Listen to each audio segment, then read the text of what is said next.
This audiobook contains 10 censored sentences and 75 modified sentences to make it suitable for all audiences. Visit our website to listen to the original version without censorship or modifications. Link in the channel bio. What about the loot from that orc shaman? Did you get anything good? Soren suddenly remembered the shaman that was attacking Arya before. From her, he knew that shaman was the one who hid those orcs, catching them off guard. So, maybe it dropped some good stuff. Thinking so, he looked at Aurelia and Evan, only to see them nodding lightly. Yeah, we did get something good. I was about to tell you yesterday, but you were injured. Aurelia spoke softly to Soren before showing them the panel filled with information. Item: Whispering Gale Cloak Rank. Effect: a cloak infused with the shaman Orc-S wind magic. When activated, it allows the wearer to move at greatly increased speed while remaining partially invisible for a short duration. Ideal for stealth operations or sudden ambushes. Item: Wind Elemental Summoning Scroll Rank. Effect: temporarily summons a wind elemental to fight alongside the user, performing minor wind attacks and support for a short duration. Note: usable only by the summoner and mage classes. Whoa, this is quite good indeed. The moment Soren saw the stuff, his eyes went a bit wide. He felt that the loot gained from the shaman was more valuable than that of the orc chieftain, although he wondered whether it was because he directly pulverized that guy in his cinders. Either way, these two items were good stuff that was usable even in the D-rank dungeon. Yeah, this cloak should be how that shaman guided those orcs behind our back. Evan commented lightly, while Aurelia pointed at the summoning scroll. I think we should give this to Arya. She is a summoner, and she can use it more effectively, she suggested lightly, to which Evan and Sylvia nodded lightly, showing no greed. But Soren quickly shook his head. No. This suits you more than Arya. Aren't you a fire mage? Try using Wind Elemental to boost your attack power. Don't always depend on your skill, you know. It is very important to have an adaptive battle style, Soren remarked. Besides, he knew that Arya was more suited to earth and plant-type elementals than a wind-based one, and she should be able to summon them shortly after her level crossed 35. There was no point giving the scroll to her. It would be handy in Aurelia's hand instead. Oh, okay. Thank you. Although Soren was thinking of the team, it seemed Aurelia took it differently, as her eyes trembled a bit unnaturally. If someone looked at her cheek right now, they could even see a faint red hue akin to a shy girl. She thought Soren was being favorable to her after what happened in that dungeon yesterday. Although briefly, they did share a kiss after all. To be honest, Aurelia couldn't sleep a wink last night. As for the other loot, except for the cloak, War Chief's vital core, and battle essence, let us sell them all. Then, we can divide the credit points among ourselves equally. What do you think? Soren asked, as none of these items were useful enough to give to his soul for crafting. Okay, let us do that. Everyone also thought the same and gave a light nod, Sylvia especially more enthusiastically than the others. Looking at his teammates, Soren could feel that they really trusted him, and none of them even mentioned his lapse of judgment in the last raid. He felt that he really couldn't let them down. While he saw everyone agreeing with him, Soren suddenly noticed the dark look on Arya. She quickly hid at the moment he looked at her, but the tension in her posture and the sharp, faint glare in her eyes made it clear about her displeasure. Is she upset with me? Only then did Soren realize that while giving that scroll to Aurelia, he might have inadvertently offended Arya. Especially with the incident she saw with Sylvia yesterday, she was already feeling down, and he had to do this again, seemingly favoring Aurelia over her. No wonder her face was dark. Damn, it seems she may have thought I am neglecting her. Soren realized that he was too hasty in giving that item to Aurelia. But what could he do now that Arya was already upset with him? It seemed he had to figure out how to console her now. Okay, gather over, class. I have something to announce. Just at that moment, a loud shout from Professor Lyra immediately silenced the noisy crowd in the entire class. Chapter 66, Hunter Club Recruitment, 1. Okay, gather over, class. I have something to announce. Professor Lyra spoke, instantly silencing the noisy crowd. By now, it is almost a week since you joined the Elite Hunter Academy, and so many things have already happened. Lyra paused briefly and slowly walked around the class, her long hair fluttering slightly, accentuating her curves. From boring theory to dungeon explorations, from learning about history to beast classification, from survival training to combat tactics, and much more, I guess you bunch have already realized there is more to the hunter profession than you think, right? Lyra smiled lightly, her gaze briefly focusing on Soren's team. You might be thinking that for the first week of Academy life, it is just too much. However, don't forget, you all are elite hunters chosen from all over the country and not mortal beings. Lyra's face turned a bit solemn. Your intelligence and learning capacity are much more than those of any normal citizen or even the lower-ranking hunters. That is why the first semester of the Academy is only 6 months. In such a short time, we have to make sure you guys will be intelligent enough to survive in a dungeon all alone and not lose your life recklessly. This was the truth. Not to mention, the classes were held every other day, giving students enough time to tackle the Academy's own dungeons and gain experience. Considering this, it wasn't even 6 months of actual teaching. But just forcing you to take class barely does anything at all. Without any practical training, it is just a stupid rant, nothing else. Professor Lyra was very blunt. So, for next week onward, we professors will begin teaching in the real hunting field. Lyra paused briefly. Well, it would have been better if we could train you right inside the dungeon, but it is quite inconvenient, you see. Due to the level restriction in most dungeons, professors cannot enter and guide students inside. So, the next best thing was to teach them in the hunting fields. And hunting fields weren't that different from dungeons. After all, they literally formed due to the explosion of dungeons, also known as gates. When a dungeon appeared as a gate in the real world, it would drastically change the surrounding environment within a certain radius, as if encroaching upon the land. And if it wasn't cleared early, it could even continue expanding slowly. But even if they did clear it, restoring that land was extremely difficult. After all, such a place already developed the characteristics of a dungeon, constantly attracting monsters, inducing mutations, and becoming a natural habitat for them. Not to mention, clearing each and every monster was such a chore. Hence, rather than restoring it, such places were turned into hunting fields by the country of Arden, and the Elite Hunter Academy also owned several of them. After all, such fields were the perfect place to train their students. Not only them, but even other academies and guilds frequently use them for practice. Anyway, what I want to inform you all is this: be prepared. Prepare yourselves as if you're going into a real dungeon. The professor warned. Since you already know how dangerous a dungeon can be from the test conducted by Principal Logan, I expect a lot from all of you. In fact, I suggest all of you form a suitable team of your own for this trip. And those who don't have one can come to me, and I will randomly assign you to a team. Don't worry, this is just training, so there is no need to be too serious about team members. Besides, your safety will be guaranteed by us professors during this trip. Professor Lyra showed a faint smile. At least we won't let you die during these 6 months. In fact, this kind of practical training should have been conducted after 1 month according to their usual ways. But she got orders from Principal Logan himself this time. She didn't know what that muscle brain was planning. Professor, wasn't such practical training held 1 month later? Sure enough, someone immediately found something odd and asked. Yeah, besides, we haven't even amassed enough credit points to prepare. As you said, why are we already going to the hunting field? Isn't this dangerous?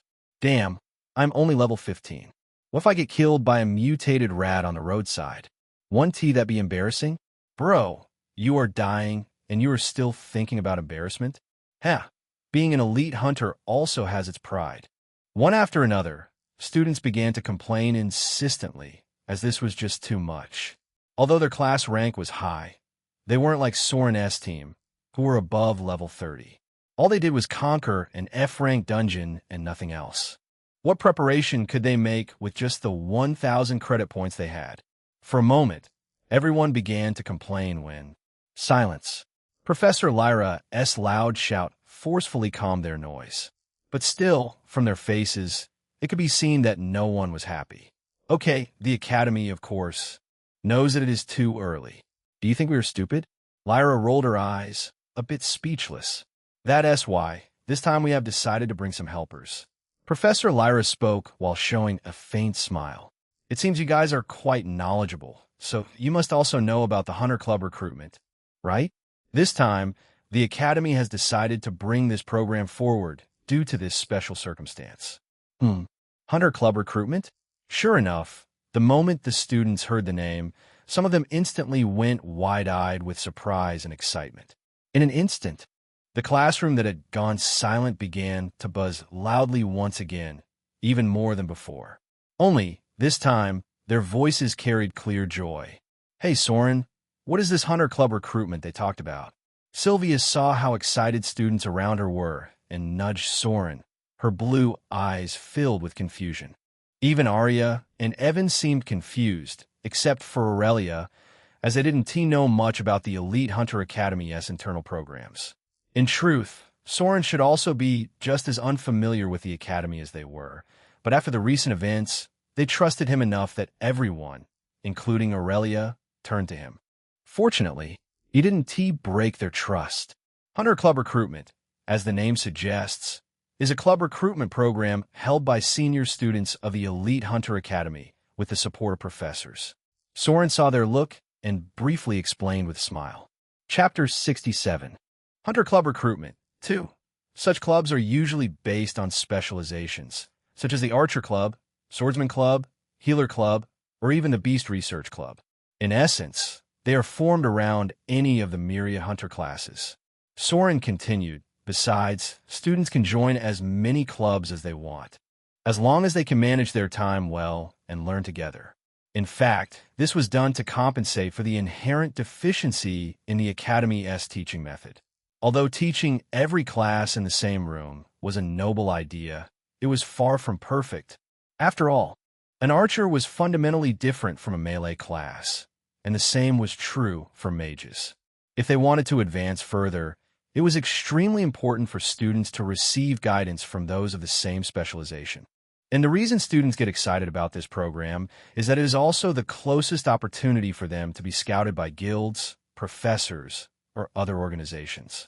Soren signaled at the excited students around and remarked, since direct recruitment is not allowed in the Academy, clubs are the only way senior factions and guilds can identify promising juniors early within the Academy. Of course, before graduation, no one can force a student to join any guild and sign any agreement, making it a very popular program among first-year students. This was really a very lucrative aspect of the Elite Hunter Academy because it represents the Academy's strong connection with the outside world. In fact, even in his past life, a university was not valued only for its teaching quality. If you think people spend large amounts of money on education only for knowledge, you must be naive. Top institutions were often valued more for career placement, professional networks, and future opportunities than for knowledge alone. Their advertisements even promised guaranteed internships for a certain period or access to jobs in major companies.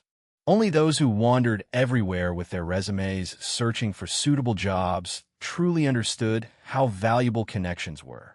In Soren's view, academies were already a business in his past world, so why would it be different here?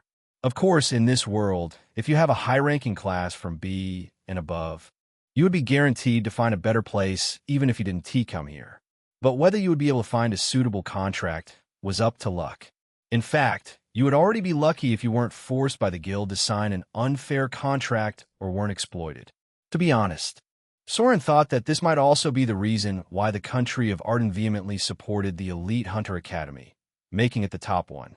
After all, it protected those students' rights when they were at their weakest. After such students grew up and held different positions, of course, they would support it too. It was a perfect beneficial cycle. Whoa, ISNT this the best. Sure enough, after hearing him, Sylvia's eyes shone brightly, and so did Arya's and Evan's. Doesn't that mean I can join Healer Club? Hey, do you think there's a club owned by Professor Lysandra, too? Sylvia asked Soren eagerly, as if she couldn't wait to join her club. To be honest, after the incident at the recent dungeon, she was dying to find someone to gain knowledge. Knowledge on what she could do, so she wouldn't become a burden to her team. Knowledge on what to do as a healer when she was targeted by monsters in a dungeon. How she could save herself when alone, and many more. And to gain such knowledge, it was extremely necessary that she ask a healer class just like her. Unfortunately, her class was a very rare one, as she was the only S-rank healer in this class. The only one she knew with the same class was Professor Lysandra, but she never come to teach their class yet. So if she could join a club she hosted, maybe she could gain what she wanted, practical ones. Why yeah, she should have one. Soren showed an awkward smile at Sylvia's enthusiasm. In fact, in the game, Sylvia did join Lysandra's club. Only, that club was a bit crazy. You see, especially, Soren remembered that one senior in that club seemed totally crazy about Sylvia. He hadn't forgotten this game was a dating sim after all. The plot was already slowly beginning to unfold now. Well, it seems I have to act before he makes his move. But that didn't mean he would stop Sylvia, as there really was no other better club for her class. He would just clear up the garbage around her, making sure she had a smooth club experience. So there are such things. Maybe I should find a club that suits my class too. Evan also mumbled, thinking seriously. After seeing Soren's absolute control over the dungeon with so much power, he was really pumped up. If before he thought Soren was just a friend, now he was a competitor. The same was the case for Aurelia. If he could join a decent club, maybe he could further hone his skills and decision-making aspect.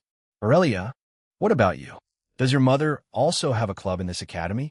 Sylvia suddenly asked curiously, to which Aurelia nodded lightly. Yeah, Flareborn Guild already has a club they own in the academy. So, I will probably join them.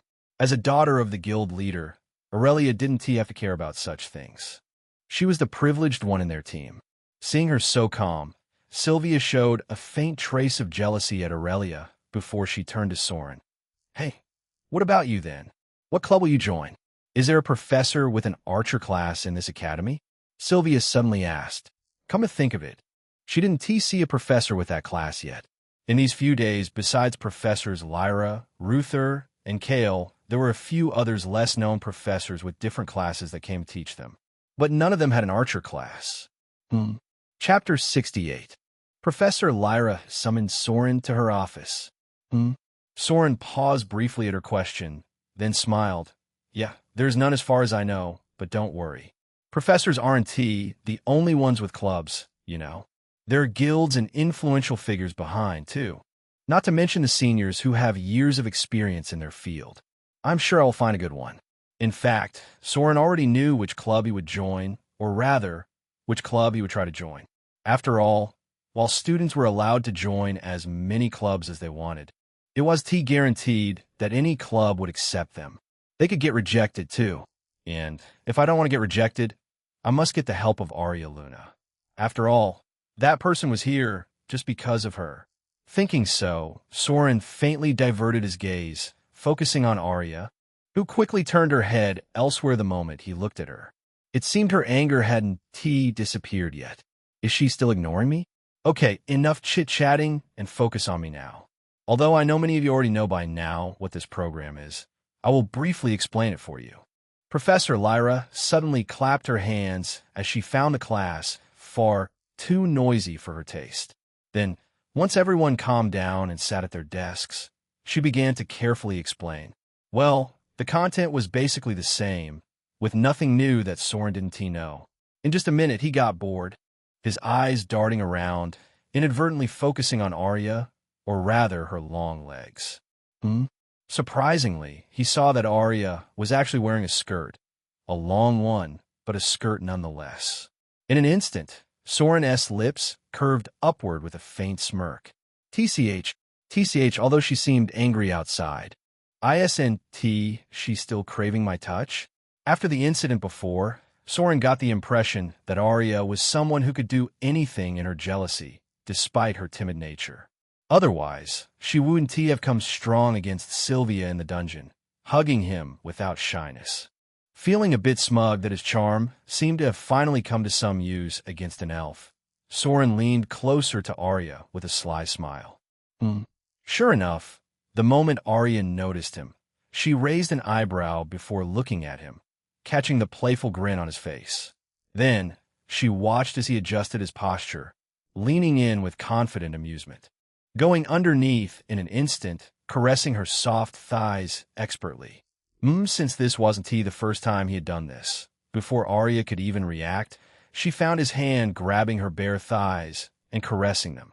Heck, she even felt him creeping closer and closer upward. This bastard. However, instead of accepting it as before, Arya, on the other hand, was furious. In fact, Soren was completely wrong today. Arya's choice of skirt was entirely random, and she wasn't inviting him at all. Rather, she was genuinely angry and waiting for his apology. An apology for kissing Sylvia in front of her. An apology for placing Sylvia before her. And an apology for showing more concern toward Aurelia just now. Yet instead of trying to coax her, this guy was shamelessly enjoying her thighs. What did he think? Did he believe she was so cheap that she would forgive him just like that? Regardless of what he did, a mixture of anger and grievance suddenly surged within Arya's chest. So, without hesitation, she grabbed Soren's dishonest hand and pulled it away from her thigh.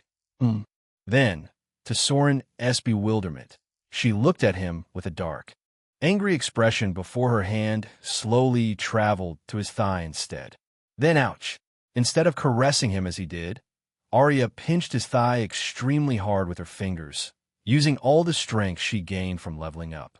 She didn't show an ounce of pity as she poured all her anger on his Soren's flesh. Ouch! Ouch!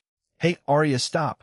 In fact, she used so much force that Soren immediately broke into a cold sweat as a sharp pain shot through his thigh, more painful than anything he had felt before. Even when his legs were broken earlier, he didn't feel this much pain, as Arya was truly ruthless. Unable to endure it, Soren finally spoke a little loudly, instantly attracting Professor Lyra's attention. By this time, Arya also realized what she had done and quickly withdrew her hand from Soren's thigh. Unfortunately, the damage was already done and couldn't be undone just like that. Soren was on the verge of crying from the intense pain in his thigh that he didn't even notice Professor Lyra's gaze. Instead, he tried to use his mana to ease the pain in his pinched thigh, which might have swollen and turned red beneath his trousers. Damn this girl. What the heck does she want to do? Soren was cursing Arya when suddenly a heavy aura pressed down on his body, and a cold voice entered his ears, as if coming from the depths of hell. Student Soren Kingswell, you come to my office after this class. The voice belonged to Professor Lyra as her cold gaze was focused on him, along with all the students. Although they didn't know what happened, they still heard Soren's cry. Especially Aurelia, Sylvia, and Evan. They heard more clearly than anyone else, their gazes focusing on Arya and Soren with confusion.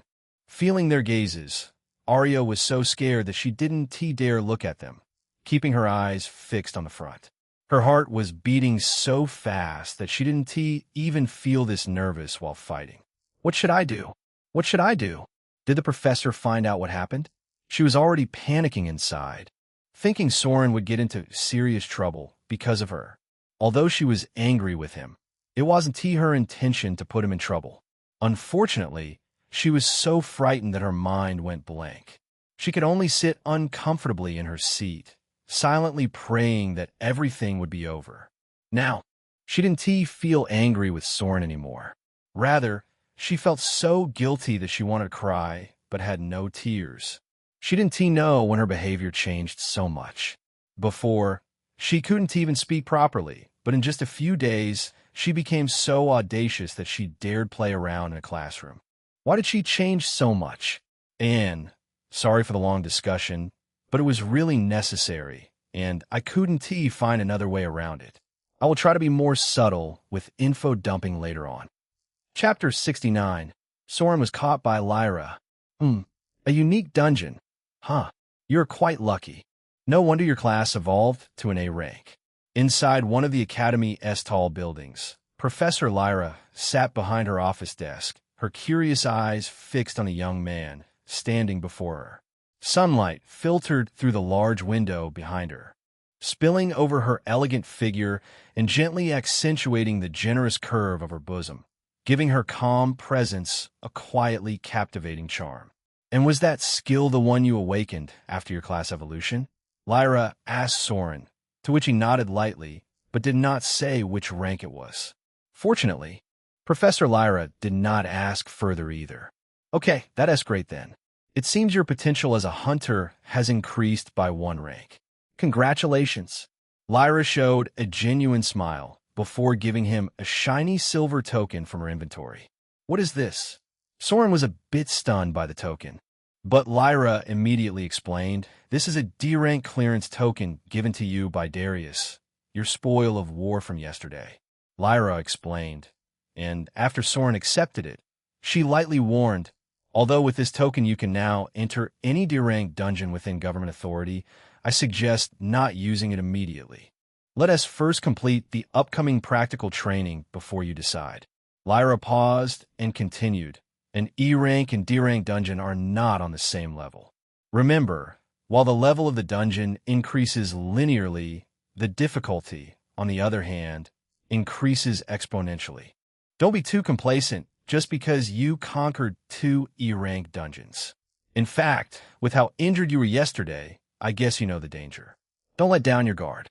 "Yeah, Professor, I will make sure to prepare thoroughly before going inside any dungeon." Soren nodded immediately. Of course, he knew how dangerous they were. In fact, this time his plan was to level up in the hunting field vigorously along with his team. He would also make sure to complete a few quests and gain a few reward from his system as a backup. Too bad, I still cannot see any way to complete the quest of Professor Lyra. Soren thought bitterly, his gaze briefly drifting toward Lyra's impressive cleavage while she was focused on the papers on her desk. Even now, he had no idea how he was supposed to nudge his head onto those huge bosoms of hers. Maybe I have to find ways to get close to her during this practical training. Just as Soren was thinking randomly and was about to withdraw his gaze from that white mass, Professor Lyra suddenly lifted her head, meeting his eyes head-on. For a moment, both of them went silent as Soren realized that she might have caught him looking there. Even so, he showed no fear. Instead, he looked into Professor Lyra's beautiful eyes as innocently as before. It was as if his eyes had simply wandered without any particular motive, as if he had not been thinking anything improper about her. In fact, Soren's eyes did not even show the slightest hint of nervousness under the professor's gaze. He was just too good. Cough. "Okay, take this with you. There is some information about the clubs I support in the academy." In the end, it was poor Professor Lyra who broke the silence with a light cough before handing him the paper from her desk.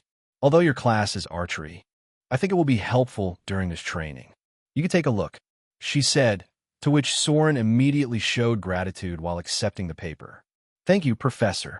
I will surely make good use of this information." "Okay then, you can leave now." Seeing how calm Soren appeared, Professor Lyra rolled her eyes before waving her hand. She felt that Soren really was a proper scumbag. No wonder he managed to woo 3 girls in just a few days. She thought, losing interest in scolding him. From his expression, he probably would not admit his wrongdoing. However, next time, don't play around in my classroom. I want to be as lenient as today. But that did not mean she forgot about today's incident. Lyra still gave a faint warning in a cold voice to Soren and only allowed him to leave after he nodded. Damn, that was close. Soren left Lyra's office, his heart beating a bit wild. When Lyra's eyes focused on him before, he thought he was done for. But it seemed she had a good impression of him, or rather his talent. She didn't say anything. Welp, for her, I might just be a student who is filled with hormones. Soren could understand her thoughts. Soren, why you re-out? Did Professor say anything? Just as Soren left and was heading towards the classroom, a soft, timid voice stopped him in his tracks.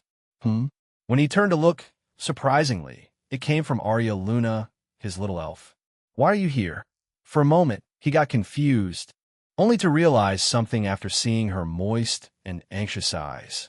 Not to mention her guilty figure walking around the Professor S building. Is she worried about me? Soren, I'm so sorry. I didn't mean to pinch you so strongly.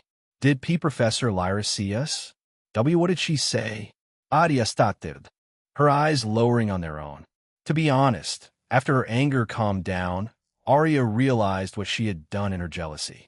Although she was angry, she shouldn't have used too much force. She couldn't help but feel a little guilty as she thought Soren might get punished badly this time by the professor. Unable to calm down, she came here to help him testify when she saw Soren returning from the office already. Oh, she just gave me a warning, nothing else. Don't worry. Soren could see her thoughts in her beautiful eyes and smiled lightly, his body naturally getting closer to Arya. She just told me not to play around in class anymore. That's all. Is that so? Thank God. I was afraid that something would happen to you. Arya breathed a sigh of relief while placing her hand on her ample chest. She was really relieved as her whole tense body relaxed. What will happen to me? Rather than that, aren't you going to apologize to me already? Do you know how painful that pinch of yours was? In her relief, Arya didn't notice a faint smirk playing around Soren's lips, his eyes scanning their surroundings rapidly. Why will I apologize? It was you who played with my legs. What do you mean by that? You were wearing a skirt, weren't you? What does that have to do with anything? Wait, did you think I was seducing you? Arya's eyes widened instantly as she pouted once again in anger. Soren, you are the worst. If before, she somehow forgave him, now she was angry again. Furious. She just wanted to turn around and leave, when Soren directly grabbed her shoulder and pushed her against the wall behind. Eek! Arya was totally stunned and wanted to shout when she found his face directly against hers, so close that she could feel his breath against her face, just like in a training room. Soren, what are you doing? Chapter 70, Greedy Little Elf. Arya Luna. In an instant, Arya found herself pinned against the wall, his intense eyes locked straight on hers, his lips so dangerously close they were almost brushing hers. Feeling such closeness and his warmth, Arya's face went pitch red, while her heart beat loudly. What do you think I'm going to do? And when Soren replied to her with that faint, amused smirk, she realized what he might do. That only made her restless as she placed her hand on his chest, trying to push his body away as she lightly mumbled, Soren, don't do this here. As someone might see us. For reason and anger, Arya should really push Soren away from her body, as that would be what she should do to a scumbag. But she didn't know why. After seeing his charming eyes, she became flustered instead. So, rather than stopping him, she tried to use their surroundings. After all, they were currently inside the building where the professor resided. It would be very bad if they were found playing around. You are right, it is too risky here. Fortunately for her, Soren seemed to think so too as he readily agreed, leaning a bit further from her. However, just as Arya breathed a sigh of relief, she found Soren grabbing her hand lightly. Confused, she turned to look at Soren only to see him smiling slyly. Since this place is too risky, let us go somewhere else. I know a better place. He mumbled lightly before he pulled her forcefully, dragging her toward the corner away from the building. He was so fast that before Arya could even register, she already found herself walking behind him in a hurry. Hey, Soren, this is not what I mean. Flustered, Arya tried to stop, but she was too weak, or rather, she somehow couldn't resist. And Soren wasn't in the mood to listen. No matter what, he was going to complete some side quests with Arya today. There was some time left for the next class to start anyway. Not to mention, he could feel that his little elf really wasn't putting up much resistance. This jealous elf. Let me have a taste of her and calm her down, shall we? Soren smirked before directly leading her towards a women's restroom at the far corner. All the while, Arya lowered her gaze, her heart beating wildly. Hey, Soren, this is a woman's restroom. As soon as Soren dragged her inside a cubicle, Arya looked up and realized where they were, her eyes going wide. Soren was really too bold. What the heck was he dragging her into a woman's restroom for? Flustered, she whispered anxiously and tried to leave, but Soren pushed her inside and closed the door instead. Thud! In an instant, the loud sound of the door echoed around them, followed by silence. What? Soren. Are you crazy? Arya cursed, feeling that the situation was getting out of hand, when she suddenly found Soren grabbing her waist and pressing her body forcefully against his. Eek! Arya Luna, let me ask you something. Soren did not care about her anxiousness. Instead, he held her soft body tightly, pressing her huge breasts against his chest while whispering softly into her pointed ears. You knowingly stopped Sylvia and me from kissing before, right? He asked, causing Arya's squirming body to stop instantly. What do you mean? Sure enough, as soon as she heard him, Arya panicked slightly, her eyes darting around. Soren immediately noticed it. Now, even if she tried to hide it, she could not. Soren smirked lightly before patting her round, but from behind. Huh, TCH, you sly girl. I knew your entry was too timely. What, were you jealous? Soren asked again, his hand caressing her but through her skirt. Now that he was alone with her in a separate room, he was getting extremely restless. His hands were already kneading her flesh like soft dough, making Arya squirm. Has Soren, leave me alone. Are you trying to force me again? But it seemed Arya was not as responsive as she had been before. Although Soren could feel that she was not resisting him, he could also hear the anger in her voice. And of course, he knew what she was angry about. So he stopped his hand for a moment before looking into Arya's emerald green eyes, which were filled with complex emotions. Why? Don't you want me to force you? Soren asked shamelessly, not denying the accusation at all.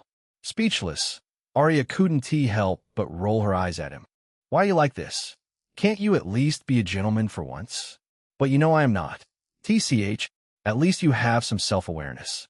Hey, at least I'm not a liar. But you are a scumbag. Why you clearly neglected me after that training time. Once they began to banter back and forth, Arya gradually opened up. Maybe being alone with him behind a closed door made her relax slightly. She could not help but pour out her grievances, her voice carrying a faint trace of hurt that she had been trying to hide until now. Are you angry at me? Soren asked, to which Arya murmured softly. What if I am? Are you angry that I paid attention to Sylvia before you? What if I am? Are you angry that I gave that scroll to Aurelia? What if I am? Are you angry that I kissed Sylvia before you? What if I am? To each question, Arya only mumbled the same reply, lowering her head in his arms, her fingers lightly clutching the front of his shirt, as if she did not know whether to push him away or hold on. Then Soren suddenly asked, So you be happy if I kissed you right now? What if I am? This time, too, she replied reflexively before realizing what he had just said. Wait, Soren. Unfortunately, she was too late. Arya's eyes widened as she tried to protest, but Soren pushed her against the door, while her lips were suddenly engulfed by a warmth she was completely unfamiliar with. And no, the poor girl fell right into Soren's trick. He did not give her the chance to react before she felt his tongue slip inside her mouth. In an instant, he began kissing her vehemently, far more intensely than the small smooch he had shared with Lyra earlier. Arya tried to twist her head away at first, her small hands shoving at his shoulders and weak. Panic bursts, body rigid against the cold door. But Soren just tilted her chin up with one steady hand, kissing deeper, slower now, tongue sliding against hers in hot, teasing strokes that made her breath hitch. In an instant, the protest turned shaky, then quiet, while little whimpers caught in her throat instead of words. Her pushing hands faltered, fingers curling into his shirt without meaning to, gripping tighter as the unfamiliar heat spread through her chest and lower. To Arya, everything felt hazy, warm, and far too close. Her lashes trembled as her emerald eyes half closed, and her lips slowly began to respond to his kiss, shy at first, then a little more confident as she followed his rhythm. She was still trembling and blushing deeply, but her earlier resistance had faded. Instead, her small body leaned slightly into him as the kiss continued. Clearly, she had already realized that this was what she wanted from the beginning. She wanted Soren to kiss her before anyone else. She really was a greedy little elf. Chapter 71. Passion between Soren and Arya Luna, 18. Soren? In a quiet cubicle of a women's restroom inside the Elite Hunter Academy, Arya mumbled breathily with a muffled moan as Soren ravaged her lips and tongue. MMPHD she tried to protest, but the words melted into another soft whimper the moment his mouth claimed hers again. Soren's kiss was deep, hungry, and relentless. He didn't even let her breathe much, as if a hungry lion that was finally getting to enjoy his delicious meal. Slurping with absolute enjoyment, Soren slurped at her tongue, drawing in every drop of her sweet saliva, turning the kiss wet and messy. It was far deeper, far hungrier than the gentle little smooch he once gave to Sylvia. Being in an enclosed space made him quite bold, as his broad body directly pinned Arya firmly against the door. His solid frame pressed from the front while the cold metal chilled her back. Soren, poor Arya was caught between them with no space to move and no way to escape. All she could do now was stay still, letting the moment continue as it would. Soren didn't hold back. Soren. Slowly Arya's muffled whimpers vibrated into his mouth as he devoured her, slow and greedy, claiming every shy flutter of her tongue with his own. At times, Arya pushed his chest, weakly and uncertain, but Soren's hands naturally found her waist, pushing her against him once again. And this was enough for her body to soften instantly, surrendering to the heat. This was her first kiss, after all, and Soren really made her breathless. She never thought her first kiss would be such a passionate one. She thought it would be filled with love and romance in the setting sunlight, with every bit of strong emotion.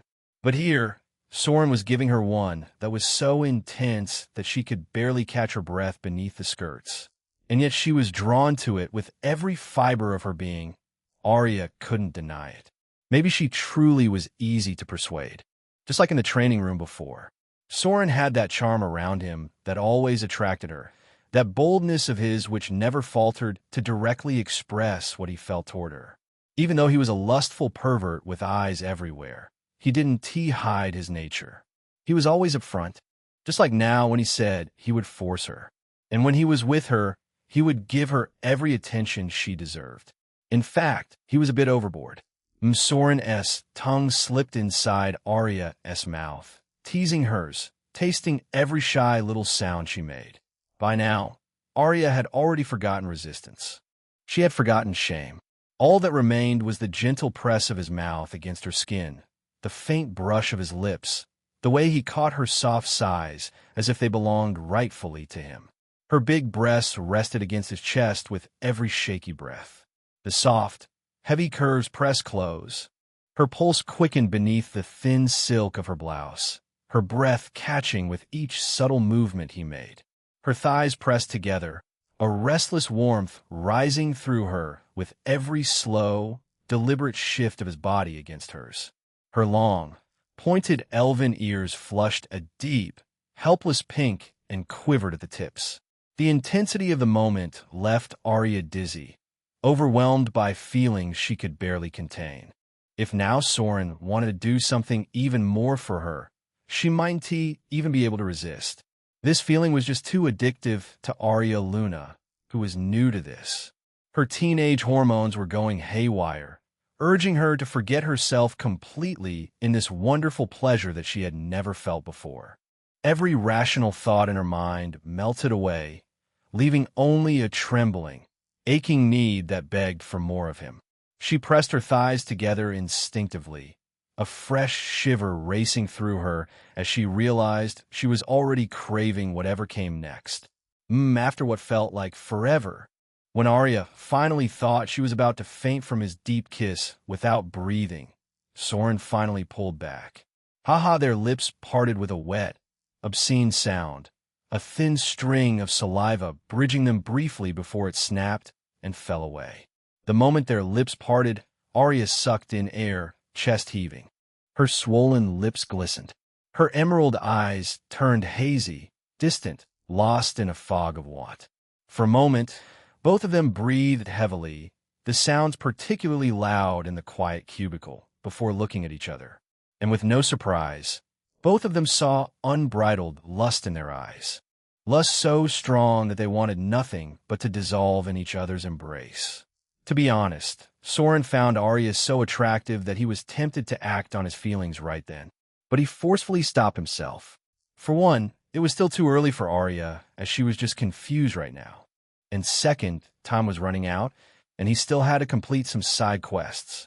Open your mouth and move your tongue out. Soren suddenly leaned close to Arya, pinching her chin and ordering in a husky voice, his heavy breathing tickling her lips. Feeling him so close, dazed Arya slowly opened her mouth and moved her long tongue outside obscenely. She still hadn't come to her senses and was confused, so she just instantly followed whatever Soren said to her. Slurp, slurp, however, the moment she did so, Soren directly slurped her tongue with his whole mouth, engulfing it fully in his saliva and drinking her in. Then, to Arya's surprise, he suddenly pressed her chin a bit, tilting her head upward before pouring all the saliva he collected right inside her open mouth. In an instant, the trickles of liquid that were mixed of both hers and Soren's flowed from his to her own. A startled and surprised Arya wanted to pull away when Soren forcefully grabbed her chin, not allowing her to move. He looked directly at her before giving her a firm order. Chapter 72. Completing Perverted Side Quests. 18. Do it now. For a moment, both Soren and Arya stared at each other, one with fierce insistence that demanded compliance, while the other hesitated at the scandalous task. But in the end, Arya finally couldn't take it anymore, close her eyes, and gulp. Arya swallowed what Soren had prepared, feeling a sudden wave of embarrassment far stronger than anything she had experienced while kissing him. She hadn't known Soren had such a playful streak. Ding! Congratulations! You have successfully completed one of the side quests of side heroine Arya Luna. Obscene Kiss, you gained reward. 8 charm, 5 free stat points. You gained 10 perverted harem points. Main quest progress. 39,100 of course. Arya didn't know it was Soren escort per se, but his side quest. TCH, completing such side quests is really a chore. Soren, of course, saw the surprise in Arya's eyes. It made him realize how, although it seemed very easy to gain rewards after completing multiple perverted side quests, doing so was very difficult. After all, his girls also needed to follow his quirk for this, and he wasn't really going to force them just for a quest, after all. But some perverted side quests were really too much. For one, he had no idea how the heck he was going to ask Arya to do something so inappropriate under the world tree. That was just too ridiculous. Forget it. For now, I just have to complete one more quest from her. But that didn't mean Soren was going to let go of Arya now, though. Such an opportunity was rare, and while Arya was still confused, he thought of completing another quest with her. Ding! You have activated a new side quest related to the side heroine Arya Luna. Side quest. Get close to her long, hypersensitive, elven ears and make her flustered. Difficulty. Time limit. 1 hour rewards. Punishment. Minus 50 charm stat for 48 hours. Probable decrease in Arya's favorability. Soren, see, can we leave now? C class is about to start. Just as Soren accepted the quest, Arya asked breathily with hazy, yet charming eyes. After swallowing that liquid mixed with both their saliva, she was so ashamed that she couldn't even turn his head up and looked at him. She didn't know why she obeyed such an obscene order. Now, she wanted nothing but to leave this place and calm herself down. Not yet. Unfortunately, Soren didn't agree with her. Rather, he suddenly dipped his head and whispered in her ears, raspily. His mouth brushed the sensitive tip of her pointed ear, making Arya flinch in surprise. Soren? Soren leaned close, his breath warm against her ear, and traced the outer curve with a slow, deliberate motion before gently drawing the pointed tip between his lips. Arya's breath caught. Elven ears were sensitive by nature, and Arya was no different. The same was true in the training room before. The moment she felt Soren gently brushing against her ear, she felt her whole body relax. In an instant, her knees buckled. Fortunately, Soren caught her waist in time, his hand steadying her. In fact, as if unsatisfied, Soren reached his hand under the hem of her skirt, and Arya flinched the instant she realized what he was doing. Soren, dis donc. She jerked her body away as if she might bolt from the room at any second, only to be stopped by Soren. Shoo, don't worry. I won't do much. Soren could feel that Arya was a bit scared by his advances. So, he stopped playing with her ears before whispering softly, "It is just a reward for being a good girl. Relax and enjoy, Arya," he ordered, before once again nibbling at her ear and playing with her butt. The feeling was so stimulating that Arya couldn't help but let out a loud, broken moan echoing off the tiles. Feeling anxious about being heard, she quickly slapped a hand over her mouth, but the sound still spilled out. Fortunately, as Soren thought, no one was in the washroom this time around, giving them ample time alone together. Soren, not there please, it's too much." Arya continued to protest, but Soren didn't stop. Instead, he traced every trembling inch. Warm breath teased the sensitive skin near her ear. A quiet murmur followed. As Soren spoke softly to her, Arya leaned in closer, her expression thoughtful. Her body pressed close, her hips shifting in tiny, restless movements. She trembled with each shiver while her fingers dug into his shoulders as she clung to him. Soren, in the end, another sweet. A soft sound escaped her, like the herald of something wonderful. Her breath caught in quick, breathless gasps as a wave of emotion rose within her, greater than anything she had known before. Arya's ears burned totally crimson as her mind dissolved into nothing but the overwhelming sensation of the moment. Poor girl was totally overwhelmed by Soren's teasing, flustered and unable to steady herself in front of him. Yet the feeling was so addicting that Arya couldn't help but close her eyes and lean into Soren's warm embrace, relishing it slowly. Ding! Congratulations! You have successfully completed one of the side quests of side heroine Arya Luna. You gained rewards: 8 charm, 5 free stat points. You gained 10 perverted harem points. Main quest progress: 4,100 current perverted harem points. 100 the new feature, Shop, Arrow's Treasury, has been opened. You can now use your harem points to purchase goods listed inside. All the while, Soren listened to the prompt from his system with a smile. Chapter 73, Trait, Beastkin Resonance. Soren, can you please get back to me? On their way towards the classroom, Arya, who was walking alongside Soren, whispered, her eyes filled with shyness, her pointy ears still a bit crimson. After having the scare of her life inside the cubicle, Soren let her relax before asking her to fix herself up, since class was about to start. So, she naturally washed her face and freshened herself up. After adjusting her dress, she also changed into a fresh set of clothes. To be honest, Arya felt so embarrassed by her own reaction that she wondered whether she was being ridiculous. How could she have responded so intensely just because he played with her ears? Whether she was overreacting was up for debate, but she was now certain that Soren had an unusual effect on her. Otherwise, why would he snatch her belongings from her hand? This was just too much even for Arya, who went through so much today. Give it back. Arya, didn't I say it is a keepsake I want?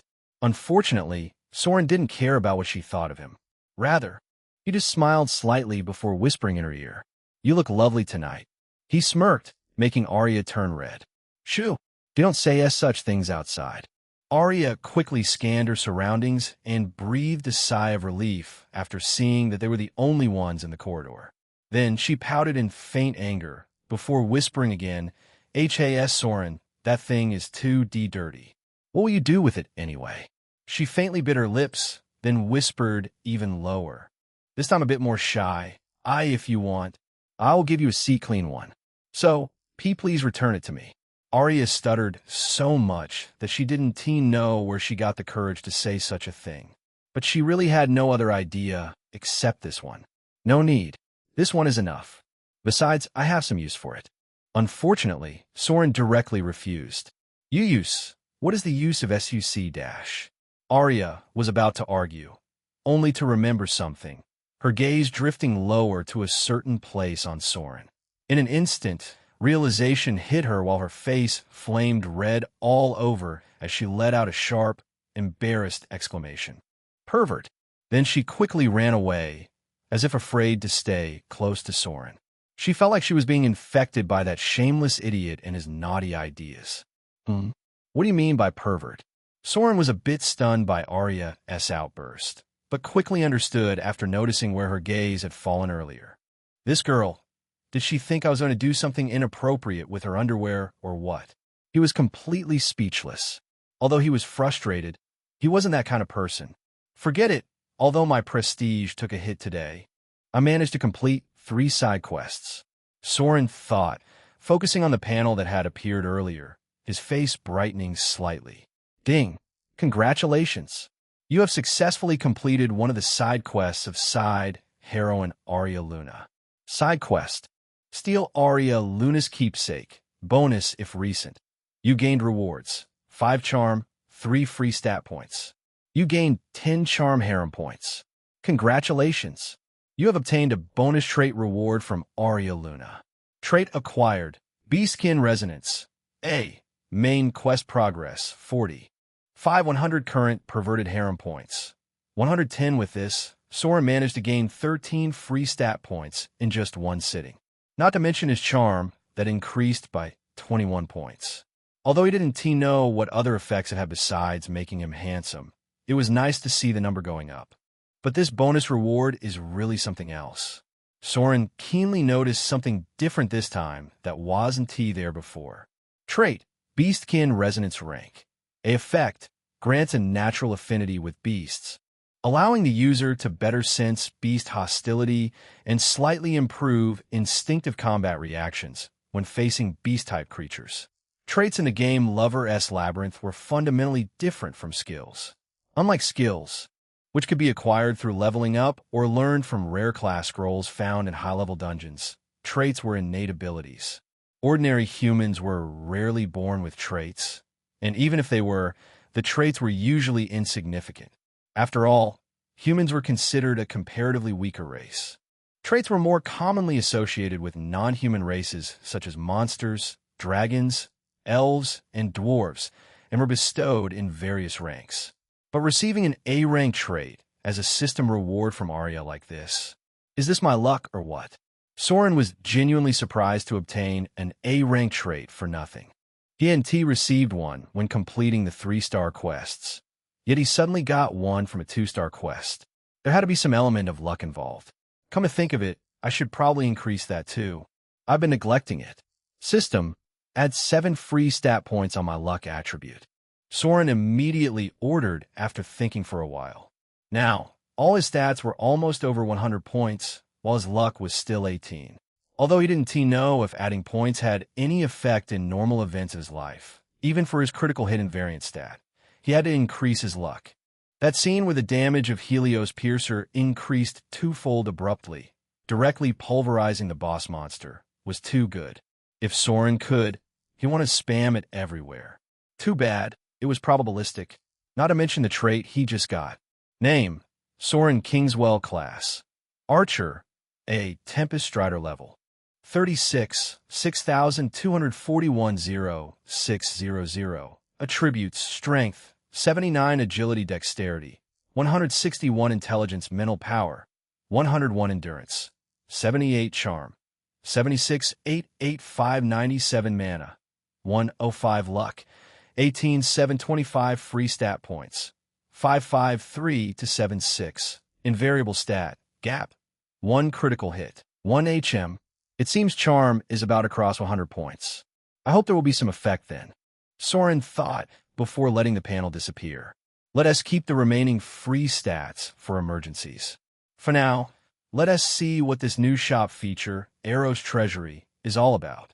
He hoped that there would be something useful to buy rather than some perverted stuff. Otherwise, he might really lose his cool. Soren, have you returned? Why did Professor Lyra invite you to her office? Just as he was about to order his system, he heard someone's soft voice. Miss Aurelia?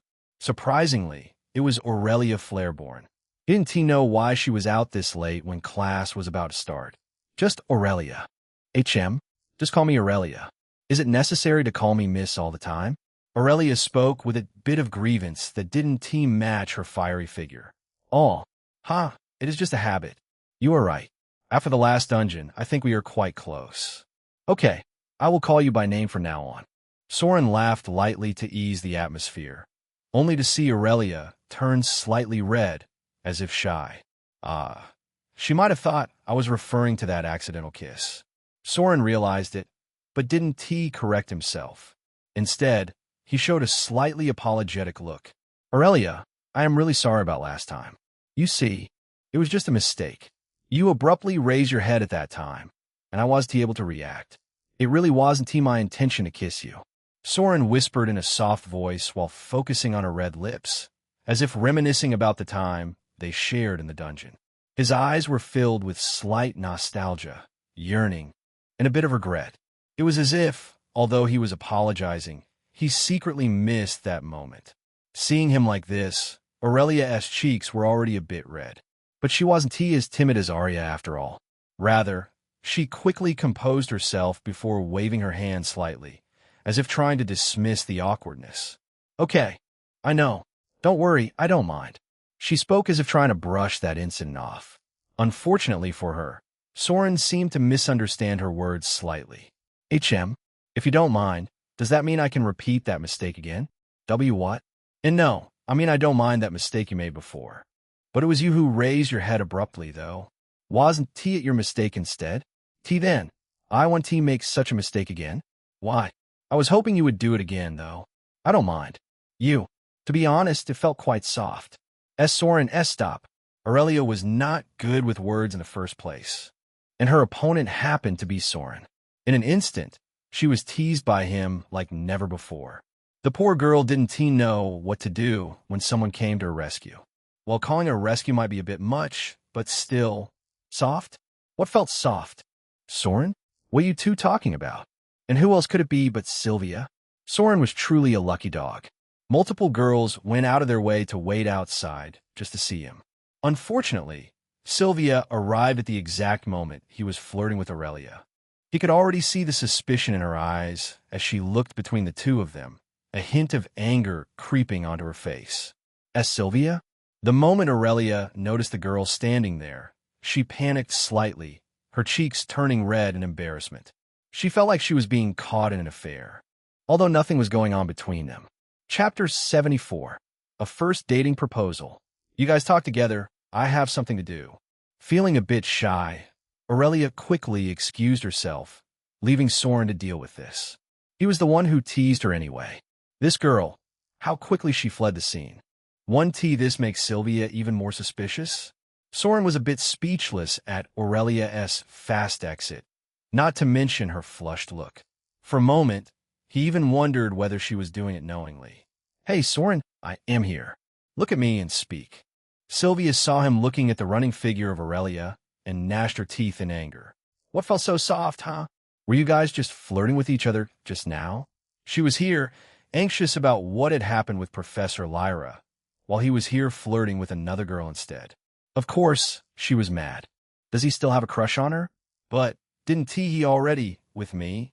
Sylvia suddenly thought, biting her lips, her eyes a bit moist. Did that mean he was just using me to fill her void? Was he just playing with me? How dare he? And he even said he loves me before. Sylvia's nature was overthinking. She could build many things from a few clues, let alone the fact that she had seen Soren and Aurelia flirting together. We even shared a kiss. And when she remembered that Aurelia was Soren's crush, everything came together as if pieces of a puzzle. For a moment, Sylvia felt a bit suffocated. Her heart, which had fluttered to the zenith of happiness after their intimate moment in the dungeon, dropped to the abyss as if it was on the verge of breaking until flick. Ouch! Sylvia, Didn't I tell you not to think too much? Until Soren suddenly flicked her glabella, eliciting a moan of pain from her mouth. Shoo! Damn idiot. What do you mean by don't think too much? Don't think I didn't see you flirting with Aurelia just now. Sylvia rubbed her sore spot using her healing spell to relieve the pain while cursing at Soren, her blue eyes filled with endless grievance. Did Soren think he could get away with this just by flicking her? She already overlooked his behavior with Arya in the dungeon, and now this. This scumbag. Sylvia was so angry that she did not even want to talk. But when she was about to turn around and leave, she felt a warm arm wrap around her waist. Let me go. Of course, it belonged to Soren, but Sylvia did not relent. After all, she still did not hear any explanation from him. It almost felt like he was admitting what she saw, which only made her even angrier. Shoo! Sylvia, you have become disobedient lately. Soren did not let her leave at all. Instead, he pulled her closer and forcefully hugged her entire body, embracing her right in the corridor without any shame while Sylvia kept squirming in his arms. If someone saw them right now, Soren might get into big trouble. Soren, I told you. Leave me alone. I'm not some extra you can replace any time. Go and hug Aurelia instead. Sylvia spoke in anger, trying to break the iron vice grip around her waist, her furious eyes locked onto his. Hey, calm down for a bit, will you? Not a chance. TCH, if you do not calm down right now, I will kiss you right here in the corridor. Do you want all the students to see that? You dare? Are you forcing me? What if I am? You. Soren, I did not know you were like T. Sylvia was about to curse him when Soren suddenly leaned forward and directly kissed her lips, just like he said. She thought he was bluffing, but he really did it. That too, right in front of the classroom where others might see them. In an instant, Sylvia's eyes widened, and her struggle came to an abrupt stop when she felt Soren's warm lips pressing against hers. She even felt his tongue brushing lightly against her white teeth, as if searching for an opening to slip inside her mouth and entangle with hers. This scumbag. Sylvia was so shocked by Soren's boldness that her face turned red, from her cheeks all the way to the tips of her ears. Isn't he afraid Aurelia might see us? That thought crossed her mind as she looked into Soren's gentle eyes, the same eyes she saw in the dungeon, clearly filled with deep affection for her. Only then did she realize Soren might be doing this to prove that she was not a substitute. His feelings for her were genuine. He did not even care whether Aurelia would see them like this. After all, if he were really pursuing Aurelia and leaving her behind, he would never kiss her so openly, right? Sylvia thought so before slowly calming down in Soren's arms, relaxing her body. However, she still did not open her mouth for him to invade. Fortunately, Soren seemed only to want to prove his point, as he slowly released her lips after seeing her calm down. Then he smiled slightly before combing a strand of hair behind her ear. So, do you still have doubts now?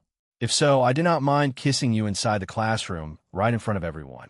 He asked softly, to which Sylvia rolled her eyes speechlessly. You wish, you just want to enjoy yourself, that's all. That is true, to be honest. Then, do you want me to announce to everyone that you are my girlfriend? Who? Is your girlfriend? You, who else? Wait, don't tell me you are playing around with me. TCH, I'm not like you. Sylvia lightly punched his chest, her face still a little flushed. Hey, I am genuine about you, all right? Soren said seriously. Then why didn't you explain that you were not flirting with Aurelia just now? But I was though.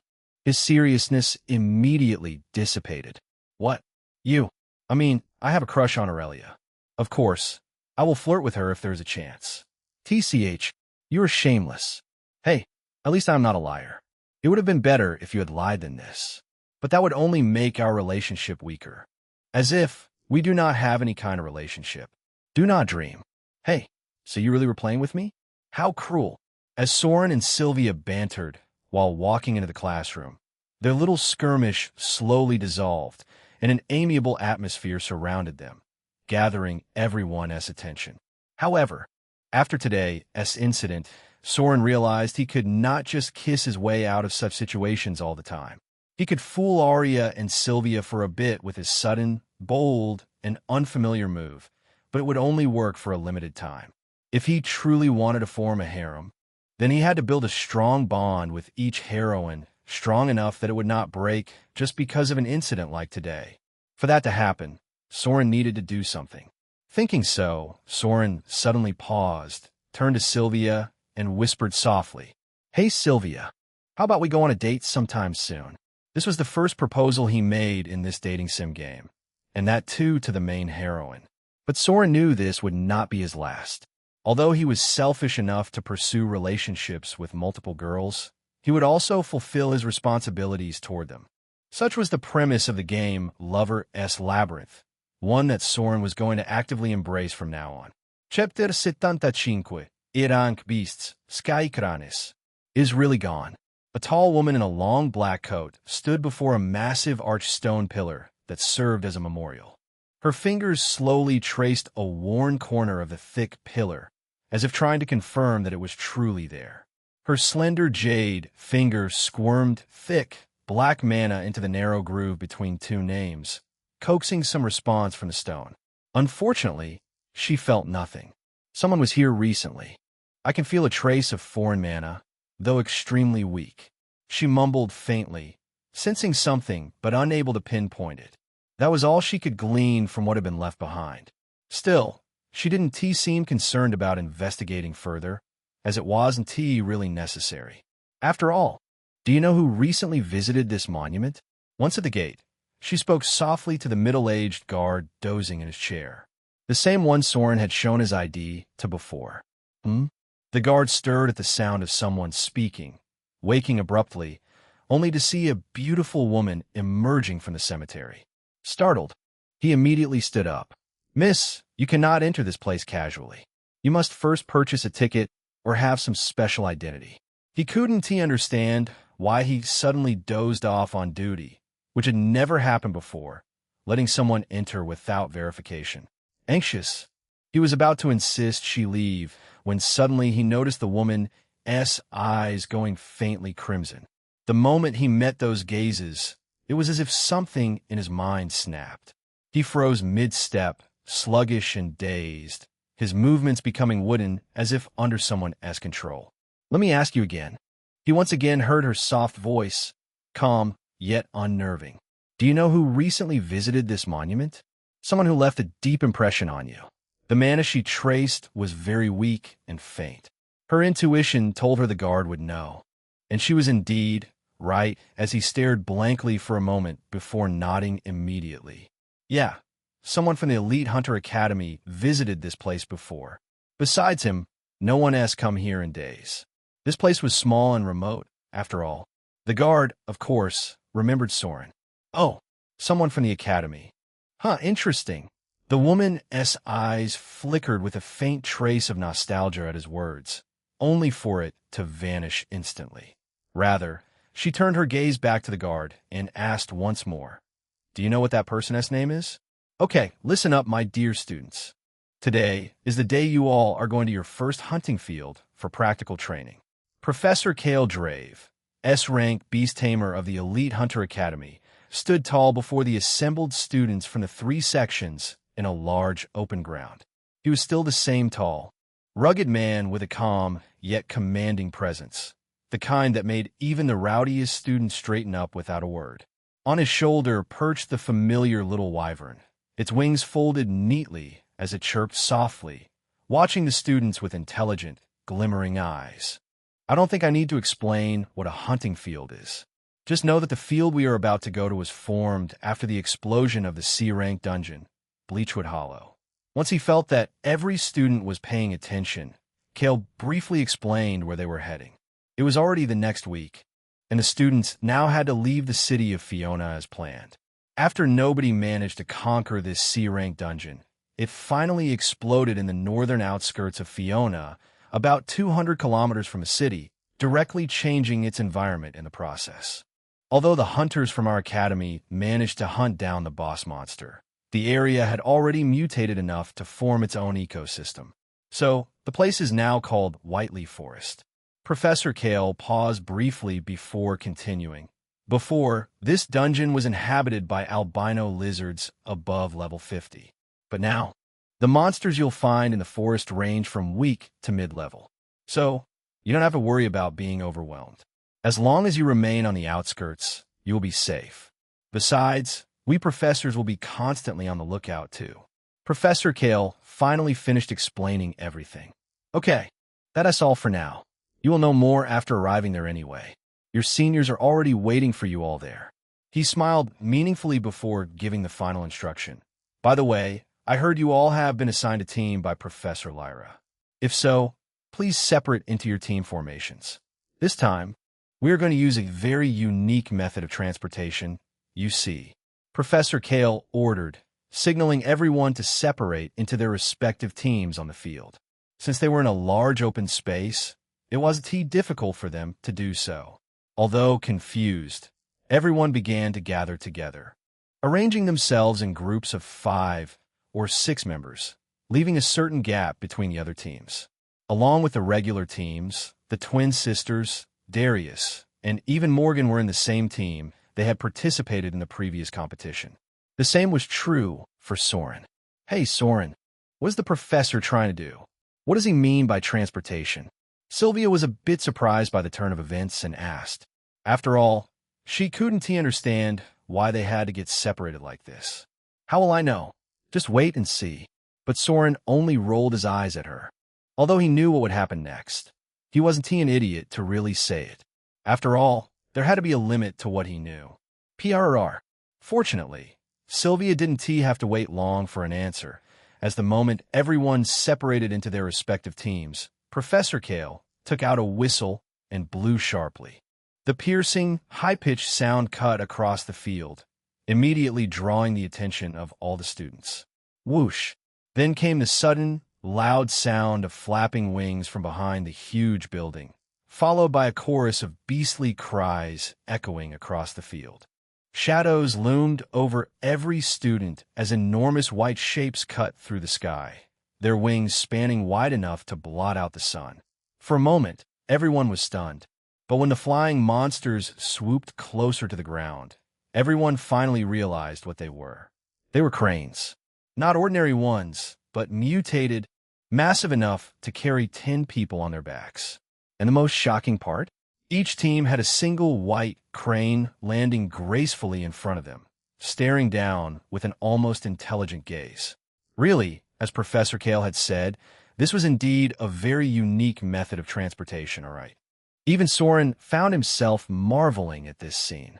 Monster, Sky Crane rank, E-status, tamed ability, flight, enhanced vision, wind manipulation well, ISNT this a surprise?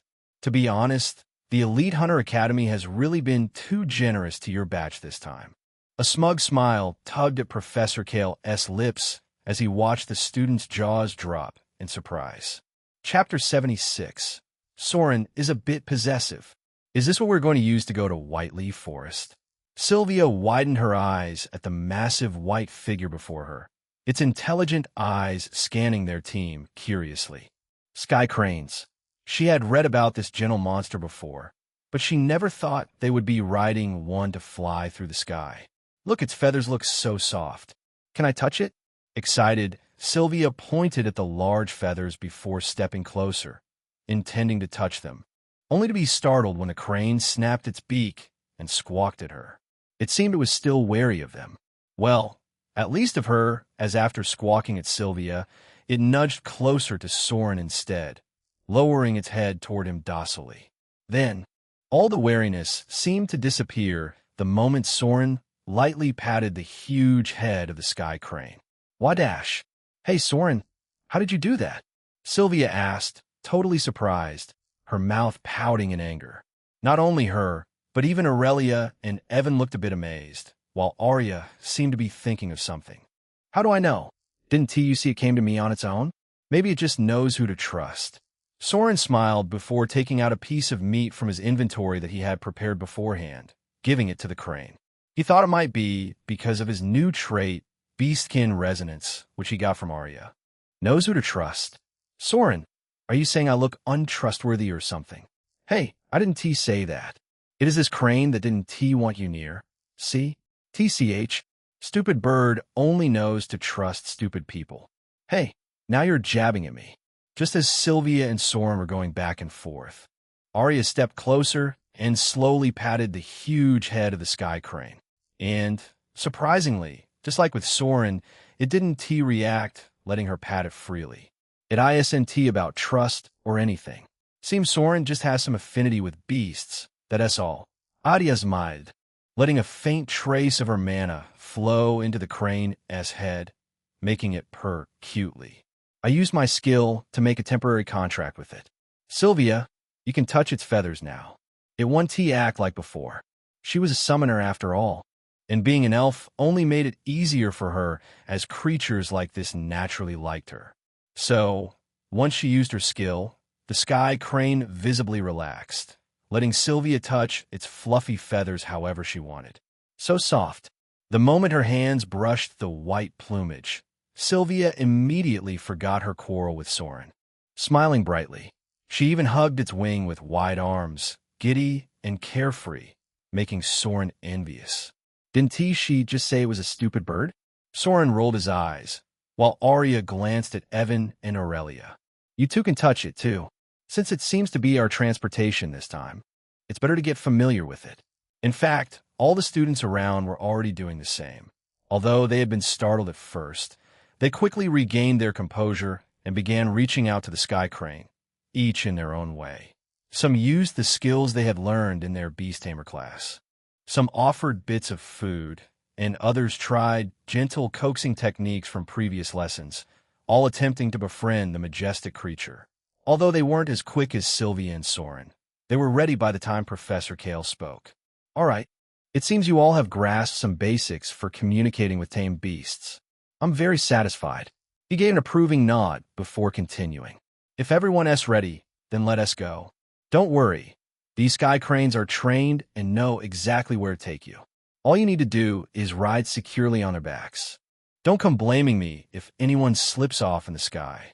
After the warning, Professor Kale walked a few steps away from the students, glancing down at the young wyvern lazily perched on his shoulder. Pyro Spike, it's time to leave. He spoke softly, to which the little wyvern let out a long yawn before slowly pushing itself off his shoulder and taking flight. Swoosh! Then, to the astonishment of every student, the young wyvern began to shift. Its small, playful form stretched and grew, flames curling and dancing along its scales as it directly transformed right in front. In a moment, it returned to its true size, towering and magnificent, easily dwarfing the sky cranes. Roar! The moment it fully changed, it let out a deafening roar that shook the clearing. The sky cranes, sensing the overwhelming presence, immediately lowered their heads and bowed without hesitation, displaying complete submission. So it wasn't he a youngling? Soren, who was watching it change shape, thought for a moment and then shook his head. No, it is definitely a youngling. It just seems to be a high-ranking class wyvern.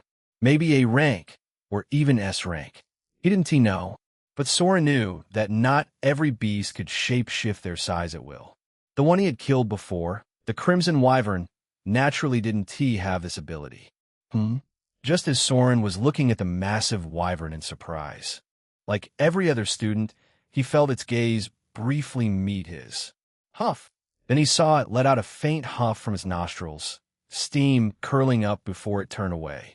Although it was so brief that nobody else really noticed, Soren was sure it had looked at him with contempt. The heck? Is this wyvern taunting me, or what? Soren was a bit amused when Professor Kale's voice echoed across the entire field.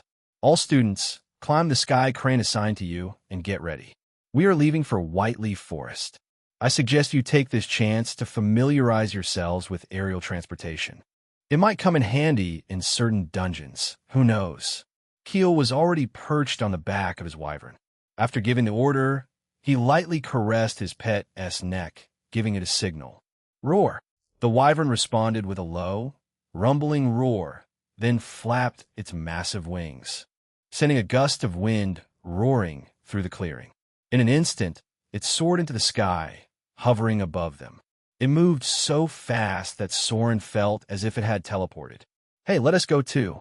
We can't let the professor wait for us, can we?" Arya suddenly spoke softly, making everyone snap out of their surprise. She was already riding on the back of the massive sky crane along with Sylvia. Sylvia, however, seemed even faster than her.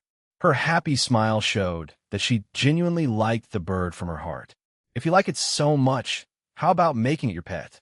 Soren used his skill, Windwalker, to land right above the sky crane, only to see Sylvia squatting and playing with the soft feathers, caressing them with a smile. So he couldn't help but joke lightly, only to see Sylvia tilt her head up, eyes wide with curiosity. "Really? Is it possible to take it as my pet?" she asked as if she were seriously considering it. After all, in this world, not only beast tamers could have pets. Other hunters had ways to obtain them too, though they wouldn't be able to use them as efficiently. So Sylvia thought it might actually be possible. Cough. "Well, it is possible, but not at your level yet." Seeing her expectant gaze, Soren felt a bit awkward and didn't have the heart to tell her he was only joking. After all, these were the sky cranes of Elite Hunter Academy, not some ordinary beasts up for sale. Even if they were, they certainly weren't rich enough to buy one. Is that so? So sad. And it's even so fluffy. Sylvia looked visibly disappointed, her head lowered as she softly caressed the white feathers. But with her blonde hair, blue eyes, and graceful figure framed against the snowy wings, she looked absolutely stunning to Soren. Not to mention, from his higher position, he couldn't help but notice the faint hint of cleavage, which made her charm even more striking. Soren couldn't help but look at her, silently admiring her. Heck, feeling that Evan might see her like this, he even shifted slightly forward, casting a shadow over Sylvia to hide her. Welp, from the looks of it, Soren seemed possessive too. Chapter 77, Impromptu Trial. About 200 kilometers north of Fiona City, the vast sky was suddenly filled with a large number of flying monsters. Leading them was a massive wyvern with crimson flames, and behind it, countless sky cranes blanketed the sky in white. Traveling in arrow-like formations, the sky cranes moved so fast that before 15 minutes had even passed, Soren and his team found themselves above the massive expanse known as Whiteleaf Forest. From above, they could see the central core of the forest, completely white as if bleached from a distance. The dense forest surrounding it only made the contrast more striking. Truly, the C-rank dungeon Bleachwood Hollow had altered the entire topography for several kilometers around. Whoosh! Before they could take in more of the view, the sky crane they were riding abruptly changed direction, diving toward the ground at incredible speed. The same happened with all the others, their formations twisting and turning as the white blur of sky cranes surged forward like a living wave. In no time at all, Soren found himself in a large grass field nestled within the forest, somewhere near the edge of the massive woods they had seen from above. But he keenly realized that this place wasn't a camp at all, just an unfamiliar, empty clearing. The others seemed to notice it too, murmuring quietly among themselves when we've finally arrived. "Now dismount those cranes, will you?" As soon as everyone landed, Professor Kale called out, smiling as he waited for the students to step off their mounts. He didn't seem to notice the confusion in their eyes at all. Only once the sky cranes were free did he nod and speak again, loudly enough for everyone to hear. "All right, as you can see, this is Whiteleaf Forest, where you'll be training for a while. But this isn't your camp." Still perched on the back of his massive wyvern, he continued with a reassuring smile. "Don't worry, I didn't get lost. This is exactly what the Academy planned. From this moment on, you're officially in training, and this will be your first trial since joining the Elite Hunter Academy. The objective is simple. Find your camp before the sun sets." Professor Kale suddenly pointed southeast and said loudly, "The camp you need to find is in that direction, where all the professors and your seniors are waiting for you. So, all you have to do is travel through this forest, fight or hide from the monsters along the way, and arrive at your camp before sunset." Simple, right? The burly man flashed a grin, showing all his white teeth. Don't worry, the monsters in this forest aren't beyond your ability. Well, at least you should be able to run. He continued, anyway, since this is a trial, although unofficial, the first 5 teams to reach the camp will receive certain rewards. Of course, that only counts if all the team members reach the camp together. Okay, that's all I have to say. I hope you'll use your knowledge, stay calm, and take this chance to increase your strength. After saying that, Professor Kale signaled the wyvern, and it took off along with all the sky cranes. Professor, before any student could even ask a question, he vanished into the distance with all the mounts, leaving them stranded and confused. No wonder the Academy provided these mounts, so they could send everyone straight into a remote area for the trial. For a moment, everyone went silent. None of them had expected to be thrown into a so-called trial the moment they arrived. Even Soren stayed quiet, thinking that this didn't happen in the game at all. Did the event change because we conquered the E-rank dungeon principle thrown at us before? He couldn't help but wonder when, suddenly, someone spoke softly beside him. Ah, my dear Ivory, will I be able to see her again? The voice belonged to Sylvia, who was staring at the sky where the sky cranes had disappeared, her eyes slightly moist. It seemed that, rather than worrying about the unexpected trial, Sylvia was concerned for that bird instead. Her eyes never leaving the sky, even after a long time. The girls and their preferences. She even named it already. And how the heck did she know its gender? Soren was left speechless when Evan asked him from the side. Ahem, so? What should we do now? Should we just head in that direction? He signaled the way that Professor Keel had pointed them. Yeah, since this is a trial, I think we should start moving immediately. With our levels, first place is definitely ours. Aurelia also spoke lightly, a trace of pride in her voice. She had prepared extensively for this practical training and wasn't afraid of an impromptu trial. Rather, she seemed pumped for the competition, her amber eyes flaring brightly as they settled on Soren. After that day, she had become a little more expressive, it seemed.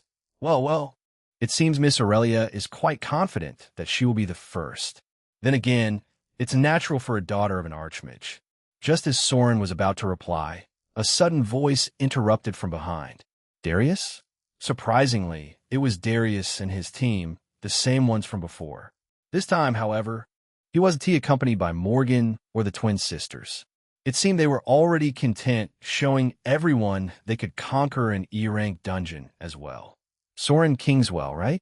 Darius met Soren's gaze and offered a faint smile. If I remember correctly, you're the captain of this team.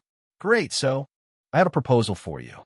He didn't mince his words, speaking lightly but clearly after gaining everyone's attention.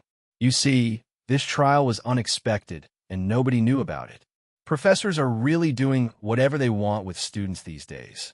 He let out a faint sigh of dissatisfaction before continuing. But I think for our teams at high levels, this trial isn't that hard. All those weaker teams can't even compete with us. He showed a faint disdain. So I thought, why not spice it up with a bet like before? Darius clapped his hands and showed his teeth, an unreadable look flickering in his dark eyes.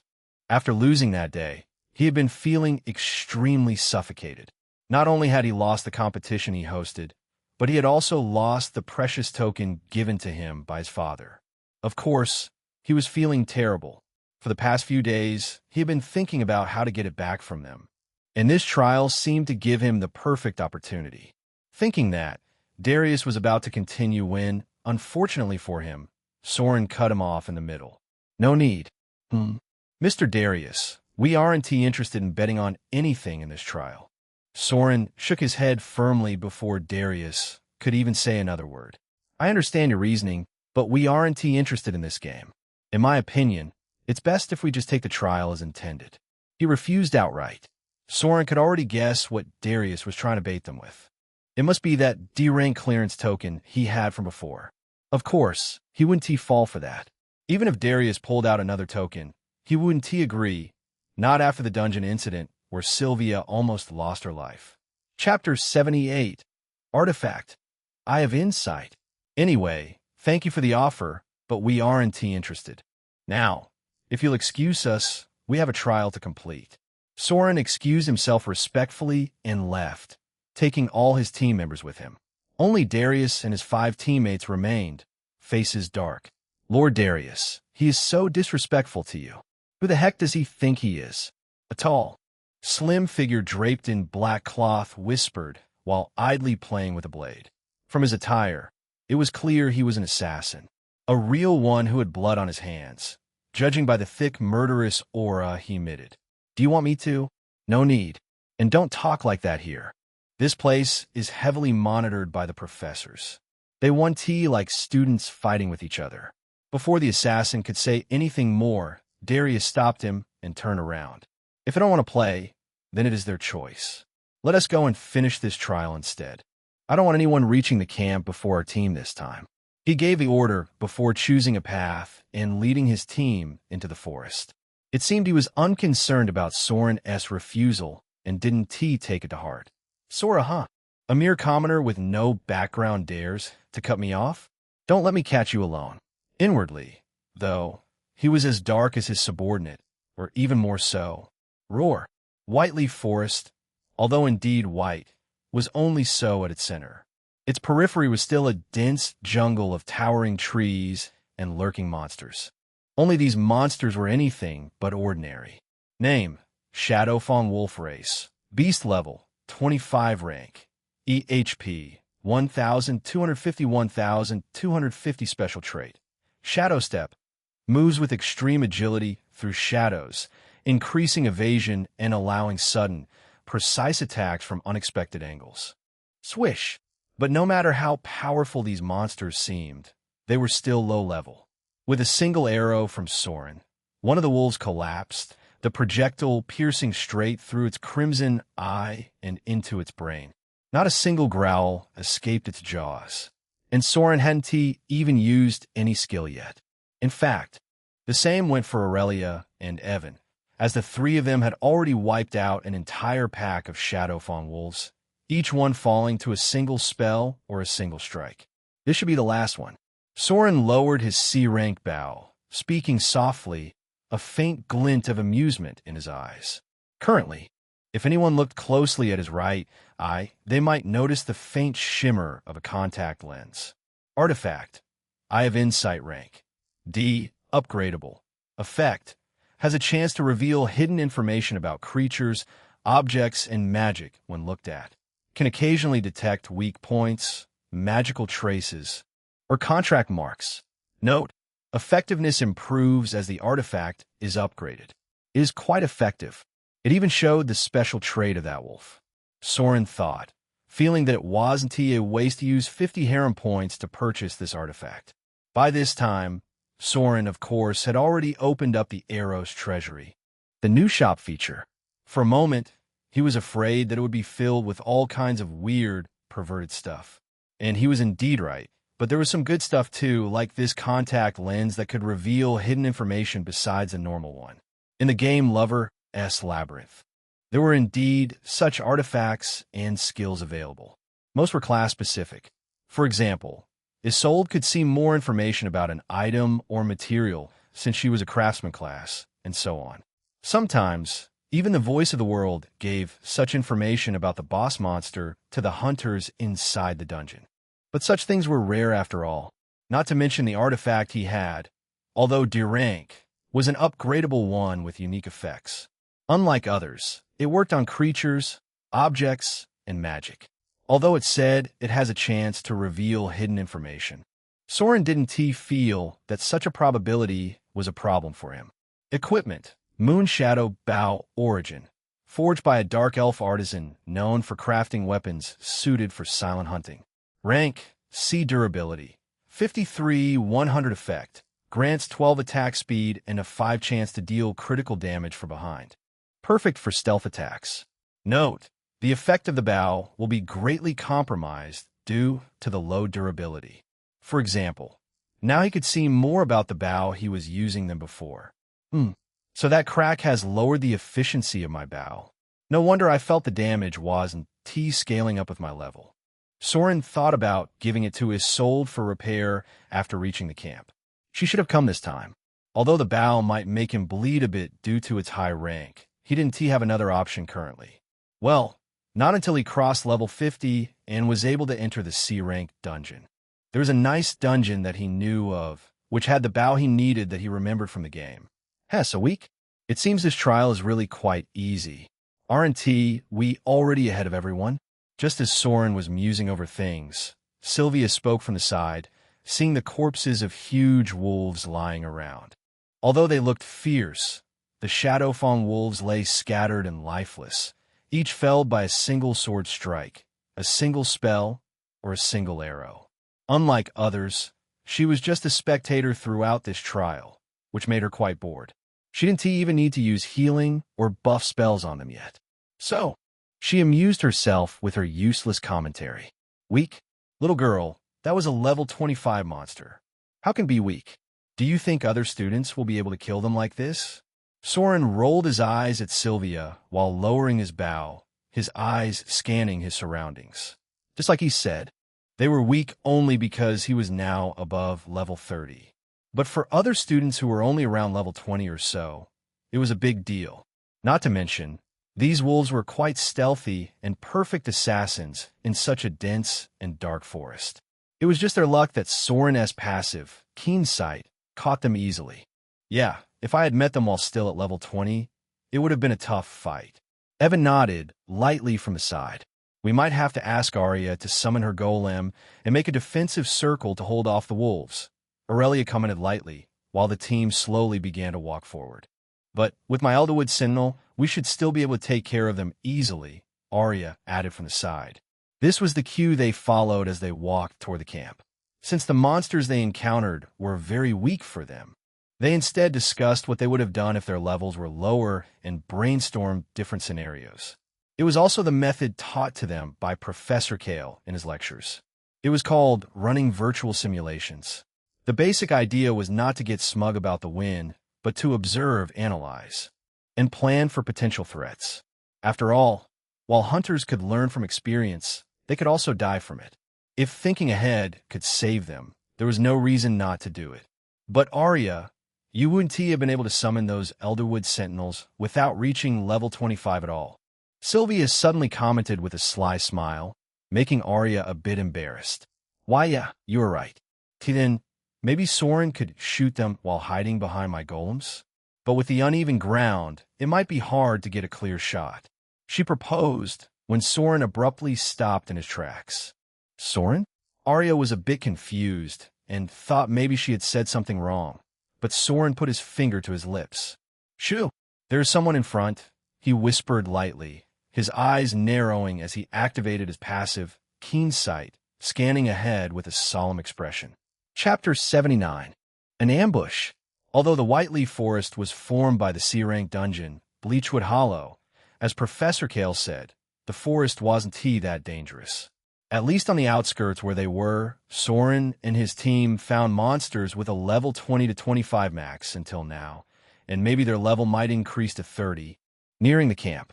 Clearly, the professors thought about the students and limited the level of monsters and dangers in this area. But that also meant some students with a higher level would be able to easily take advantage of this situation. Although it was still due to those students' capabilities, Soren felt that they might have also thought about giving a challenge to students like him. Growl. Otherwise, why the hell would their team suddenly be surrounded by a pack of wolves larger and darker than the one they just killed before?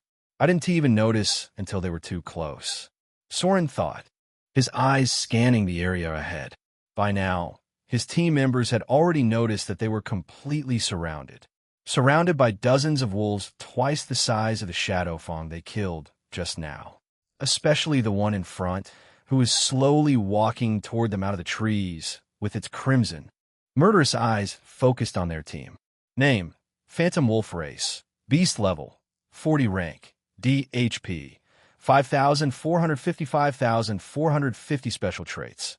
Alpha S Veil conceals the scent and tracks of pack members, greatly reducing the chance of detection or tracing. Note, evolved form of Shadowfang Wolf, no wonder I couldn't sense it. Such a unique trait. Is this a skill only a born hunter could have? Soren thought in surprise. A leader who could conceal its pack entirely with skill like this was an absolute menace, no matter how he looked at it. Not to mention its level, which was as high as 40. Fortunately, only the leader was at that level. Roar. Unfortunately, Soren didn't have time to muse over much. As the moment his eyes met the leader, it let out a deafening roar that thundered through the entire forest. Swish! In an instant, a dozen wolves surrounded them, moving with terrifying precision. Their eyes gleamed with hunger as their growls echoed through the forest. Simultaneously, thick dark shadows burst from the feet of the leading wolf, spreading rapidly and engulfing the entire battlefield in an instant, cloaking everything in darkness. Immediately, their visibility dropped sharply. Only pairs of crimson eyes glimmered within the shadows, filled with murderous intent. At the same time, a suffocating heaviness pressed down on every member of the group. If this were a dungeon, Soren was certain the voice of the world would have already announced that they were under some kind of debuff. Purification. Fortunately, Sylvia's skills still worked flawlessly, instantly dispelling the weakening effect from everyone. However, the thick darkness surrounding them still remained untouched. Come forth, my summons, stone golems. Fortunately, they were already used to fighting, so none of the members panicked. As the wolves closed in, Arya Luna lifted her hand, a brilliant glow emanating from one of her rings. In a heartbeat, massive stone golems erupted from the ground, their stone limbs thudding against the earth as they formed an unyielding wall around the team. Swish! Simultaneously, a streak of blinding sword light shot from behind. The wolves barely had time to react before it sliced through the air, aiming straight for the head of one unfortunate beast, ready to cleave it clean in two. Roar! But before the sword could strike, a dark flame shot out from the leader's claw, intercepting it with deadly precision and saving the wolf from being cleaved. However, this also managed to draw its aggro to Evan, whose muscles had already swelled abnormally, his sword shining bright even in the darkness. Blazing purge, not to mention the overwhelming surge of fire that began to spurt out of Aurelia's staff, directly brightening the entire shadow, cloaking around and restoring vision. Crimson Inferno. Simultaneously, her AoE skill attacked the same wolf Evan had targeted before, directly engulfing it in the fiery inferno. Even with its high level and agility, it could not escape Aurelia's spell before letting out a painful howl, its body totally wounded. Roar! While being surrounded, the other team might have tried to escape the encirclement, but Soren's team attacked first, catching the wolves off guard. In an instant, the battle began between their team and the Phantom Wolves. Heaven's Cleaver, Evan, with his incredible sword skill, directly began attacking the leading wolf, while Aurelia used her Inferno to purge the measly sidekicks that dared to pounce. Arya used her stone golems and Elderwood Sentinels to perfectly encircle them into a defensive form, while Sylvia began using her buff-type skills, reducing cooldowns and strengthening her teammates. Everyone began to work in such tandem that they did not look like a group that had been caught off guard and surrounded at all. Rather, despite being on the defensive, they were already ahead of the Phantom Wolves, no matter how high their agility and stealth ability were. If their prey did not run and encircle themselves in a defensive circle, they would be hard-pressed to do anything. Not to mention, there was someone in their team who could see through even their stealth and strike despite the wolves' high agility. Tempest Arrow. For the first time ever, Soren unleashed his class-specific skill, standing atop one of the stone golems. Whoosh!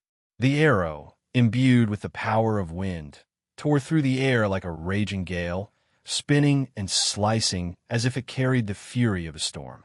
True to its name, the Tempest Arrow shot straight into the shadows, seeking out its target with uncanny precision like a missile. In an instant, it pierced one of the Phantom Wolves directly through the eyes, dispelling its concealed form and slicing through its skull, killing it before it could even react. Even after piercing the wolf, the arrow ripped through the air like a raging gale, striking with such force that it splintered the thick trunk of a nearby ancient tree, sending chunks of bark and wood crashing to the ground. Leaves, dust, and debris were hurled into a violent whirlwind, the wind howling like a storm, as if the battlefield itself had been struck by a tempest. Truly, his class name, Tempest Strider, wasn't T just for show. Roar. But that didn't mean the wolves were scared. Rather, this only managed to anger them even more, especially the leader, whose attention immediately snapped to Soren, its murderous eyes letting out dark flame. Swish! Then, to Evan's surprise, it suddenly disappeared from its position like a shadow, before emerging from beneath the golem and swiping its massive claw at Soren's head.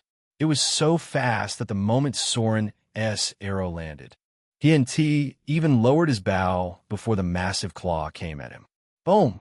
Unfortunately for the leader, before its claw could even touch Soren, he was hurled off the golem's shoulder by large vines that appeared out of nowhere.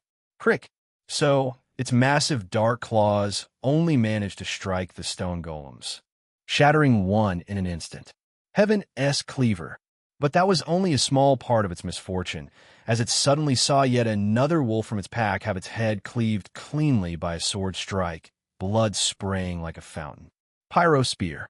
Another of its own was pierced by the flaming lance, incinerating its heart. Chapter 80, Massacre. In an instant, it lost yet another 2 members of its pack.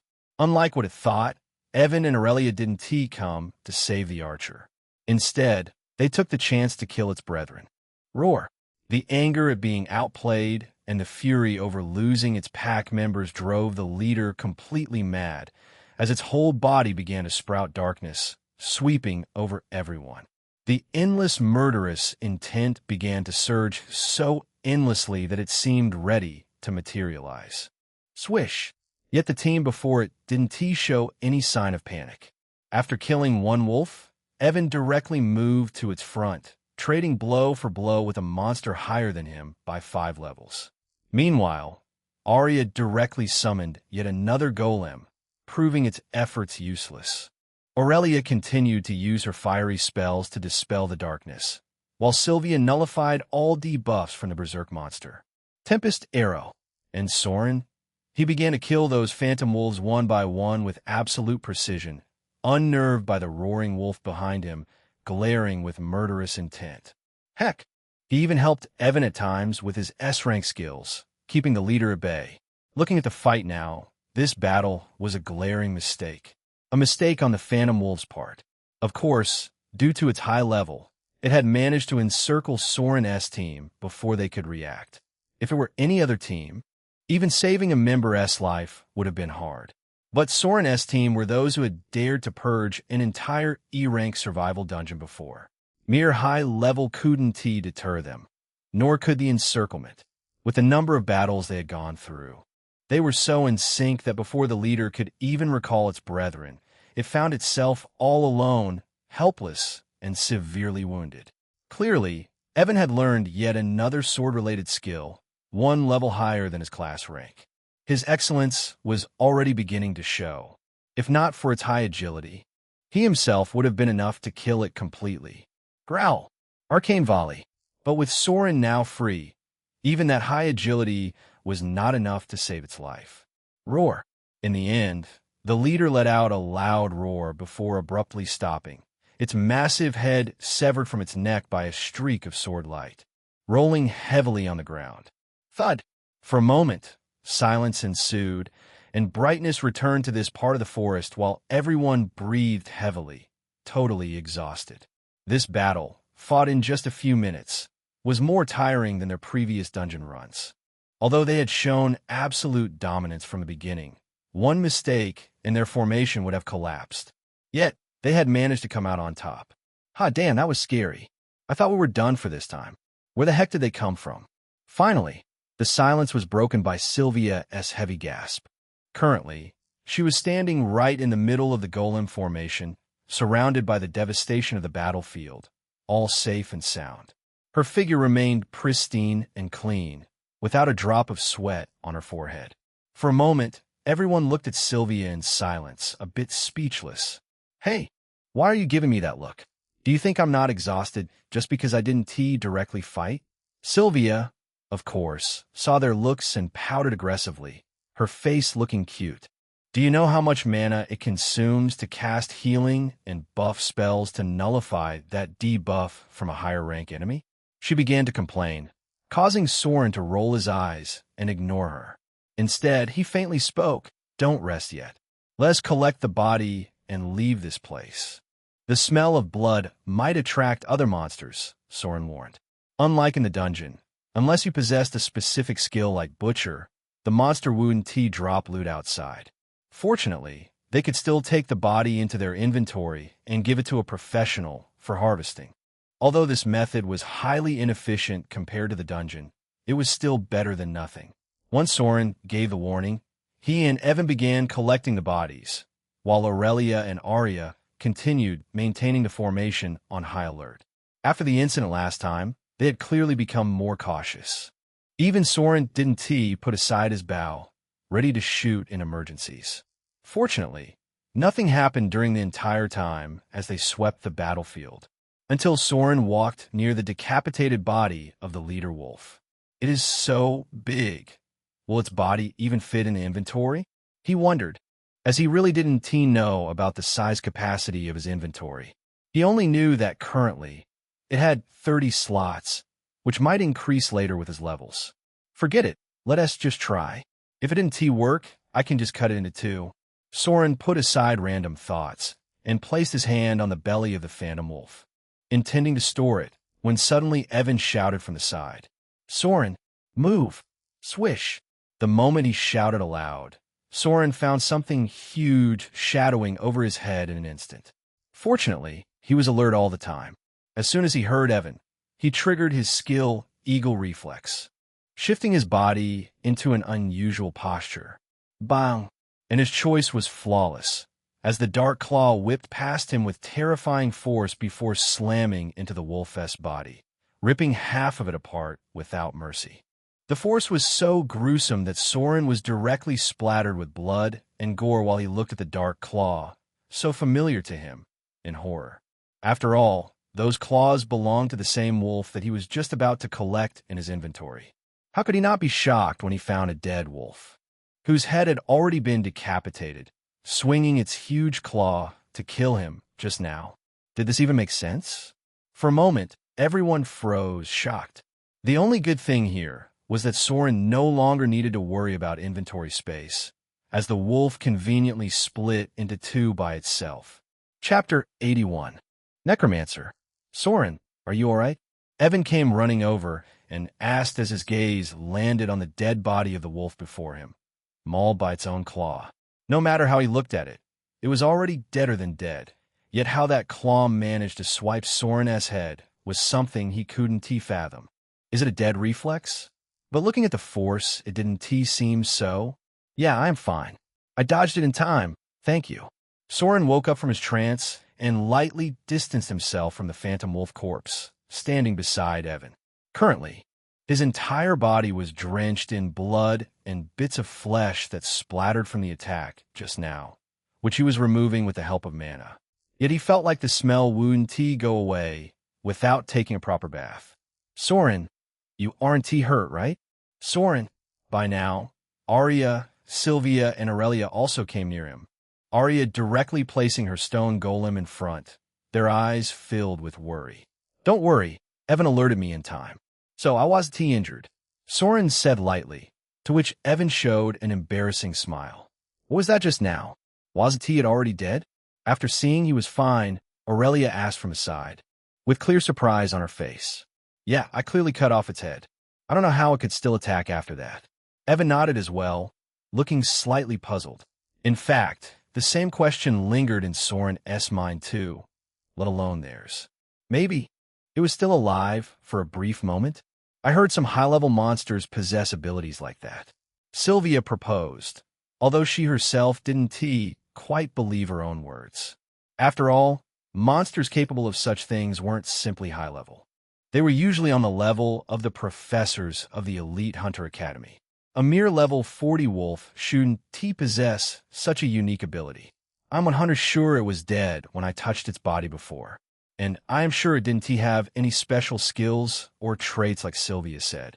Otherwise, he would have seen it already with his eye of insight. Then, the only way a dead monster can move that I know of is... Soren paused, his eyes getting faintly darker and solemn. Necromancy. The dead couldn't move like the living. That was the universal law. But this world had an exception.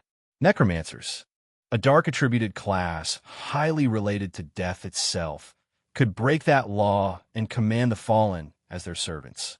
Although it was a class that was forbidden in this world, it was still something rare. For once, Soren hadn't seen a necromancer in any of the 3 sections yet. I don't feel any presence of dark mana either. Soren was really confused as it didn't make sense. For once, he thought he hadn't offended someone enough to want his life. Of course, there was that Darius, but he shouldn't be after him, considering the place. Not to mention, he didn't have any subordinates with a class like that. Besides, there was no reaction from the professor or the senior hiding behind, watching students from the dark, which he was sure of. Maybe it was really a dying trick? Soren had a hunch there was something wrong, but since he couldn't come to any conclusion, he could only let it slide for now. He would talk to Professor Lyra once he reached the camp. Soren, should I incinerate its whole body? As Soren decided to let the matter rest for now, Aurelia from his side asked, still wary. No, please don't do that. Don't worry, with its condition now. It shouldn't be able to move anymore. But Soren shook his head immediately. Instead, he slowly came closer to the severed body of the phantom wolf, far more carefully than before, and stored it directly into his inventory. Just like he said, there was no reaction like last time, calming the tense nerves of his teammates. But it was expected, as the body was already in pieces. With its condition, its harvesting value had decreased even further. However, Soren didn't let Aurelia incinerate it because, first, he wanted Professor Lyra to see it, and second, he needed the monster core inside its body. His unique skill, core infusion, allowed him to extract the mana from the monster-esque core and store it inside his body for his own use. Of course, he wouldn't want to waste it. Let us continue to the camp then, Soren said before signaling Arya to desummon those stone golems, as they were too slow. Then he, along with his team members, left the forest, heading straight in the direction of the camp.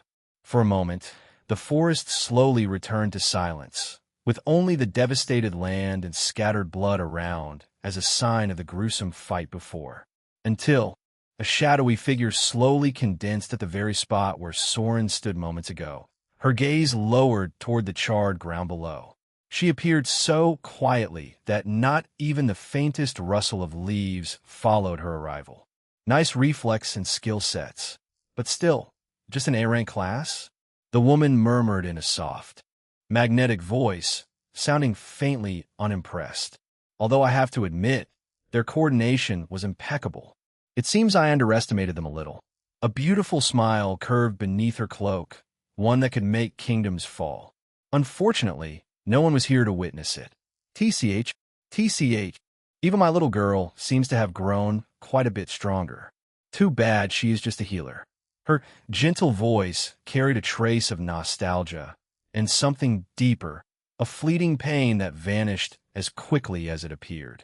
In the next instant, her eyes turned solemn and cold, like something that crawled out from the depths of hell. This test was a failure. It wasn't even a challenge for him. She bit her lip lightly, displeasure flickering across her expression. So far, she still couldn't see anything special about Soren Kingswell. It seems next time I need to let him take a little more risk. Just as the thought crossed her mind, her expression shifted. Her eyes slowly lifted toward a certain point in the sky. To ordinary eyes, there was nothing there. But her crimson gaze pierced far deeper, as if seeing beyond the surface of reality itself. Something hidden within the very fabric of space. TCH, it seems she already noticed something unusual. Space mages are always troublesome. She clicked her tongue softly, a faint frown appearing on her otherwise flawless face. Let us leave before I am noticed." With that, her form soon began to fade, drifting with the passing wind like dust carried away by an unseen current, starting from her feet and slowly climbing upward. Even as her body dissolved into the air, her gaze remained fixed in the direction Soren had gone. "Soren Kingswell, I hope you won't disappoint me next time." Just then, a gentle wind stirred, lifting the edge of her cloak just enough to reveal the faint smile that played across her lips.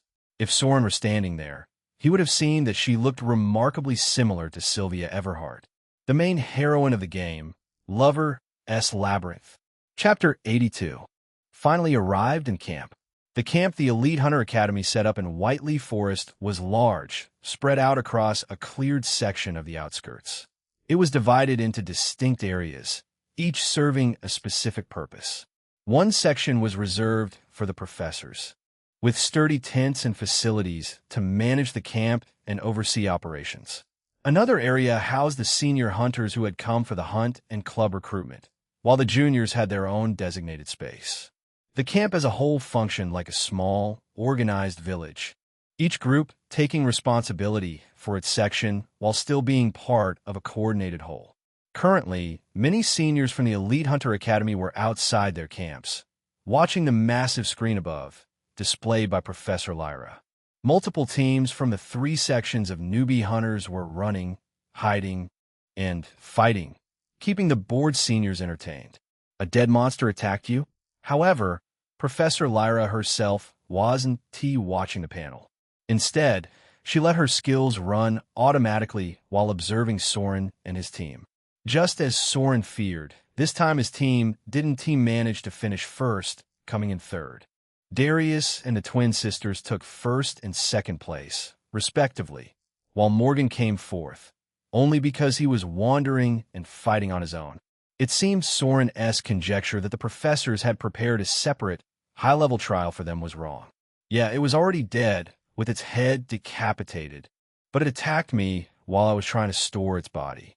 Soren briefly recalled the event, explaining what had happened in the forest. Since it's just a level 40 Phantom Wolf, it shouldn't have any unique skills like that.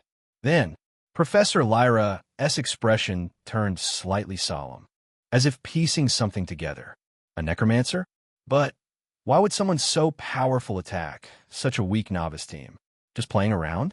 Lyra wasn't entirely surprised by the incident. She had already sensed someone infiltrating her domain. Besides, she had received news from Principal Logan about this trip, and was caught off guard by the intruder. She was only puzzled as to why Soren's team got involved. Okay, I understand. Soren, give me that wolf's body, and I'll investigate. And don't tell anyone about this, okay? In the end, Professor Lyra didn't overthink it. She took the wolf leader's body from Soren, whose core had already been removed. Then she pointed to a designated area in the camp and said, "That is where you've been assigned. You can set up your camp there. Rest for today, and starting tomorrow, the Hunter Club recruitment will begin." She explained briefly before dismissing them, as maintaining her projection skills consumed too much power. It was necessary, though, so the seniors could scout junior students for their clubs. They didn't know anything about them yet. Fortunately, she wasn't projecting inside a dungeon. Oh, by the way, the reward for coming third in this trial is 1,000 credit points for each member. You can go and spend it at the small market set up by your seniors over there. She didn't forget to remind them. Sigh, why'd I have to set up camp by ourselves? Can't the academy just prepare one for us? On a certain corner of the huge camp, Sylvia mumbled, quite annoyed. She thought that after completing the gruesome trial, there would be a nice place awaiting them. But here she was, struggling to tie up huge tent poles and knots, her hands already sore from the effort. Although the tent they were given by the academy was similar to the one Soren had seen on Earth, it was far more robust and sturdy, infused with reinforced fibers and minor protective enchantments. So, it took quite a bit of force to secure the stakes and properly set them up, making Sylvia sweat. The poor girl didn't even break a sweat while fighting. Yet now her forehead glistened with it under the afternoon sun as she struggled with the stubborn ropes and flapping tarp. This is the worst. Haha, this is also part of the Professor's training. Otherwise, do you think every dungeon takes only a few hours to conquer? Just as Sylvia struggled with the knot, Soren stepped in behind her and reached around, guiding the rope as he helped secure it to the stake. His broad body pressed close behind her, almost as if hugging her soft body. For a brief moment, her heart skipped a beat, caught between embarrassment and the warmth of his presence. Sylvia couldn't help but feel a bit shy as they were outside. Some dungeons require days to complete, and sometimes situations happen. At that time, setting up camp becomes necessary.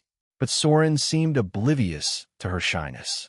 Rather, while lecturing her, he briefly turned her body around to face him before taking out a white handkerchief from his inventory and wiping the beads of sweat on her forehead carefully. His touch lingered slightly longer than necessary, gentle enough to make her feel cared for without words. Although there are artifacts that can provide shelter better than this, as a newbie hunter, learning it can be helpful at times. After wiping the sweat from her forehead, Soren smiled at the stunned Sylvia, his hand resting on her shoulder as he spoke softly. Okay, your camp is ready now. Go inside, change your clothes, and relax for a while. We will leave after an hour and go to that market. It seems there is no shower facility here. We might need to buy some water elemental orbs. He ordered casually, to which Sylvia could only give a stiff nod in response, a little flustered. Her hands fidgeted at her sides while her heart felt strangely warm, though she didn't know why. To be honest, she was still a bit confused as she entered the camp, casting Soren a puzzled look. And she wasn't the only one, as Arya, Aurelia, and Evan looked just as bewildered, clearly unaccustomed to seeing Soren act this way. What are you gawking at? If you set up your camp, go and rest for an hour. Didn't you hear me? Soren, of course, noticed their shocked expressions as he turned around and rolled his eyes. He was just trying different ways to deepen their relationship. All right. And judging from the faint jealousy he could see in Arya's eyes, it seemed to have worked. Chapter 83, Eros Treasury, Gigaton Bonus Chap. Eros Treasury. Available items. 1. Silk Restraint Thread. 25 PHP magical threads used to bind targets. Useful in crowd control situations. Work on any race too. Aphrodisiac Mist, minor. 20 PHP creates a faint erotic fog that slowly arouses everyone within a small area. Perfect for group play. Be careful, as monsters are affected alike regardless of gender. 3. Temptation Cloak. 40 PHP in illusory garment that enhances the wearer's seductive aura, which can disappear and appear at will at any part of the body as desired for. Lust Recovery Potion. 15 PHP instantly restores stamina and vitality after intense sessions, allowing endless rounds. 5. Hunter's Sensual Body Oil. 10 PHP oil that makes skin hypersensitive to touch while leaving a slippery. Pheromone-laced Sheen 6. Eye of Insight. 50 PHP, sold 7. Seduction Collar. 35 PHP collar that marks a woman as owned, boosting her obedience and pleasure from commands. Won't work on a high-level target 8. Pleasure Shock Ring. 30 PHP intimate ring accessory that delivers electric-like jolts of stimulation on command or during use for both parties. 9. Succubus Charm Fragment. 60 PHP partial succubus essence that grants minor charm and energy drain during intimate encounters. Crimson Queen Lash. 60 PHP, a defensive chain used by a succubus queen that can save you from a fatal attack. Requires the lust power drain from the harem candidates as fuel. Note, the items shown in the shop are only those the host can buy with his current points. As the perverted harem points increase, the shop will refresh accordingly. Current perverted harem points. 60. This was the new feature that Soren awakened after his harem points reached 100. And just like he thought, it was filled with all kinds of perverted stuff focused on lust and pleasure. The only decent one was the Eye of Insight, which Soren already bought. After that, he thought he would save up a few harem points and let the shop refresh first. But the incident in the forest made him change his mind. My defense is so weak. In fact, he had no defense at all. At that time, if that dead wolf really managed to swipe at his head, even if he didn't die, Soren was sure he would be severely injured. In the end, no matter how powerful he was still a range class, an archer. The moment he let down his guard and an attack landed on him, he would be dead, no doubt. Of course, he could always add his free stat points to his strength and make himself strong, but Soren felt that it was useless. A hunter's strength wasn't always related to stats, but to the skills and the class they had. Without any defensive skill in his arsenal yet, the best Soren could do right now was increase his agility stat. After all, this stat not only increased his speed, but also sharpened his reflexes and perception, like the use of passive before. If the enemy couldn't even catch him, how could they attack? However, there would always be times when he would be caught off guard. Even with high luck, just one mistake could be game over. I need insurance. Soren already thought of buying a defensive artifact with the credit points he had. After all, he had tons of them after purging that survival dungeon. He could always find a decent artifact if he searched carefully. But that unknown necromancer seems too strong. Soren remembered what he heard from Professor Lyra last night.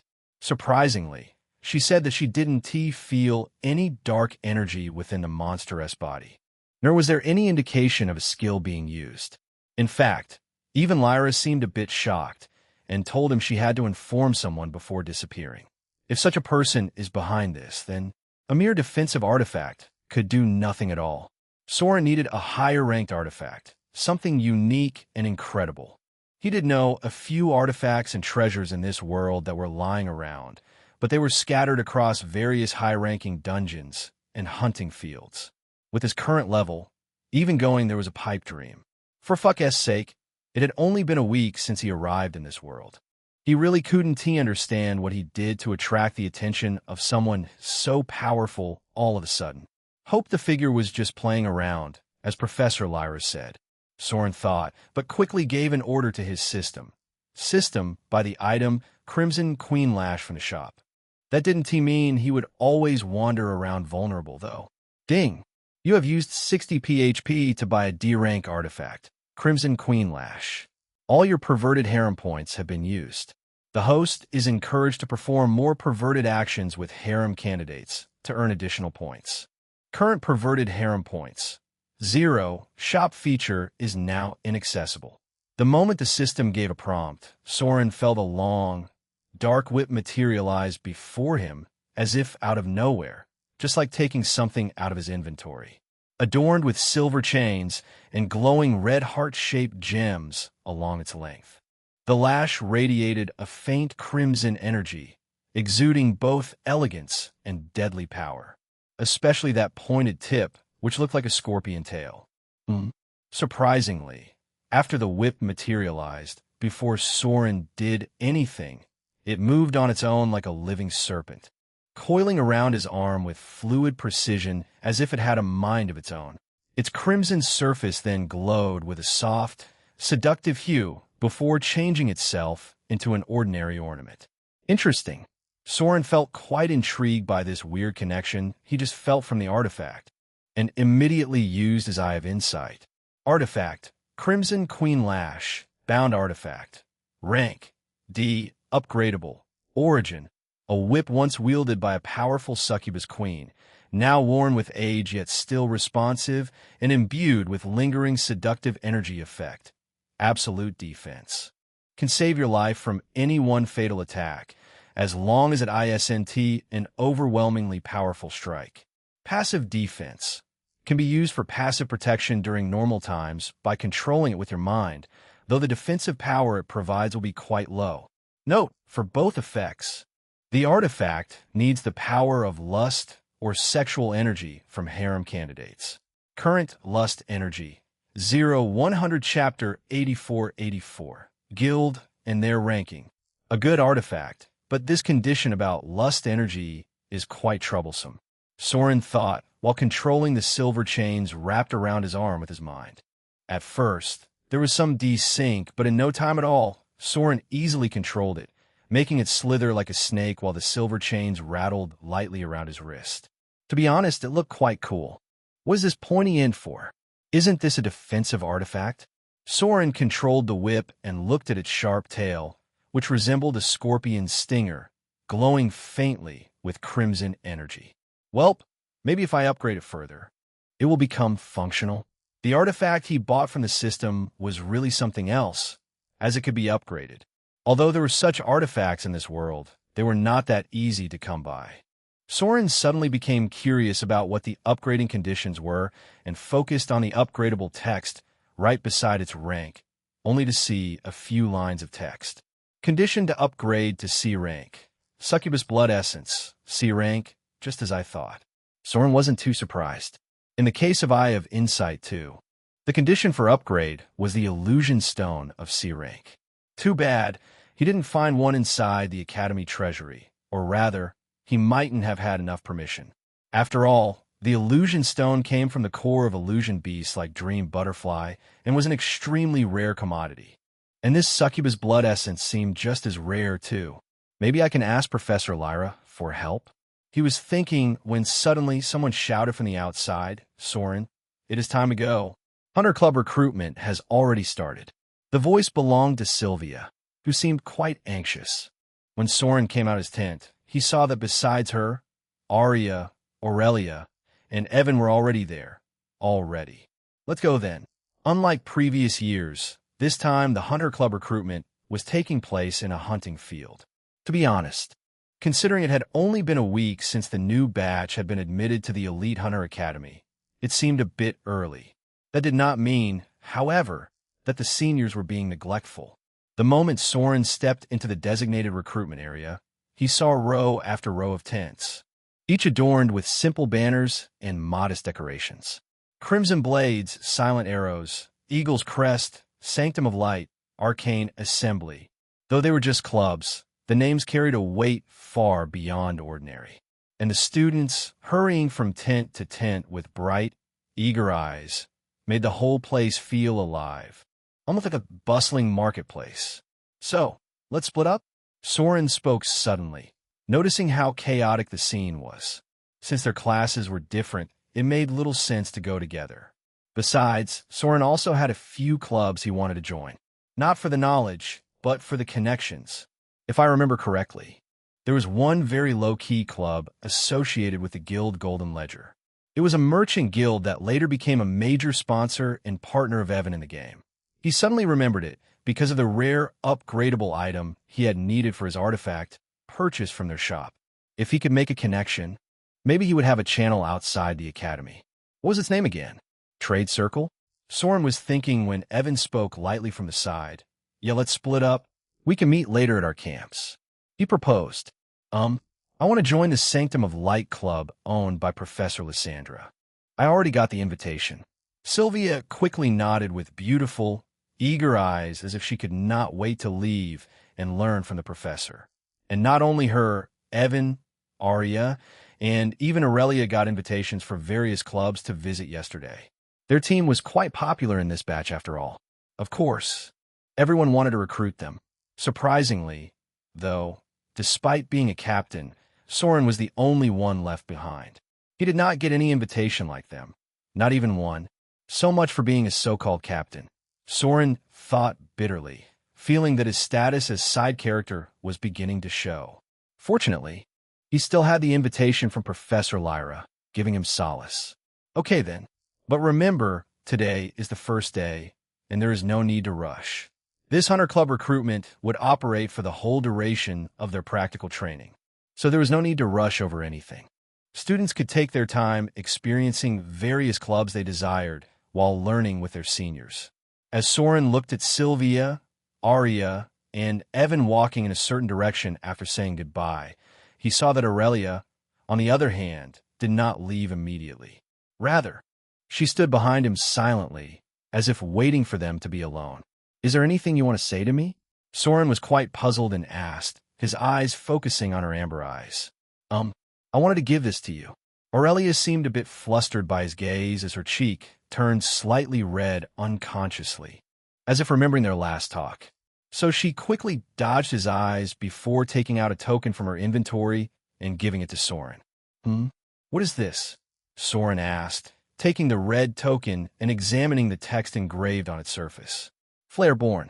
The token looked beautiful, yet ordinary, with nothing on it except one word surrounded by 5 beautiful stars. But the moment Soren saw it, his heart skipped slightly as a look of surprise appeared on his face. It's a club invitation. Aurelia did not see his shock and lightly explained, as if it were just an ordinary thing. Our Flareborn Guild also has a club called Crimson Flame in the Elite Hunter Academy. She paused briefly. So if you want to join, you can go there with this token, she said, her eyes imperceptibly focusing on Soren. I hope you can join. It will be incredibly helpful, as it is a very influential club. She stressed at last in a soft voice, unlike her usual self. Although she was saying it as an invitation, Soren could clearly see that she wanted him to join her. Just as he thought that nobody wanted to invite him to a club, Aurelia suddenly gave him a surprise. For a moment, Soren could not help but look at Aurelia intently, making her blush slightly. To be honest, she looked kind of cute. Too bad they were in public. In the end, Soren just sighed before suddenly extending his hand, intending to return the token to Aurelia. What? Didn't you want to? But his action only made Aurelia totally surprised as her eyes went wide. She never thought that Soren would return the token to her like this. Is he rejecting me? For the first time in her life, she dared to invite someone, and she was ruthlessly rejected. Although it was just an invitation and nothing big, for a moment, Aurelia felt a very strange feeling arise in her chest, one she had never experienced before. Was it a mix of disappointment and maybe a faint heartbreak? Fortunately, before she felt further, Soren shook his head. No, I didn't mean that. Of course, I will join your club if I can. In fact, even if Aurelia did not invite him, he was planning to join one way or the other. Otherwise, how was he going to get close to her and add her to his harem? He just was not expecting an invitation directly from her like this. Then why? Aurelia asked, confused, to which Soren rolled his eyes and flicked her glabella to her surprise, eliciting a sharp moan, just as he had done with Sylvia before. Ouch, silly girl. That token is no club recruitment token. That clearly belongs to your guild, Flareborn. And do you not know it is forbidden to recruit students to a guild before graduation? Soren rolled his eyes as he found that Aurelia did not seem as smart as she looked. She might be even sillier than Sylvia. There was a reason why he was so shocked after seeing that token just now, as it belonged to the 5-star guild, Flareborn. In this world, the guilds were basically divided into 1 to 7 stars. A guild that had conquered at least 1 D-rank dungeon was a 1-star guild, at least 1 C-rank dungeon was a 2-star guild, and so on. It meant Flareborn was a guild that had conquered at least 1 S-rank dungeon. And in this world, there was number 7-star guild yet. So that token engraved with the guild name was a very precious treasure that countless people dream of obtaining. And yet Aurelia gave it to him so easily. Her reason? Join a puny club inside the academy? Did he need such a precious token for that? For a moment, he did not know whether Aurelia was acting or if she was really foolish. Hey, I didn't mean to recruit you to the guild. Did you not hear me say club? Well, looking at her oblivious expression, it seems she was the latter. You're really silly. Do you not know how much power that token represents? If you really give it away like today, you might get scolded by your mother. Soren admonished and explained what it entailed to this girl who had never seen the world. So now you understand? Do not give such a precious thing randomly next time. As for that club of yours, I will join it later, do not worry, he said, and was about to ask her to leave for now, but suddenly he thought of something else, his eyes shining brightly. Hey, Aurelia, in fact, you do not go to that club today either. Instead, come with me. I also have a club that I would like you to join with me. He was thinking about how he could join that club, Trade Circle, as the conditions to join were quite stringent after all. But if he could take Aurelia with him together? For a moment, his eyes shone brighter as they focused on Aurelia's tender body, making her squirm uncomfortably. Chapter 8585, Mimic Golem. Please deposit 100 credit points first if you want to visit our club, Trade Circle. Inside a somewhat luxurious tent, a beautiful lady in a long gown spoke as soon as Soren and Aurelia entered. Although the tent looked like any other from the outside, the moment they stepped inside, it was clear it was anything but ordinary.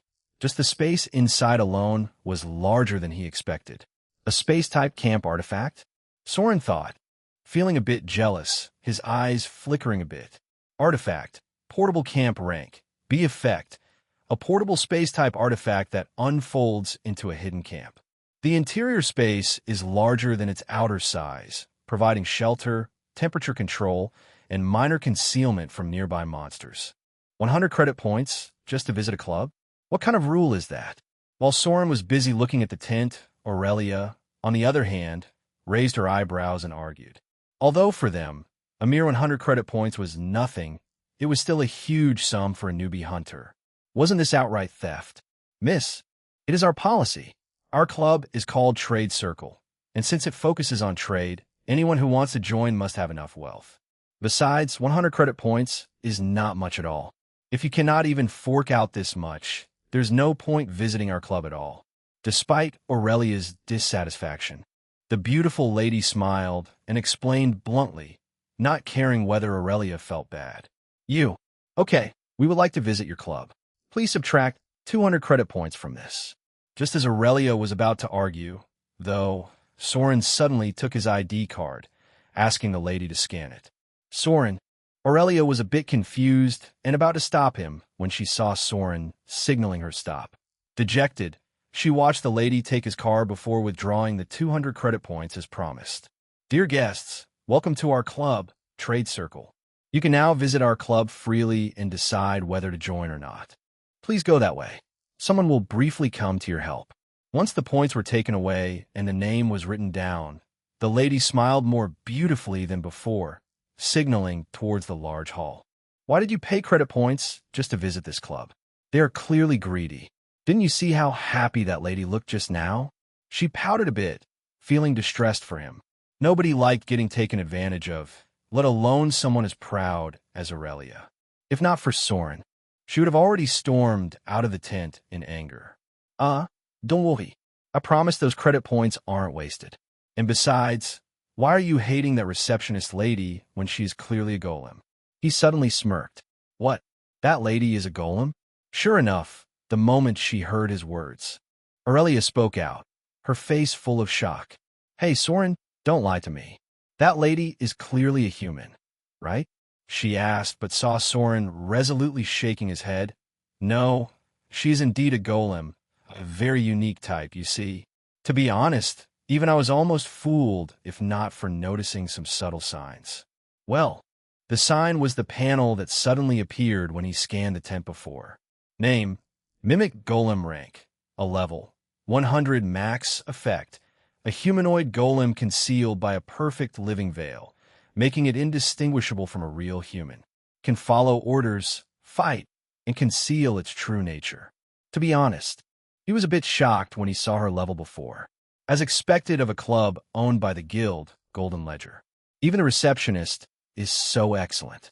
Come to think of it, despite focusing on trade and connections, Golden Ledger was still a 5-star guild, just like Flareborn. Considering that, it didn't seem that surprising anymore. Wow, so she's indeed a golem? Aurelia was still a bit surprised as she really didn't sense anything, as Soren said. To be honest, she was still a bit skeptical when, suddenly, a loud laugh echoed the moment they stepped out of the corridor and into a large hall. Miss Aurelia, he is indeed right. That lady you saw before was indeed a golem I own. To be precise, it is a mimic golem. The voice belonged to a tall, chubby man draped in an extravagant robe studded with glittering jewels. A golden necklace hung across his broad chest, while his fingers were heavy with rings that caught the light with every gesture. One look, and Soren could feel they were all very precious artifacts. It seems the rumors aren't false. Really, you cannot underestimate an archer's eyes, it seems.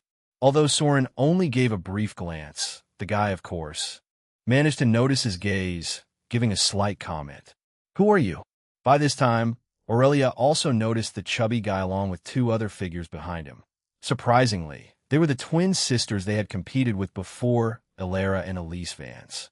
It seemed they also came here to visit the club. They probably came here after learning the background of this place. Soren guessed when he saw the chubby guy showing a huge smile. Haha, where are my manners? I forgot to introduce myself. Despite being a senior with a high level, he seemed quite amiable, although whether it was because of Aurelia's identity, Soren didn't know. Hello, my name is Owen Dale, and I am the owner of this club, Trade Circle. You can just call me Owen. He introduced himself before signaling at the twin sisters standing behind him. As for them, you probably know already. They're the famous twin sisters, Ilara and Elise, who came here to visit my club, just like you two. He smiled as if he was very satisfied to make such connections on the first day of club recruitment. Hello, I'm Aurelia Flareborn. I am Soren. Ilara, Elise. Due to Owen's presence for the first time ever, the twin sisters, and they introduced themselves formally. Before, in the classroom, they were just there to ask about the competition and didn't actually talk the whole time. Soren noticed that, although both sisters looked exactly the same even up close, the one who called herself Ilara was cold and detached, while Elise seemed more curious, her eyes scanning Aurelia and Soren intently. Perfect. Since the introduction is over, let me briefly explain what my club, Trade Circle, is about. Owen smiled and continued. Our club offers practical experience in trade and artifacts within the academy, and it also provides a channel to buy and sell items that might not normally be available anywhere. However, it is only for the members of the club, and to qualify, a person must either have a strong background, substantial wealth, or exceptional ability. He then gestured toward the hall where multiple artifacts were displayed, his voice brimming with pride. Although our club focuses on trade and commerce, it is also extremely helpful for finding rare items, discovering hidden potentials, and gaining insight into the value of artifacts. Chapter 86-86. Hunt for Golden Nectar. In short, this is the place where skill, knowledge, and opportunity meet. Owen finally turned around again, his eyes briefly focusing on Soren before turning to Aurelia. However, that doesn't mean anyone can join our club. A certain test has to be passed for anyone to qualify as a member. In fact, I was just about to conduct a test for them. So, how about you two tag along too? Although he said two, Soren could feel that Owen was basically asking Aurelia, as she was the only one he wanted to make a connection with due to her background. If he were all alone today, this guy might not even meet him, and Soren would have to pay the deposit of 10,000 credit points just to become a member. A test or something was just some nonsense made by this guy to make the club procedure look grand. It seems I made the right choice by inviting Aurelia. Soren wasn't at all offended by this, though. Rather, he couldn't help but smile a little when he saw Aurelia pause and turn sideways, her gaze questioning him. She was clearly asking for his approval. Only when he nodded did Aurelia give Owen a nod. From how uninterested she looked, it was clear that if not for Soren, she wouldn't even try joining this club. For a moment, Owen and the twin sisters seemed a bit surprised to see Aurelia being obedient to Soren. What was so special about this B-rank archer that she felt the need to ask his permission? They even heard that he seemed to be the captain of their team. Only then did the three of them start to take a faint interest in Soren, curious about why Aurelia looked to him for approval. Well, even if I'm just a side character, as long as my girl has a strong background, do I need to worry about others looking down on me? Soren sighed after seeing their curious looks, feeling that this world was far too pragmatic. By the way, will my status change if I complete the main quest of one of the heroines in this game? Then a random thought struck him, his eyes drifting toward Aurelia's figure beside him, his eyes filled with nefarious thoughts. So, this test isn't that hard. It's just something I came up with randomly to see your ability. Once Aurelia agreed, Owen Dale didn't waste time and directly guided all of them into the Whiteleaf Forest. He even packed up the camp directly into his inventory, as if he was done with recruiting members for today. Currently, they were heading in a certain direction indicated by the compass in his hand. Maybe due to his high level, they didn't encounter a single monster on the way. You see, I got some news from someone that golden nectar has appeared nearby. Once they walked a certain distance, Owen began to explain. If you don't know what golden nectar is, it is honey produced by a D-ranked bee found in this part of the forest. Due to its high satiety value and deliciousness, it is incredibly popular. He suddenly stopped in his tracks, watching the needle move on his compass, before turning around with a smile. So, the test this time is to gather that golden nectar. It seems it is in that direction. He pointed at a far corner, hidden by dense foliage and trees. Soren could faintly make out the silhouette of a cliff with his keen sight. As long as you can take golden nectar from there, even a little, you will pass my test. But you only have 15 minutes. After that, you have to stop, no matter what. He explained, as for the honey you collect, don't worry, you can keep it for yourself. Consider it a membership gift from me. Owen said it as if he were magnanimous, but Soren could sense his sly look. Golden nectar? Soren tried to recall if he had heard that in the game, but nothing came to mind. There were just so many items and treasures in the game. How could he remember everything? That's it. Isn't this test too easy? Just as Soren wondered about Owen's motive, Aurelia, on the other hand, seemed uninterested. She had expected a battle or two, not some stupid quest requiring them to steal honey. For a moment, she looked at Owen disappointedly, making him cough in embarrassment. Well, Miss Aurelia, don't take this quest too lightly. Those bees aren't easy to handle. If you lose your composure, you might get injured, he explained before showing reassurance immediately after. Of course, don't worry. With me here, I guarantee that I won't let anything severe happen to any of you. By taking them out of the camp, he already took responsibility for them, after all. So, of course, he wouldn't let them get seriously injured. Okay then, Senior Owen, please keep your word. Elise, let's go. This time, before Aurelia could say anything, Alara spoke first and directly left with Elise toward the direction Owen had pointed. There was no hesitation on their faces as they disappeared between the ancient trees in perfect sync. Aurelia, let's go too. It will be bad if they get all the honey before us. Soren spoke from the side, signaling Aurelia to follow him and leaving Owen's side directly. Although he suspected this test wasn't as easy as it seemed, thinking alone could do nothing. He first needed to see for himself. Soren Kingswell, huh? He seems quite close to Miss Aurelia. Is it just friendship or... As Owen watched their figures rapidly disappear, he considered their chemistry. He keenly noticed that Aurelia seemed to care a lot about Soren and followed his lead, which was very unlike the prideful nature he had heard about. Well, it's just 1 week since they arrived at the academy. What a fuss. Besides, it isn't my role to poke my nose in. In the end, Owen pushed those thoughts aside and looked at the distant cliff with faint amusement. TCH, these juniors and their confidence. They didn't even ask about the monster, its rank, or level. Although I won't tell them, I can see why the professor asked us to teach these guys. They are too immature. Owen understood that, since they were still on the outskirts, they might have assumed the bee monster was low level. And in fact, it was. At least from the outside, they were at most level 35. But in this world, flat levels were often deceptive, especially for monsters that like to stay in groups. It was extremely deceptive. If you were truly oblivious, it wouldn't take long to become a corpse. Well, let's go and watch them closely. I can't let anything happen to them. Can I? Owen thought, lightly shifting one of the rings on his finger with his thumb, instantly disappearing from his spot. Even if Soren were here, he wouldn't notice his figure now, not even with his passive keen sight. Well, he might notice him in other ways, though. A unique method he suddenly discovered after coming to this club. Chapter 87, Bumblebee, BZZZT, Swish. As Soren and Aurelia quickly followed behind the twin sisters, they finally saw a massive cliff ahead towering above them. Embedded in the middle of the rock wall was a huge beehive, easily the size of a small house. Thick golden wax formed countless hexagonal cells, and viscous golden honey slowly dripped down the surface like molten amber, shining faintly under the sunlight. But the real danger was the swarm guarding it.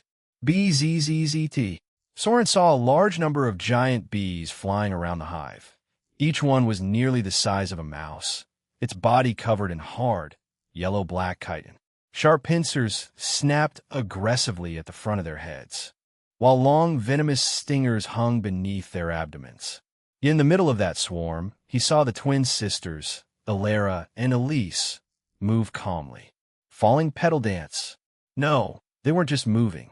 They were dancing together with the blades in their hands, their long white robes fluttering with every step.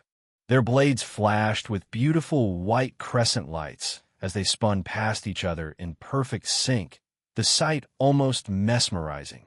Swish! But those crescent blades weren't just beautiful. They were extremely dangerous, as the crisscrossing light directly cleaved the bee in front of them in an instant. BZZZT.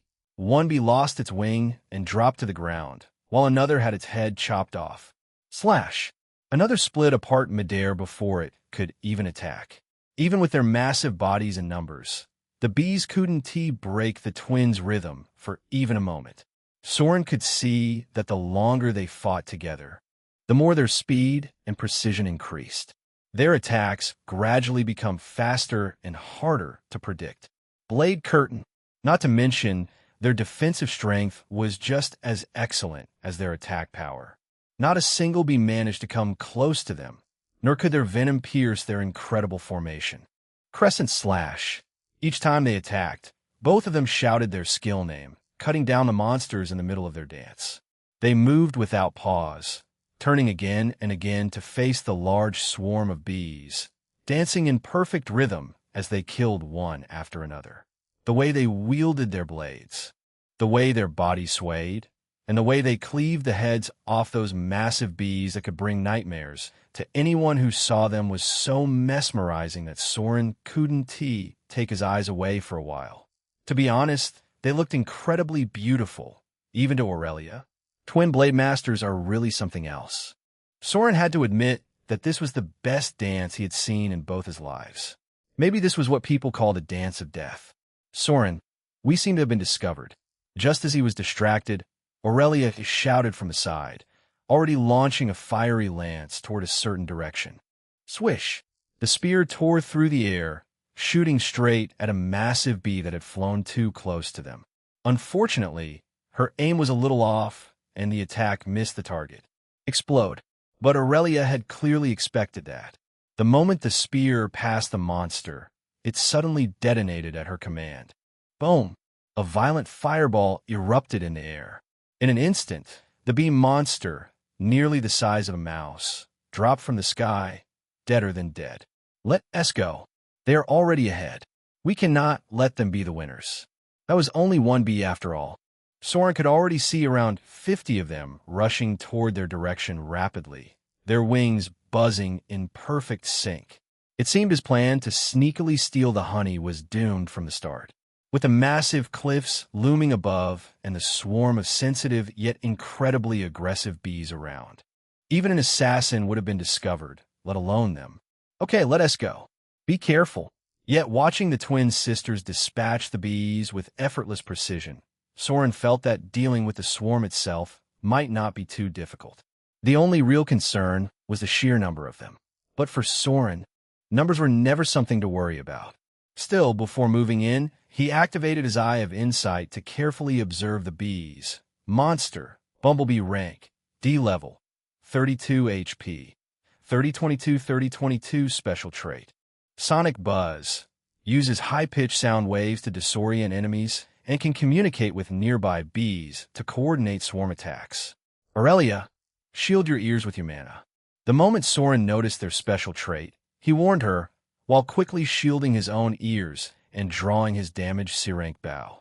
He still hadn't met his soul to repair it. Oh, okay. Aurelia was a bit confused, but immediately did as she was told. And just as she did it, she suddenly saw the dozens of bees in front beating their wings in perfect unison, the motion instantly creating a dense white cloud that shimmered in the sunlight. Huzz! With that, the air seemed to vibrate violently, while the low-frequency noise struck her eardrums like a battering ram, sending a sharp numbness through her head. For a moment, she became a bit dizzy. No wonder he told me to shield my ears. Aurelia breathed a sigh of relief, as she really didn't think they were capable of sound-based attack. Even more terrifying The swarm didn't just create sound as they began coordinating their attacks with ruthless precision. It seemed that because Aurelia burned one of them to a crisp, they put more emphasis on her, surrounding her in a tight formation. Swish!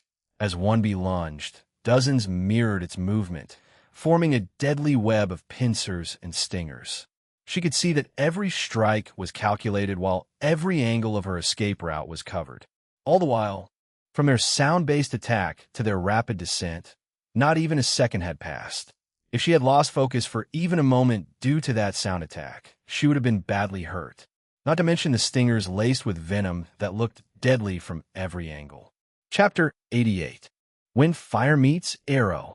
Artemis Grace. Swish! But she didn't have to worry as Soren was already behind her, firing his arrow with absolute precision. Violence. The same was true for her as she quickly distanced herself before throwing the fiery spear. Explode. The moment it came near the swarm, she detonated it again, the blast mingling with the beautiful halo of Soren's arrow, creating an absolutely marvelous display of fireworks. BZZZT. This time, they managed to take out 1/3 of the bees in front with just one strike. For a moment, the battlefield became somber as Soren and Aurelia moved in perfect tandem, both displaying their incredible skills. Despite both being rangers, their ability to deal damage in frontal combat was not to be underestimated. While the twin sisters steadily closed in on the massive cliff, cutting down more bees with their increased battle tempo, Soren and Aurelia devastated everything around them. Arcane Volley.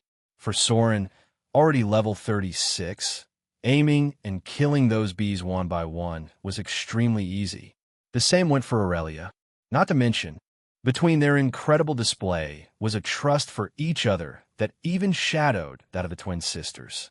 For a moment, a twofold battlefield took place on the outskirts of Whiteleaf Forest, each team killing with speed. The bumblebees moved as one, a living weapon honed by their hive. And the twins were still dancing among them, blades flashing, cutting down each coordinated strike as if it were nothing. Meanwhile, Soren and Aurelia bulldozed through their enemies, not letting a single bee get near. Whenever Aurelia was surrounded, Soren would swoop in with his beautiful ember wings, rescuing her from encirclement like a hero in a story. And whenever Soren paused to renew his mana, Aurelia used her AoE skill, Inferno, reducing everything that dared approach him into cinders. They moved in such perfect tandem that they almost resembled the twins dancing together with blades in their hands. Only this time, it was a boy and a girl, making it look even more beautiful. In fact, if someone looked carefully, they could see an unconscious, faint smile on Aurelia's face, showing how much she enjoyed fighting together like this. How much she loved competing hand in hand with Soren. By now, they were already close to the cliff, keeping pace with the twin sisters. Just a little more, and they would win this trial too, just like always. He looks really handsome when he is serious in a fight, doesn't he? Aurelia's gaze lingered on Soren as he moved through the battlefield, feeling her heart flutter a little. She really made the right choice in accepting his offer to join this club, didn't she? Gulp. Maybe I really underestimated them. Owen was truly dumbfounded by what he was seeing. He expected them to use tricks to get the golden nectar. Who would have thought they would charge head-on into a swarm of such aggressive bees and actually come out on top? Didn't they just start a week ago? How can they take down level 30-plus monsters like it's nothing? Owen himself was a S-rank rogue class. He knew how difficult it was to kill monsters at that level, especially when surrounded like this. To be honest, he admired their courage. Unfortunately, you made too much noise. You might not even get a drop of honey this time. His gaze drifted toward the massive cliff, specifically the core of the enormous beehive. With his monocle-type artifact, he could already sense faint vibrations in the nest, pouring more bees outside, even more than before. TCH, with that queen about to awaken, even if you are this strong, you will have no choice but to run. He muttered lightly, a smile flickering in his eyes. But don't worry, even if you don't get it, I will let you join my club." His eyes gleamed as he focused on the golden dew packed to the brim in that massive hive. The hive was larger than he expected. The amount of golden nectar he was about to gain made him genuinely happy. Cyclone strike. Infernal surge. While Owen noticed an anomaly inside the hive, Soren and Aurelia were already near the cliff, right below the massive hive. All they needed to do now was wait for a chance to snatch a bit of honey to complete this challenge. The situation was the same for the twin sisters as well. Swish! However, as they closed in, Soren keenly noticed that the number of bumblebees around had suddenly increased, and so had their aggressiveness. Although their levels were similar and they could kill them just as easily as before, Soren seemed to notice something and suddenly spoke to Aurelia. "Aurelia, get back!" Swoosh! The moment he spoke, Aurelia left her position, backing out without question. Only then did she begin to notice a strange vibration from the hive above, rhythmic and steady. By this time, although a bit late, both twin sisters also backed up from their positions, their eyes focused above. Is it starting? This was the thought on everyone's mind as they watched the large number of bees leave their nest aggressively. They weren't stupid. Since they attacked a beehive, of course, they knew it had a queen. They just didn't know how it had mutated. To be honest, if it were only about grabbing a few drops of golden nectar, both Soren and the twin sisters could do that right now. At least, that's what they believed. But they didn't and waited for the queen to appear. For once, they wanted to see how powerful it was. If it was above their league, then they would just snatch a few drops to complete the quest. But if it was weak, didn't Owen say that whatever golden nectar they got would be theirs to keep? And looking at its properties through his eyes, Soren wanted them all if possible. Item: Golden Nectar rank, D effect. Satiate 100, completely removes hunger and keeps you full for 24 hours. Toxin Purge, neutralizes common poisons and toxins in the body instantly. Minor agility boost, increases movement speed by 5 for 2 hours. Chapter 89, Monster, Bumblebee Queen. Golden Nectar was truly, as its name suggested, golden. Its first effect, granting 100 satiety for 24 hours, was already very useful. After all, not every dungeon was resourceful enough to provide food for hunters during days of exploration. Although hunters could indeed go without eating for days, it wasn't ideal. So, Golden Nectar was very appealing even for Soren. Not to mention its minor agility boost. 5 agility boost for 2 hours. It seems I need to secure those honeys no matter what. Soren's eyes shone brightly as his gaze landed on the massive hive, vibrating louder and louder. For a moment, they even had to distance themselves a bit so as not to get attacked by the sonic waves. Swish! Right then, a huge figure shot out from within the hive in a flash, releasing a dense aura on the whole surrounding area. Its golden striped body glistened under the faint light, while its wings beat at a terrifying frequency, releasing a sharp, piercing hum that swept across the area like a shockwave, releasing a loud, piercing sound that swept directly across the area. Fortunately, Soren and Aurelia had already used their mana to guard their ears. But still, they couldn't help but feel a bit dizzy. BZZZT. The moment Queen appeared, all the bees around it reacted in sync. BZZZT. A deafening buzz filled the air as countless bees surged toward it, gathering into a dense, swirling swarm. Their movements synchronized, as if controlled by a single will. Every compound locking onto the figures below with cold, hostile intent. Monster, Bumblebee Queen rank, D level, 35 crescent slash. Soren. The moment it appeared, Aurelia and the twin sisters immediately noticed its level through their identification method, their figures instantly relaxing. In fact, the twin sisters were even more straightforward. Before anyone could react, they attacked the swarm of bees head-on without fear. Now it was clear what they had decided. If the queen were at level 40, they might have hesitated. But since it was only level 35, even though it was a bit higher level, it wasn't a threat. In fact, Aurelia thought so too. After giving Soren an excited look, she immediately swirled out a large amount of mana, condensing a massive crimson spear, larger than ever before. Violence. Then, just like the twin sisters, she hurled it at extreme speed at the queen bee, as if competing for the kill. Really, she didn't want to lose to them. If there was anyone who would kill the queen bee, it had to be her team. This is weird. While Aurelia and the twin sisters were getting ready for the final battle, Soren, on the other hand, felt a bit odd. This doesn't make sense. Didn't Owen know our level? If even Aurelia and the twin sisters possessed a simple identification artifact, then it didn't make sense for Owen not to have one. So, Soren was sure that he already knew he was at level 36. Then why? He didn't believe for even a second that that guy was really generous enough to give them such a huge gift in the name of a test. He knew how greedy he was from a game. BZZZT. This unease and uncertainty already made Soren alert. Especially after the incident with that phantom wolf, he was very cautious.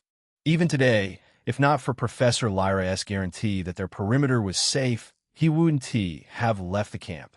Feeling a bit unnerved by the situation, Soren didn't immediately attack the monster. Rather, he used his Eye of Insight, scanning the monster above. Monster, Bumblebee Queen rank, D level, 35 HP.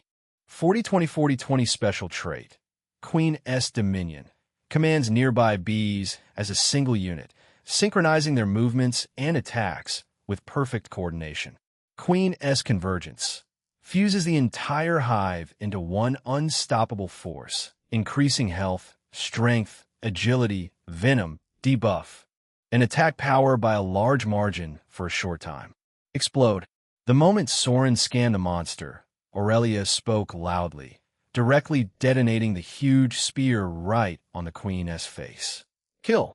Right on time. The beautiful blade lights of the twin sisters also came right in front, crisscrossing at its head, intending to behead it. BZZZT.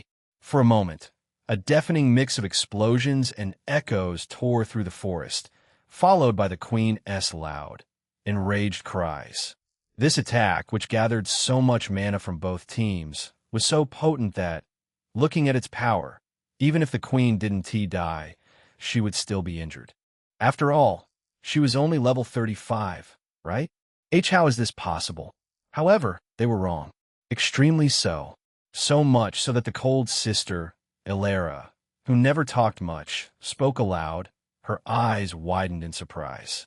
The same was true for Aurelia and Elise, as they looked at the massive golden barriers, laced with hexagonal patterns that condensed right in front.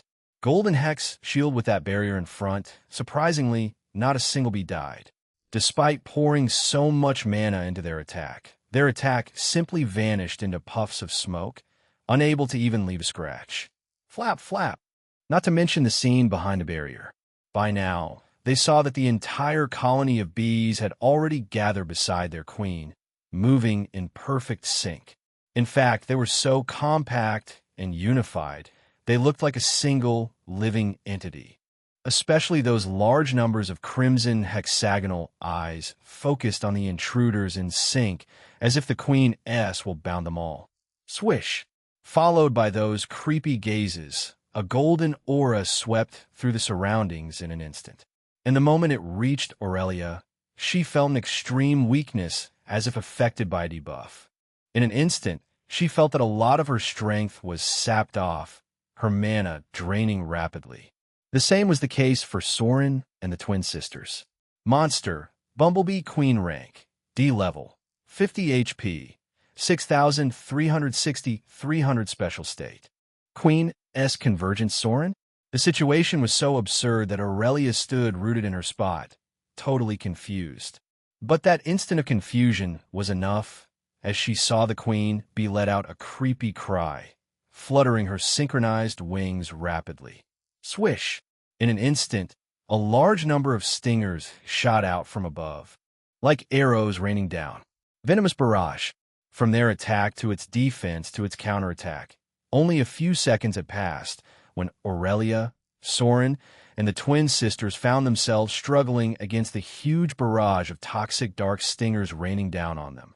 They had no idea when the bees had learned to shoot their stingers with such precision. But they had no doubt that even one stinger piercing their skin and injecting venom could be fatal. Unfortunately, nobody, not even the twin sisters, expected the Queen's level to abruptly jump to 50 like this. They were caught completely off guard, looking at the black stingers, curved like the scythe of a grim reaper, forming a dome with no exit. They had no choice but to defend with everything they had. But unless they used out-of-the-line artifacts, severe injury was inevitable. Run. However, just as the barrage was about to engulf her, Aurelia felt an urgent shout from behind, followed by a violent gale, as if a storm had arrived.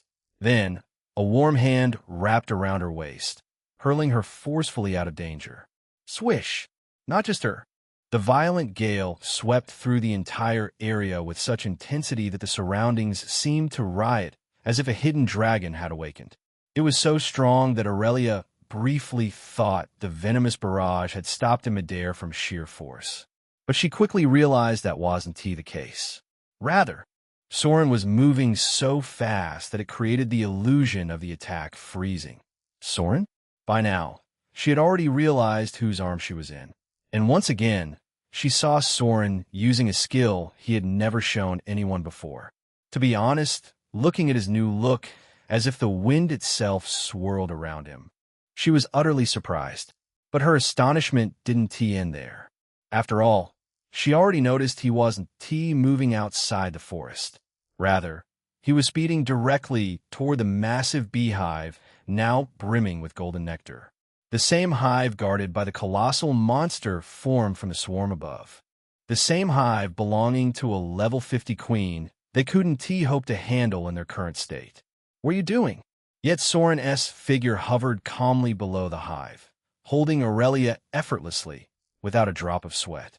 Then, to her astonishment, he actually shot a strange whip from his long sleeve, without bothering to answer her. Swish! After that, the moment the fiery, venomous barrage struck their previous position, he hooked the whip to the top of the nest and sliced the largest store of golden nectar with flawless precision. Boom!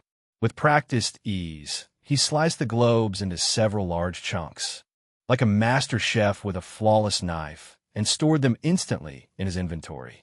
Against the backdrop of the dark rain, his wind-like figure floated beneath the massive hive, cutting and collecting the honey in an instant. It was so surreal and out of line that Aurelia gaped in absolute surprise, completely out of her usual demeanor, in total shock. What the heck? Not only did Soren save Aurelia and himself from an impossible attack, but he even managed to steal most, if not all, of the golden nectar right under the Queen's nose. BZZZT. Undoubtedly, the Bumble Queen was furious, as her coalesced countless hexagonal eyes directly focused on the puny human below who dared to loot her hive. For a moment, an extreme storm of golden rage swirled through the entire area, as if its fury had reached its limit. To be honest, Aurelia found it even more suffocating than before. Only, she couldn't understand why Soren was instead smiling brightly. Serves you right for being too greedy. Now, let's give you a present before I leave. She only heard Soren mumbling lightly, looking somewhere far, before her vision blurred as Soren carried her like the wind, literally. His arms gripped her waist firmly, pressing her soft body against his broad chest. Honestly, this might be the first time Aurelia felt so safe. Chapter 90. Mark of a Contract. Monster, Bumblebee Queen Rank, D level, 50 HP, 6,360 300 Special State. Queen's Convergence Dam. That Owen. He knew this would happen. When Soren first saw the special trait, Queen's Convergence, he was shocked. This was the first time he had seen two special traits in a single monster.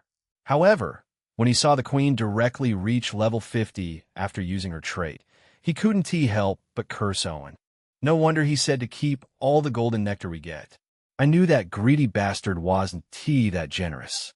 With level 50 monsters guarding the hive, it was nigh impossible to get a drop of that honey anymore.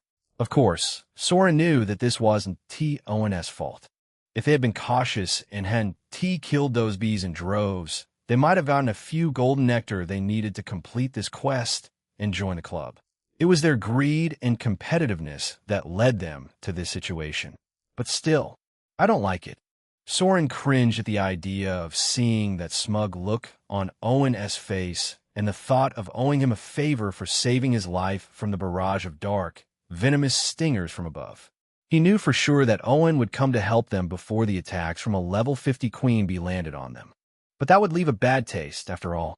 Although Owen would probably allow him to join the club, at that time, it would look like he was being generous, which Soren didn't like. System, use my gap stat on the skill, Windwalker. In the end, Soren decided to save his life by himself. Rather than owning others, it was better to show his ability so that people would take him seriously. Ding! You have chosen to utilize your stat, Gap. You have 1 gap point. You use your gap stat on your passive skill. Congratulations! The skill, Windwalker, A rank, has evolved by 1 level into Spirit of Zephyr, S rank. This was the first time Soren had used his gap stat on his passive skill. Before, he didn't need to, or rather, he had other important skills to use it on. This time, however, he knew that even if he used Helios Piercer, he might not be able to break that golden barrier instantly. Not to mention, he didn't even have much time or the strength due to the debuff. Swish!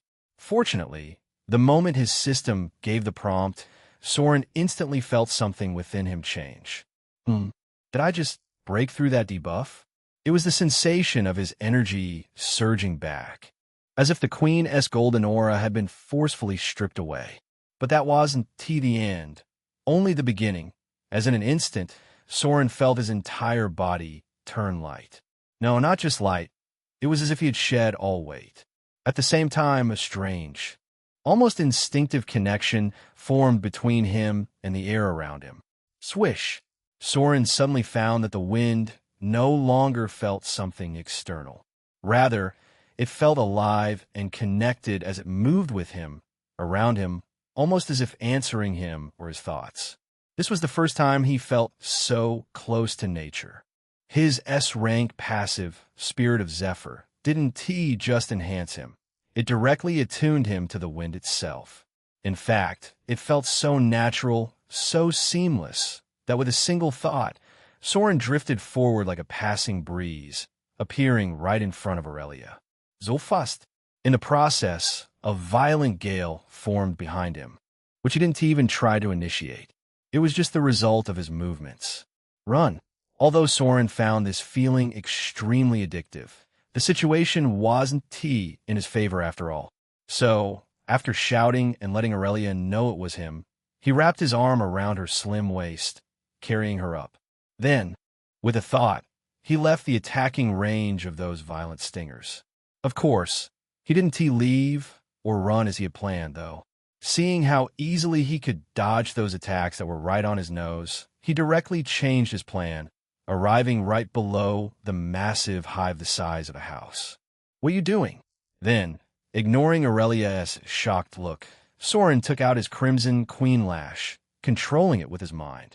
Although it was just a defensive artifact he bought from the shop, its unique nature made it possible for him to directly cleave a large portion of golden nectar out of the massive hive, split it, and store it inside his inventory.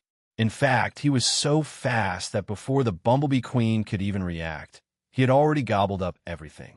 BZZZT. The moment he did so, in an instant, a terrifying aura filled with anger and hatred locked onto his entire body with murderous intent. But Soren didn't care at all. In this state, he surprisingly found that as long as the air around him wasn't restricted, he could move freely. It was as if he were the master of the wind, Zephyr. If that was the case, why would he be scared? Instead, Soren's gaze traveled across the battlefield, briefly looking at the twin sisters below. Just as he had thought, they were fine, as the same Lady Golem he had seen at the reception stood beside them, shielding them from the attack. Ignoring them, Soren finally looked toward the place where Owen had been hiding all this time. His keen sight locked onto his position. Well, not on his figure, but the faint blue line traveling from the golem below to a point in the sky. The mark of a contract. Artifact. Eye of Insight rank. D. Upgradable. Effect. Has a chance to reveal hidden information about creatures, objects, and magic when looked at. Can occasionally detect weak points, magical traces, or contract marks. Note: effectiveness improves as the artifact is upgraded. When he got this artifact before, he didn't really focus much on its last effect. After all, he didn't truly know how it worked. Chapter 91. Cheeky Jr. But when Soren arrived at the club, trade circle, and saw those blue lines extending from the golem to Owen, he finally understood that obscure effect. Of course, those blue lines weren't that prominent. Rather, they were so thin they looked like strands of spiderweb, occasionally catching the light. For normal eyes, it would be impossible to notice them at all. But for Soren, that wasn't difficult. Surprisingly, this feature of his artifact allowed him to pinpoint Owen's position, even though he was clearly hiding with a very high-ranking concealment artifact. Serves you right for being too greedy. Now, let us give you a present before I leave. Soren suddenly mumbled, thinking that Owen might be regretting his decision now. But he wasn't done yet, as he still needed to get rid of the queen behind him after all. Although the passive spirit of Zephyr was incredible, his mana was getting consumed rapidly. The skill effect might disappear after some time. At that time, he might need to face Queen Bee at level 50, who was completely enraged. And, considering how he snatched most of the golden nectar, he doubted Owen would come for help that easily. At least that guy will let me suffer a bit. Soren was sure of that. So, rather than being passive, Soren instead chose to distract the monster behind. And just so luckily, he had a perfect target in front. BZZZT. As the Queen's rage peaked, the sonic attacks grew devastating, shockwaves tearing through everything around them in pure chaos. And that wasn't all. A massive venomous stinger took shape in the air, formed from countless individual stingers layering over one another, all converging on Soren's figure.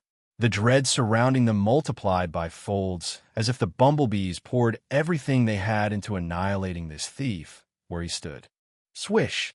Yet Soren once again showed no reaction and instead controlled the crimson lash, the long whip driving its pointed end into the massive hive once again.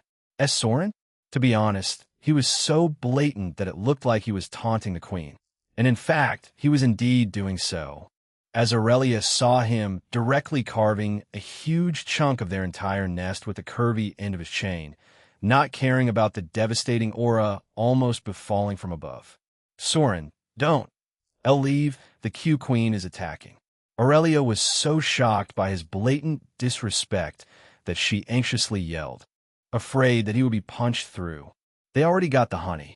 Did he still need to take risks like this? Had he gone crazy? Haha, don't worry. I was just playing around a bit. Fortunately, it seemed not, as Soren showed an embarrassed smile at Aurelia. Then, true to his words, he grabbed her waist tightly before directly disappearing from his place as swiftly as the wind, leaving a long trail before the attack even landed. Only this time, he was dragging a huge hexagonal cone of the nest, dripping with honey behind him. To be honest, he looked so comical that both twin sisters gawked at his rapidly moving figure in confusion, chased by the furious Queen Bee. What is he doing? Elise couldn't help but ask, dumbfounded by what she was seeing. The monster that they couldn't even defend against was being toyed with so casually by Soren right in front of them. Not only that, he seemed to be taunting it ruthlessly, as even she felt what Soren was doing was extremely disrespectful. In fact, not only them, even Owen was totally confused, until he saw Soren advancing rapidly toward him. At first, he thought it was just a coincidence, but when he saw Soren smiling slyly in his direction, a bad feeling couldn't help but arise within his heart. Can he see me? How is that possible? He was using a B-rank concealment artifact, absolute stealth. Even a monster above his level wouldn't be able to notice his presence unless something happened. Then why? Owen was momentarily confused when he saw Soren appear right in front of him in almost a blink, moving even faster than before, catching him off guard. Then, without waiting a moment, he unexpectedly hurled his chains, flinging the honey-dripping comb straight toward him while shouting loudly, "Senior, this honey and the bee behind me are your part of the deal. Please deal with it as you see fit. We'll meet later in the club." With a wide grin, Soren shot off once more in even greater speed than before, vanishing like the wind. Aurelia was held securely in his arms as he dashed straight into the forest, leaving everything behind him in an instant. He moved so fast that before Owen could even realize what had happened, his concealment was already broken by the comb hurled in his direction. Clearly, Soren knew that his artifact would lose its effect the moment it was attacked. For a moment, brief silence ensued on the battlefield, broken by the roaring bumblebee queen in complete fury. Damn, bastard. If Owen still didn't realize what had just happened, he might as well go and drown in a spoonful of water. BZZZT. Unfortunately, poor him didn't even have the time to curse this junior who dared to pit him like this, as the queen bee was already focusing on him. Soren had perfectly transferred the aggro to him before swiftly disappearing. Although Owen was a level 90 hunter and didn't really have to care about a false level 50 monster, he also knew that those venomous stings hurt a lot. He didn't want to get stung by it, if possible.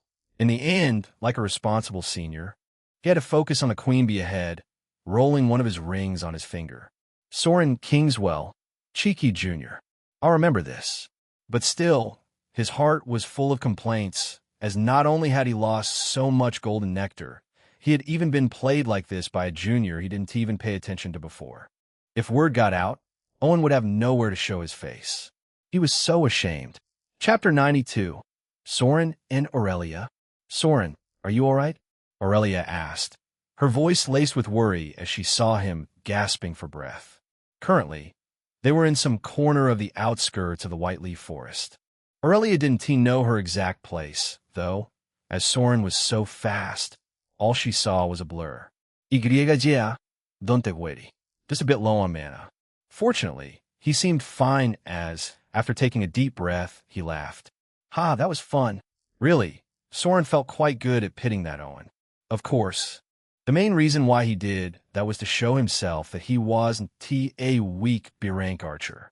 He would need quite a bit of help from that guy after all. It was necessary to leave an impression. As for whether the impression should be good or bad, it was up to him, right? Besides, Soren knew Owen's nature from the game. He wasn't narrow-minded, but was rather shrewd, just like a merchant. So, pitting him was really necessary. Soren didn't lie. Hey, that was too risky. What if that queen caught up to us? You will be seriously injured. She didn't even ask for him to let go, but got angry at his recklessness. Haha, sorry, you were right. I was indeed a bit reckless. Soren didn't deny, as that was the truth. Rather, he looked at the pale face of Aurelia and spoke. It seems I forgot to take into account that you were with me. You seem to have been affected by that queen quite badly.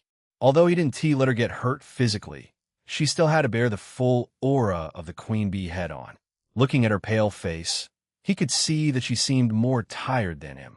Feeling a bit sorry, Soren suddenly took out a large cloak surrounding them both, Aurelia's weak figure still in his arms. Item: Whispering Gale Cloak Rank. E-Effect: a cloak infused with the shaman Orc's wind magic. When activated, it allows the wearer to move at greatly increased speed while remaining partially invisible for a short duration. Ideal for stealth operations or sudden ambushes. Don't move. This cloak can hide our aura for a while. It won't be good if some monster discovers us. Soren stopped Aurelia from moving, tightly embracing her waist, pressing her whole body against his chest forcefully, feeling her huge, soft breasts rubbing against him. For a moment, they were so close that they could both feel each other's breath. They were close enough that Soren could see Aurelia's long eyelashes, gently fluttering as if she wasn't sure where to look. Her amber eyes seemed softer than usual, while a faint warmth rose on her fair cheeks, standing out against the backdrop of her red hair, making her look quietly stunning. Take this. Seeing that Aurelia didn't struggle out of his arms, Soren suddenly took out a small portion of golden nectar from his inventory, floating it above his hand with the help of his mana. Seeing the golden drop of honey in front of her, Aurelia was a bit confused and about to refuse when Soren spoke again. Eat it. It can energize you while removing any toxin you have in your body. After saying that, he didn't wait for Aurelia to speak and placed it floating in front of her mouth, his eyes fixed on her tenderly. In the end, seeing his expectant look, Aurelia couldn't refuse. She shyly opened her mouth and took the golden drop of honey. To her surprise, the moment it melted on her tongue, a rich and gentle sweetness spread through her, far more refined than any honey she had ever tasted.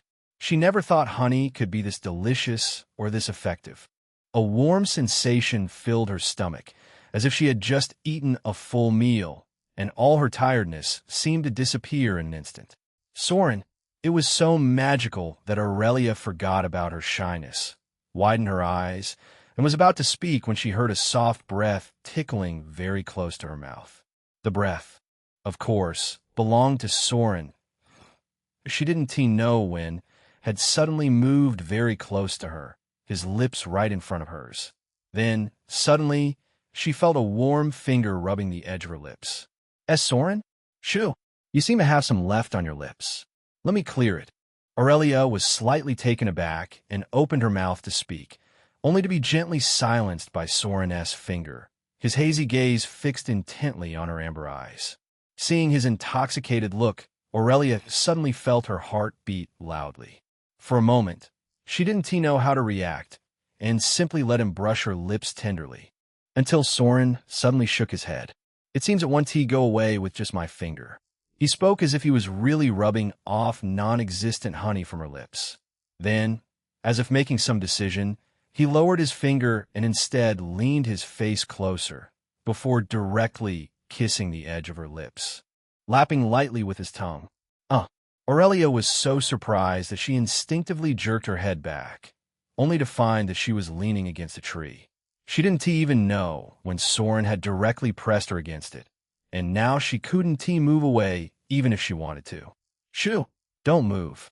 I'm only helping you. But even as it was clear he was taking advantage of the moment, Soren moved with deliberate gentleness, as if truly helping her. His hand cupped her face with careful steadiness, thumb tracing one soothing line along her cheekbone. The other rested lightly at her waist, guiding rather than grasping. He traced the edge of her lips slowly with his touch feather-light, teasing and soft, before leaning in a little more to press a tender, lingering kiss on her lips, letting the warmth of it linger just long enough to make her heart flutter. Now it looks clear. He then finally smiled at Aurelia, who had already gone hazy with shock and mixed emotions. After all, unlike before, when their kiss was an accident, this time Soren really kissed her. Although he acted as if he were cleaning her, even a child would know that was just a ruse to take advantage of her. But even then, why didn't Aurelia feel repulsed at all? She didn't even struggle or slap as she should. Maybe, due to their recent fight and closeness, she felt somewhat close to Soren. Maybe she also knew that he had a crush on her. She didn't feel it out of the blue. Rather, she felt that just that light smooch was just too short. To be honest, she wasn't satisfied. Ding. Perverted act detected. Congratulations. You get 10 perverted harem points. Current perverted harem points. 10 side heroine. Aurelia Flareborn's lust has been increased by 10 note. Current lust energy. These ezer esas chapter kilensven harum. Hainid kish. 18. Currently, what Soren lacked the most was perverted harem points and lust energy. While he could gain lust energy by arousing his female companion, perverted harem points were a bit tricky. To get them, he had to do something perverted, and he would gain them twice by doing the same thing. Fortunately, it was just limited to the side quests he got before. Although he wouldn't get the reward like in a quest, he could still gain PHP as long as he was creative enough. Just like now, where he used honey as an excuse to get closer to Aurelia. To be honest, Soren was really a bit restless after confronting the proud daughter of an archmage, and he could see that Aurelia felt the same, as her eyes were still focused on him, her expression unsettled from what he had just done, and he didn't know why. He felt that she seemed a bit unsatisfied. "Was the honey to your liking?" Soren suddenly asked as he saw Aurelia's dreamy eyes focused on him. The sweetness of it seemed to have left her pleasantly distracted. For a moment, Aurelia got a bit shy, and her cheeks reddened further. But to Soren's surprise, she still slightly nodded her head and mumbled lightly, "It was delicious." Her voice was so soft and small that if Soren wasn't close enough, he wouldn't have heard it. But this only made him smile a bit more, as he leaned a little closer before whispering in Aurelia's ear. Then, "Do you want it more?" he asked while nudging her red hair with his head, letting out a soft breath on her ear and neck, making her squirm in his arms. Because he was currently pressing her body directly against his, each squirm of hers let him know how large she was there. To be honest, he really wanted to lift his hand and grab her there, relishing that softness. "Not yet. Let us be patient." Fortunately, Soren stopped himself in time, as she was Aurelia after all. If he went too fast, she might react strongly, making him lose this wonderful opportunity. He would definitely enjoy them. But first let him take those lips for today. Like Aurelia, he was also not satisfied. Soren waited for a while to see if Aurelia would mumble again, but saw her lowering her gaze in shyness. It seemed even she wasn't bold enough to agree immediately. But looking at her figure, not resisting him anyway, he knew that she wasn't denying it either. So, Soren took out another big drop of golden nectar from his inventory and whispered softly to her, "Take it," he said almost in a commanding voice while gazing at Aurelia's amber eyes. For a moment, Aurelia went silent again, her gaze flicking between Soren's steady eyes and the glistening drop of honey still hovering just above her lips. But at last, she obediently and slowly opened her mouth, intending to take that honey into her once again, in hope of replicating the situation from before. Swoosh! But this time, everything shifted in an instant as the moment her mouth opened. Soren swept forward, closing the distance without warning before his lips captured the honey in her directly. Aurelia was totally caught off guard, and before she could even react, she found his tongue slipping past her mouth, taking that glob of honey into her mouth forcefully. Then, in a moment, his tongue slipped past the sticky sweetness to find hers, brushing it in one slow, deliberate stroke that sent heat racing down her spine. Simultaneously, the taste exploded between them as the thick, golden honey melted instantly against the wet heat of their mouths, mingling with the faint salt of saliva. Aurelia found the taste even more euphoric than before as she practically moaned on Soren's mouth, her tongue unconsciously moving on its own. The same was the case for Soren as he groaned softly, low and pleased, savoring the euphoric sweetness that coated every slide of his tongue against hers. Slurping in an instant, the kiss became extremely messy as they practically began to slurp each other's sweet saliva, induced by the glob of honey in between. The pleasure was so sudden that Aurelia instinctively squirmed beneath him. Her hips shifted and her back arched slightly. Soren used the movement to hold her more firmly against him, chest to chest. His thigh nudged against hers, keeping her exactly where he wanted. "Slurp keep it." Just at that time, Soren briefly let her lips before giving a command in his rough voice. "Don't you dare swallow yet." He didn't want to let her swallow the honey inside her mouth yet. Not when they were having so much fun. Not to mention the system's prompt he was beginning to get from his perversion. After giving her the order, he once more swooped in, kissing her passionately. Ding! Perverted act detected. Congratulations. You get 10 perverted harem points. Current perverted harem points. 20 side heroine. Aurelia Flareborn's lust has been increased by 20 note. Current lust energy, 2100 surprisingly. Aurelia heeded his command and stopped herself from swallowing the honey directly. Instead, she allowed Sora to play with her tongue, while actively passing the sweetness back and forth between their mouths. To be honest, she was beginning to enjoy this obscene act of a slurpy kiss in a barren corner of the forest with a boy she had met only a week ago. So much so that she curled her arms around Soren's neck and closed her eyes, leaning back and giving him full access to her mouth. Slurp him for a moment. Soren's tongue moved slowly, tracing the honey in their shared kiss. Sometimes he shifted it gently from one side of her mouth to the other, pausing just enough for her to feel the sweet warmth on her tongue before returning to follow it again. Chapitre 94, Surprise. 18. Sometimes he pulled back from her lips. He gently touched her face in an intimate manner, sharing a sweet moment together. Slurping, he moved slowly, dipping in to taste the honey, then pulling back to lick the corners of her mouth, leaving sweetness on her lips before kissing her again, all the while listening to the prompt from his system again and again. He already realized there were so many ways he could gain the perverted harem points in just one kiss. He just needed to make it obscene and perverted enough to get them. MMPH, poor Aurelia could do nothing but whimper softly in his arms, her voice muffled and needy, her fingers digging harder into his shoulders as her body trembled under the slow, relentless tease. For their first kiss, Soren sure was demanding too much from her. Then again, Aurelia mightn't even know how obscene this was, as this was the first time she really kissed someone. She just felt so good that she didn't even mind when Soren grabbed her, but from behind, tapping and playing with it all the while he completed some of his side quests. She didn't even care when he pressed her soft body against the tree and forced her to swallow his saliva. Slurp him instead.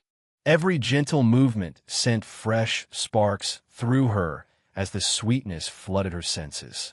The constant warmth of his body and his soft caresses made it impossible for her to think, to breathe, or to do anything but surrender to the slow rhythm he set.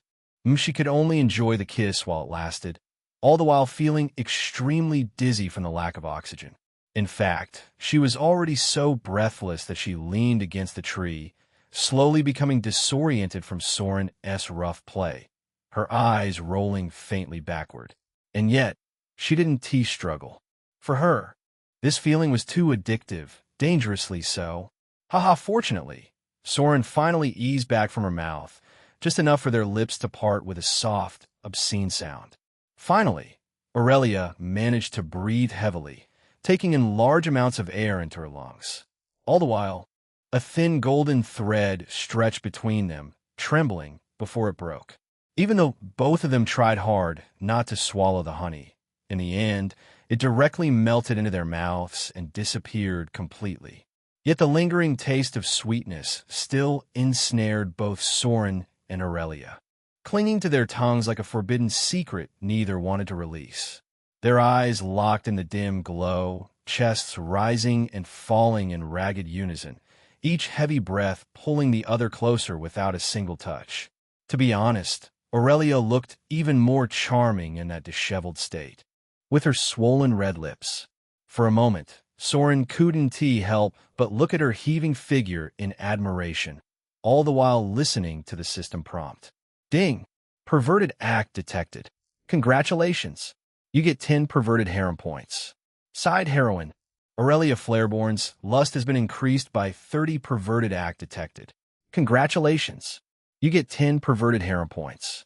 Side heroine. Aurelia Flareborn's lust has been increased by 50 current perverted harem points. 80 note. Current lust energy, 8100 this time. He really managed to gain lots of perverted harem points. Not to mention the lust energy he accumulated. Although it wasn't full, it was now enough to stop a fatal attack for him. Besides, he even completed the 3 side quests during their kiss, gaining so many attribute points. Ding! Congratulations! You have successfully completed the following side quest with the side heroine Aurelia Flareborn. Side quest completed. Give her a friendly surprise from behind and share a warm gesture of affection. You gained reward. 5 charm. 3 free stat points. Side quest completed. Hug her and firmly grab her as you gained reward. 5 charm. 3 free stat points. Side quest completed. Hug her and give her but a loud slap you gained reward. 5 charm. 3 free stat points. 15 points of charm, and 9 points of free stat points. Not to mention the new skill he gained after his charm stat crossed the 100 points. Congratulations! Your charm stat has officially crossed 100 points. You have successfully awakened a new skill. King's Grace current charm value. 97-15-112, just by the name, it seemed to be a good skill. But Soren didn't want to look at it yet. While Aurelia was still a bit confused, her mind foggy from the lingering heat of that sloppy first kiss, he wanted to see if he could do a few more things to her. Soren admitted he was greedy, but those soft breasts that had been pressing against his chest the entire time, through the thin fabric of her dress, rising and falling with every shaky breath she took, made him restless. Not to mention how she looked right now. Unable to control himself, Soren once again grabbed Aurelia's chin slightly, lifting her head up and looking into her dizzy, passionate eyes. Looking at that deep hunger inside, he knew she was just as restless as he was. However, just as he was about to kiss Aurelia once again, getting ready for a new round, he suddenly heard a prompt from his system out of nowhere, making him stunned. Ding! Detected that the side heroine, Elise Van's interest in you has increased significantly. Congratulations! You successfully awaken a new perverted quest. Perverted quest. Zloppy first kiss. Content. Give Elise Van's her very first kiss. Make it deep, messy, and overwhelmingly wet, leaving her breathless from the sheer intensity. Reward. Time limit. 2 hours remaining time. 1 hour 59 minutes and 42 seconds difficulty. Failure punishment. All stats drastically reduced. Gain debuff. Curse of Weakness Chapter 95. Elise is curious and interested. Wow, did he just dupe Senior Owen? Elise couldn't help but speak in surprise after seeing Owen fighting the huge bumblebee queen all alone. While rather than fighting, he was suppressing it directly with a streak of light coming out of his finger. But still, this was surprising. Yeah, Alara replied with a slight frown on her face. He doesn't seem like a B-rank archer, just now. Previously, they didn't know much about Soren, as they hadn't seen him inside the dungeon fighting after all. But today they saw what it meant to be an excellent archer. Despite being a ranger, he was as fierce as, or even more so than they. Not to mention his speed in the end. Yeah, he seemed quite mysterious. Elise agreed as her eyes shone a bit, remembering the way Soren fought. The way he decimated those countless bees and stole the golden nectar right under the nose of the queen bee. And the way he fearlessly used Owen to his advantage despite being a junior. To be honest, if she didn't say she wasn't intrigued, she would be lying to herself. Unlike her sister, she was a very curious type after all. Where are you going? Alara couldn't help but ask as she saw her sister suddenly turn around, intending to leave. Where else? Don't you want to get the golden nectar? Or do you really want to fail this test? Elise answered matter-of-factly, a faint smile tugging at her lips. Since this was a test by Owen, just like Soren, she didn't want to fail it if possible. To be honest, not only she, but also Alara was the same. She was now regretting that she didn't snatch a few drops before waiting for the queen. So, Alara didn't stop her sister, but asked with a complicated look, "Are you trying to use your skill on him?" "But mine work, though." She was a bit conflicted when Elise gave a simple nod. "Yeah, we still have a few minutes left. And don't worry, my skill depends on luck, not the realm. If it didn't work, then so be it." Unlike what others thought, Alara and Elise Vans weren't of the same class at all. In fact, unlike Alara, who was a blade dancer, Elise had a class of her own, Thief. Normally, she wouldn't show her skills and act like one person with her sister, using her unique skill, Twin Resonance, for obvious reasons. But when she was alone, she was a strong thief with a myriad of skills that could make someone cry. In fact, not many people knew about her true class in the Elite Hunter Academy. Even during Professor Lyra's test, they performed together. Then, be careful. Seeing that Elise had made her decision, Alara gave a small nod and watched as her sister vanished from her spot, rushing toward the direction Soren had gone. Since Soren stopped after a certain distance, Elise didn't take much time to locate them. Even when they were inside a cloak, her dark eyes from behind that shadow located their position instantly. Good artifact. Unfortunately, it won't work on me. Elise showed a beautiful yet amused smile after seeing Aurelia still on Soren's arm, hidden behind a dark cloak. She never knew that the famous daughter of an archmage didn't mind being in the arms of someone she had met only a week ago. Well, isn't what I should care about, is it? Let us just steal a bit of honey and leave. Elise was in a hurry after all. As much as she was curious about their relationship, she also wanted to steal and leave before the time limit was over. So, the moment she was close to the couple, she quietly activated her S-rank skill, Silent Extraction. Skill, Silent Extraction rank. S effect. Grants a chance to extract an item directly from a target's inventory without detection. Success depends on luck and target perception. Restricted against equipped or bound items. It was a strange skill, one that felt overpowered at first glance, yet not quite. Honestly, Elise disdained using it in normal situations, but she didn't mind using today, as she was just stealing a few golden nectar from Soren that he mightn't even notice. So fast. Surprisingly, Elise found that the moment she activated her skill, a relatively large chunk of honeycomb directly appeared in her inventory, dripping with golden honey. That was so easy. To be honest, even Elise was a bit surprised, as she thought she might need to spam her skill a few more times to succeed as before. Well, it seems my luck is good today. Let us leave then, Elise thought, a bit happily, and was about to turn around when she saw Soren suddenly kissing Aurelia. For a moment, she was confused and stood rooted in her spot, only to see them kissing again after a few seconds. No, it seemed Soren was the one who was kissing Aurelia, as she saw him fooling her with golden honey and going for the kiss the moment Aurelia opened her mouth. Slurp in an instant, Elise heard their muffled sounds, heavy with labored breathing. She saw Soren press Aurelia against the tree behind her, leaning in close without restraint. She noticed how he occasionally touched her cheek, pulled her closer, or held her face. At times, she could even see the globs of honey they were sharing passionately. What are they doing? At first, Elise was completely stunned by the obscene scene, forgetting even to step back. But as she watched Aurelia complying with Soren and moaning in extreme pleasure, her own breathing began to increase involuntarily. Does that feel that good? Seeing how Aurelia was already losing control in Soren's arms and letting him do whatever he desired, Elise felt her cheeks flush with shame. She was a pure girl who hadn't even witnessed a normal kiss, and yet she was watching such an intimate and obscene display from so close. To be honest, she should feel disgusted and quickly leave, letting the couple have their moment. But her curiosity got the better of her. Rather than stepping back, she slowly crept closer, watching them kiss intently.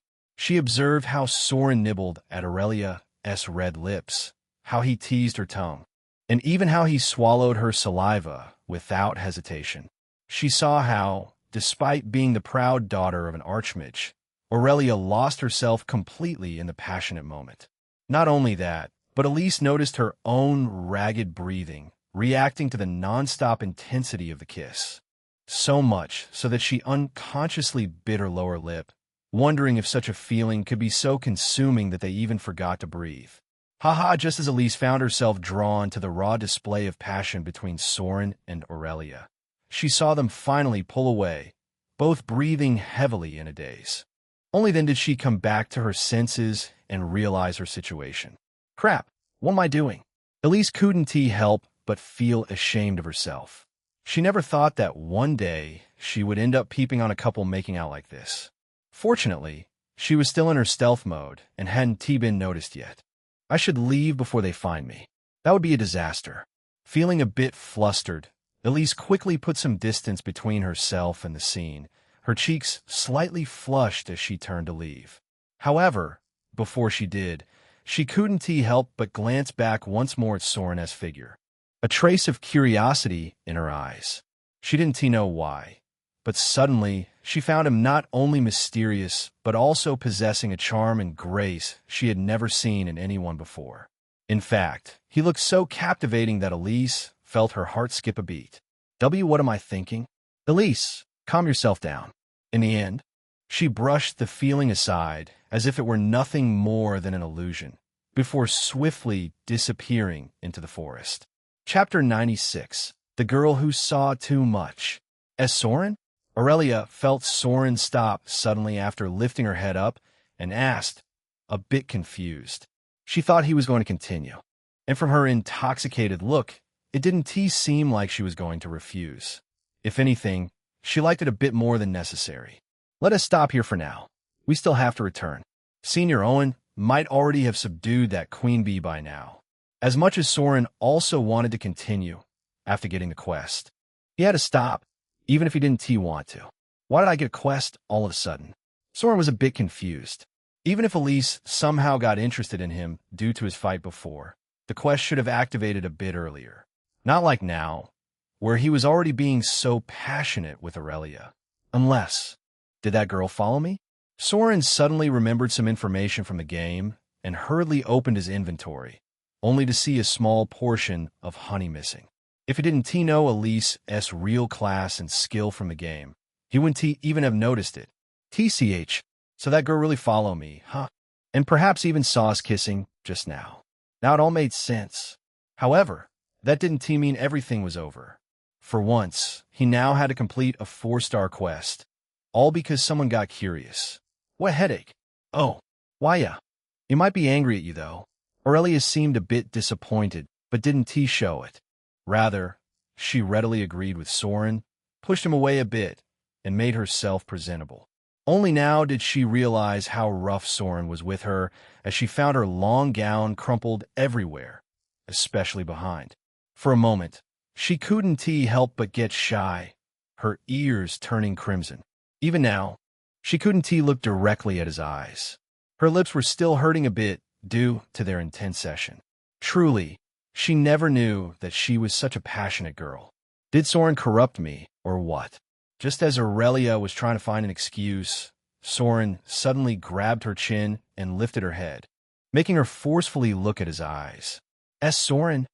Then, without caring to explain, he gently and carefully rubbed her swollen lips, using mana to soothe the pain and reduce the swelling. Only after that did he lean a bit low before giving her a light smooch. Okay, you look fine now. He then spoke to her with a handsome smile, making Aurelia a bit dazed. He was so smooth the entire time that she didn't even resist. Not to mention, now that she looked at Soren directly, she realized he seemed even more striking than before. And this wasn't her imagination. He truly looked regal, with a rare and commanding aura all his own. She could suddenly feel his every movement, every glance carried a confidence that wasn't there before, strangely pulling her to him. What happened? For a moment, Aurelia wondered whether this was the so-called love effect that a girl feels toward a boy when she falls in love. She had heard about it in stories, that a girl who falls in love would automatically find the boy incredibly more charming than before. Maybe she was experiencing that herself, too. Let us go. Aurelia was getting more and more confused when suddenly she felt Soren hug her waist before retracing the path they had traveled before. Only when they were near the previous location did he let her go from his embrace. After all, Aurelia's identity was a bit sensitive. Even for Soren, he didn't want to be seen by others like this. At least, not until he made a name for himself. Fortunately, he saw that Aurelia didn't seem to mind, or rather seemed too busy thinking about something else. Senior Owen, it seems you have already taken care of everything. Thank you for your help. Sure enough, just as Soren thought, by now Owen had already taken care of the massive monster from before, as the battlefield was already silent. Currently, he was standing with his golem and the twin sisters, Ilara and Elise Vance. For a moment, Soren couldn't help but look at the twin sisters, who looked exactly the same no matter which angle. Even his keen sight failed to find any difference between them from their appearance. But Soren still recognized them apart, all because of the dodging eyes of Elise and the slight red, unconscious hue on her cheek when his gaze fell on her. TCH, you were really bold. After doing such a thing, you dare return? Didn't you say we would meet at the club? Why are you here again after running away? Before he looked further, though, Owen's cold voice brought his attention back. Clearly, looking at his dark face, he seemed a bit angry at him. Fortunately, but the impromptu quest forced him to return. In the end, he could only grit his teeth and took out a large portion of the comb, dripping with honey, directly from his inventory. Senior Owen, look, I will give you this for your help, okay? Can you forgive me now? Although he wanted to give nothing, the situation was against him. What could he do? Maybe he shouldn't have said such words to Owen before. Swish. Fortunately, Owen was still the same greedy person he remembered. The moment the comb appeared, he waved his hand, directly storing it into his inventory. He didn't even let a drop of it fall on the ground. He was too fast. For a moment, Soren couldn't help but twitch the corner of his mouth, speechless. Okay, I forgive you for today, but don't be cheeky with me later. Owen acted completely oblivious, as if he wasn't the one who just did that. Rather, he lightly tapped Soren before giving a faint smile. Congratulations. You two have successfully passed my trial. You both are now members of my trade circle. This time, Owen's way of talking with Soren had completely changed. If before he only cared for Aurelia, who was with him, now he really saw potential in Soren. Especially his ability to find their location despite using such a high-ranking concealing artifact. He really wanted to ask how he did that, but he felt that Soren mightn't reveal his secret. Besides, after being in the club for a while, he would find out sooner or later anyway. So, after patting Soren, Owen finally looked at the twin sisters. As for you two, Senior, I got this much too. Did we pass your trial? Owen was about to magnanimously let both of them join the club, but Elise beat him to it. In her hand was a cube of golden nectar floating slightly. Although its size was nowhere near what Soren just took out, that didn't matter here, did it? Oh, cough. Okay, it seems you twin sisters passed the trial too. Welcome to the club. Chapter 97, Teasing Twin Sisters. Owen smiled, but a faint confusion still lingered in his eyes. After all, he didn't see them getting any honey before. Interesting. This batch of juniors has quite hidden talents. Although he missed an opportunity to gain their favor, he was still satisfied. In the first place, he didn't take this trial seriously. Okay then, now that everything is over, let us return to the camp. Shall we? As for the club, you can come tomorrow. I will provide you with details, membership, and the benefits you will get. Believe me, you juniors are very lucky to stumble on my club, trade circle. Owen didn't waste time and began to guide them toward the camp. With his level 100 golem by his side, not a single monster disturbed their return, nor did any weird incident happen like before, which made Soren relax. Congratulations on joining the club. Just as Owen was leading them out of the forest, Soren suddenly came beside the twin sisters and spoke, startling Elise and Alara. Why, yeah, thank you. Elise was a bit stunned to see him so close and felt herself flustered, but she quickly collected herself. From outside, it was hard to notice she was the same girl who had been peeping at Soren and Aurelia kissing in the forest just now. Haha, welcome. To be honest, this trial was really fun, right? Especially that dance of you sisters. I have never seen such a beautiful yet deadly combo before. Soren seemed oblivious to everything and just smiled naturally, using his over 100 points of charm to their limit. And besides, he didn't really lie here, as the sight of the twin sisters dancing with blades in their hands was truly too beautiful. He wondered how they would look if they danced like that for him on. Cough. I am going off course. Thank you for your compliment, Mr. Soren. And we find your archery equally beautiful, too. I never knew an archer could be so powerful. Alara, who was always silent, suddenly spoke, thanking him, her curious gaze landing on Soren. Just like Elise, she also noticed some change in him that wasn't there before. Something fundamentally different. Maybe I wasn't paying attention to him before. She wondered as Soren spoke, a bit embarrassed. Please don't call me Mr. Soren. Soren will do. We are now in the same club and same batch. There is no need to be so distant, is there? Oh, then I will call you Soren from now on. By the way, you can call me by my name too, which is Ilara. Ilara Vance.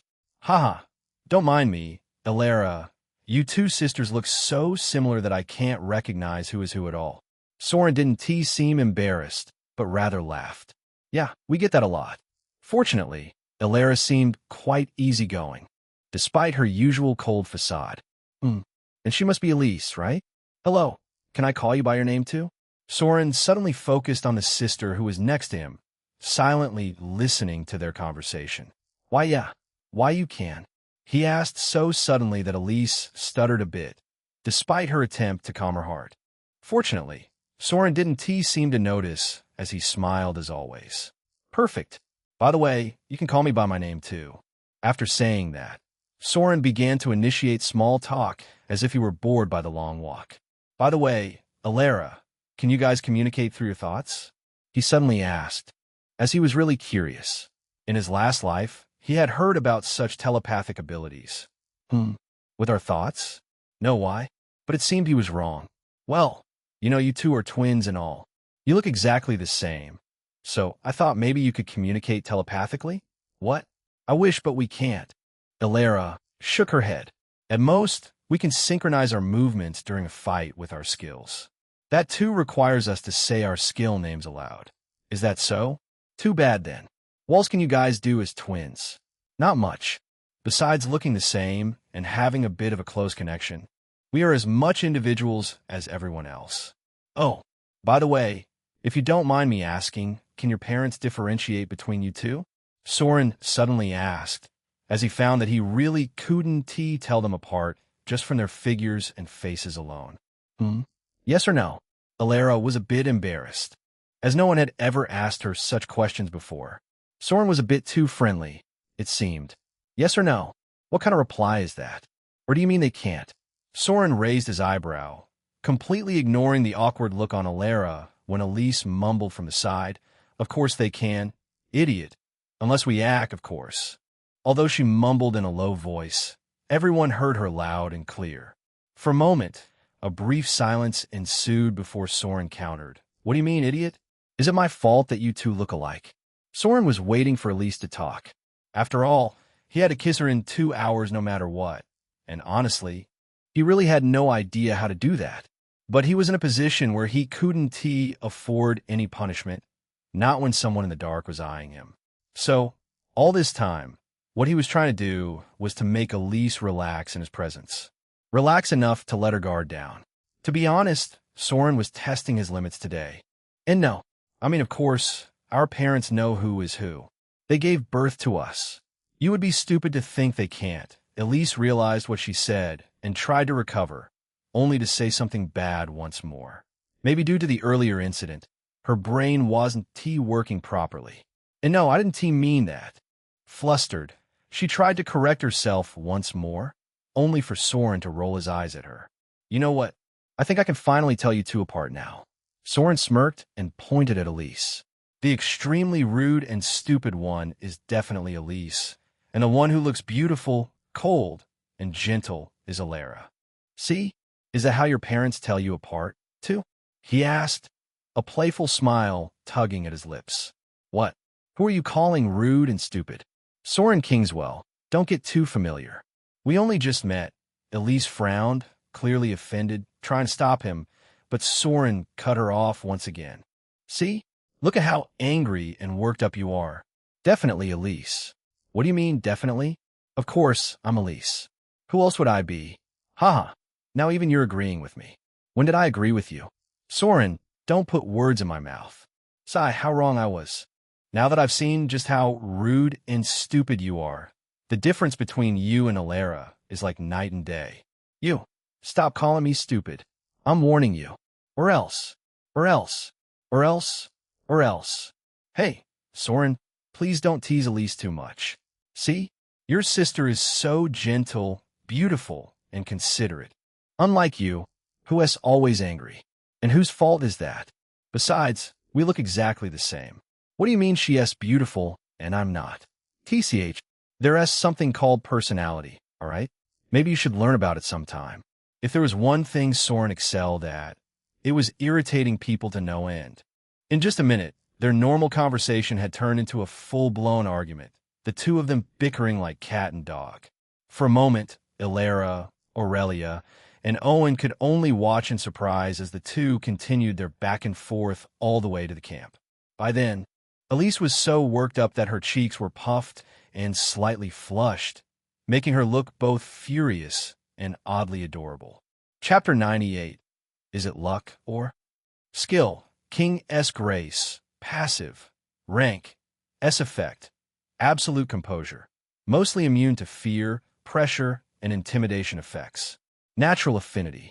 Opposite sex shows increased favorability and reduced hostility. Subjugation aura. Weak enemies have reduced combat effectiveness. Targets with weaker will or prior interest may be more easily influenced or drawn closer to the user. Envoyatif passive. Ooh. No wonder I saw them looking at me differently.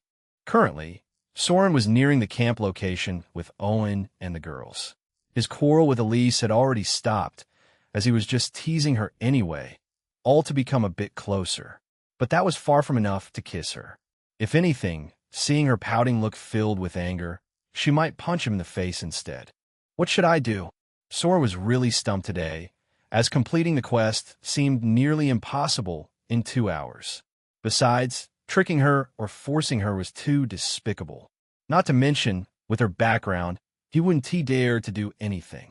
Dejected, Soren quickly opened the arrow's treasury, hoping to find something useful, only to see nothing.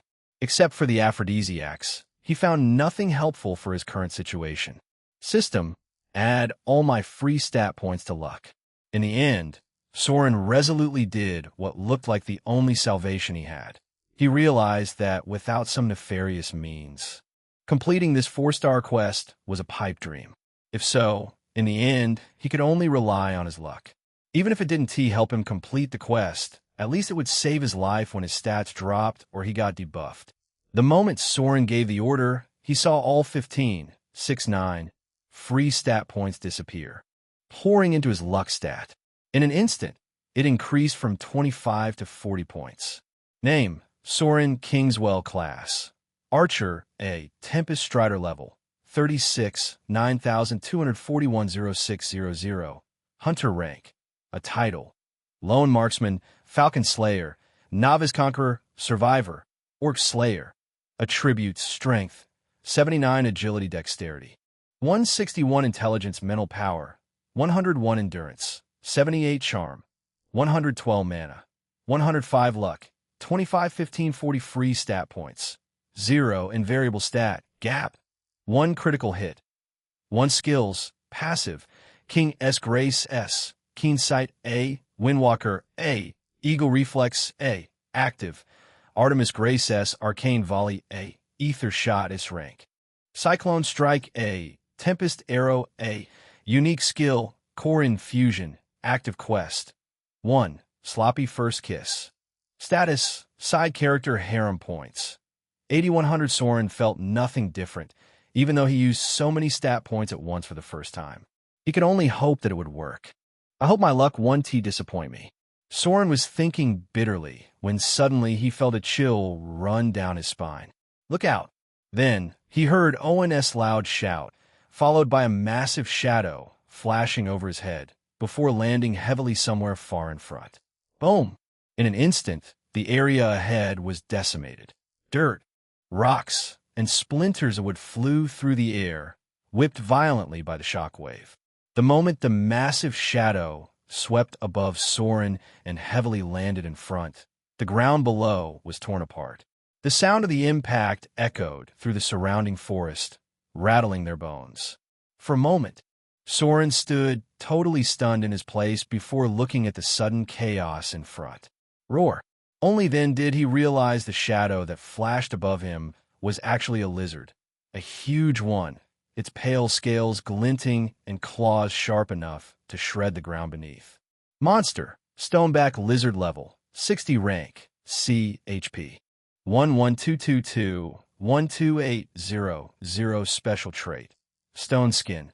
tough, stone-like armor that greatly reduces incoming physical damage.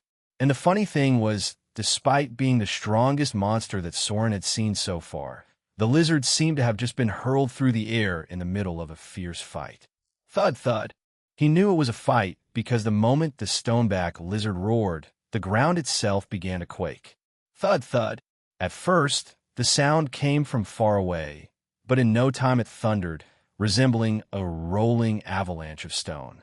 Before they could even react to what had happened, a heavy wind slammed toward them from behind, followed by the sudden appearance of a massive figure.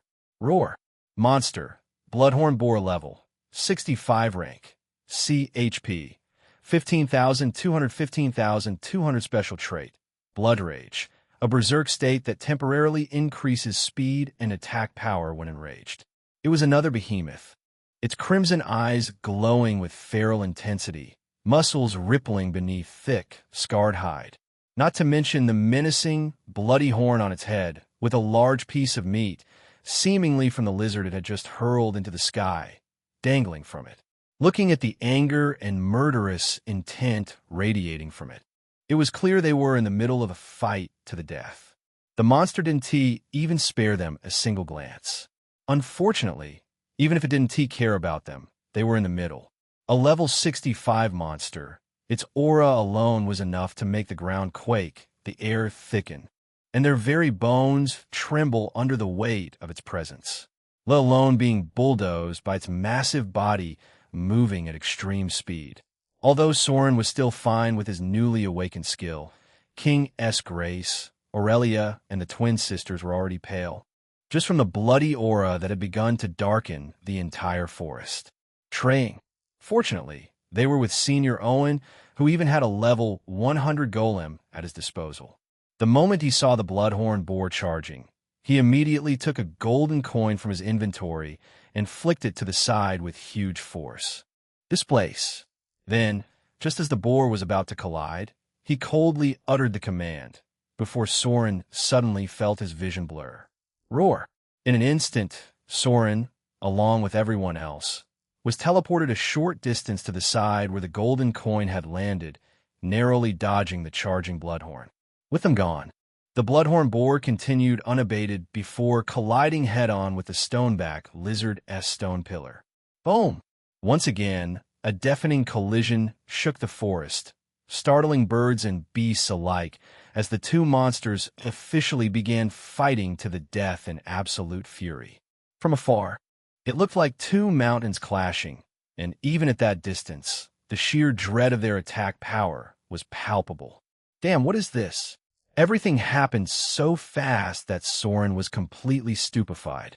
Just a second ago, he poured all his 15 stat points into his luck, and now he was almost decimated by a monster-esque charge. For a moment, Soren wondered whether or not his luck truly increased. Damn, what bad luck! Owen cursed in frustration, eyes fixed on the two behemoths fighting in front of them. This is way too close to the camp. How the heck did they manage to come here? He mumbled to himself, genuinely surprised by the sudden turn of events. The place they were in was extremely close to their camp, and it made no sense for such high-level monsters to appear here out of nowhere. Not to mention the way they were fighting. Okay, this place is too dangerous now. You guys can't stay here anymore. Although Owen was annoyed at losing one of his consumable items, there was nothing he could do. Chapter 99, Caught Off Guard. As a senior who had invited them out, he had to take responsibility for Soren and the girls. But seeing the monsters clashing so close, he couldn't just leave these monsters alone either. After all, those behemoths could easily harm other students wandering through the forest. Since he had encountered them mid-fight, he decided to take them down. At the very least, he could recover some of his loss. You guys know the way to the camp, right? Go a little farther from here and circle around this location. Once you reach the camp, make sure to inform a professor about what is happening here. Owen spoke while showing them the safest route.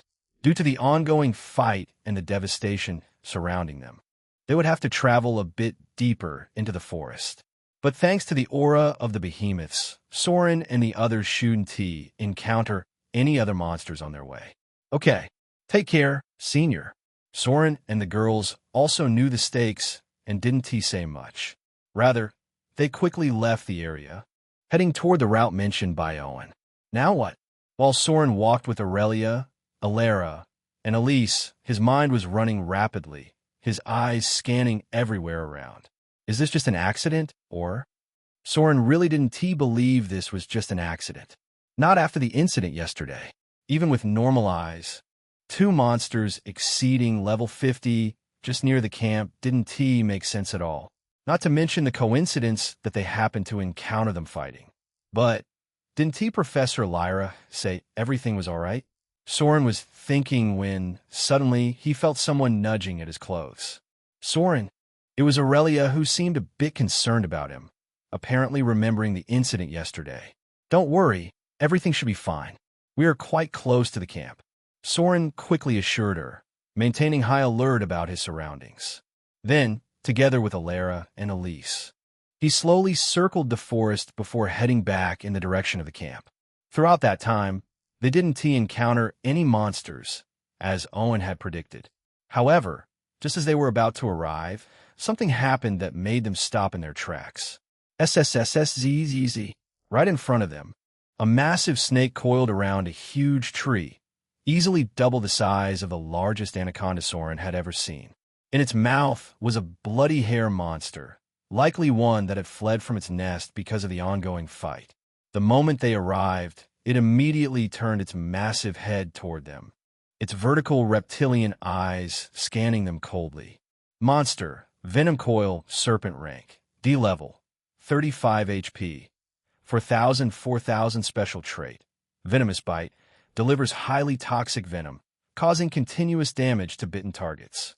The moment they saw the level of the monsters, everyone suddenly relaxed simultaneously, their tense bodies loosening all at once. With all the high-level monsters roaming around, they thought this snake was also a high-level one. Fortunately, it was just a level 35 snake. There was nothing to worry about. Thinking so, Alara suddenly turned to Soren and Aurelia. Let us kill it swiftly before heading to the camp, she proposed, and after both of them nodded, she quickly drew her blade and flashed forward, moving with her twin sister in a beautiful, synchronized dance of steel. Hiss! Thus began their first fight together with the menacing snake monster on the outskirts of the Whiteleaf Forest. Falling Petal Dance, Violence. As Alara and Elise performed their beautiful, deadly dance, parrying every attack of the snake, Aurelia burned the deadly venom before it could even land. After fighting the bumblebee, although neither Aurelia nor Soren leveled up, that didn't seem to be the case for the sisters, as they were visibly stronger than before. In fact, they were so strong that after just a short fight, their blades flashed, slicing the serpent's body directly in half. Although there was help from Soren's arrow and Aurelia's fire, he had to admit that these twins were quite strong. Let us collect the loot and return to the camp. Soren wasn't in the mood to admire anyone, though, as for a while now, he had been feeling a bit restless. He had this very bad feeling that something was about to happen. He just didn't know what or where. He didn't even know if his feeling was correct. What is this? Just as Soren urged the twin sisters and was about to head towards the camp, he heard a shout from Aurelia. Hey, Soren, do you know what this is? Why is it inside the monster's body? I don't think it's its core. Aurelia's voice carried a mix of curiosity and surprise as she stepped closer, holding up a smooth, purple gem she had just extracted from the monster's corpse. Just as she said, it didn't resemble a monster core at all. It was far too large and far too refined.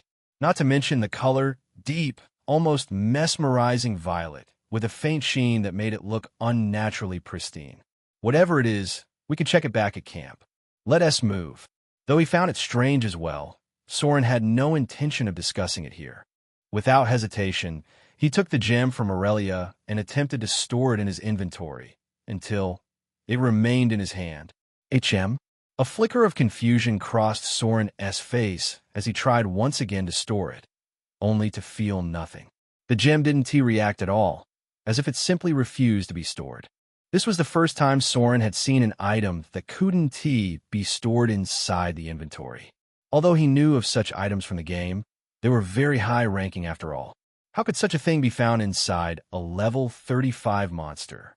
Unnerved, Soren quickly used his artifact, Eye of Insight, to scan the gem in his hand, only to be totally surprised.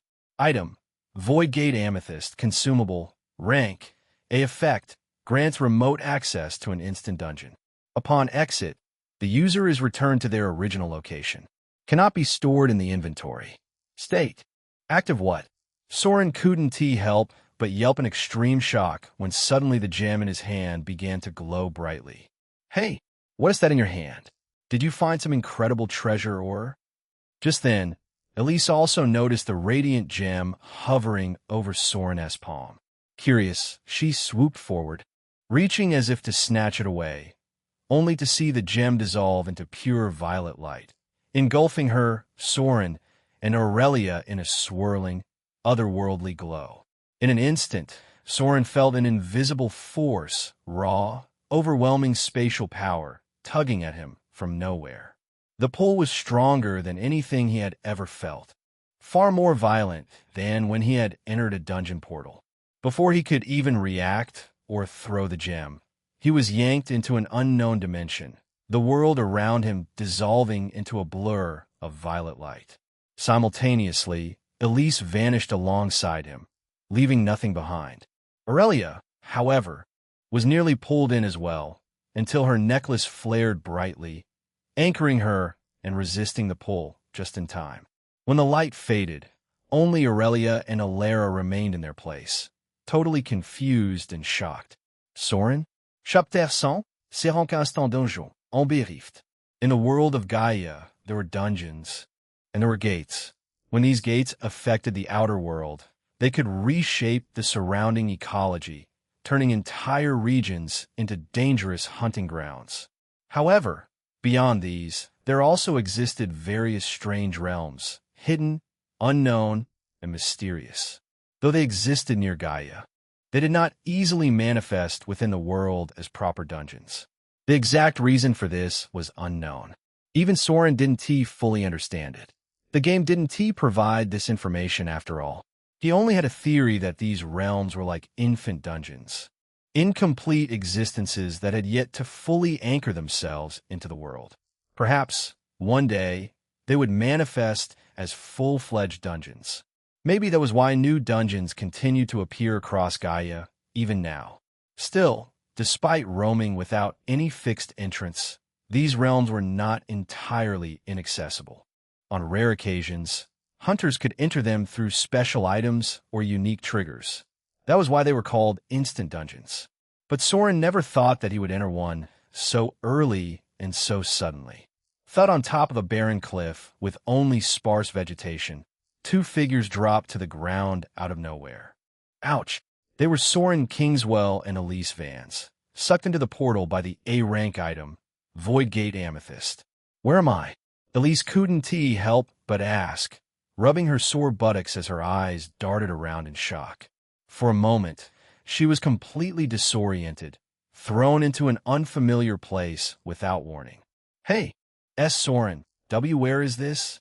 Her voice trembled slightly as she took in the surroundings in total shock.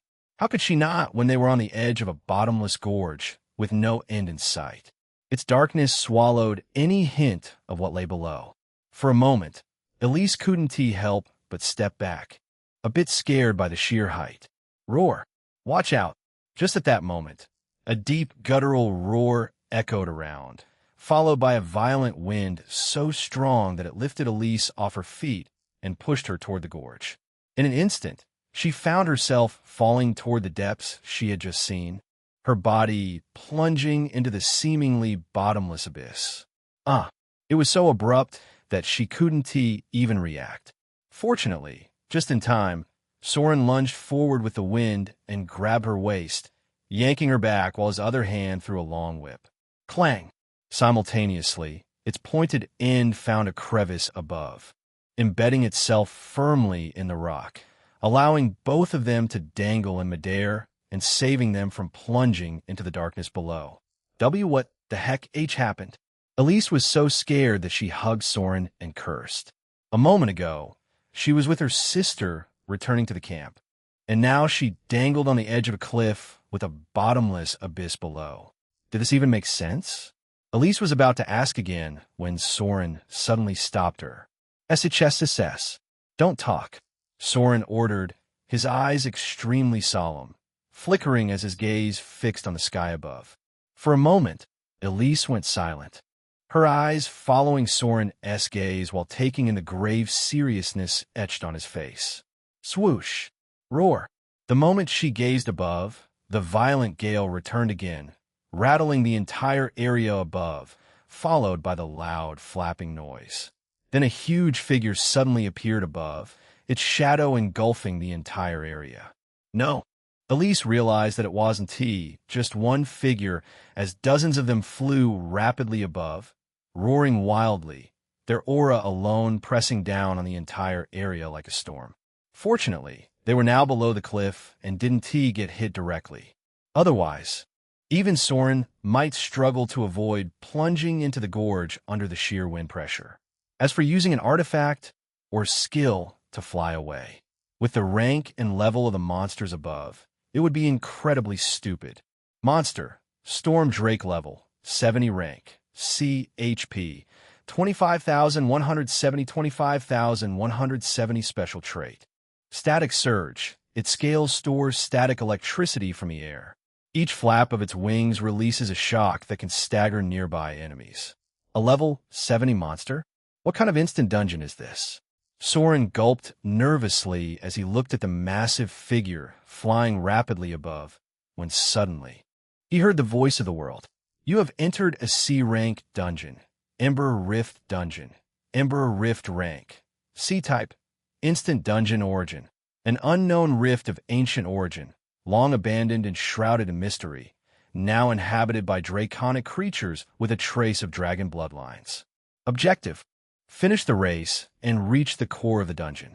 Primary threat: Draconic Beasts Elite Units. Storm Drake Lightning Drake Fire Drake Boss Unit. Ember WRM Stormclaw Drake Boss Level. LV 90 Note. You may exit the dungeon at any time once you reach the core region, provided you are not engaged in combat. What? C rank? Level 90?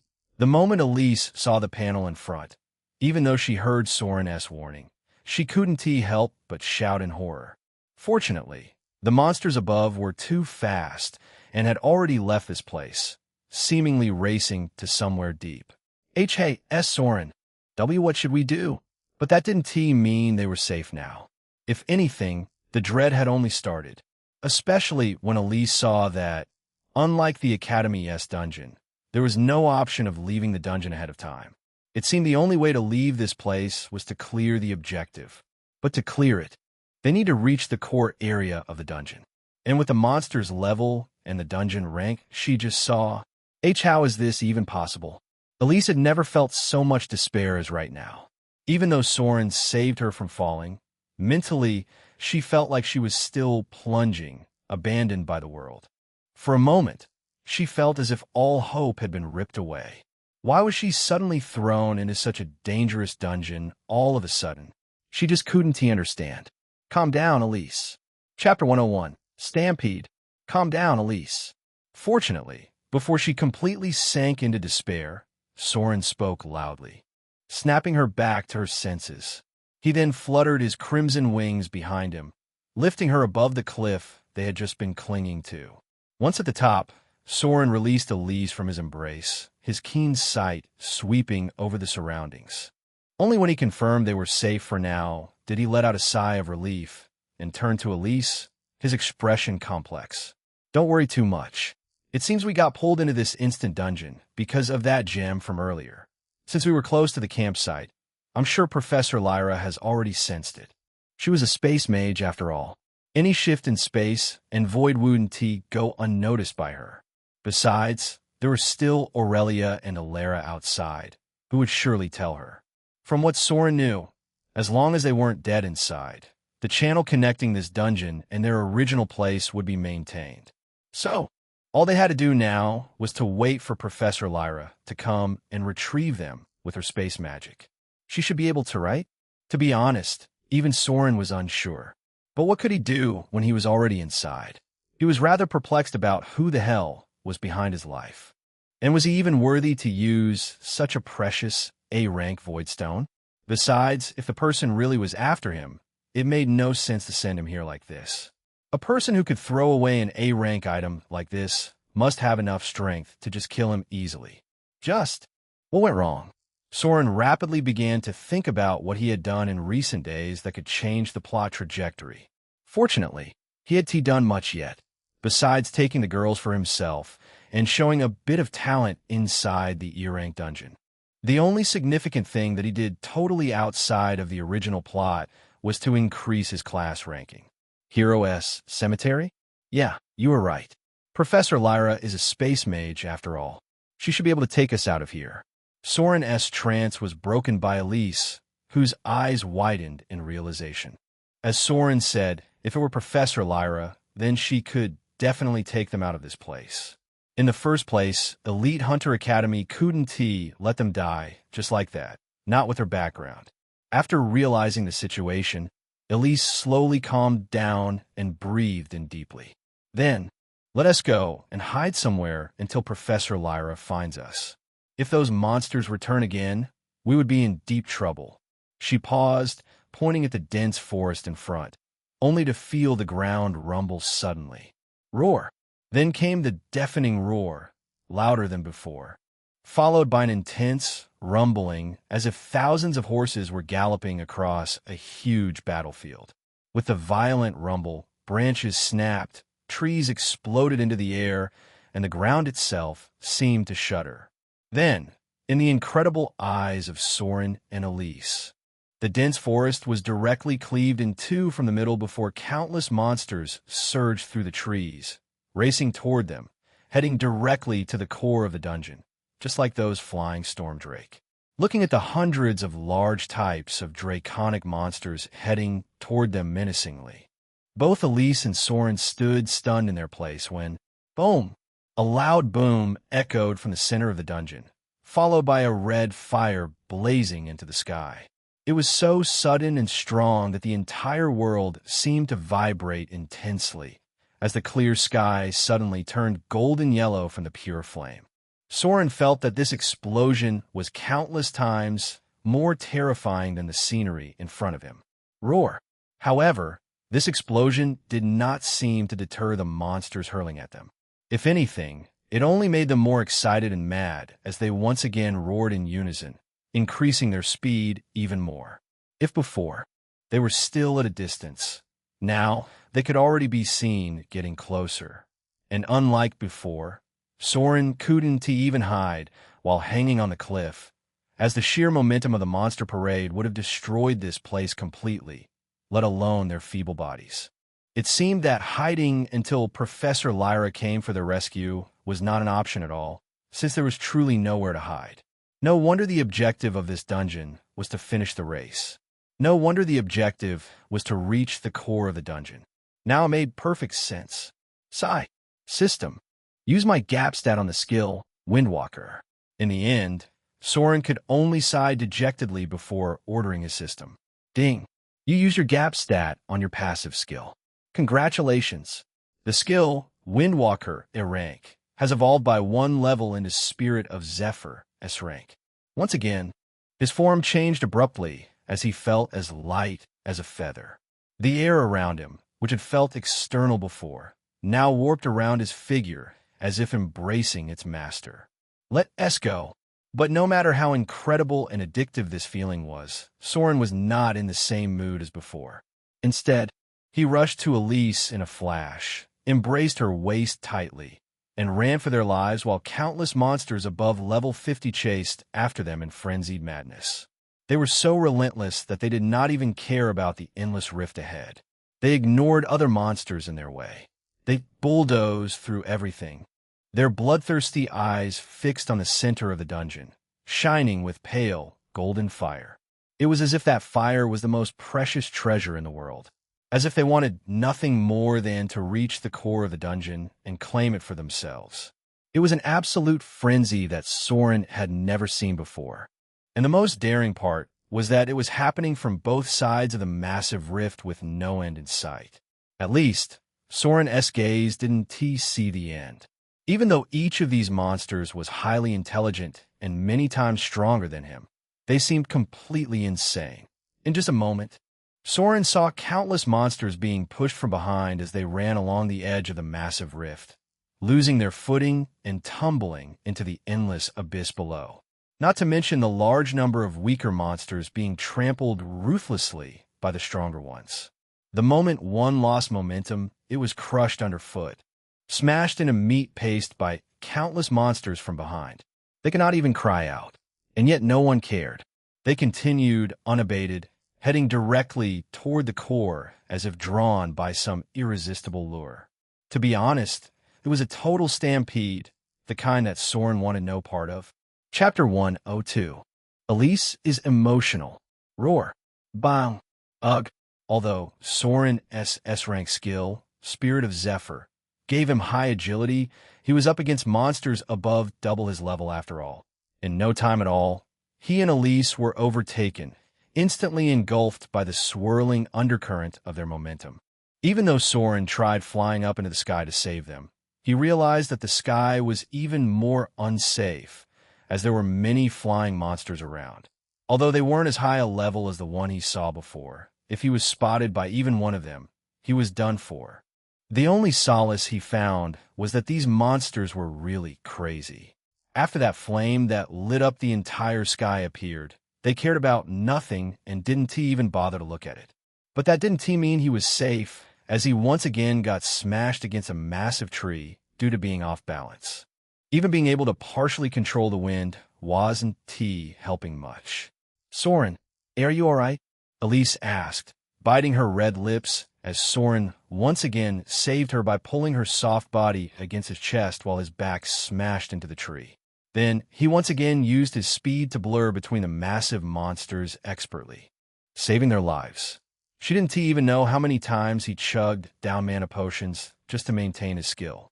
How many times he narrowly avoided death while doing so. Luckily, but it didn't take a genius to realize that he probably couldn't maintain this state of his any longer. Not with the extra weight in his arm, a total burden he had to carry. If he didn't have to save me. Elise couldn't help but bite her red lips, her eyes moist with extreme stress. For someone who had a very good background and lived an easy life, today was a nightmare. She didn't even know how many times she came this close to getting killed. If Soren wasn't there, she might already be dead. Even the measures given to her by her parents wouldn't be able to save her in this situation. And yet, Soren was doing everything in his power to save her. Even though they were basically strangers, he still saved her.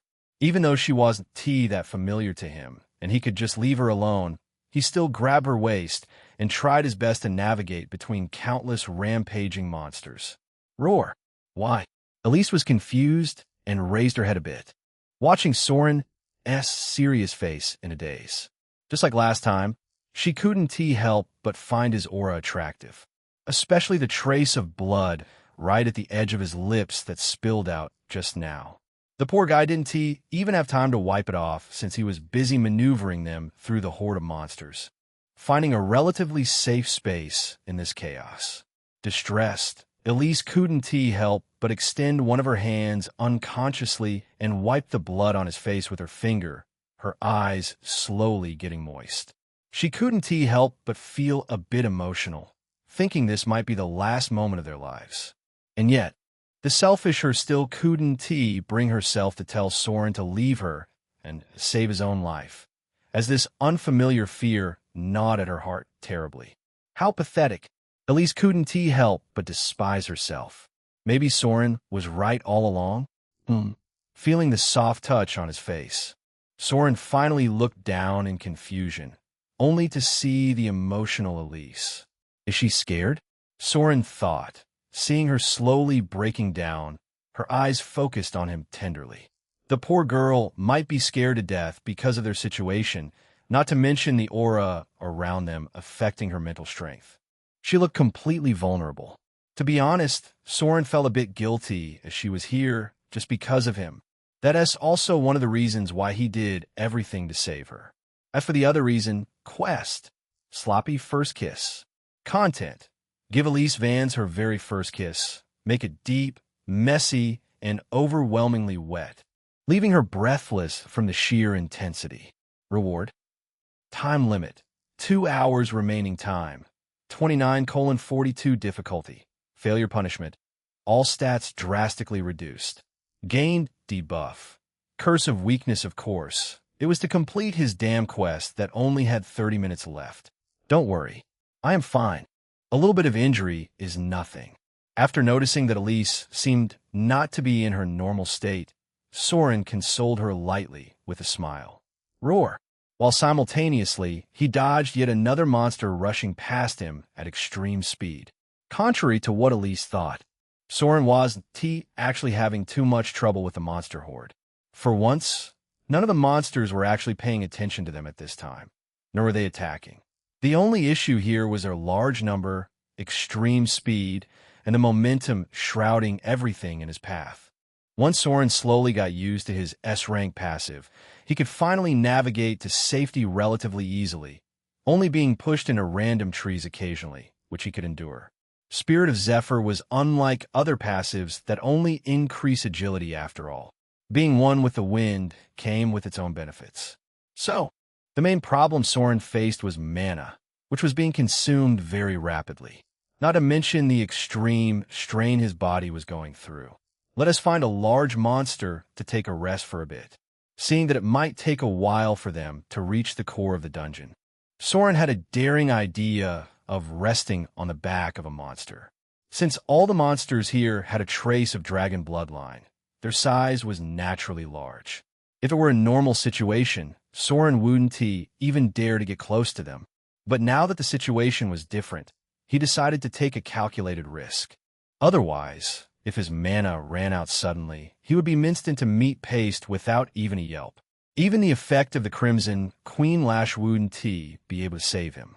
And he was already feeling that the recovery he got from the mana potion was getting less and less. He could still use the mana store by his unique skill, Core Infusion, but there wasn't too much left after fighting those bumblebees just before. So he had to hurry. Chapter 103, Racial Supremacy. As Soren decided, he rapidly began to weave through the monster horde like a gust of wind, making Elise see only a blur. He was so fast and nimble that even in such a dangerous environment, he looked relaxed. To be honest, Soren noticed that this was all possible due to his new passive, King's Grace, which allowed him to resist higher pressure. Otherwise, his state might also be like that of Elise in his arms, who was shivering more and more as the aura of the monsters affected her. This was the instinctive reaction of a lower-level being in front of higher ones. The draconic aura made it even worse. Found it. Soren, of course, noticed her state. Unfortunately, besides tightening his arm around her waist and placing her in his warm embrace, he could do nothing to help her. Fortunately, he finally found one monster that he could hitch a ride on. Monster, Basilisk level, 60 rank, CHP, 22,400 special trait. Ironhide scales, it's thick. Layered scales harden under impact, reducing incoming damage and allowing it to charge through obstacles and enemies without slowing down. It was a relatively low-level monster among the horde, with a body filled with countless scales. But due to its sheer size, its scales were large enough to hide both their small figures within. Not to mention, they weren't infused with any elements like lightning. Let us go.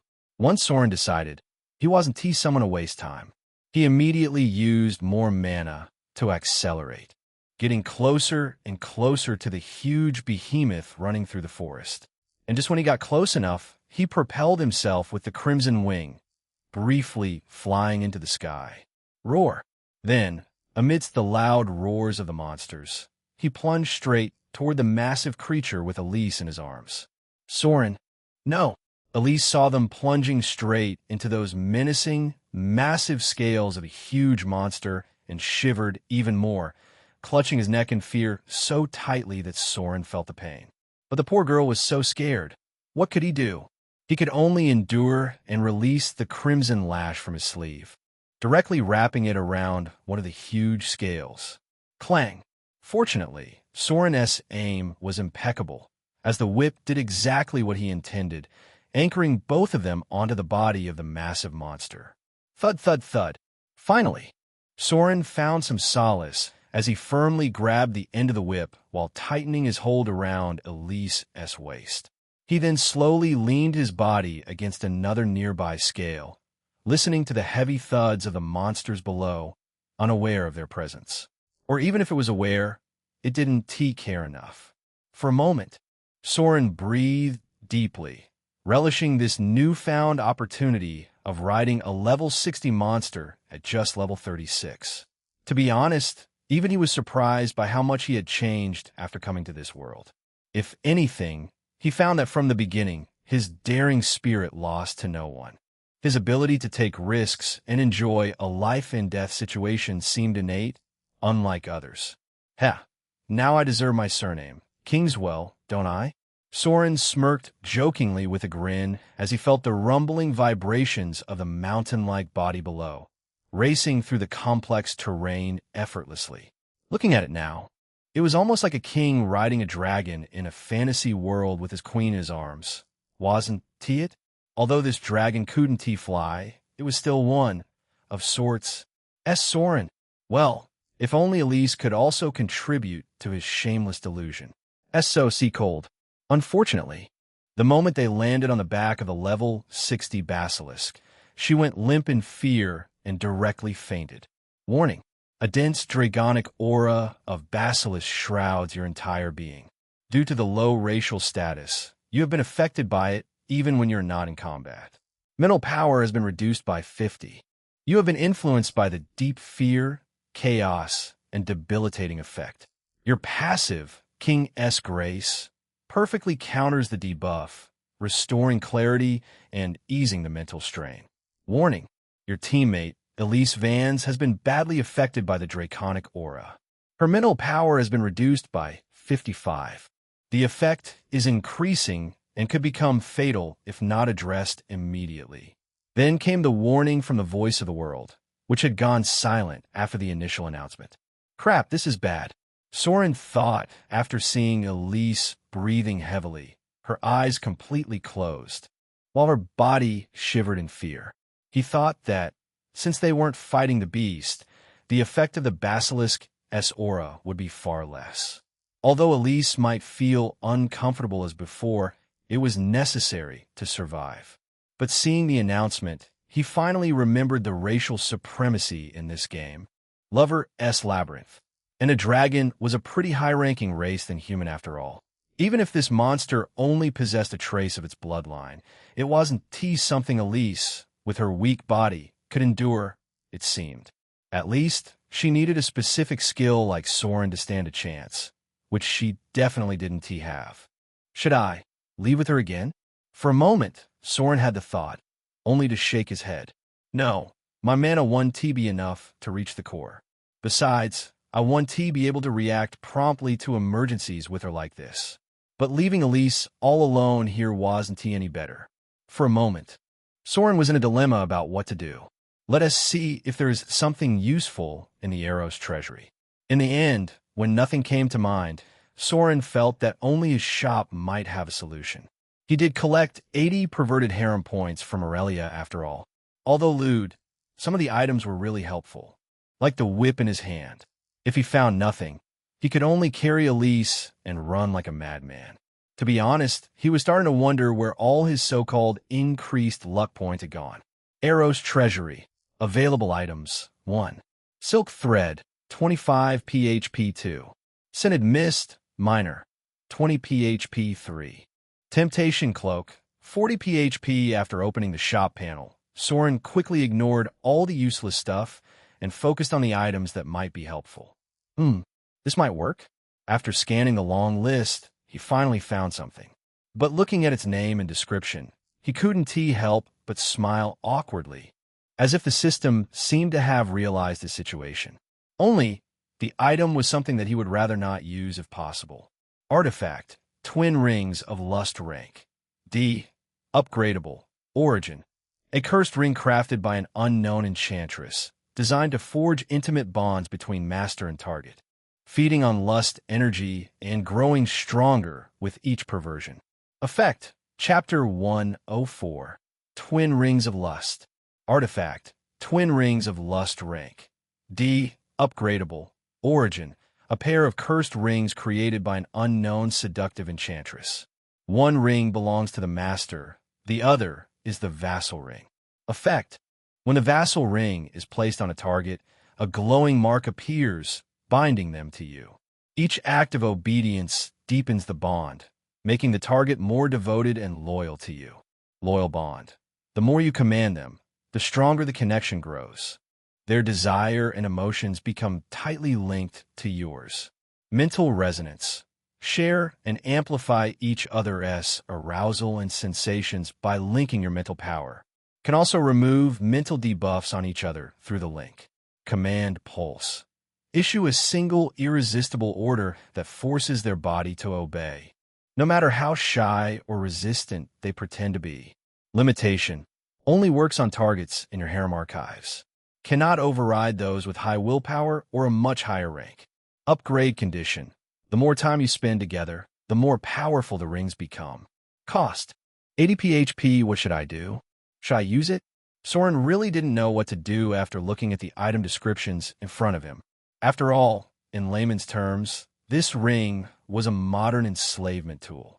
As long as he put it on Elise and bent her will, she would be his completely and entirely. To be honest, it was a very tempting artifact that tested the border of ethics. If it were any other time, Soren wouldn't normally use such a thing. Although he wasn't a good person, he wasn't the kind of man either. But now, as Soren, looking at the shivering girl in his arms, scared and mentally exhausted, he found that he really had no choice. Not to mention the time limit of the quest he got before. Sigh. Elise, forgive me for this, but I have no choice. At last, Soren decided to use it on her. For once, he had to complete the quest related to her no matter what in less than half an hour. Which, looking at the condition of Elise, didn't seem possible by normal means anymore. And second, the artifact, Twin Rings of Lust, wasn't a bound artifact from its description. I will remove it from her once we leave this place. Then I will just apologize. This was what Soren decided after thinking rapidly. He felt that after saving her life, Elise should owe him this much, right? System. Purchase the Twin Rings of Lust. He didn't have much time to muse over ethics in such a dangerous environment anyway. Ding. You have used 80 PHP to buy a D-rank artifact, Twin Rings of Lust. All your perverted harem points have been used. The host is encouraged to perform more perverted actions with harem candidates to earn additional points. Current perverted harem points. 0. Shop feature is now inaccessible. Soren ignored the system's speech to perform a more perverted deed and looked at the two floating rings in front. Surprisingly, the rings were exquisitely crafted, one engraved with a blazing phoenix and the other with a coiling dragon, their contrasting designs giving off a regal yet dangerous aura. Roar. Unfortunately, Soren didn't have time to admire it, as the monster below roared furiously and pounced straight at the one in front, shaking the ground with its sheer force. For a moment, he had to grip the whip tightly to keep his balance and avoid being thrown off, feeling that the situation might go awry if he delayed any longer. Soren quickly slipped the dragon-etched ring onto his finger and put the other one on Elise. Swoosh! In an instant, he felt a strange energy rushing through his whole body before disappearing abruptly. Ding! Twin Rings of Lust is only usable on the harem candidates.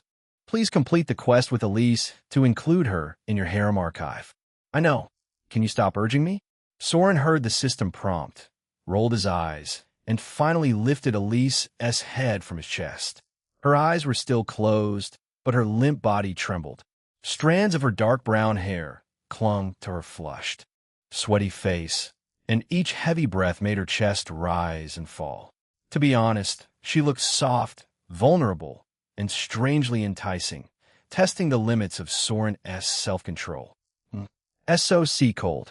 Seeing her condition worsening, Soren didn't hesitate. He used the whip to bind them both to the massive scales of the monster, firmly securing them while his hands hugged her soft body. Only then did he slowly lower his head, bringing his face close to Elise before kissing her soft and trembling lips with practiced ease. Now that he had already purchased the artifact, he was going to complete the quest with her first to include her in his harem archive. Elise, can you open your mouth? As Soren slowly kissed her soft lips, moistening them for a while, he finally asked Elise softly. But Elise, of course, couldn't heed his words as she was still affected by the aura. So Soren simply used one hand to gently grip both sides of her jaw and pried her mouth open wide.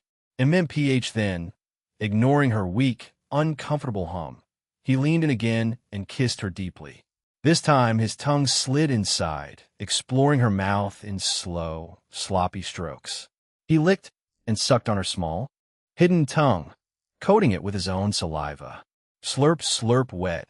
Messy sounds filled the air as he kissed her harder, his tongue swirling and tangling with hers in a slick, heated dance. Strings of saliva connected their lips whenever he pulled back slightly, only to dive back in even deeper. Although it was too early, Soren did everything to make the kiss even sloppier. He refused to let Elise breathe, even for a second. He pressed his mouth harder against hers, tilting his head as his tongue pushed deeper, licking and swirling around her limp tongue in long, wet strokes. They leaned in close, their mouths meeting in a long, eager kiss. A soft sound escaped them as their lips parted and came back together again, disappearing into the background of the heavy thud of the level 60 monster below. The slick slide of tongues, the soft squelch of saliva being shared, and Elise's faint, unconscious whimpers right on the back of a behemoth made the scenery look extremely odd yet captivating. Who would have thought that Soren was this daring? As a level 36 hunter, not only was he riding a level 60 monster, but now he was even taking advantage of an unconscious lady in a shameless manner.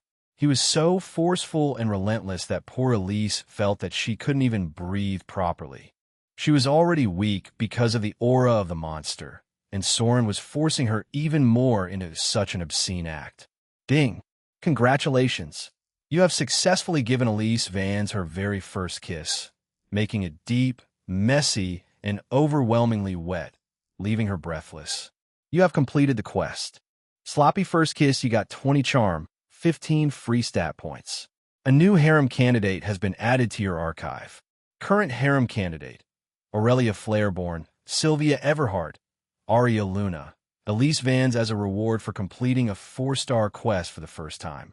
You have been granted the chance for Bloodline Awakening. You gained 20 perverted harem points. Side heroine: Elise Vans' lust has increased by 10 note. Current lust energy: 9100 Chapter 105. Slave of Soren Kingswell. Ha. The moment Soren heard the prompt from his system, he quickly left Elise's mouth, letting her breathe heavily. Even though she was still unconscious, she couldn't help but feel restless, her ears turning red on their own. System: activate the twin rings of lust and use the effect, mental resonance. Soren was in a hurry after all. Although he wanted to spend a bit more time with Elise, he decided to stop for now. Ding! Detected that Elise Vans is a harem candidate. The artifact, Twin Rings of Lust, has been successfully activated. Current bond level: 5100. One of its effects, mental resonance, has been applied. Please note that, due to the low bond level, the duration of the effect might be shorter. Current duration: 1 minute. Swish. The moment Soren gave the order, the ring on Elise's finger glowed with a brilliant light, and a tiny mark resembling a crimson bird appeared on her skin. At the same instant, a surge of energy shot from Soren's mind into hers, intertwining their thoughts and establishing a sudden, unmistakable mental resonance. It was as if their consciousnesses had brushed against each other, linking their awareness and emotions in a single, seamless thread. Where am I? It was so magical that the moment Soren felt the connection, he immediately heard Elise's thought in his mind. She had already stopped shivering like before. What happened? Why are my lips so sore? It seemed that, due to being linked with his mind, she was finally freed from the effect of the draconic aura. Only, that made her finally notice that something had happened just now, causing her lips and tongue to get sore. It was as if someone had played with them ruthlessly while she was unconscious. Not to mention this weird feeling of strange, yet comfortable energy seeping through her finger to her entire body, making her whole body relax. Roar. After the effect of the aura was nullified, Elise was slowly gaining her consciousness when suddenly she heard a loud and angry roar followed by the violent rumble, throwing her whole body up and down. Bang! Ugh! It seemed this time the basilisk had met its equal, as it was the one being thrown around. Fortunately, its large body kept it from being crushed by the other monsters racing alongside it. In no time at all, it stood up and began running once again, this time getting closer and closer to the core. Soren could already feel the cacophony of monsters crying that made his blood freeze from afar. It was as if the monsters ahead were fighting rampantly. Soren? After this incident, Elise finally awoke completely, only to find her whole body being hugged by his wide arms, his face right in front of hers. For a moment, she was shocked and shy because of their extreme closeness and tried to instinctively back away, only to realize that she was bound to him with the strong whip he had used to save her earlier against a massive, terrifying scale. Where are we? Only then did she remember the last memory of Soren diving directly into the massive monsters, causing her to shiver in dread. Where? Of course, we are on the body of a monster. Soren rolled his eyes at Elise, quite annoyed by the time limit of this mental resonance effect. He was thinking of not letting Elise know what he did to her just now and just removing that ring with some other excuse, but the system seemed to be against him. The 1-minute time limit was almost over. Well, couldn't he be helped then? But since he already did it once, it wasn't too hard to do it another time. Besides, truth be told, Soren wasn't too satisfied yet. So, without beating around the bush, Soren suddenly placed his finger on Elise's chin, forcing her to look at him. Soren? What are you doing? Then, in her confused eyes, he spoke while looking right in her ruby-red eyes. Elise, please understand that what I am about to do is for your own good. I am not trying to take advantage of you. Soren whispered with a heavy breath, and before Elise could react, he leaned toward her once more, this time with more force than before. Then, to Elise's incredible eyes, he once again took her red lips into his tongue naturally finding her own with ease. Only then did Elise realize why her lips and mouth felt so sore. Only then did she realize why they were so close and why she felt restless. Only then did Elise realize that she was suddenly being impacted by a strange energy coming out of the ring on her finger, making her rationality weak and powerless. Unfortunately, it was already too late. She was already weak enough mentally, only feeling better due to the mental resonance between them. Not to mention the effect of the twin rings of lust. Poor girl found that she was completely helpless in front of Soren, who ravaged her tongue and took her first kiss forcefully. Just like that time with Aurelia, he began to slurp down her saliva with relish, as if it were the most delicious dish in the world. And the most incredible part? She couldn't even hate him. In fact, she found herself slowly getting aroused and lost in this forbidden desire. Damn, Soren, you better be saying the truth. As a last resort of her remaining reason, Elise cursed in her mind after finding that she couldn't resist him, only to hear his answer right her mind. Don't worry. I didn't lie. Although she didn't know why she could hear his voice in her mind, she instinctively trusted him and finally stopped her squirming body, letting go of her resistance. In fact, her arms naturally began to circle around Soren's neck, while her ruby eyes focused on Soren tenderly. A soft, muffled moan slipped from Elise's lips, completely swallowed by Soren's hungry mouth. He kissed her with deep, sensual passion, his lips pressing firmly against hers as he sucked and slurped on her soft, trembling mouth. His tongue slid in slowly, then moved with deliberate hunger, licking, swirling, and tangling wetly with her limp little tongue. Thick, warm saliva mixed between them, making every kiss slick and messy. He drew her tongue into his mouth, sucking gently before releasing it with a wet pop, only to dive back in deeper, coating the inside of her mouth with his heat. He played with her just like she saw him with Aurelia. The only thing missing here was the honey. For a moment, Elise couldn't help but want to try that honeyed kiss too, completely not realizing how quickly she had lost her resistance. Ding! Sighed Heroine. Elise Van's lust has increased by 20. She is under the effect of the artifact, Twin Rings of Lust. Current bond level, 15,100. As long as the bond level reaches 100, she will be completely under your control willingly. The duration of the effect, mental resonance, has been increased. Current duration, 5 minutes. Not realizing the danger of letting Soren manipulate her the way he wanted, she would fall completely under his control. Chapter 106. The Golden Lure. Ding! Unusual behavior detected. Congratulations. You get 10 special points. Sighed Heroine. Elise Van's affection has increased by 40. Special moment detected. Sighed Heroine. Elise Van's affection has increased by 40. Current bond level, 6,100. The duration of the effect, shared resonance, has been increased. Current duration, 15 minutes. That was so overwhelming. Elise breathed heavily once Soren finally pulled away from her, finding a brief moment of respite after so long. Soren had been really relentless as he kissed her without pause. He seemed even more passionate than with Aurelia before. Not that she was complaining anyway. It feels so good. Is this how a kiss is supposed to feel? Elise thought while lapping her lips seductively. Her ruby eyes focused on Soren's lips as if waiting to see them dive once more. Her arms still crossed around his neck, while she rubbed her huge bosom on his chest unconsciously, as if prompting him to continue. Soren could already feel how overwhelmed and unsteady she was, as, despite how dangerous their situation was, she seemed only focused on him. It didn't take a genius to know that she was already fairly affected by the twin ring of desire. Maybe, due to the situation they were in and the constant weakening of her mental power from before, it was surprisingly easy to increase bond level with just some kissing. This should be enough for now. As much as Soren was tempted to push further and assert full control over her, he decided to stop. Now that Elise could resist for 15 minutes, he could plan further. After all, he already noticed that they were almost reaching the core of the dungeon. And just as he guessed, there was a very fierce fight going on. Roar!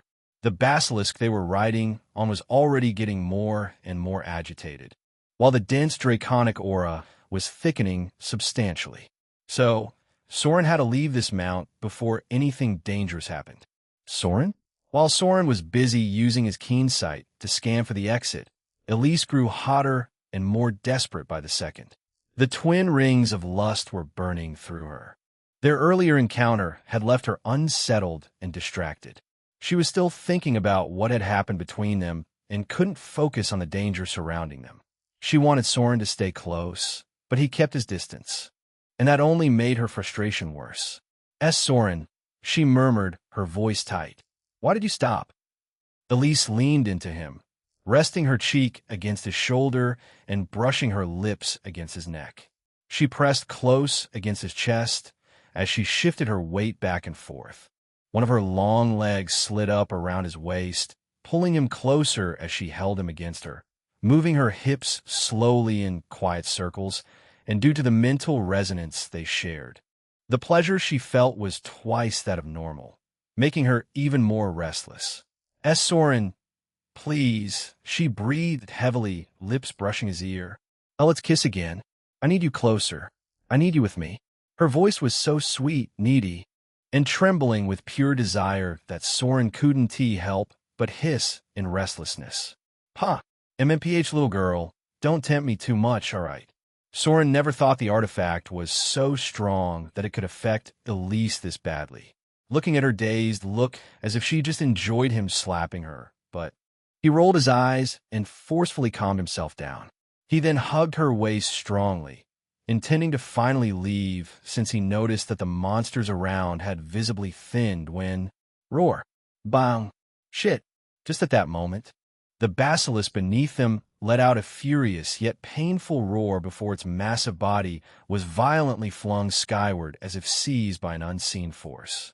Ugh! Followed by the surging impact, Elise and Soren were slammed hard against the basilisk's iron-like scales. It felt like they would be torn away and sent plummeting into the abyss below. Fortunately, the Crimson Whip held their bodies firmly.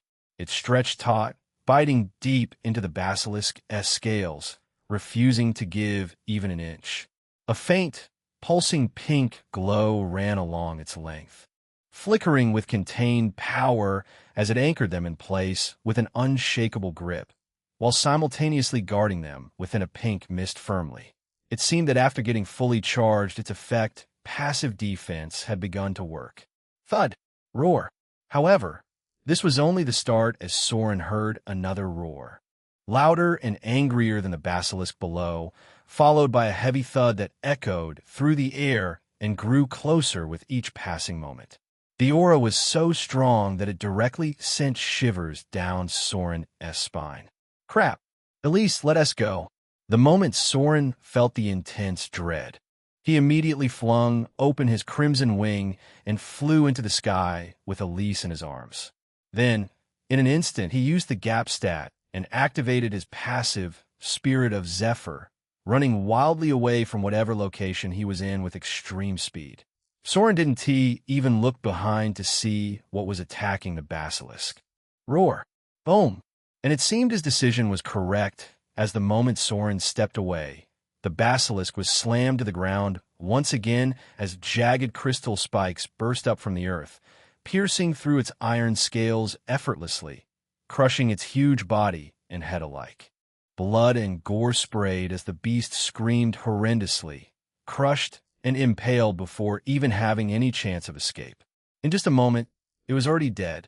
Monster, Earth Drake level, 75 rank, B.H.P., 85,000 special trait, Crystal Core Strike, Earth Elemental trait. Can summon jagged crystal spikes that pierce armor and scales, shredding enemies with blood and gore. Gulp! Soren gulped nervously once he turned around. And it wasn't just because of the dead basilisk.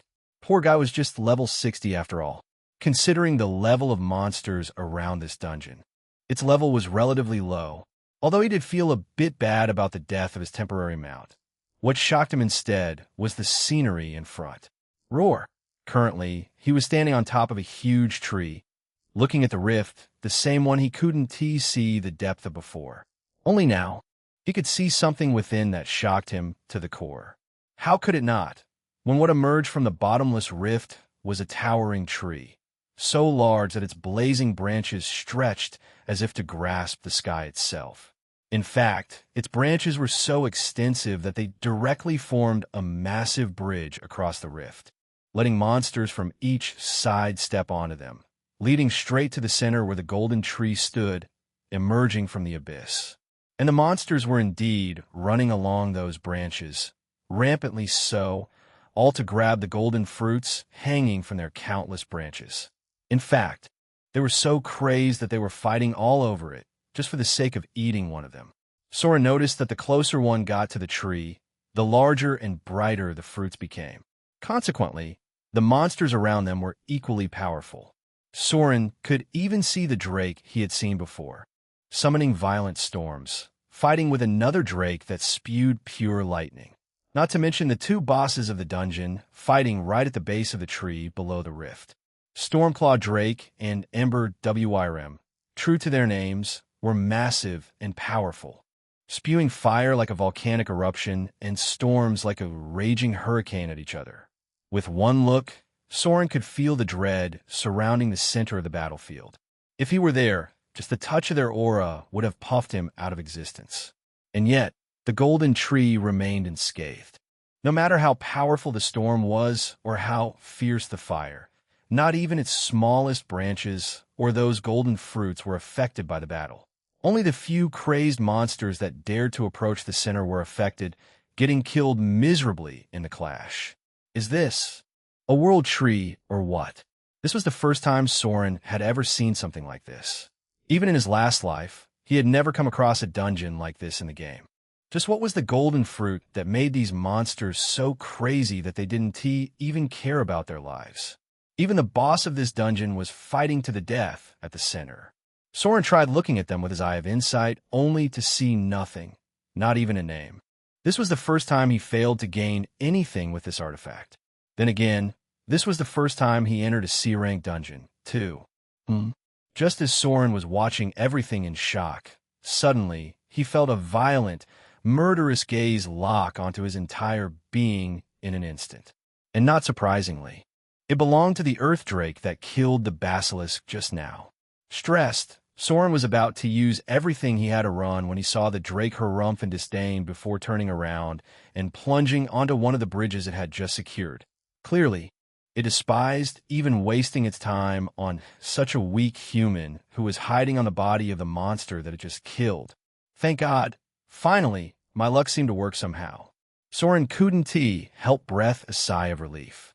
Chapter 107, Absolute Defense. Soren really was in a pinch here as he saw that he could run nowhere. Looking at it now, he realized that the only relatively empty and safer place was actually the place he stood on. All other places were surrounded by monsters, fighting for the bridge leading them to the tree. It seemed this guy was pretty tough, as Soren saw a number of monsters like basilisks, impaled and dead around him, slowly dissolving and disappearing on their own. Soren noticed that maybe because they were killed by another monster, there was no drop. Wait, doesn't that mean I can loot them? For a moment, Soren suddenly paused slightly in wonder, his eyes widening slowly. Due to the heavy aura and the brutal fight surrounding him, he never really thought of other things.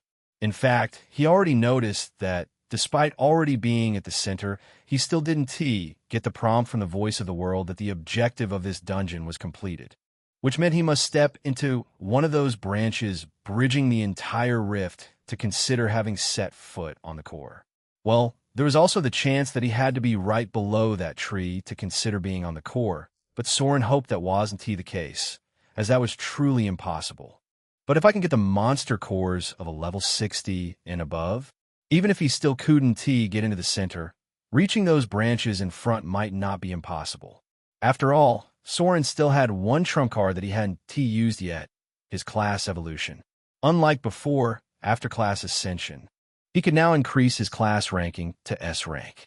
Just the A rank class evolved with the gap stat was so strong before, what about the S rank? Although Soren didn't think he would be able to kill these high-level draconic monsters, he felt that he might be able to complete the dungeon objective, all the while looting these high-level monsters on the go. And with his unique skill, core infusion absorbing such a high-level monster core, Soren believed that he would last longer in his S-rank form. MMPH, hey, Elise, come out of the dream and help here, will ya? Once decided, Soren didn't waste time. Before, he was looking to escape this place and hide away in the forest until Professor Lyra found them. But considering the time passed, it was obviously not as easy as it seemed. So, while this place was still a bit empty due to the ruckus of the Earth Drake, Soren decided to go through his plan. For that, though, he needed Elise's help since she was an S-rank Rouge after all. Soren. Kiss me. Unfortunately, this girl was still affected by the power of lust, as she only moaned while hugging his body all the time. It seemed she liked his warmth more than anything. Seeing her state, Soren couldn't help regret a bit that he increased bond value above 50. He just hoped she would return to normal once he snatched that ring out of her hand. Sigh. It seems I'm all alone. If he didn't remove the metal resonance effect of the ring would continue to affect Elise and induce her lust. In such a state, she possibly couldn't use any skill. Roar. And removing the effect wasn't an option. Spirit of Zephyr. Soren once again used his gap stat and directly disappeared from his place, appearing right in front of the dead basilisk. Swoosh. Then he used the pointed tip of the crimson lash, piercing its chest in an instant. After scooping around a bit, he immediately took out a shiny gray bead from its body. Item: Monster Core, Basilisk. Rank: C Affinity. Eartham Affinity? This was the first time Soren saw such a stat on the Monster Core. Maybe due to its high level? Soren guessed, but didn't he really care? Rather, he directly used his unique skill, Core Infusion, to absorb the Monster Core in his hand. After that, he tried to store the body of the monster in his inventory, only to see it fail. Size restriction? Seeing the error, Soren smiled bitterly. Apparently, his guess about the inventory having limitations before was correct. Unfortunately, though, he was an archer and didn't he have any solid skills to cut the body into pieces. And even if he had, he doubted it would be possible to divide such a tough draconic monster fast, especially when there were already multiple monsters rushing to this side. Roar. Although extremely reluctant, Soren ignored the huge body of a basilisk and quickly came to another dead monster. Then he found a soft spot and once again pierced its chest with a whip, expertly taking out the Monster Core. Item: Monster Core, Flame Drake. Rank: C Affinity. Fire Soren noticed that each monster in this dungeon had some affinity tagged in its Monster Core. Although he wasn't surprised by this, since they were only rank C cores, what caught his attention was the result of using his unique skill, Core Infusion. Instead of forming a single mana pool, each core created a different flow of mana inside his body. They did not merge into one like before. Rather, they stayed separate, forming their own core. Multipli cores. Soren frowned. It felt strange, but stable. To be honest, Soren wasn't too much surprised as the skill. Core Infusion was a unique skill after all. He was just shocked to see the core getting divided according to their affinities. Unfortunately, Soren didn't have much time to ponder, though, as the monsters were already near his location. So, he ignored everything for now and began to use his Crimson Whip to dig up one core after another, increasing the reserve of mana inside his body constantly. As Soren began to shuttle through the cliff, taking out one after another monster core from the dead body and absorbing it using his unique skill, the ground beneath him began to rumble once more. Roar. A cacophony of roar echoed around once again, followed by the clash of the behemoths. It had only been a minute since Earth Drake left, and Soren began scavenging. The monsters were already here. Boom! Once again, Soren felt what it meant to get lost in a storm, as their soul clash alone was enough to make him tumble. Swish! But this time, something was different. Before, Soren and Elise hid on the body of the basilisk, effectively dodging the eyes of the Earth Drake. But this time, he was completely in the open. Even though he was using the cloak he got from the shaman orc to hide both of them, it did little to really hide them from such high-level monsters. In an instant, Soren felt himself locked in place by a massive lizard, its body covered in countless spikes. Monster, Thornscale Drake level, 65 rank, CHP, 38. 238,200 special trait. Thorn boost armor, metallic trait, can harden its jagged, thorn-like scales instantly, projecting spikes outward. Roar. The moment its vertical, reptilian eyes locked onto his, those sharp metallic spikes stirred dangerously, trembling along its massive frame before shooting out like deadly missiles. Swish! In an instant, Soren felt the air stir violently as a razor-sharp shard, almost the size of his head, came hurtling straight toward him, arriving right in front of his face in a blink. Close enough for him to feel the biting edge scrape past, threatening to split him open. The draconic monster, Thornscale Drake, has used its debuff, Dragon S Dominion. Due to the lower race and lower level, an overwhelming pressure bears down on you, suppressing your movement. Your passive, King S Grace, has activated Absolute Composure. The effects of Dragon S Dominion have been reduced considerably. The attack was so fast and violent that even the prompt from the voice of the world came a moment too late, and by then Soren found the shearing tip of the metallic spear already at his head, close enough to nearly tear through it. Clang! Fortunately, at that moment, The crimson queen lash in his hand shone brightly before clashing directly with the metallic spear. Its pink hue perfectly covered Soren from any harm. Absolute defense. An attack from a level 65 monster was enough to kill Soren. Thus, the artifact activated on its own, saving him from the fatal strike. Fuck. But that did not mean he was not affected. The massive force with which the steel thorn was thrown from the monster's body was so strong that Soren was launched directly into the sky before crashing heavily into a tree. He was lucky he was not facing the rift behind him. Still, Soren felt every inch of his body aching badly. Chapter 108. Evolving to S-Rank Class. Level 65 Draconic monsters were really something else. All this time, Soren didn't really face them head-on. He wasn't much affected by their soul aura, unlike Elise. But the moment one monster locked onto him, Soren lost his trump card instantly. It was so fast that he was really caught off guard. Even his passive, King S. Grace, was a bit late to react, causing him to freeze momentarily. To be honest, Soren admitted that he got a bit carried away by greed, trying to get as many cores as possible before the monsters arrived. Fortunately, although injured slightly, he did manage to gather 8 monster cores, all above level 60. System, use the gap stat and increase the rank of my class. Now that he had suddenly lost his trump card, Soren felt far more insecure. So, the moment he gathered himself, he immediately distanced himself and flew above the sky, before landing right on top of a huge tree. Roar! Then he immediately released his skill, Spirit of Zephyr, all the while ignoring the roaring monsters below, and gave the next order to his system. He hoped that the monster core he just absorbed using his unique skill, Core Infusion, was enough to sustain his next evolution, because he clearly got only 2 seconds of time when he tentatively checked before. Of course, he didn't really evolve his class, since he was always wary of doing so under the Academy's influence. While he could make them believe that he somehow increased his class ranking from B to A rank archer, he definitely couldn't show them he was already an S rank archer, however brief and temporary it might be. But with the situation now, he had no choice. He was just fortunate that this Thornscale Drake didn't give him a stat reduction debuff, and only pressured him with Draconic Aura. Now, with no choice left, Soren hoped that his next evolution would help him in this predicament. To be honest, considering his previous experience, Soren was a bit confident, foolishly so. Ding! You have chosen to apply your new stat, Gap, to your A rank class, Tempest Strider.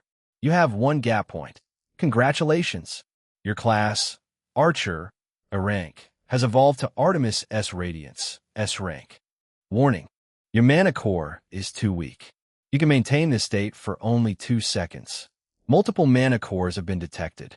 You can use them to extend your current state by 5 minutes. Using an affinity-attributed attack may reduce the remaining time limit. And Soren was damn right. The moment the system gave its prompt, he felt his muscles tightening and refining once more, his body becoming lean and precise, just like that of an archer, exactly as he had experienced before. Only this time, the change wasn't limited to his body. Sure, he felt his strength visibly increasing, and his eyes sharpening more than anything he had ever felt before. Hell, Soren even felt his reflexes surge countless times over. But none of that grabbed his attention as much as the golden halo that slowly began emanating from his entire body. What is this? In fact, the halo was so pronounced that, for a moment, it almost overshadowed the one emanating from the world tree in front of him. Fortunately, it dimmed quickly, letting Soren breathe a sigh of relief. Still, he noticed that the light was strangely familiar, almost like the one he saw when using the skill Artemis Grace. Come to think of it, even the class name is Artemis S Radiance. Maybe it is connected somehow. Roar! Soren didn't have much time to think, though, as after seeing his transformation, Thornscale Drake got visibly irritated and once again shot another metallic spike right at him with extreme speed. Once again, Soren felt the presence of the razor-sharp shard right in front of his face, aiming to directly pierce through his head. Swoosh! But this time, Soren wasn't as helpless as before. Every time he increased his class rank using the gap stat, his state was in the highest tier in that ranking. Though he would be heavily nerfed due to his low mana and base physique and level, he would still be countless times stronger than his usual state. That SY, although his A-rank class was named Tempest Strider, it didn't have the same effect as when he became that class from B-rank Archer using Gap before. Spirit of Zephyr. Once again, Soren used his movement-type passive skill, only to suddenly warp himself and Elise in a thin veil of wind, before disappearing from his position instantly. Boom! He was so fast that it almost looked as if he had teleported, appearing at a distance. Watching the metallic spike directly pierce the tree he had been in, reducing it violently into tiny fragments. If Soren were even a second late, no doubt this would be his state right now. And yet, despite such heavy danger surrounding them, ending in a life-and-death situation, Elise didn't show even a bit of fear. Rather, she was still hugging Soren's neck, her breathing growing heavier and heavier all of a sudden. It was as if she had been affected by something after Soren increased his class to S rank. Unfortunately, Soren didn't have time to pay attention to her at all. After all, the monster in front of him was level 65, almost double his level, and it seemed his continuous dodging had irked its nerves, as its eyes were practically glued to him, its thick, murderous, vertical eyes growing more and more bloodthirsty. A mere level 36 weakling, and that too a lower race, dared to save himself from 2 of its fatal attacks continuously. How could it not be enraged? However faint it may be, it definitely had a trace of dragon bloodline in its body. And with that came the pride that nobody should ever dare to trample on. Swoosh! In an instant, Soren felt something in the surroundings change, as countless spikes around the body of the Thornscale Drake began to hum in extreme resonance. Simultaneously, a strange invisible field suddenly sprang from the body of the huge drake, instantly engulfing the entire area, including the sky Soren was floating in, swallowing them both. Thornscale Drake has used its domain, Gravity Well. You have been affected by the domain effect, Crushing Gravity. Your movement speed and agility have been reduced by 50 due to your low level. All flying-type artifacts below C rank have been forcibly suppressed.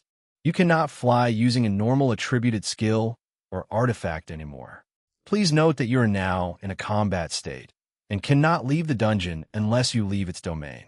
Soren didn't need the voice of the world to tell him its effect, as the moment the field surrounded him.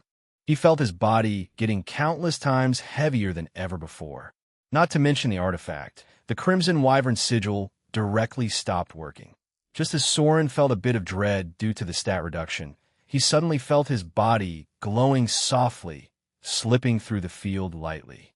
Simultaneously, he felt the cloud of heaviness dissipating, getting lighter all of a sudden. For a moment, Sora was a bit shocked to find that he actually got out of the domain instantly. What happened? Soren was a bit confused when, once again, he heard the prompt from the voice of the world. Your SS rank passive. King S will has nullified the domain. Gravity Well. All stats have been completely restored. You are no longer affected by the domain S effects. Soren finally realized what had happened. With his class ascension, all his skills also ascended by 1 rank, including his S rank passive, King S Grace. Although Soren wanted to look at this new skill S effect, he didn't have time for it, after all. Roar. Not when he was still inside the domain. Although Soren quickly adjusted himself in the sky with the help of his passive skill, it took him a moment to stabilize his body, losing his balance and falling slightly. Unfortunately, the Drake seemed to be waiting for him to lose his cool.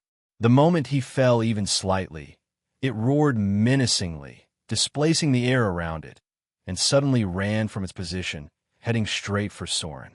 The most incredible part was that it was actually running in the sky, using its metallic spikes as steps, rising higher and higher. Clearly, the Drake was not incapable of fighting in the sky at all. It just didn't care to do so before. Boom! For such a large body, it showed incredible agility.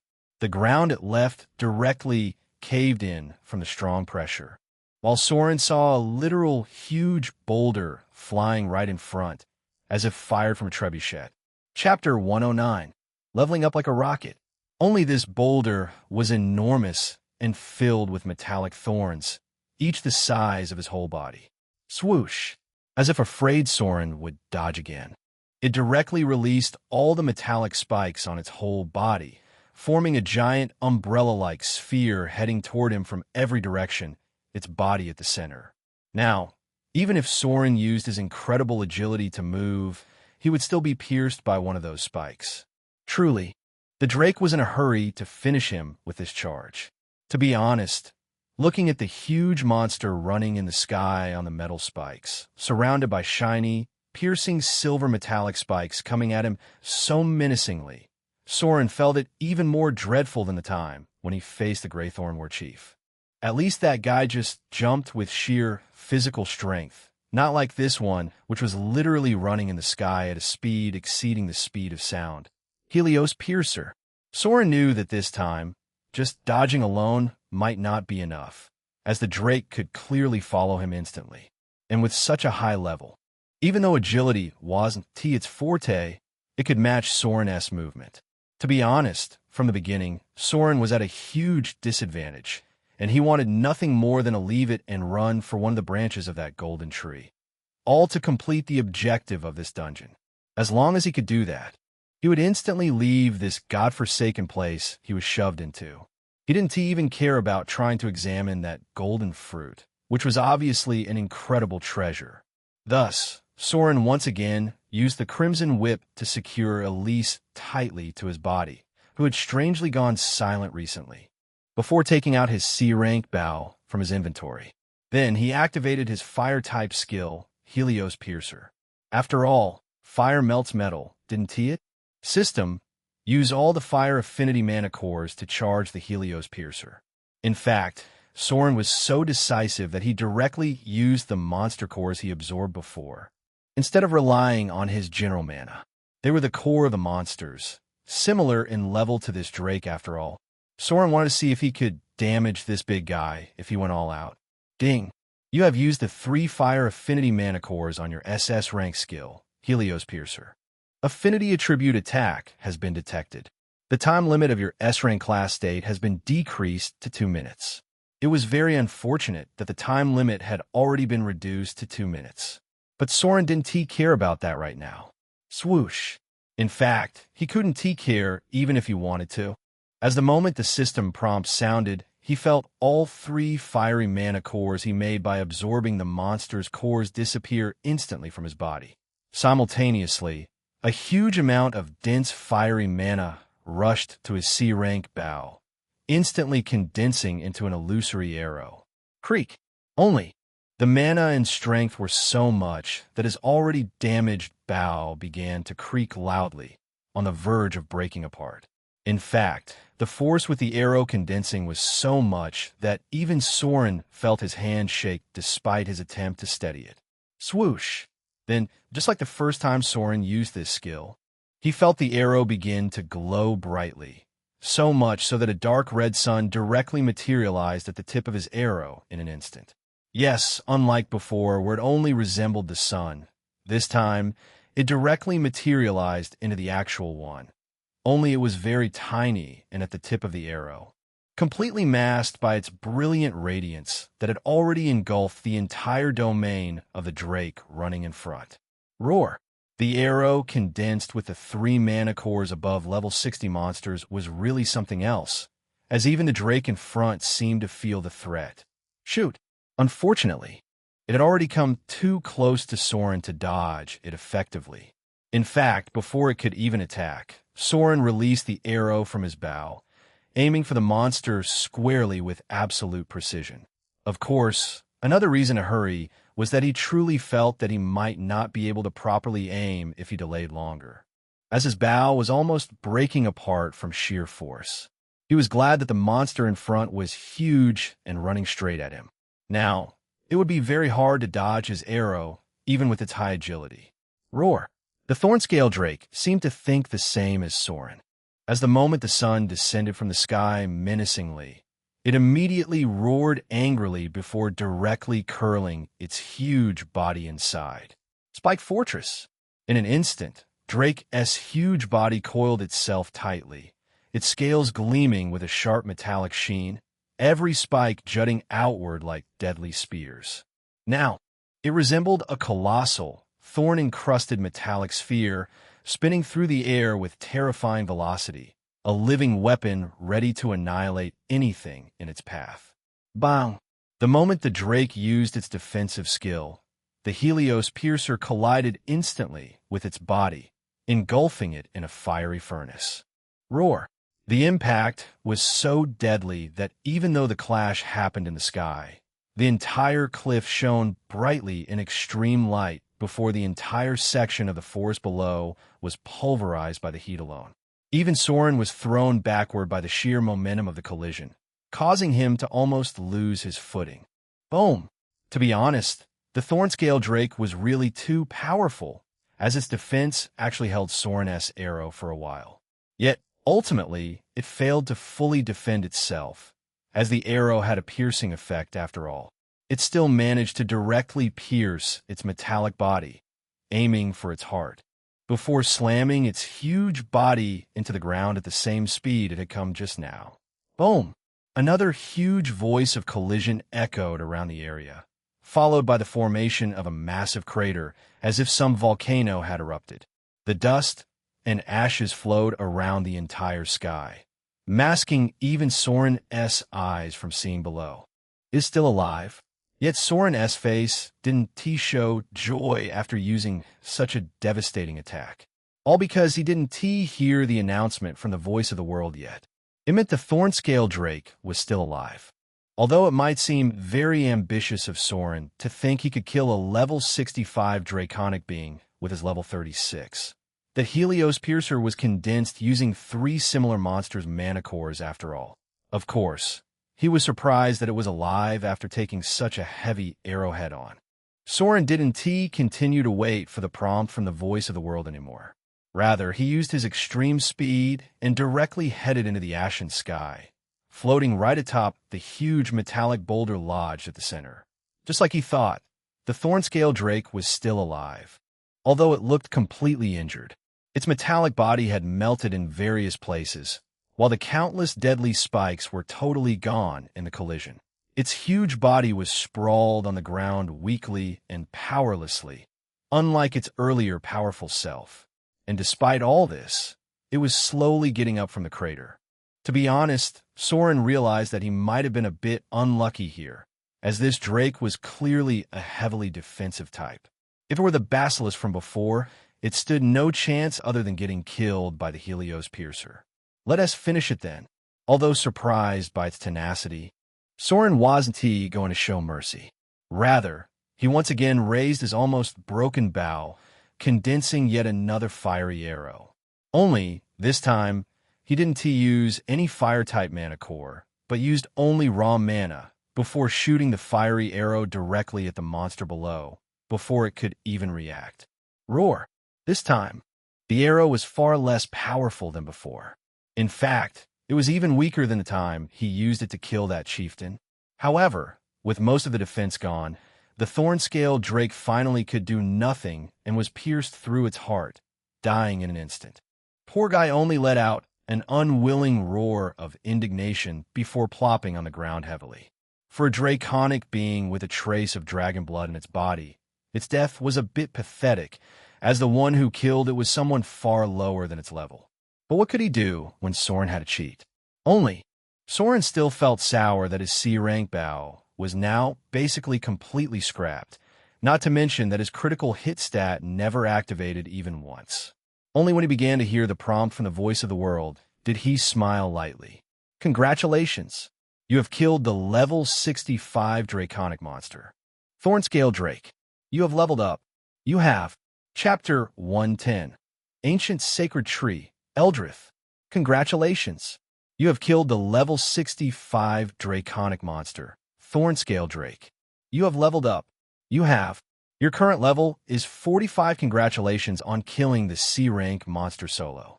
You gain title, Draken Slayer. Damage dealt to Draconic type or Dragon-blooded monsters increased by 10.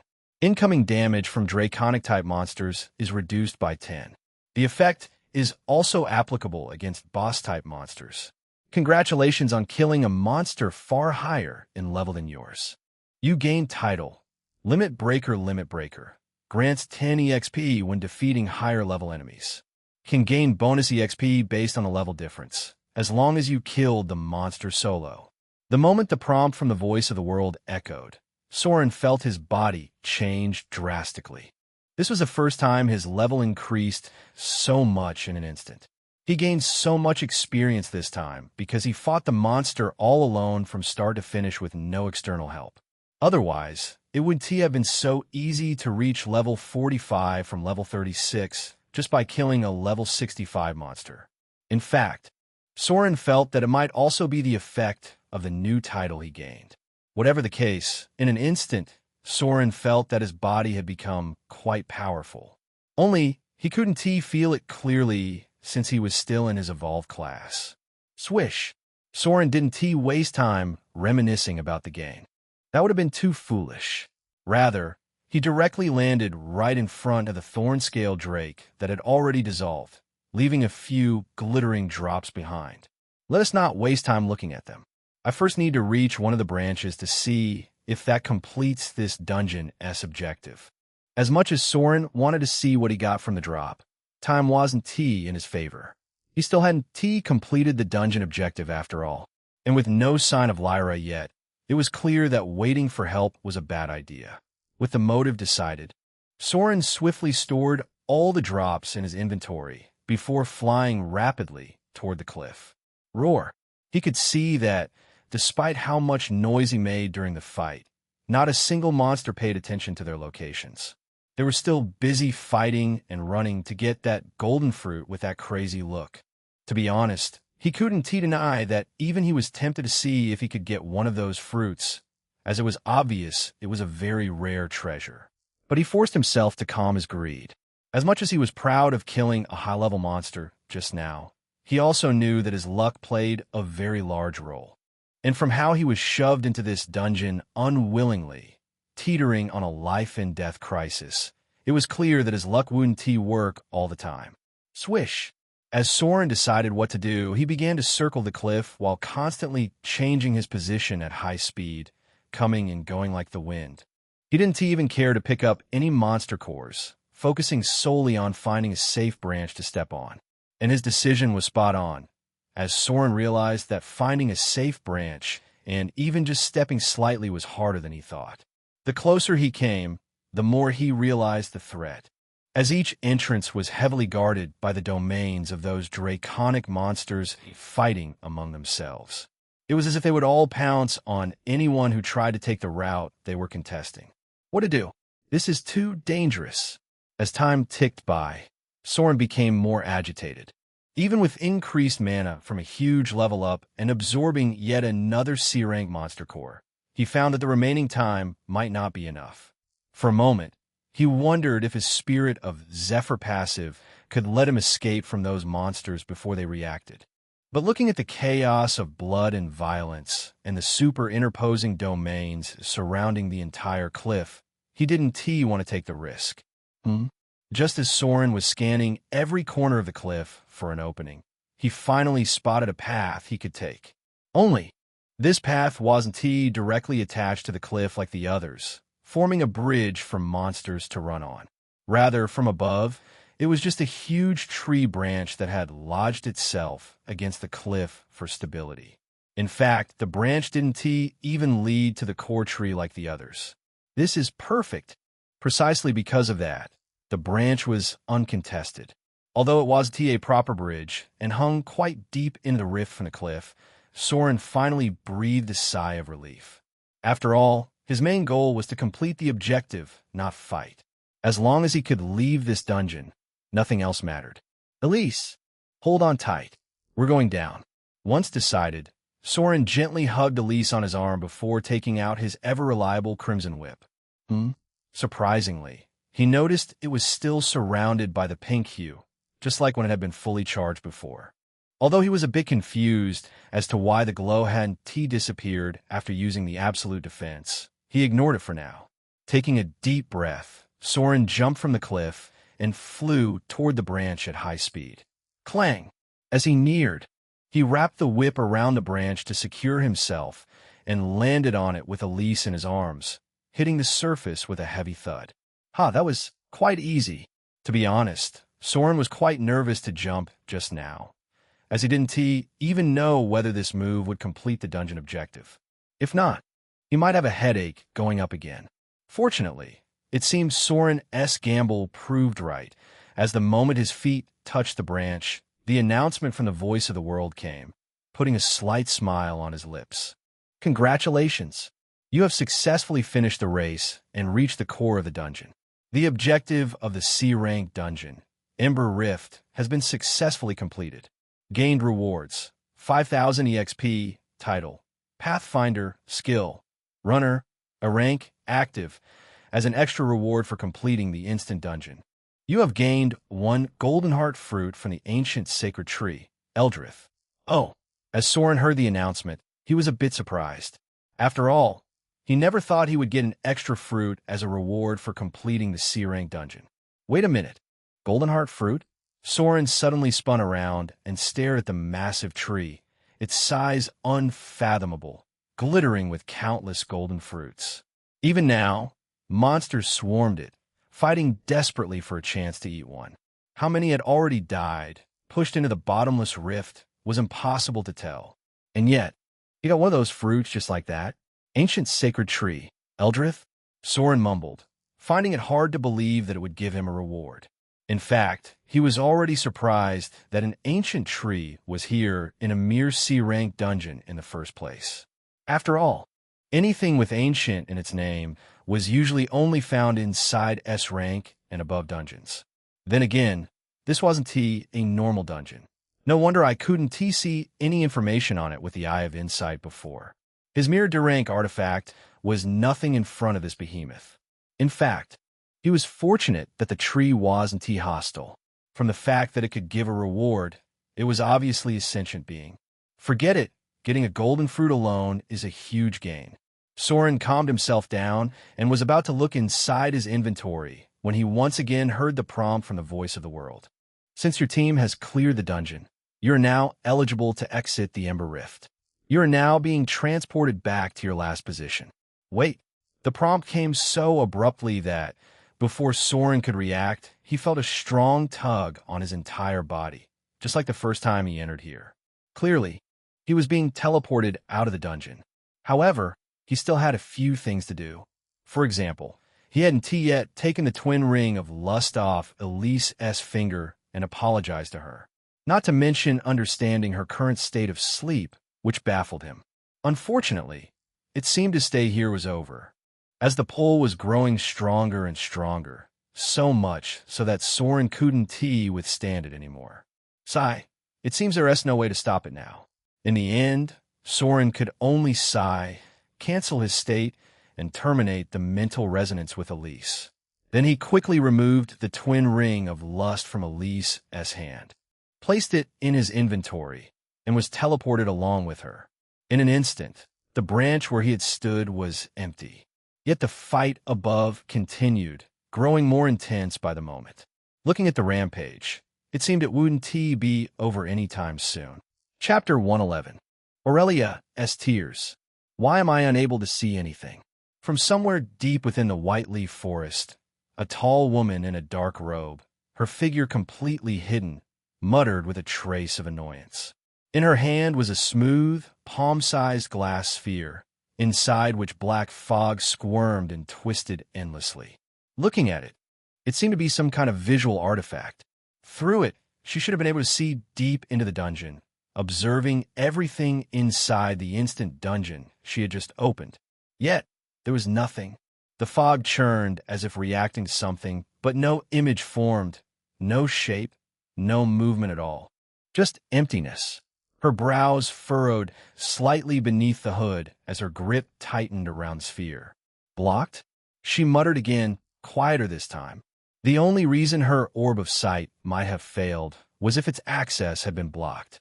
Otherwise, she should have had no problem spying on a B-rank dungeon with this orb, let alone a C-rank one. Is it because of that space mage? For a moment, she thought of Lyra. Only she seemed capable of stopping her artifact as effect, as it operated on the principles of space and void. Sigh.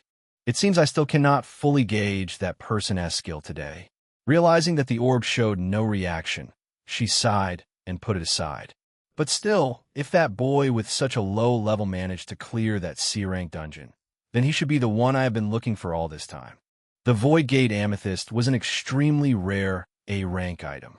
Not only did it allow her to access an instant dungeon, it also let her set up an objective. After seeing how easily Soren managed to kill the monster she had prepared before, this time she directly sent him into a C-rank dungeon as a test. Of course, the objective she set was an easy one. She even made sure to teleport Soren into a relatively safe zone of the dungeon, as her motive was to test, not to kill. In her opinion, that was enough to observe Soren's abilities without giving him an easy way out. Unfortunately, the moment Soren was teleported with that girl, she directly lost the connection. She couldn't even see what was happening inside. Forget it. I should probably leave this area. I don't know what that muscle brain is planning. Too many strong presences are lurking around. She thought for a moment, annoyed, before disappearing from her position in a flicker of shadow. As for Soren, she would meet him later if he was still alive. She was worried about Lyra helping him, as she was certain even that Space Mage wouldn't be able to extract someone from a dungeon floating in the void. Miss Aurelia, Miss Alara, please understand that I really cannot affect an instant dungeon at my current level. Besides, the dungeon they were in seemed high-end. Even gaining some information is difficult. Professor Lyra sighed as she once again heard the same worried questions from the girls next to her.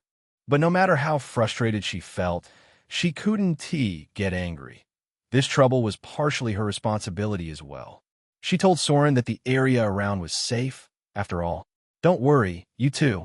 From how the channel is still functioning, they seem to be alive and well inside. Maybe they LL come out after a while. And even if they don't, I've already informed the principal. He should be able to bring them out. Although Lyra doubted that it would be that simple, she offered them some comfort. Besides, she had no other options. But who is targeting him anyway? And even using such a rare instant dungeon to boot? Lyra suddenly thought as unlike what she told them. She at least knew that the instant dungeon Soren was in was C-rank. Someone who could hide from her and send her student to a precious C-rank dungeon like this should be of a very high rank. What was the motive for such a strong person to target Soren? For once, she obviously knew that it was not to kill. Professor Lyra was getting more and more curious about this student of hers lately. No matter how she looked at him, he seemed wrapped in some kind of mystery. Professor Lyra, what if they don't? Did you even find out who is targeting him? What if that person is also inside the dungeon trying to kill Soren? Although Lyra's words were true, Aurelia did not seem to calm down. Rather, as more and more time passed, she became more and more scared.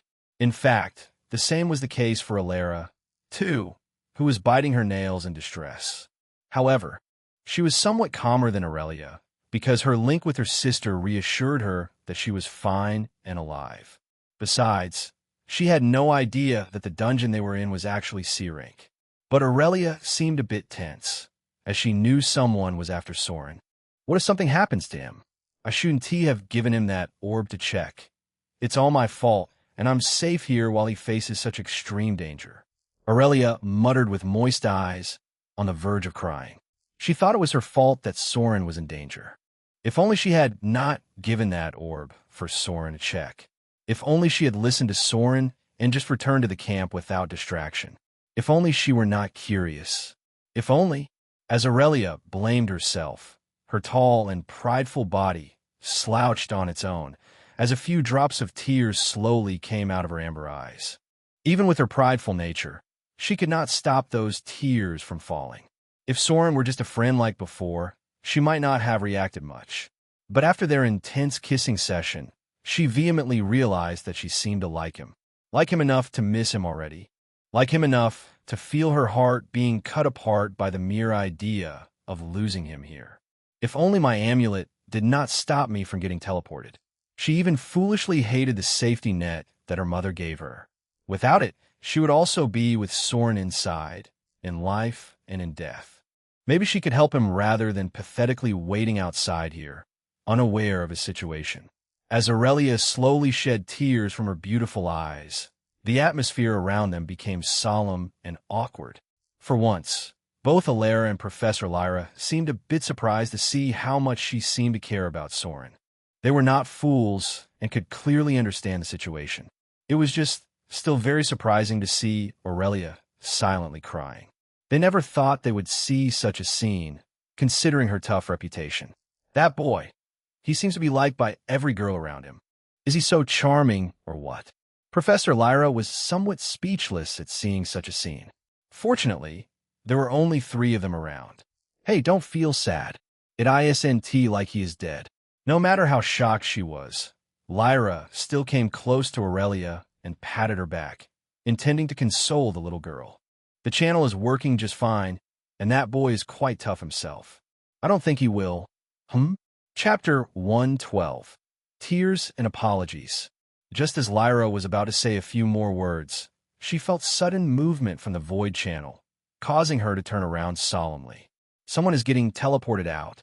She spoke sharply and unleashed her skill, sealing the area around them in case an enemy appeared. Fortunately, she saw that the people teleported out were her students. From the look of it, they seemed fine. Swish! As soon as Professor Lyra spoke, Aurelia and Alara were both startled by the sudden flash of light in front of them, followed by the appearance of 2 figures. They were Soren and Elise Vans, the latter being held unconscious in his arms. For a moment, everyone was startled, and everything went silent until Aurelia ran straight towards Soren, tears streaming down her face. Soren, you're fine. Thank God you're fine. His appearance seemed to finally break the dam inside Aurelia, which she had struggled to hold back all this time. Seeing him safe, she could no longer contain herself and ran straight into Soren's arms. Hey, Aurelia, wait. Soren hadn't even regained his calm after the teleportation when he felt a soft body slam against his own, hugging him tightly. Thank God you're fine. I was so scared. I'm so sorry, Soren. I should have listened to you before. Aurelia ignored Elise in his arms, burying her face against Soren's neck as tears streamed down her cheeks. For a moment, Soren struggled to keep his balance, completely caught off guard by the sudden embrace. Hey, let me take care of her. Fortunately, Alara arrived in time to help, taking the sleeping Elise from his arms. From her face, it was clear that she was extremely distressed that her sister might have been injured. Don't worry, she is fine. She just fainted due to mental strain. With Elise gone, Soren hugged Aurelia, easing her trembling body, before giving a slight consolation to Alara.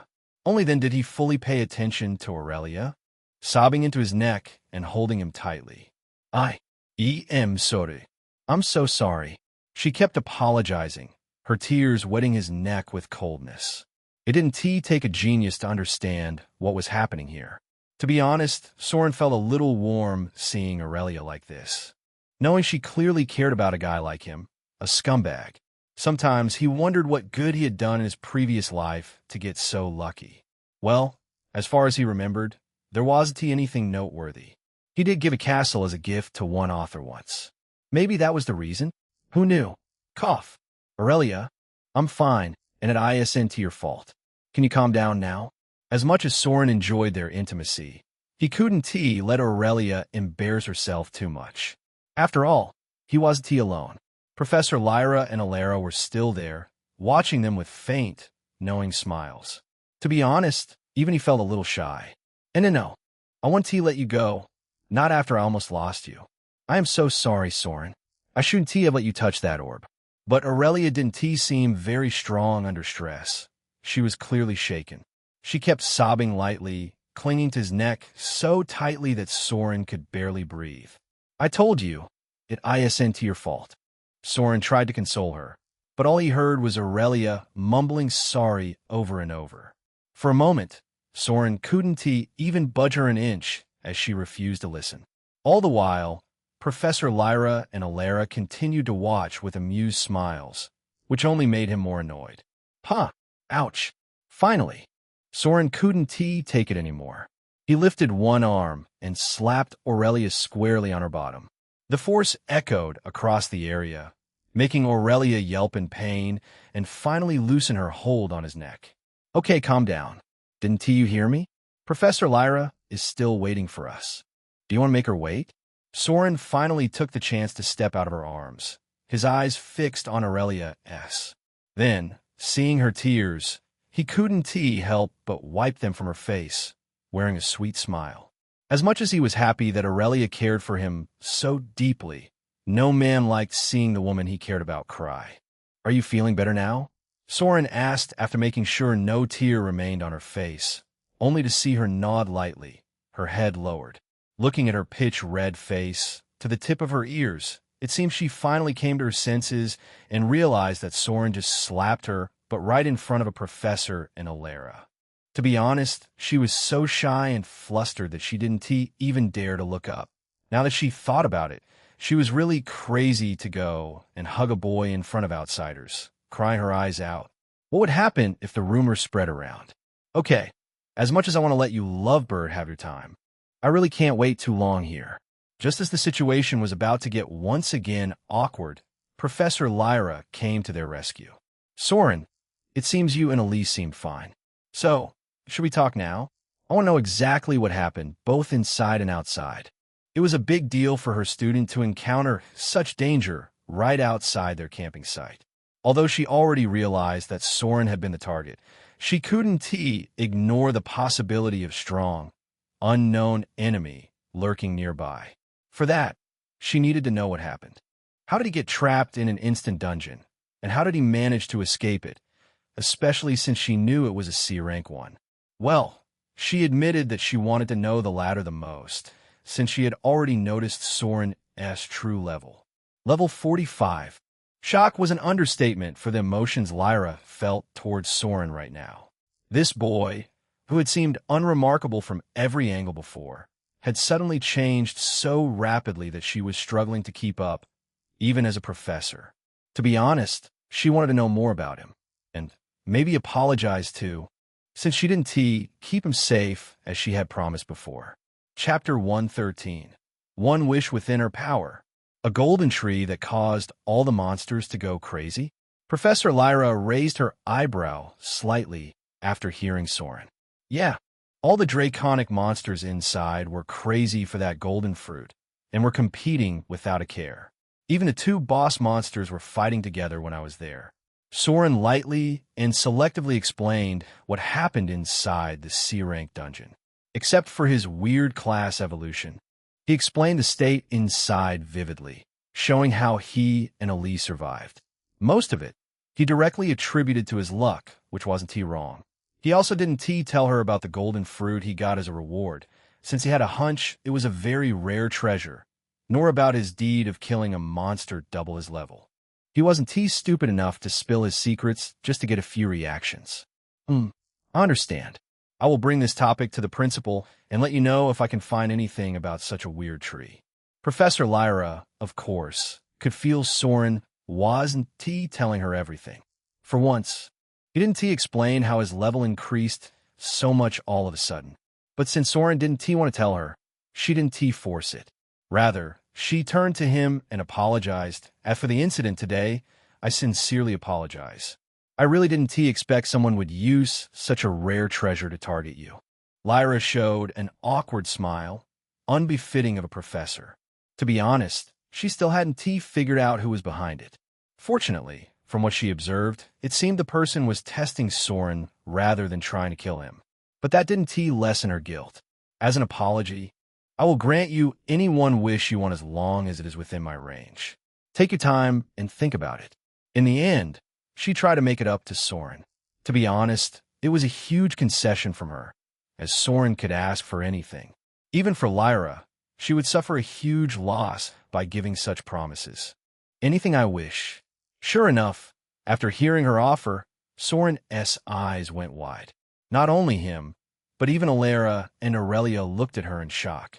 Why is he staring at my breast all of a sudden?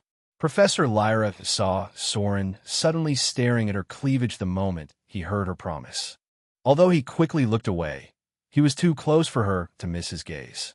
This guy. For a moment, even Lyra felt a bit ashamed. It was obvious what Soren was thinking after hearing her offer. Although she hadn't eaten pork, she had seen pigs run. Cough. As long as it is reasonable, I can fulfill one of your wishes. In the end, Lyra couldn't help but cough in embarrassment and put some restrictions on her offer. This guy even went after the daughter of an archmage. She didn't want to try her luck. Oh. Sure enough, she saw Soren visibly deflate instantly once he heard her, making her roll her eyes speechlessly. Was he really thinking something nefarious about his professor right now? Lyra strongly wanted to teach him a lesson right then. Okay, that's all for now. We are already near the camp. For a few days, don't leave alone and only go into the forest when a professor is leading you. She quickly gave him and Aurelia a directive before turning to silent Alara, who was hugging her sleeping sister. Alara, you come with me to meet Professor Lysandra. Although Elise seems fine to me, just in case. It was a C-rank dungeon with high-level draconic monsters after all. Maybe there was some mental damage that even she couldn't detect. It was better to be safe than sorry. Okay. Thank you, Professor. Alara immediately nodded before looking at Soren. Let us talk later. After saying that, she, along with her sister, disappeared from their position with Professor Lyra's teleportation. Suddenly, Soren found himself all alone with Aurelia, who was still in his arms, her head lowered. All this time, she didn't speak a bit, quietly listening and hiding her face from everyone. It was clear that she was shy after what had happened earlier. Hey, Aurelia, you can lift your head up now. We are all alone. Soren smirked while lightly tapping her butt, making her jolt in surprise. Didn't touch there. Aurelia immediately distanced herself while looking at him with a glare, her face flushed. Haha. Okay, I want touch. Happy? Although Aurelia tried enacting her prideful nature to intimidate Soren, she had already lost that while crying in his arms before. So, all she got was his faint teasing smirk and those eyes looking at her tenderly. Soren, I was just emotional before. Don't think too much about what happened today. At last, she couldn't help but give him a warning with a pout, as she was really a newbie when it came to feelings. Yeah. Miss Aurelia, I thought nothing of the incident before. Now, can we enter the camp? I don't think you want people to see us together all alone. Soren spoke with a faint smile and signaled her towards the camp, while he himself began to walk. To be honest, although he seemed fine outside, Soren was feeling extremely tired. Especially his body was so numb with pain everywhere once he released his class ascension state. It seemed that using the mana core to extend duration put too much strain on his body. Maybe I really should increase my strength and endurance stats these days. While Soren walked slowly towards the camp, musing, Aurelia looked at his back silently for a while before quickly catching up.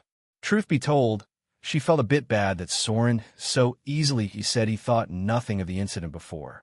For a moment, she couldn't help but bite her red lip in grievance before starting a talk with Soren, unaware that she was craving his attention more and more. Hey, I told you not to call me miss before. Oh, sorry. I will call you Aurelia then. By the way, did you say that dungeon was a C rank? Yeah. Then, wasn't he dangerous? Are you really all right? Apparently, Soren couldn't hide his fatigue from Aurelia's worried eyes. Yeah, don't worry. I just need to rest, and I will be as fine as I could be. Real? That was a C-rank dungeon, and I have seen you fight before. How can you? Although Aurelia was mostly silent while he was narrating to Professor Lyra, she was still very curious about how he could not even be slightly injured. Instead, he seemed even stronger and more charming than before. What was his secret? What?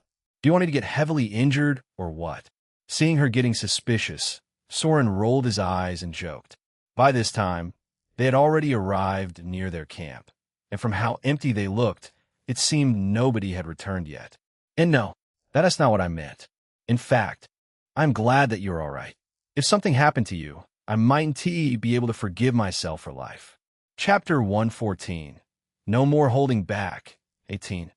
Aurelia seemed to take Soren's joke seriously, though, as her guilt surfaced once again as she fidgeted nervously in place.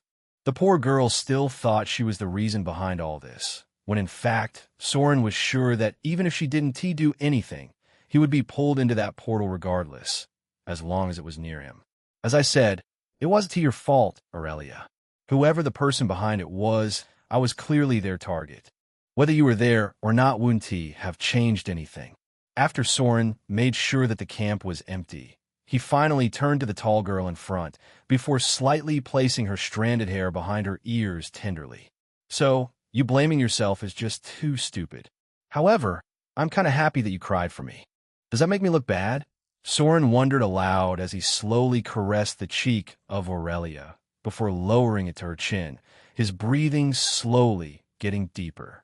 Honestly, he was really surprised by how quickly Aurelia changed after he kissed her. Despite her background and upbringing, she was really an innocent girl full of genuine feelings for him.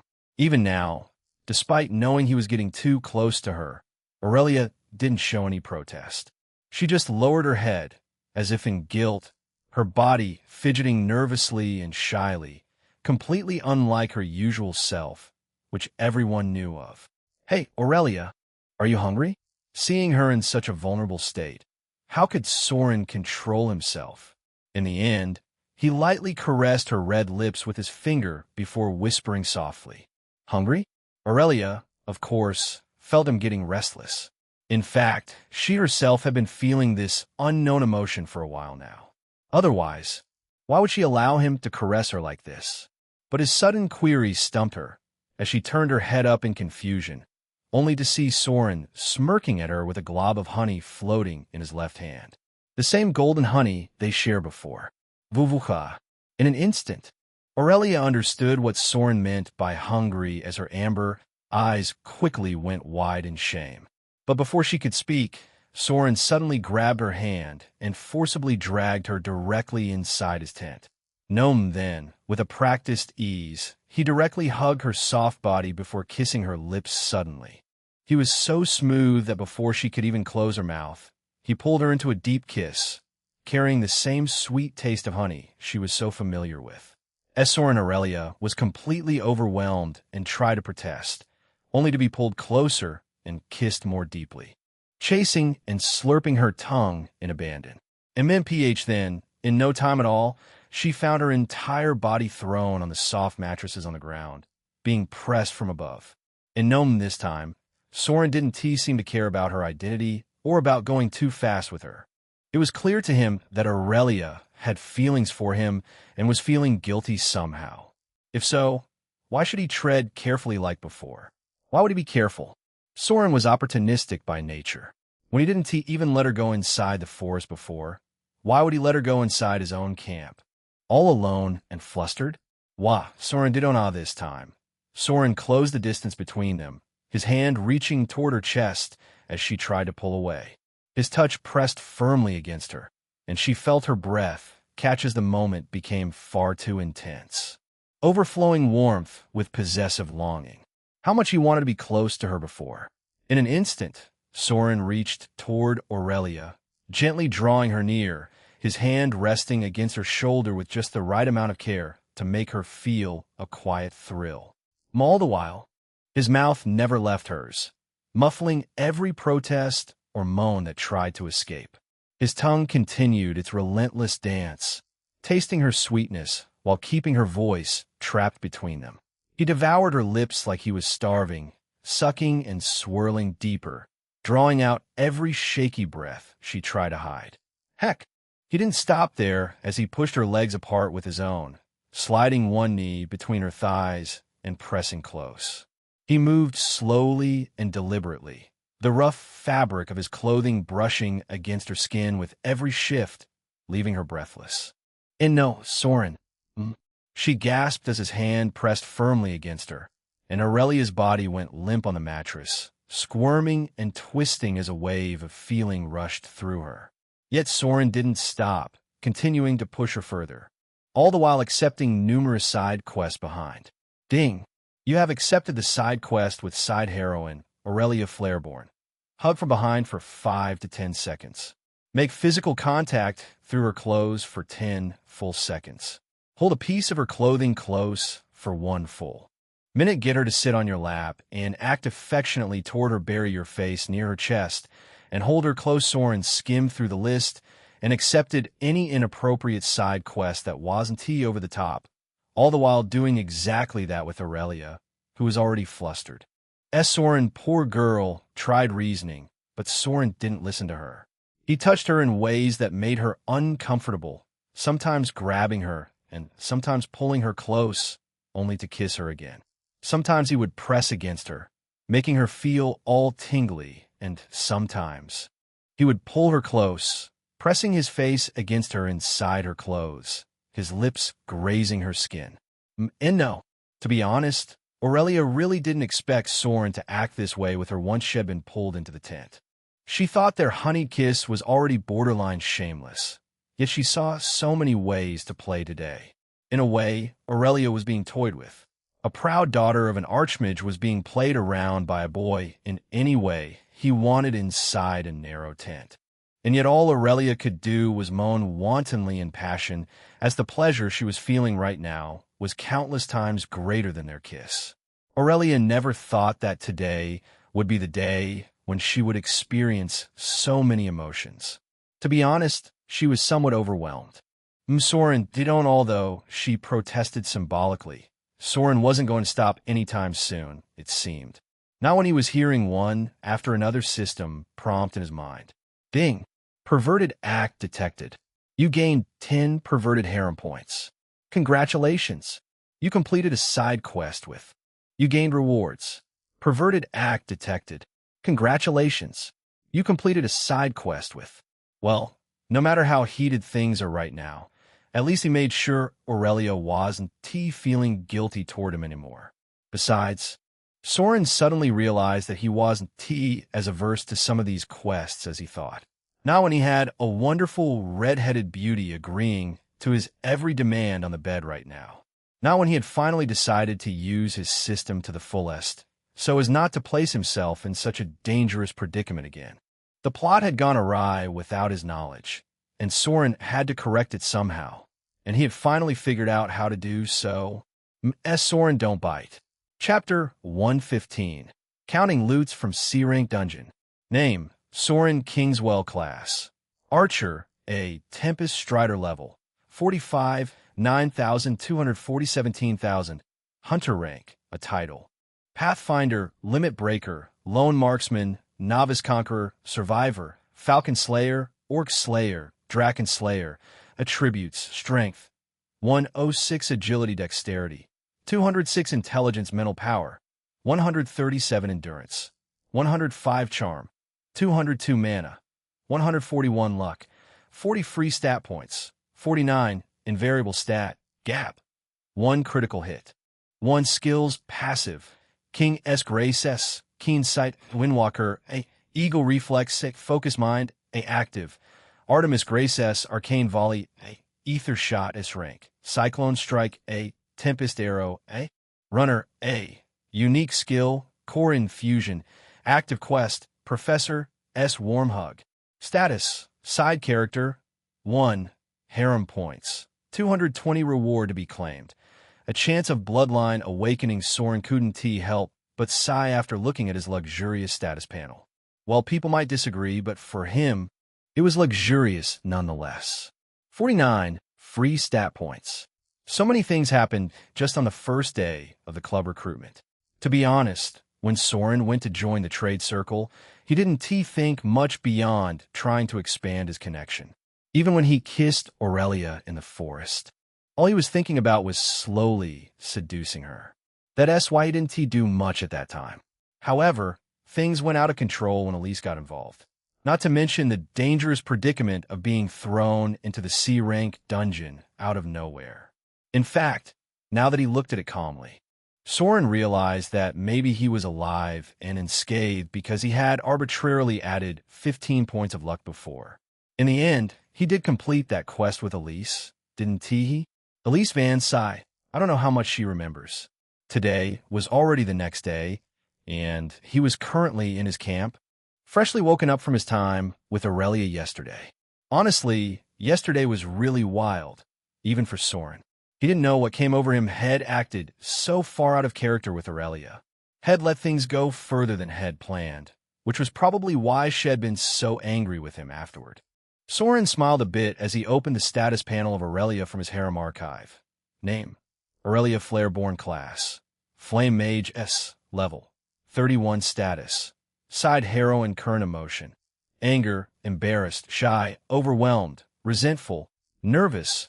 Expectation: her emotions were too jumbled right now, which was to be expected after what Soren did to her. In fact, they were almost caught earlier when Sylvia and the others returned to the camp. Fortunately, because it was the first day, they all arrived a bit late. But that didn't mean Soren regretted what he did. I will let her calm down for a while and then smooth things over later, Soren thought, and finally began to look at his status panel carefully. Looking at it, he was now far stronger than before, as his level was already 45. But this also meant he had to be careful not to go above level 50 in a hurry. After all, he wouldn't be able to enter the D-rank dungeon in that case, wasting the clearance token. Besides his level, he gained 2 extra titles and 2 additional skills at A rank. Even his harem points were now at 220, not to mention the chance of bloodline awakening given by the system as a reward before. What does this one mean? However, Soren's gaze instead traveled to his status section, finding a new thing that wasn't there before. Status: Side Character 1. He tried to expand it, clicking it, but saw no additional information. Just the 1% tag remained affixed to his panel. Forget it. There's no point brooding over this. In the end, Soren shook his head and closed his panel. After that, he finally opened his inventory, intending to check his spoils from the C-rank dungeon. After all, besides the golden heart fruit, he also got the drop from the level 65 draconic monster, Thornscale Drake item. Thornscale Carapace rank. C effect: a hardened outer plate layered with natural metallic fibers. Greatly increases defense when used in armor crafting and provides minor resistance against piercing attacks. Retains faint metal affinity. Item acquired: Spine Thorn Cluster rank. C effect: a bundle of razor-sharp metallic spikes extracted from the drake's back. Naturally aligned for Barato. When used in weapon crafting, it increases armor-piercing capability and adds a minor metal attribute. Item acquired: Drake Fong rank. C effect: a dense, metal-infused fong with exceptional hardness. Enhances sharpness and durability when embedded into weapons. Slightly increases critical damage against armor targets. Item acquired: Thornscale Hide rank. C effect: thick, flexible hide reinforced with metallic strands. Provides balanced defense and mobility when crafted into armor. Grants minor resistance to blunt force and slashing damage. After looking at the drop he got, Soren realized that most of them were the various body parts of the Thornscale Drake.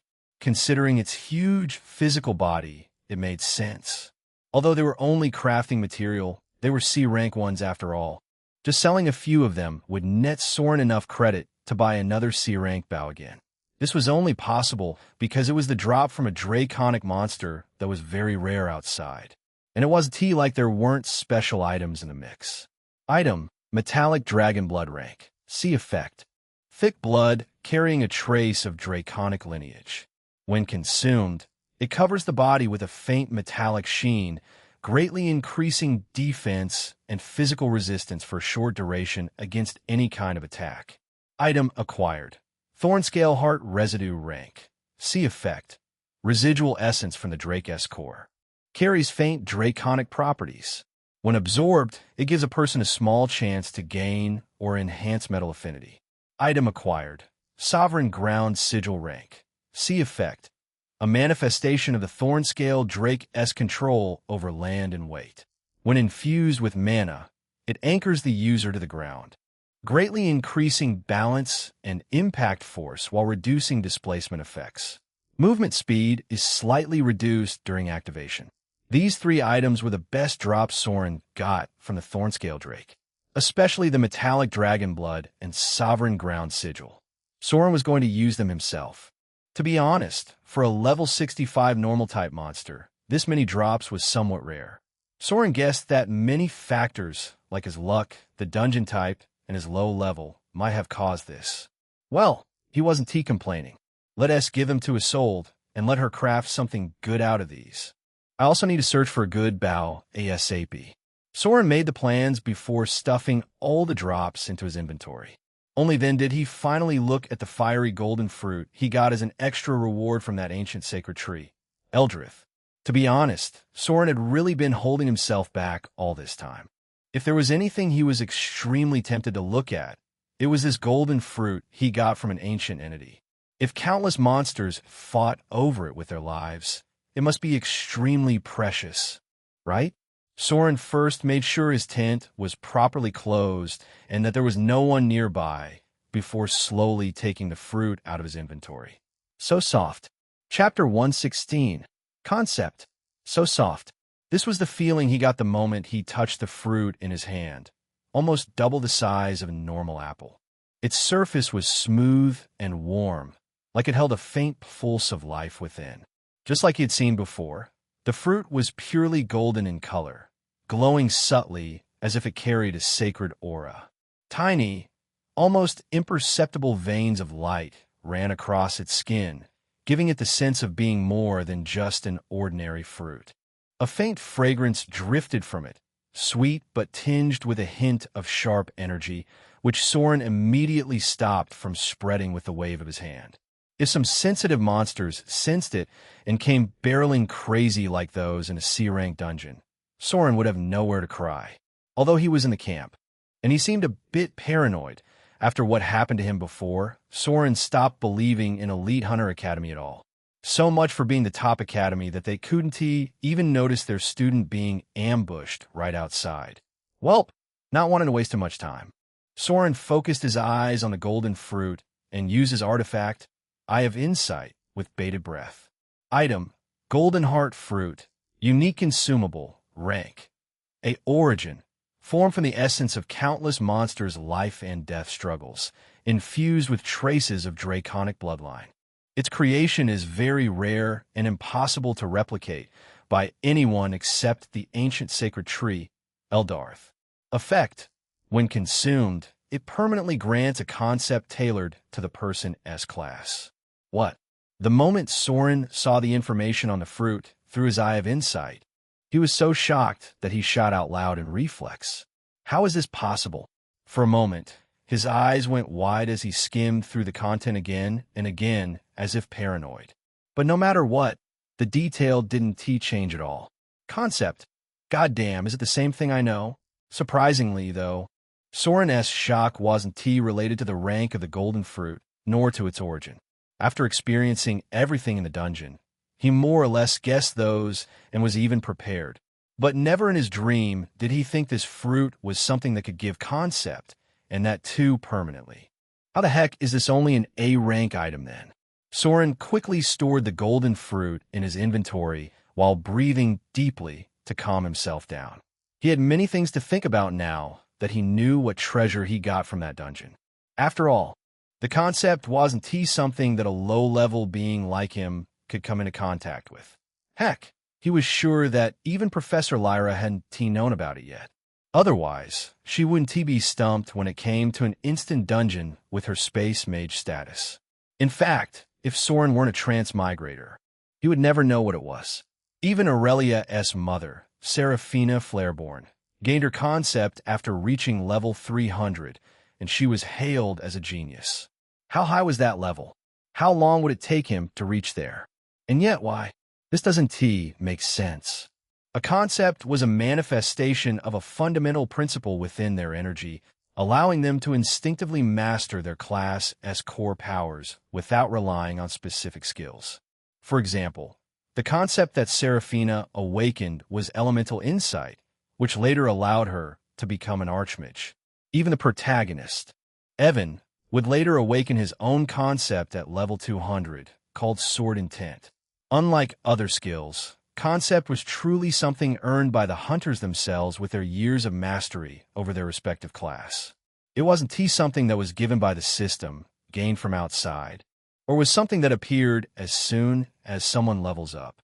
At least Oren had never heard of anything that allowed someone to get one by simply eating a fruit. Sigh, that sacred tree, Eldarth, might be a higher-ranking being than I thought. Previously, although somewhat surprised, Soren just thought the fruit was a gift from the tree for completing the C-rank dungeon. But now, it is a favor. But what prompted such a high-ranking being to give a favor to such a weakling? What did it see in him? There was also that mysterious person who shoved him into a C-rank dungeon to test him. To be honest, Soren didn't like this.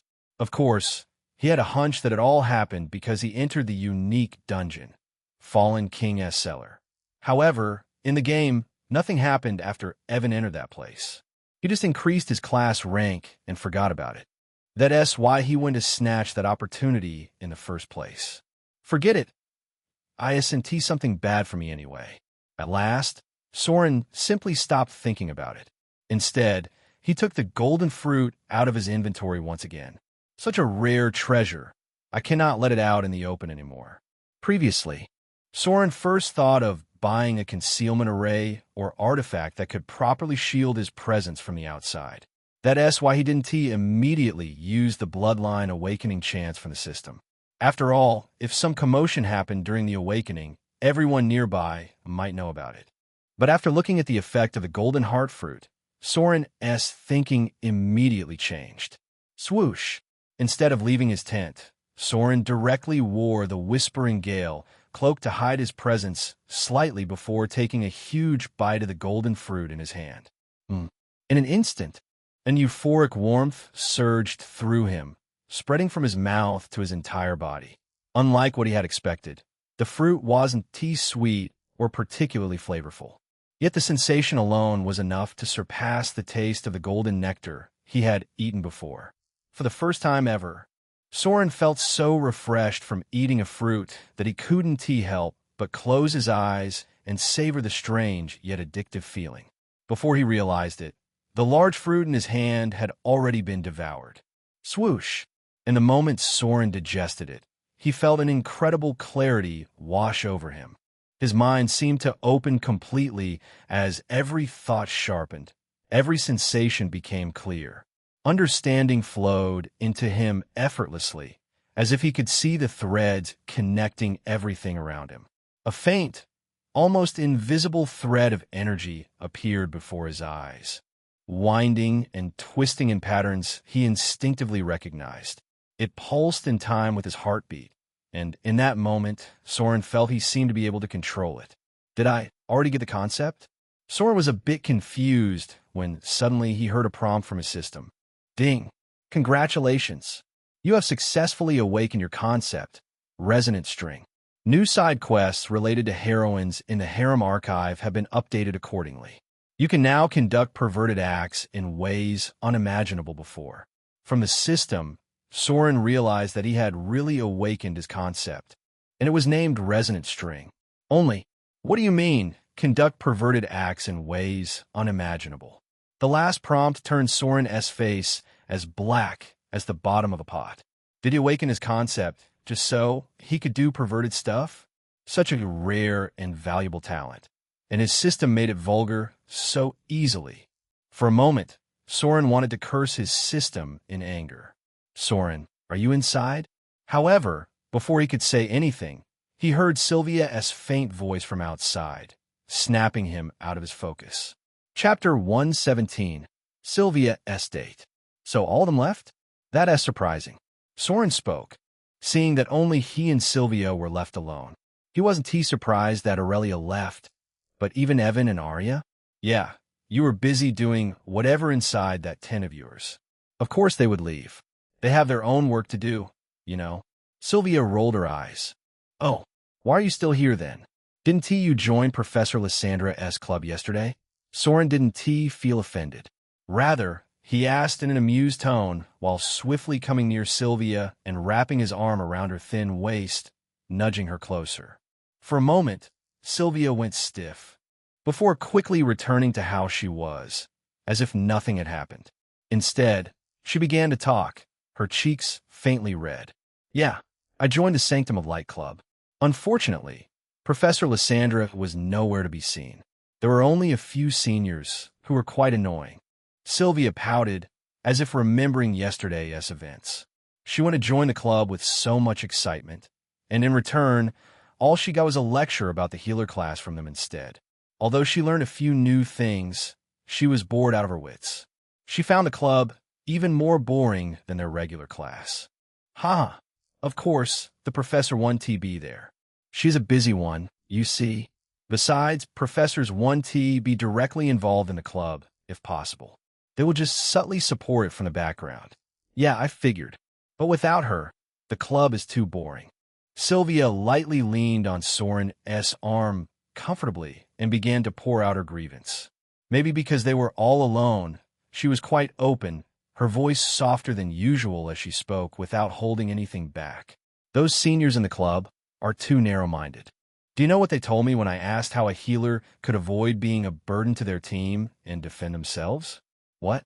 TCH, they said, how can a healer be a burden? And why should a healer defend themselves? It is the teammate's job to protect them. They were right, though. TCH, of course they were right. But as a hunter, shouldn't you at least have some defense and a fighting style of your own? What will you do if some emergency happens? Hey, that time in the dungeon was my mistake, all right? I will never let that happen again. No, Soren, I wasn't referring to that. I don't blame you. I just... For a moment, Sylvia didn't know how to express her thoughts and bit her red lips lightly. As an S-rank healer, she of course knew how important she was to her team. For one, without her, her teammates would be heavily disadvantaged with debuffs in front of monsters. She was also the mobile healing support who could keep her teammates at ease throughout the entire dungeon raid. Without a healer, some dungeons couldn't even be challenged. It wasn't without reason that healers were in high demand. But still, after seeing how she was on the verge of being squished by that orc chieftain, Sylvia felt that she had to do something. Even if she couldn't fight, at least she should have enough ability to avoid being ambushed and causing her team to lose. Hey, Sylvia, you are thinking too much. Seeing her biting her lips in distress, Soren smiled and hugged her a bit tighter. Each class has its strengths and weaknesses. You are a healer, and your job is to act as support for your team. In return, your teammates should do their best to keep you safe. Soren could see that Sylvia took that incident in the dungeon too seriously. It was your right to be protected. There's no need to feel like a burden. After all, without you, your teammates would be dead before you. Soren lightly nudged his head against Sylvia's neck, finding her scent refreshing. However, you're also right in your thinking. After all, one simply cannot leave their life in the hands of others, can they? Soren smiled and then proposed, Hey, Sylvia, since you are so concerned, let us go somewhere with me. I will order a good custom defensive robe for you that can protect you from sudden danger. He was already thinking of asking Isolde to make one for her anyway. Might as well let her tag along. He did promise her a date before, didn't he? Although the regular class would start after 2 hours, he felt that it would be enough to walk around the camp with Sylvia. It might even boost their relationship to new heights. Who knew? No, I don't want any custom robe. They're too expensive. Sylvia heard Soren and immediately shook her head before getting lightly slapped on her butt. MMPH. Okay, no need to shy away now. Your man is quite rich, you see. You could be a bit high maintenance sometimes. Soren spoke only to see Sylvia pouting in grievance. Hey, don't slap there. It hurts, you know. Sylvia spoke while quietly getting out of his embrace, afraid that he would slap her again. If someone saw her like this, okay, I won tea. Then, let us go. We don't have much time before the class starts. Seeing her cute look, Soren wanted to pinch her cheeks so badly, but he restrained himself forcefully. Instead, he extended his hand, signaling Sylvia to give hers. As much as he wanted to walk around the market with his arm around her waist, he doubted Sylvia would allow that. She was quite a shy girl in front of a crowd, after all. Oh, okay, but if you want to make a custom robe for me, let me pay, all right? Fortunately, she didn't seem averse to walking hand in hand. In fact, she looked even a bit happier as she smiled beautifully before placing her own condition. Well, we will see about that. The moment Sylvia gave her hand, Soren interlocked their fingers and gently pulled her closer, their shoulders brushing as they stepped out of the tent area together. For a moment, Sylvia felt a strange feeling rushing through her heart as they walked on the crowded path, so close. It felt like she was, for the first time, walking with her boyfriend on a date, making her flushed in shyness. Sylvia was used to getting kissed forcefully, spanked on her butt, and touched inappropriately on her naked thighs by Soren. Being lovey-dovey in the crowd and walking like a couple with their arms on each other was quite a new experience. Come to think of it, poor girl was really led astray by Soren, didn't she? Hey, I heard you were with Aurelia yesterday. What did you two do together? Once Sylvia realized that nobody was paying attention to them, and she calmed her beating heart, she softly asked Soren. In fact, the reason she waited for Soren outside was to ask this. Although she didn't show it, she was, of course, a bit jealous. After all, Aurelia was Soren's crush, at least in her imagination. Oh, we want to join a club. I wanted some help from Aurelia. Soren didn't hide anything and began to recall their adventure from yesterday. Of course, he didn't tell her about the accident, but just up to the fight with Bumblebee and how he pitted Owen while taking most of the golden nectar for himself. For a while, Sylvia listened with apt attention, with pure curiosity in her blue eyes. She didn't even notice when her fingers were also interlocked with Soren's while her head leaned on his shoulder relaxedly. Real? Wow, you were so gutsy. What if that senior Owen held a grudge against you? Wouldn't it be bad? He won tea. The guy is too greedy. He folded the moment I gave him a portion of the golden nectar. What is this golden nectar, anyway? Is it so precious? How many credit points could we get by selling it? It is a C-rank consumable item that can give a 24-hour full satiety effect. In fact, now that I think of it, I'm still feeling full from eating it yesterday. Not to mention its taste. It was so delicious. Wow, really? Now I'm jealous. Sylvia showed a faint pout, her brows knitting slightly as she looked at him with a mix of envy. Want some? Soren couldn't help but smile and offer when Sylvia immediately nodded, like a little bird pecking at rice. Yeah, will you give me? Seeing her looking at him like a puppy, Soren laughed and shook his head. Not now. But don't worry, I will definitely let you taste it. I bet you will like it. Soren mumbled while faintly gazing at Sylvia's red lips, licking his own. He would give her. All right, but in a very different way than Sylvia expected. Well, in the end, Soren was sure that Sylvia would like it too, just like Aurelia. Hey, you're stingy. If you don't want to, just say so. But Sylvia didn't understand his motive and began to argue back and forth, garnering quite a bit of attention from the crowd. But by now, she was so involved in her own world that she didn't even care about the crowd. Her attention was on Soren from beginning to end as she smiled, frowned, joked, and laughed, all the while walking alongside him, with their hands on each other like a real couple. Although it wasn't an official date, Sylvia thought maybe this was how a date was supposed to be, because she was liking every moment of it, so much so that she frowned in displeasure when Soren said they were near a club and were about to meet a senior called Isolde. Sigh. Why is the happiest moment always the shortest? Chapter 118, Bloodline Awakening. Artifact. Veil Array Core Rank. C-Type. Limited use deployable formation charges. 2 uses effect. Silently deploys a concealment array up to 12M that distorts vision, nullifies sound, and suppresses aura. Blocks detection at or below C rank. Slightly hinders higher rank intentional perception. Duration, 30 minutes drawback. Consumes 1 charge per use. Breaks after 2 uses. Fixed in place once deployed. Soren looked at the round disc in his hand, shimmering with complex runes that he couldn't recognize, curiously. Currently, He was in his own tent, returning from the practical lecture in a white-leaf forest with the professor. Surprisingly, Isolde didn't deny his order to craft a few artifacts for him this time. She even took her time to take Sylvia's measurements, promising that she would make a good customized defensive robe that was tailor-made for a healer class. Well, Soren guessed it might be because of the C-rank material he gave her this time, or maybe she got shocked by his level and decided to take him seriously. Who knew? Anyway, this artifact, Veil Array Core, was something she gave him after listening to his need. She said she made a bunch of consumable artifacts in the same concept as the D-rank Crimson Wyvern Ring Soren asked her to make before point 1 apparently. She liked his concept of consuming an artifact to gain a bigger temporary boost in ability or effect, at the cost of using it up completely. He had to say, Isolde was really a good craftsman. Well, she was still a stingy hag, though. Let us not waste time anymore. It is time to awaken my bloodline. Soren sat cross-legged through the random thought aside and let the disc slowly float on its own. Well, at least to the naked eye it looked so, but in Soren's eyes, a very thin, invisible string extending from his finger wrapped the disc before silently placing it at the center of his camp, before activating it with a click. Swoosh!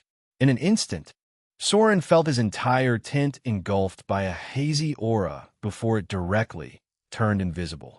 For a moment, it looked as if nothing had happened.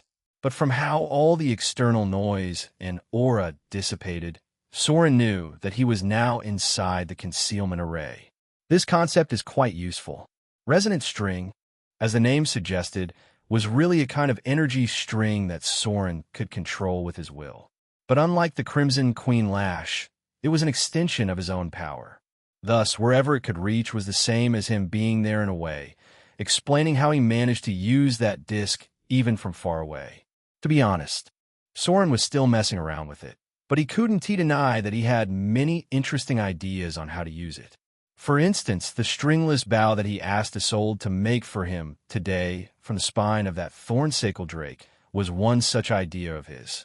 He didn't know if that would work, though. System. Use my chance of bloodline awakening. Well enough of distraction, Soren immediately ordered his system when he heard the prompt. Ding! You have decided to awaken your bloodline. As the sole heir of the Kingswell lineage, your awakening is rightful. Please wait. Your bloodline is being awakened. Swoosh! As soon as Soren heard the prompt, before he could express his surprise at it, he felt his whole body stiffen. Then a warmth started deep within his chest, spreading outward like molten lava through his veins. His vision blurred for a moment, and a low hum immediately filled his ears, vibrating in sync with his heartbeat. In an instant, he lost all perception of the outside world, before image after image began appearing in his vision, flashing so fast that Soren couldn't make heads or tails of it. However, no matter how quickly they disappeared, Soren could still see that they belonged to a battlefield. The battlefield was in a massive void, filled with so many monsters that he could see no end to it. And yet, a hazy figure in the center seemed to command the entire battlefield, as its halo shadowed anyone and everything. The images were very brief, almost like an illusion, but the moment Soren looked at that figure at the center, it looked at him too. Although it wasn't a physical gaze as usual, Soren could feel it. Because the moment it did, Soren felt his heart throb, then his veins, then his muscles tighten, as if every fiber of his body were being rewritten. His vision swirled, colors blending into strange patterns, and a heat spread through his chest that made him stagger. Then his mind itself began to throb, each thought echoing like a drumbeat, sharp and relentless. Soren clutched his head, gritting his teeth, as pain sliced through him, not just in his body, but deep inside his very consciousness. For a bloodline awakening, Soren never thought it would even affect his mental state. As Soren cried out in pain while clutching his head, a metallic sheen began to ripple beneath his skin, faint at first, then stronger, like liquid silver moving through his blood. Visible from the outside, then he felt every muscle, every nerve, every thought sharpen, more alive than ever.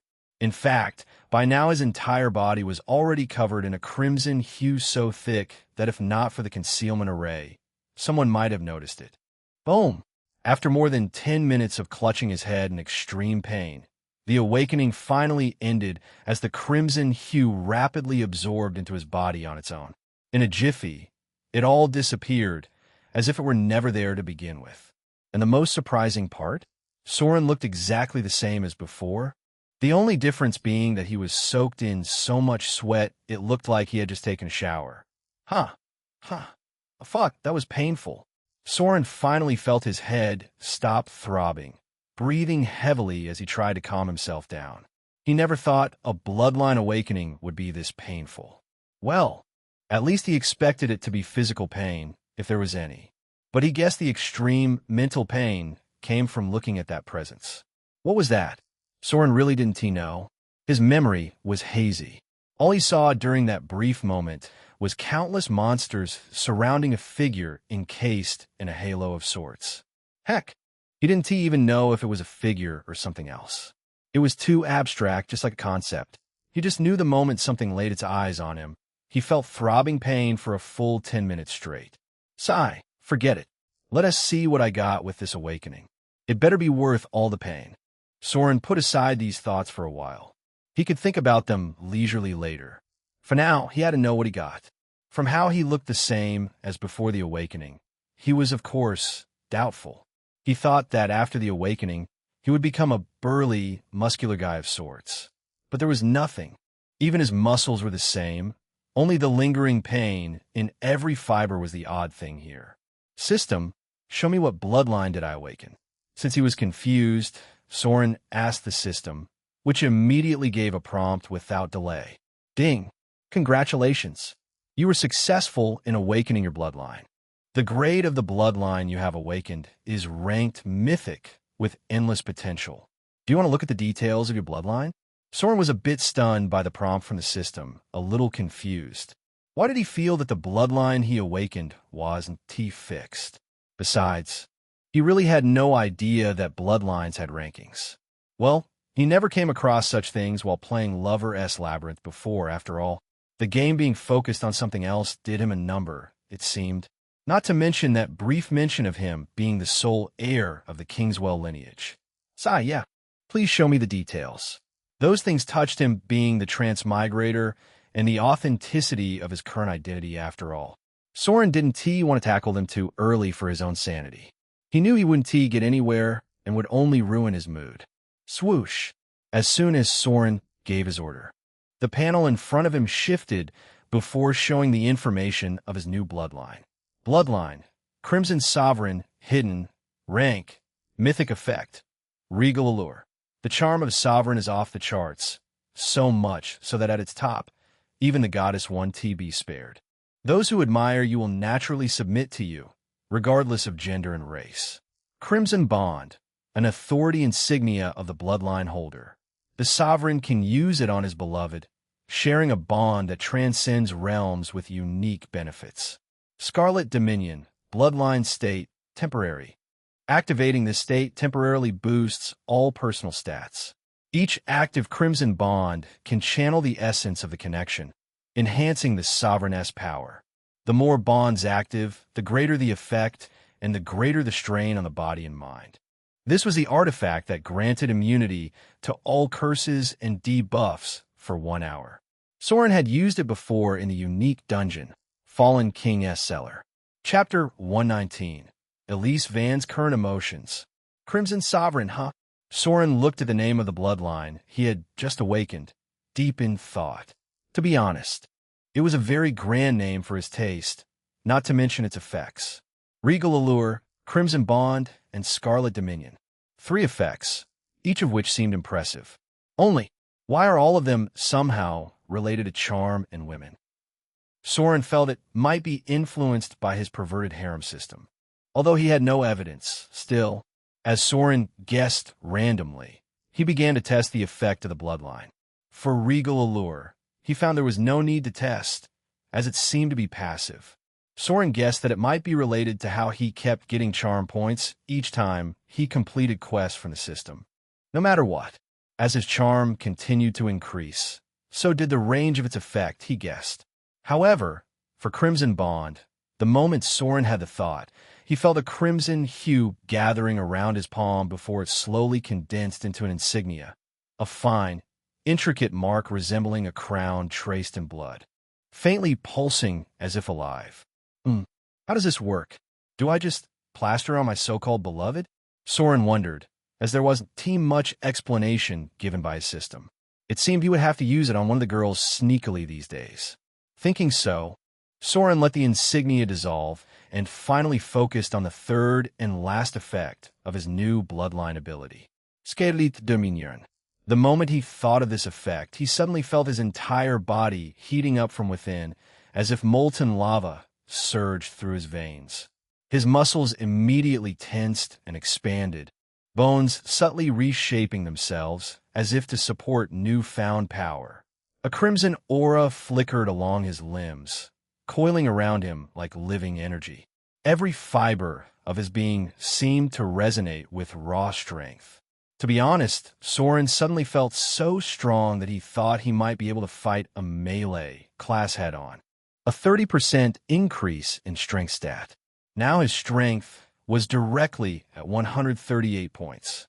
Of course, he was overflowing with power, not to mention the other increments he got. Too bad I am an archer, Soren thought while clenching his muscular fist, a bit addicted to this feeling, before directly getting out of his bloodline state. Although it was a very incredible experience, it was too flashy with all those crimson aura around him. Besides, Soren felt that compared to his gap stat, it wasn't that incredible. All it did was enhance his stats by some percentages, mainly his strength. Maybe something will change after I make a Crimson Bond? Soren guessed before reining in his increasing complacency. As much as he was happy to grow stronger, he was equally aware of the unknown dangers slowly surrounding his existence. As his involvement in the original plot increased, things like C-rank dungeons would continue to happen, catching him off guard. Considering the danger of that, any amount of power-up seemed not enough. By the way, come to think of it, what happened to Elise? Did she wake up? Soren suddenly remembered yesterday's event, wondering what had happened to that girl. To be honest, he was a bit afraid to meet her. After all, he did use a very nefarious, almost forbidden artifact to almost enslave her. Although he did remove the twin rings of lust later on, he didn't know how much effect it had on her. He never got a check on her, after all. Wait, since Elise is now in the list of my harem candidates, can I see her status screen? Soren suddenly felt stupid and immediately went through his system, bringing out a panel of Elise Vans from his harem archive. From what he remembered, along with the heroiness panel, he could also see their current emotions. And he was right. The moment he looked at her panel, he saw her current emotions clearly. Only name, Elise Van's class, Rouge's level, 31 status. Side heroine current emotion, longing, in love, restless, confused, vulnerable, hesitant, anxious, yearning, infatuated, melancholy, fearful of her own feelings. Avoidant, hopeful what? The number of emotions he saw on her panel left Soren so bewildered that he couldn't help but shout in shock. So you fainted shortly after entering the portal and don't remember much? Alara looked at her sister strangely and asked, her eyes filled with distrust. Yeah, that's right. How many times do I have to say it? Sister, can you leave this topic already? But Elise seemed annoyed as she pouted cutely before turning over on the bed, trying to cover her head with the blanket. Her face was clearly flushed red, unbeknownst to her, which wasn't that new at all, considering how she remembered every bit of her encounter with Soren in that C-rank dungeon. How he saved her life from falling into that rift, to the way he grabbed her and ran for their lives. From how he dived down to face that massive monster for safety, to how he kissed her lips in relish, making her breathless. How he hugged her soft body, slurping her saliva while letting her swallow his. How she, unable to bear the lust, demanded he kiss and ravage her. Just like Soren guessed, Elise remembered every bit of it. In fact, she remembered it more vividly, all because of the effect of the twin rings of lust. And honestly, she longed for that feeling again, so much so that she was anxious and scared of her own feelings. Yet she couldn't deny that she liked Soren, his warm touch, and his care for her. Without him, she would be dead already. Maybe that's why she valued that moment even more. And maybe that is also the reason why she was afraid to meet Soren. Chapter 120. Elara realized something about her sister. What if he rejected me? Elise bit her red lips, remembering that incident in the forest where Soren kissed Aurelia before. Clearly, he already had someone in his life. In truth, she was just an incidental mistake that he made to save her life. She wasn't stupid. She, of course, knew about the mental resonance that saved her mental power from collapsing. She also knew Soren did all those things just to save her. So, she was somewhat afraid that Soren would refuse to look at her. Right? Do you think you can lie to me in my face? Just as Elise was confused by the strange, unfamiliar feelings stirring in her heart, Elara suddenly spun her around, throwing the blanket off completely. Sister, what are you holding back from me? With how close we are, do you really need to conceal anything? Elara asked, clearly hurt. They were twins after all. They were born together, brought up together, and they even fought together. Never in her life had she ever seen her sister hide anything from her like this. Just what happened in the dungeon that she is this adamant in hiding it from me? Elara bit her lips. To be honest, she wanted to ask Soren directly today, but seeing how out of focus her sister was, she stayed to take care of her. But she would definitely ask tomorrow. For now, let us see if her sister will open up to her. Why dash? I am not lying. Unfortunately, Elise dodged her eyes once again, refusing to cooperate. In the end, Elara finally threatened directly with a stern look. Sister, I have known you from the day you were born. I can tell whether you are lying or not with my eyes closed. Elara crossed her arms in anger, then declared, fine, don't say Elise. I will just ask Soren tomorrow. I don't think he will dare lie to me, she said before leaning on the bed, intending to sleep, only to be stopped by Elise all of a sudden. No, sister, don't. Surprisingly, the moment she said those words, Elise reacted strongly and grabbed her shoulder, startling her. I mean, don't disturb him. He did save my life so many times inside, after all. Elise also realized that she had reacted too strongly and spoke awkwardly as she released her hand from her sister's shoulder. Unfortunately for her, Elara already noticed something was wrong from her reaction as she raised her eyebrow curiously. Didn't you say you fainted shortly after entering the dungeon? How did you know how many times he saved you? She asked again a bit strongly, only to see an embarrassed look on her sister. I guessed. Elise tried, only to see her sister's dangerous look, making her fidget.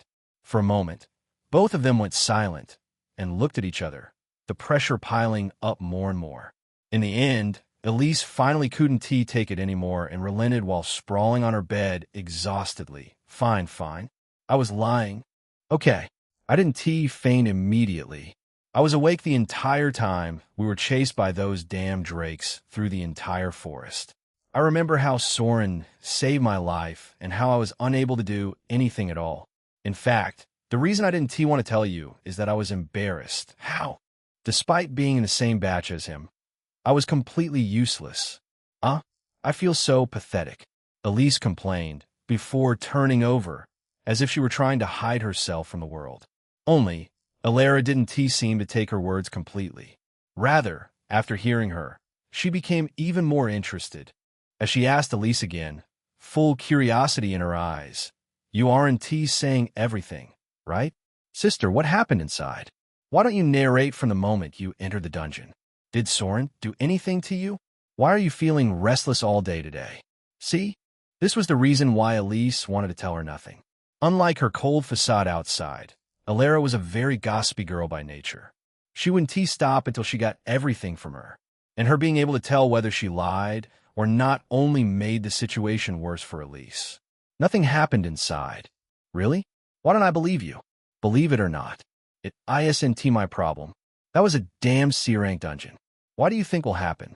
Hey, That's even more interesting, don't you think so? Such a dangerous place. And yet Soren came out unscathed with you in tow. I'm very curious how he did that. Sister, you're irritating me right now. Ha! I'm just asking you. And I don't want to tell you anything. Why? Do you like Soren, or what? W.Y. Don T. What kind of question is that? Sister, you just stuttered. True to her nature, once started, Alara didn't leave Elise alone as she began to pester her more and more. Poor Elise couldn't hide her emotion, and Alara was hell-bent on knowing everything. Sister, I'm getting angry right now. I just got out of a life and death crisis, and you want to force me? Why don't you just believe me already? In the end, Elise tried to blackmail her sister, and it seemed that it worked, as for a moment, Alara went silent. So, my sister had a feeling for that guy called Soren. Huh. No wonder you were fidgeting all day today. Something did happen inside the dungeon, right? She began to tease her instead, while showing a knowing smile, making Elise flush red. What? Sister, don't joke. Elise immediately tried to deny it, only to realize it was too late as she saw the knowing smile on her sister's face, clearly enjoying her reaction. For a moment, Elise felt that this night would be a very long and exhausting one for her. Chapter 121. A Mysterious Gaze. Look at its poison sac, Professor Kale said, pointing at the large-toed monster pressed under the foot of his pet wyvern, Pyrospike. The creature was easily the size of a carriage, its bloated body pressed into the damp forest floor. Its slick green hide glistened under filtered sunlight, and its throat sac twitched faintly beneath the pressure.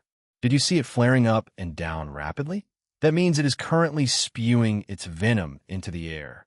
I know you guys can't see it, but that's what makes this venom cloud toad so dangerous. Despite being only a level 25 monster, if a hunter isn't careful, it can kill even a level 40. Kale spoke solemnly before signaling his wyvern with a glance. Roar! In an instant, greenish sizzling as if the very air around it had thickened into a protective shield. See? Not only can those venoms act as a stealthy killer, they even form a protective barrier around the toad. In fact, they can become so viscous that even an arrow will lose its target before it reaches the creature. Kale spoke again when suddenly the sizzling barrier collapsed on its own, and the toad was directly hit by the wyvern's breath, getting incinerated on the spot. It was too low level after all, so much so that the wyvern showed faint disdain on its face before directly changing its shape and perching lazily on Kale's shoulder. So today you saw how a marsh environment can have a wide variety of monsters. Generally, you can expect them to be poisonous or venomous in some way. And don't think they need to bite you to get you every time. The professor warned lightly. Even a level 25 monster can spew dangerous venom that can kill beyond its rank. What about stronger monsters? Kale began to lecture his students, who listened to him raptly. However, as hunters, our knowledge is limited, and we cannot know each monster's abilities. So the best thing to do in such a case is to look at the environment where the monster is. Also, look at its behavior, physical characteristics, patterns, food chains, and so on, if possible, Kale continued, and apply safeguards accordingly. Don't blindly trust your strength. Devise strategies for each monster differently. He paused briefly, letting the words sink in, then spoke again. Remember, as a hunter, being strong is necessary, but being smart is even more so. Strength can win battles, but knowledge and observation save lives. I know it sounds like a chore, but even a little careful study can mean the difference between life and death in a dungeon. Professor Kale gave a wide smile before clapping his hands. Okay, that's it for the lecture today. I think I covered everything you need to know. Now, let us start the actual practical training. As you see, this is the area where amphibious monsters lurk. So today, you guys will fight them in small teams. You can form your own groups, and you will earn points as long as you defeat 5 different types of monsters. Kale gave the task. Don't worry, you won TB all alone. I have already asked a few senior students to spread around the entire field. They want to help you fight, but if something happens, they will at least save your life in time. Take this chance to level up and hone your combat skills and strategies. I will also be nearby, and you can ask me any questions you want. As Professor Kale systematically began to organize the training, Soren, on the other hand, let out a big yawn, causing droplets of tears to form at the corners of his eyes. He rubbed them quickly, trying to shake off the lingering sleepiness, though his mind remained half-drifting even as the instructions continued. So tired. He didn't sleep a wink yesterday. After seeing the current emotions in Elise's tabs, his sleep vanished like smoke. All night long, he turned over again and again in his bed, but this constant guilt refused to let him rest. Current emotion, longing in love, restless, confused, vulnerable, hesitant, anxious, yearning, infatuated, melancholy, fearful of her own feelings, avoidant, hopeful sigh. I fucked up. He really fucked up so bad. As much as he wanted to think those feelings of Elise were natural, he knew they weren't. Well, at least they were influenced by that twin ring of lust artifact somehow. Otherwise, there was no reason for Elise to fall for him this deeply in a single day. Soren wasn't narcissistic enough to think like that, but this made things quite difficult for him. What should I do? For a moment, Soren thought of meeting Elise and explaining things clearly to her. After all, he did use that artifact to save her life. In a way, she owed him. However, he quickly shook that thought aside. Looking at Elise's emotions toward him, she clearly wasn't the problem. The problem was her background and her sister, Elara. If they found out he used some underhanded method to seduce Elise, things could get ugly. He wasn't sure whether the effect of the twin rings of lust could be detected by anyone, or if he could remove it silently. Sigh. Soren couldn't help but sigh while rubbing his aching forehead. He really didn't know how to solve this issue. Maybe he should meet Elise and talk things out? His thoughts kept looping with no end in sight. Hey, Soren, are you all right? Didn't you sleep properly last night?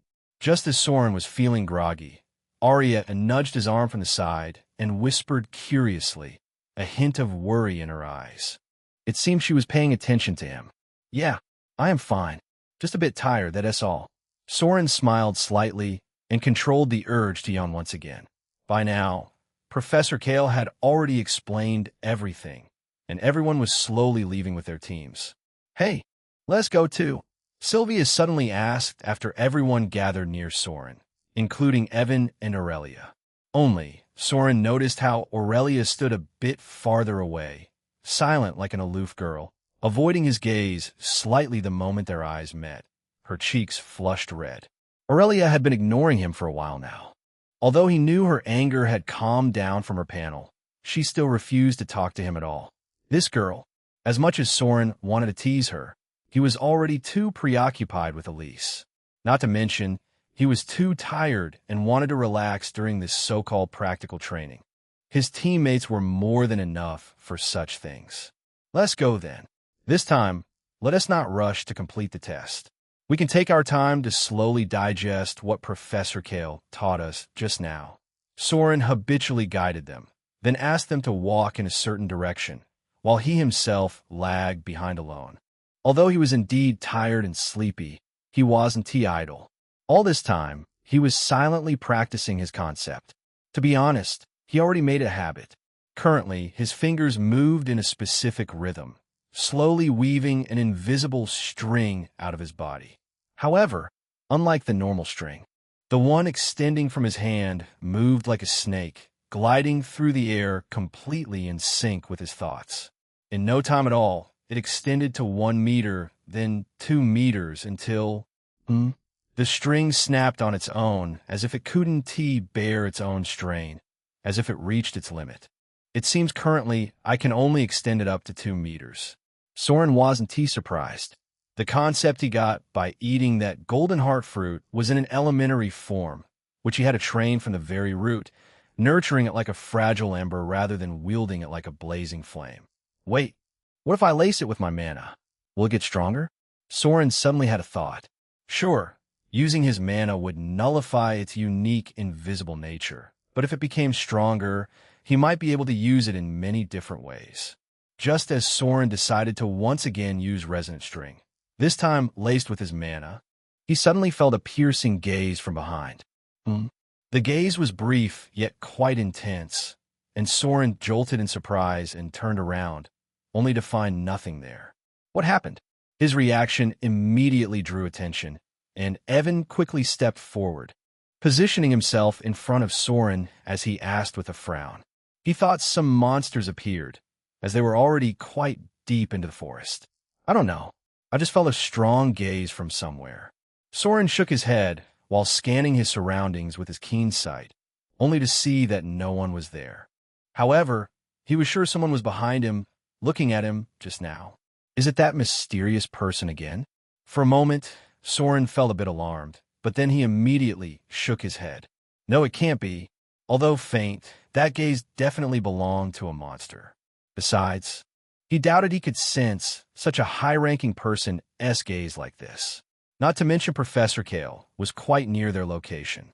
Let South leave this place for now. Maybe I was just mistaken? After seeing that nothing was near them, Soren told his team to leave.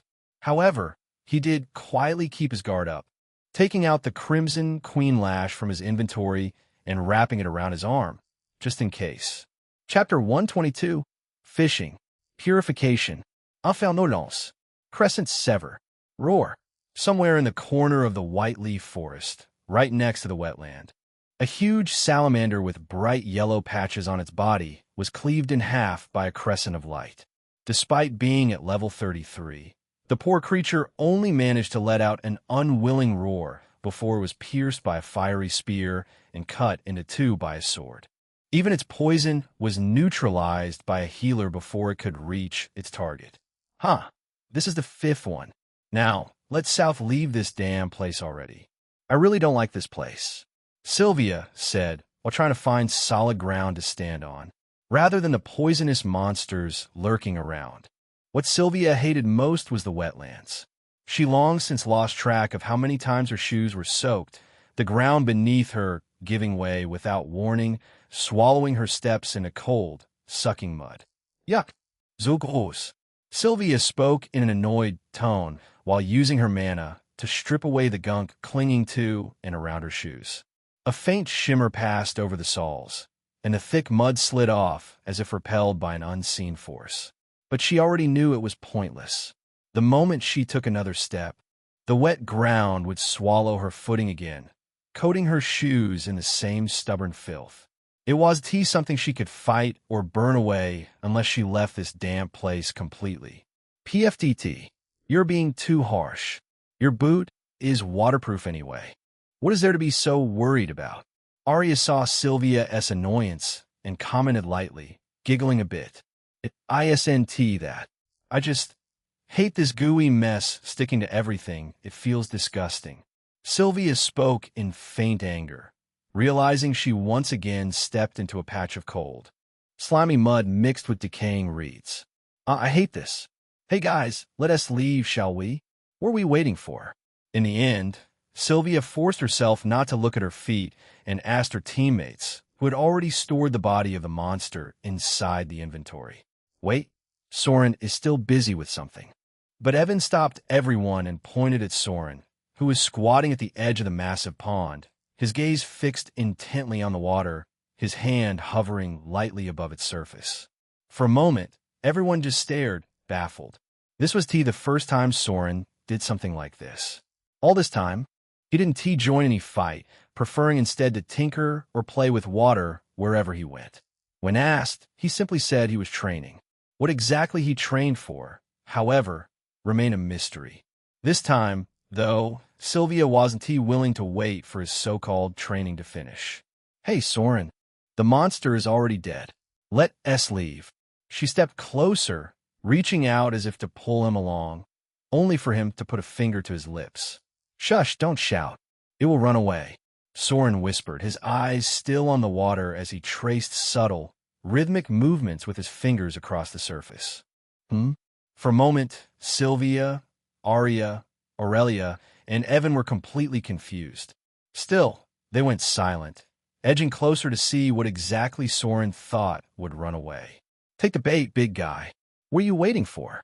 While everyone went silent, Soren, on the other hand, closed his eyes and began to sense his mana-laced resonant strings deep under the water. Although he couldn't see through the murky water from above, he could still feel what was inside with the help of his concept. And it told him he was quite close to catching a fish with the bait he hooked at the end of his string. Swoosh! Sure enough, the fish monster, although very intelligent, failed to notice the trap and lunged at the glob of golden honey, swallowing it in a big gulp. Only, it was unaware that by doing so, it had completely entangled itself in the thin string connected to Soren's hand. Perfect! Ha, finally! The moment Soren felt the movement, he immediately stood up in excitement, then pulled his hand upward with all his strength. Only then did everyone notice that he was actually holding a very thin blue mana string in his hand, the other end of which was deep in the pond. Splash! And with how the water turned around, they finally realized that the training Soren was doing was actually fishing. Fishing for a monster in this marshland. For a moment, everyone stood stunned and speechless until Soren's shout brought them back to their senses. Evan, help me kill this fish. Make sure it doesn't escape, or all this effort will be wasted. Soren's eyes sparkled with excitement as he tightened his grip on the thin, glowing blue mana string and pulled harder. Splash! Simultaneously, the water churned more violently, sending ripples across the pond, while the monstrous fish entangled in the string fought desperately against its pull. Unfortunately for the fish, Soren was too strong. Even with all its thrashing, it was flung out of the pond, soaring through the air with water splashing everywhere. Only then did everyone see that the fish was almost the size of a human, its body covered in shimmering sapphire blue scales that reflected the sunlight, fins wide and leaf-like, and eyes sharp and intelligent. Muscles rippled beneath its sleek frame, and a faint bioluminescent glow ran along its sides, hinting at its magical nature. Monster, Mistfin Gladefish rank, D level, 32 special trait, Aqua Evasion Lightning Reflex, an extremely intelligent fish that moves with lightning-fast reflexes, making it nearly impossible to catch or kill while in water. Now, the moment the fish was flung over the water, Soren shouted anxiously to Evan. After all, if it touched the surface of the water, it would disappear in a flash. Catching the Mistfin Gladefish was a very rare achievement in the game lover's Labyrinth. Its difficulty rating was nearly 5 stars and could only be achieved by players under level 50. However, the reason Soren wanted to capture it wasn't for any achievement, but for its taste. After all, it was a 5-star gourmet fish in the game. Swoosh! Fortunately, this protagonist was as reliable as ever. The moment the fish left the water, he immediately swung his sword, sending a crescent of light in its direction. Before the fish could even try to dodge, the blade cleaved through its protective water layer, splitting it instantly. Thud! In the end, only the headless body of the massive fish sprawled on the ground, flapping with its last bit of resistance. If it had been underwater, it might not have died so easily, but it was already out of the water, completely caught off guard. It never stood a chance. Haha, thanks now, that's a real catch. Soren laughed heartily as he dismissed the mana string and his concept. He wasn't afraid that anyone would notice his concept, as it was merely a personal energy manifestation, so subtle it could easily pass as a skill in anyone's eyes, even if they looked at it directly. After all, it was like there was no skill like sword intent and elemental sight in this world. Concepts were just abstract and extensive, with no boundaries like those of skill. Hey, Soren, so all this time, you've been training your fishing skills, huh? Are you kidding with us right now? Chapter 123, Different Sides of Soren. While Soren laughed proudly, Sylvia, on the other hand, pinched her nose with her fingers and asked in disgust.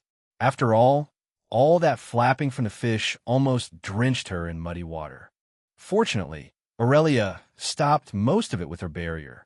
But still, Sylvia felt her boots getting sticky again as she tried to dodge the remaining splashes. Of course, She was angry at Soren. Huh, ouch. Unfortunately for her, Soren wasn't having any of that as he came near and slapped her, but right in front of everyone before rolling his eyes speechlessly. What training and fishing skills? Do you know what fish this is? Do you know how hard it is to catch it? Girl, I told you to be high maintenance before, but only sometimes. Not every time. Can you please stop acting like a noble lady already?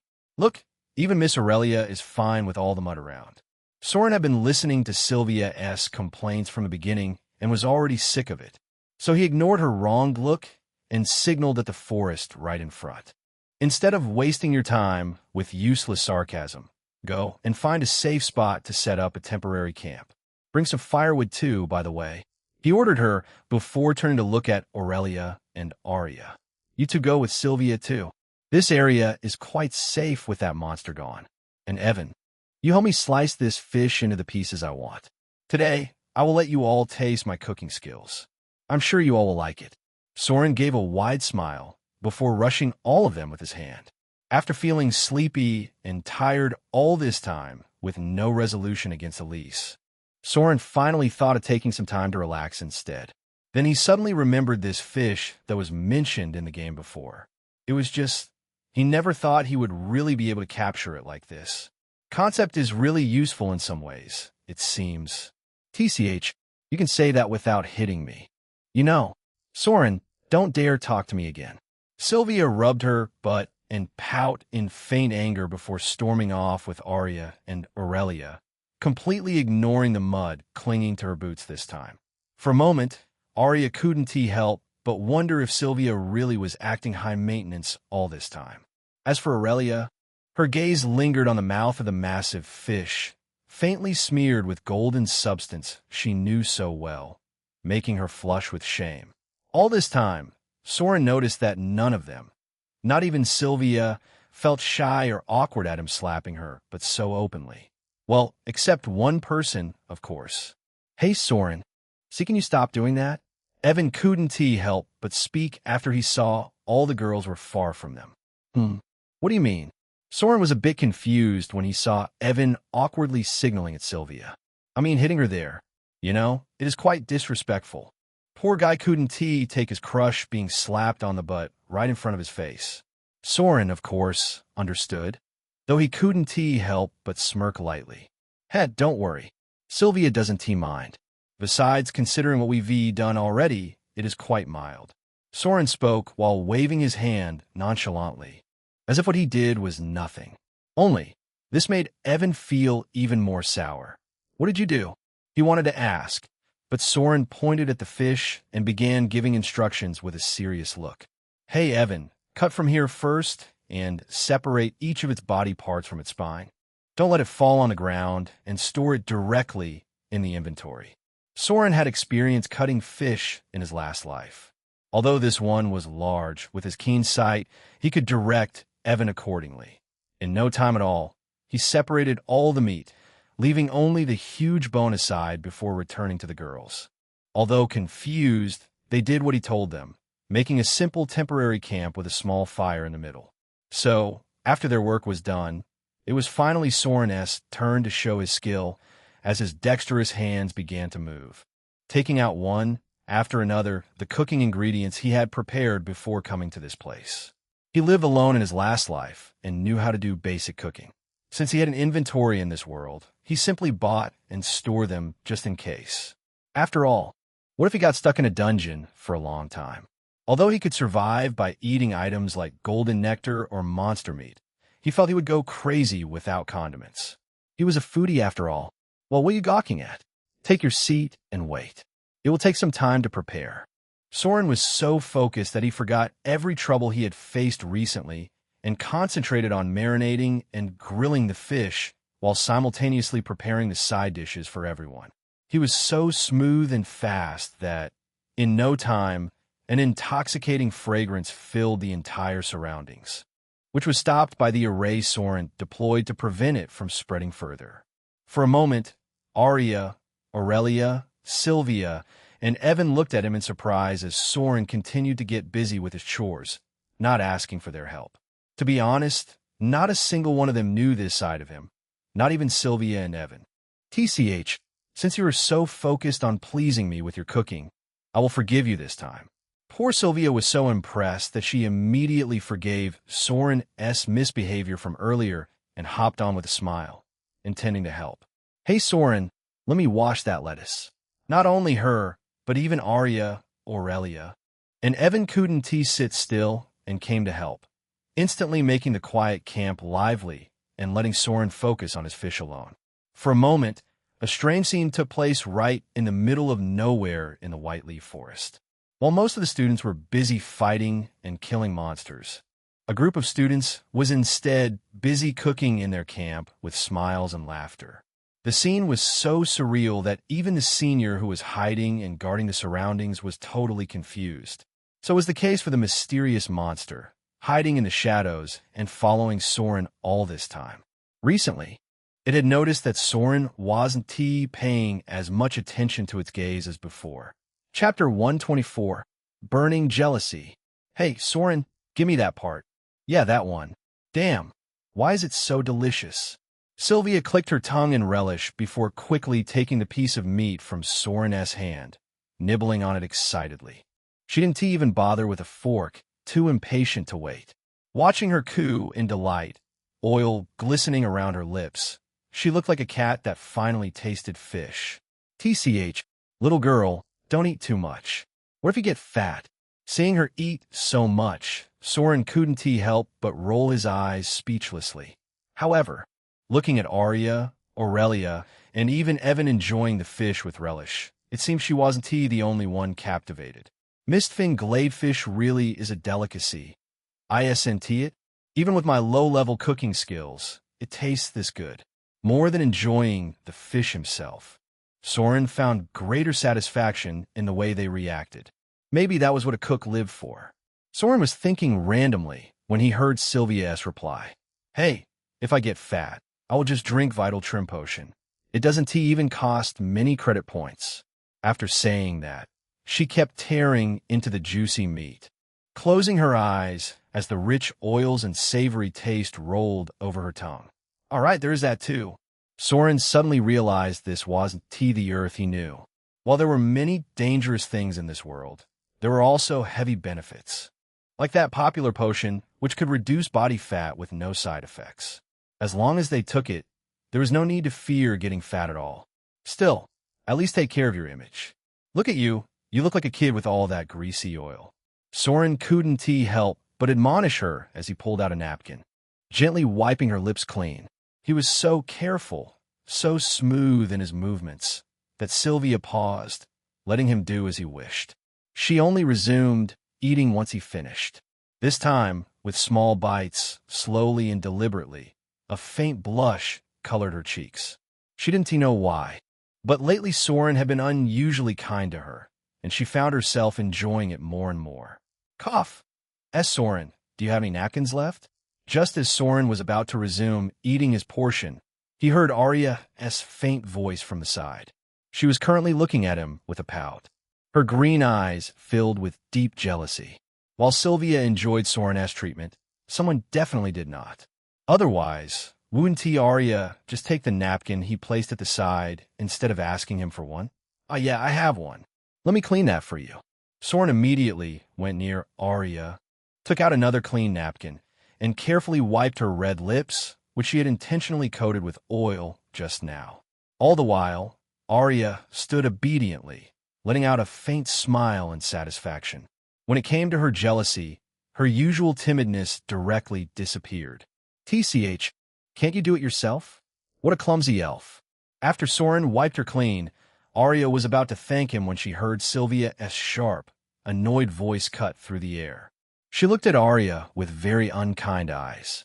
She could feel that this girl always competed with her for Soren's attention. Huh, what about you? Didn't he help clean your lips too? See? Arya didn't even hesitate to jab back. But I didn't ask him to do so, did I? Soren did that on his own, unlike someone else who begged for it. Sylvia didn't like Arya and mumbled in annoyance, completely forgetting that the one she should blame was Soren. This guy was already in front of Aurelia at the time, and neither of them noticed. I didn't beg. I just asked for help, and he stepped in on his own. Sylvia, can you stop running your mouth? TCH, everyone knows what you meant. You just got jealous, that's all. Why would I get jealous? Sylvia, don't be too mean. Otherwise, hey, that's my fish. Hey, you little elf, don't run off with my meat in your hand. You've gone too far. While Sylvia and Arya were busy with each other, Soren approached Aurelia with a faint smile and whispered lightly, "Can I?" Although he didn't say it outright. Aurelia understood perfectly. In fact, Soren noticed that unlike the other two, she didn't have a speck of grease on her lips. She had been brought up with class, after all. She didn't carry the messy, careless habits that came so naturally to the others. Yet she slowly nodded, a faint blush coloring her cheeks, standing still for Soren to clean her non-existent grease. For a moment, Soren carefully touched her lips with a napkin, all the while Sylvia and Arya ran around the camp, arguing and bickering. And Evan gawked at everything in absolute shock. As the third party, he noticed everything, and it left him so bewildered that he didn't know what to say. He thought Soren was just with Sylvia, then the heck is he doing with Arya and Aurelia? Is he some kind of enchanter or what? Evan wasn't stupid enough to miss the strange atmosphere, but it only made him so mad with jealousy that even the fish he was eating lost its taste. For a moment, he stared at Soren and Aurelia in wonder, when Soren suddenly turned around and met his jealous eyes head-on. "What? Do you want me to clean your mouth too?" Soren couldn't help but joke as he saw Evan staring at him stupidly, a piece of meat frozen in his hand. And no, I don't need it. But his reaction went a bit overboard as Evan quickly shook his head and stepped back, as if afraid Soren would actually come to him. Soren rolled his eyes at the overreaction and went to the fire to grab another thoroughly cooked fish pellet. Then he fixed his gaze on a corner of the forest. His eyes flickered briefly with golden light, as if seeing something unseen, before he shouted suddenly, "Senior!" They didn't feel anyone as presence all this time. For a moment, everyone went silent as the forest returned to its usual calm. The spot Soren had been staring at remained empty. Just when everyone thought maybe Soren was mistaken, they noticed sudden movement ahead, followed by the appearance of two figures. Swoosh! Their arrival was so abrupt that Evan immediately drew his sword while Aurelia readied her staff. Arya even almost started her summoning before Soren signaled them to calm down. "Huh. Sorry to startle you guys.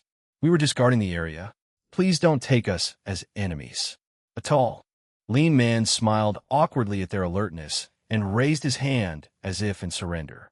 "You see, we're the seniors assigned by Professor Kale to guard you juniors from danger. I am extremely sorry if we caused any offense," he explained quickly, careful not to upset anyone, especially Aurelia.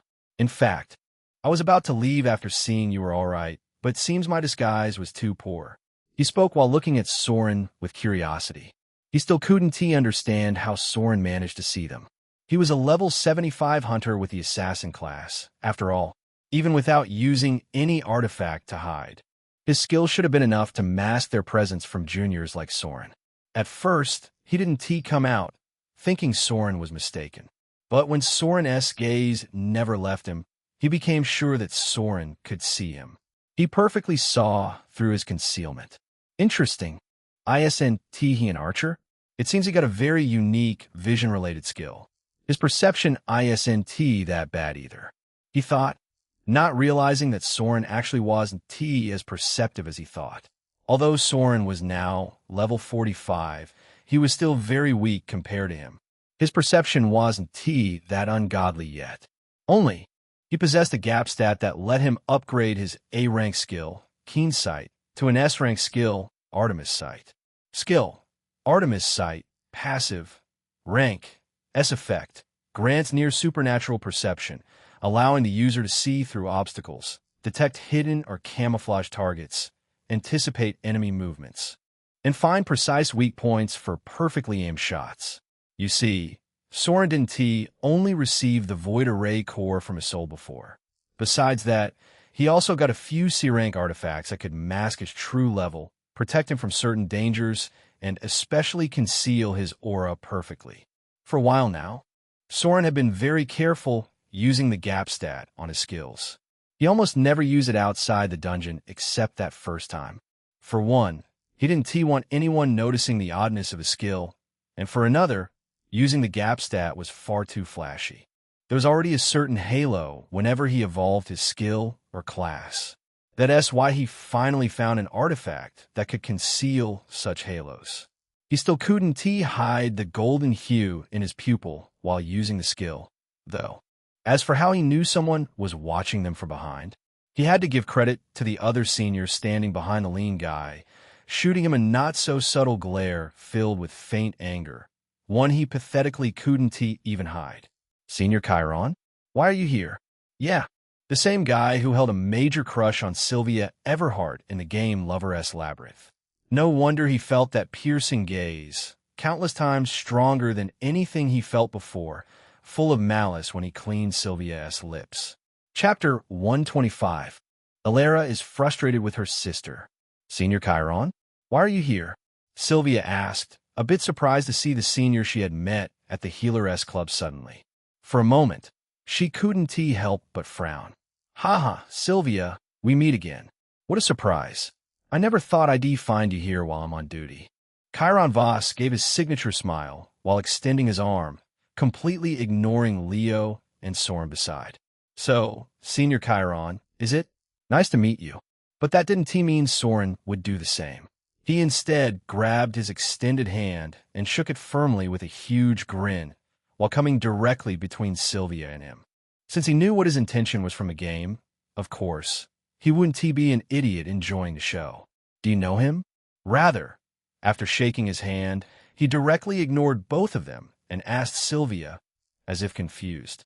"Oh, he is the senior I know from the Radiant Sacred Club I joined before." Sylvia was a bit confused by Soren's abrupt interruption, but she immediately explained. "Is that so? Then, it really seems like a misunderstanding." Soren nodded as if he realized the gist, turned to look at the two figures, and gave a faint smile. "All right, looks like we got the wrong idea. Since you two are just guarding the area, we won't get in your way. Let us split here." Soren was very straightforward. He didn't even talk much before asking them to leave. Then he turned, wrapped an arm around Sylvia's waist, catching her off guard, and ordered his teammates. "Let us leave too. This area is a bit too dangerous to stay for long."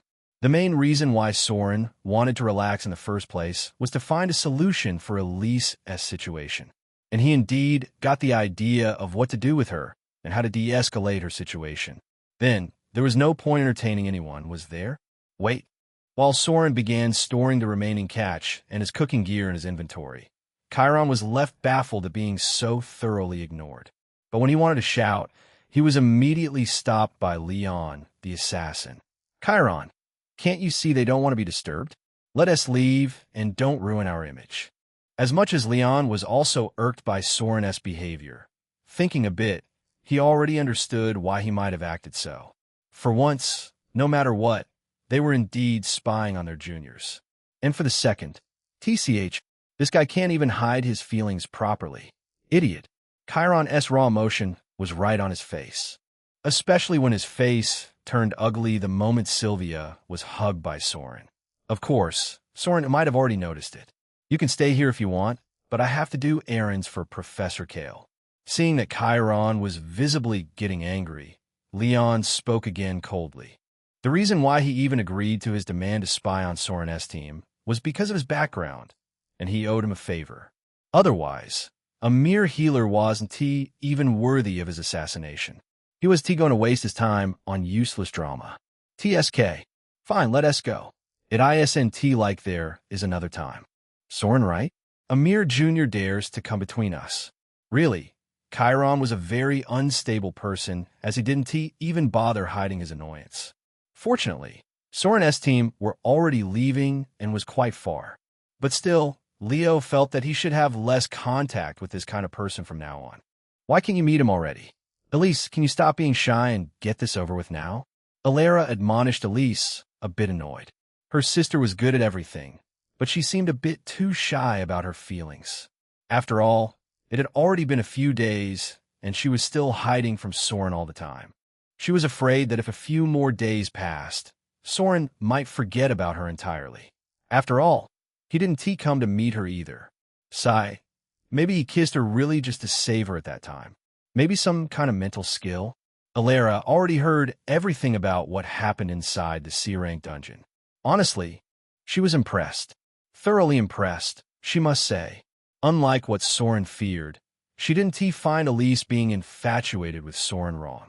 After all, what girl wouldn't get a crush on someone who fought with his life on the line to save you? Not to mention kissing her at the back of a strong monster while hiding from the crowd of rampaging beasts. To be honest, she almost didn't believe it when she heard everything from her sister. She couldn't deny that she was a bit jealous of her sister now. Just this sister of hers wouldn't agree to pounce on this chance for whatever reason. No, Elada. Please don't force me, okay? I just need more time. See? Even now, Elise was dodging. Besides, I already told you about him and Aurelia. What if? Although Elise didn't complete her words, Alara of course understood. To be honest, she was a bit shocked to hear about Aurelia and Soren kissing in the forest from her sister.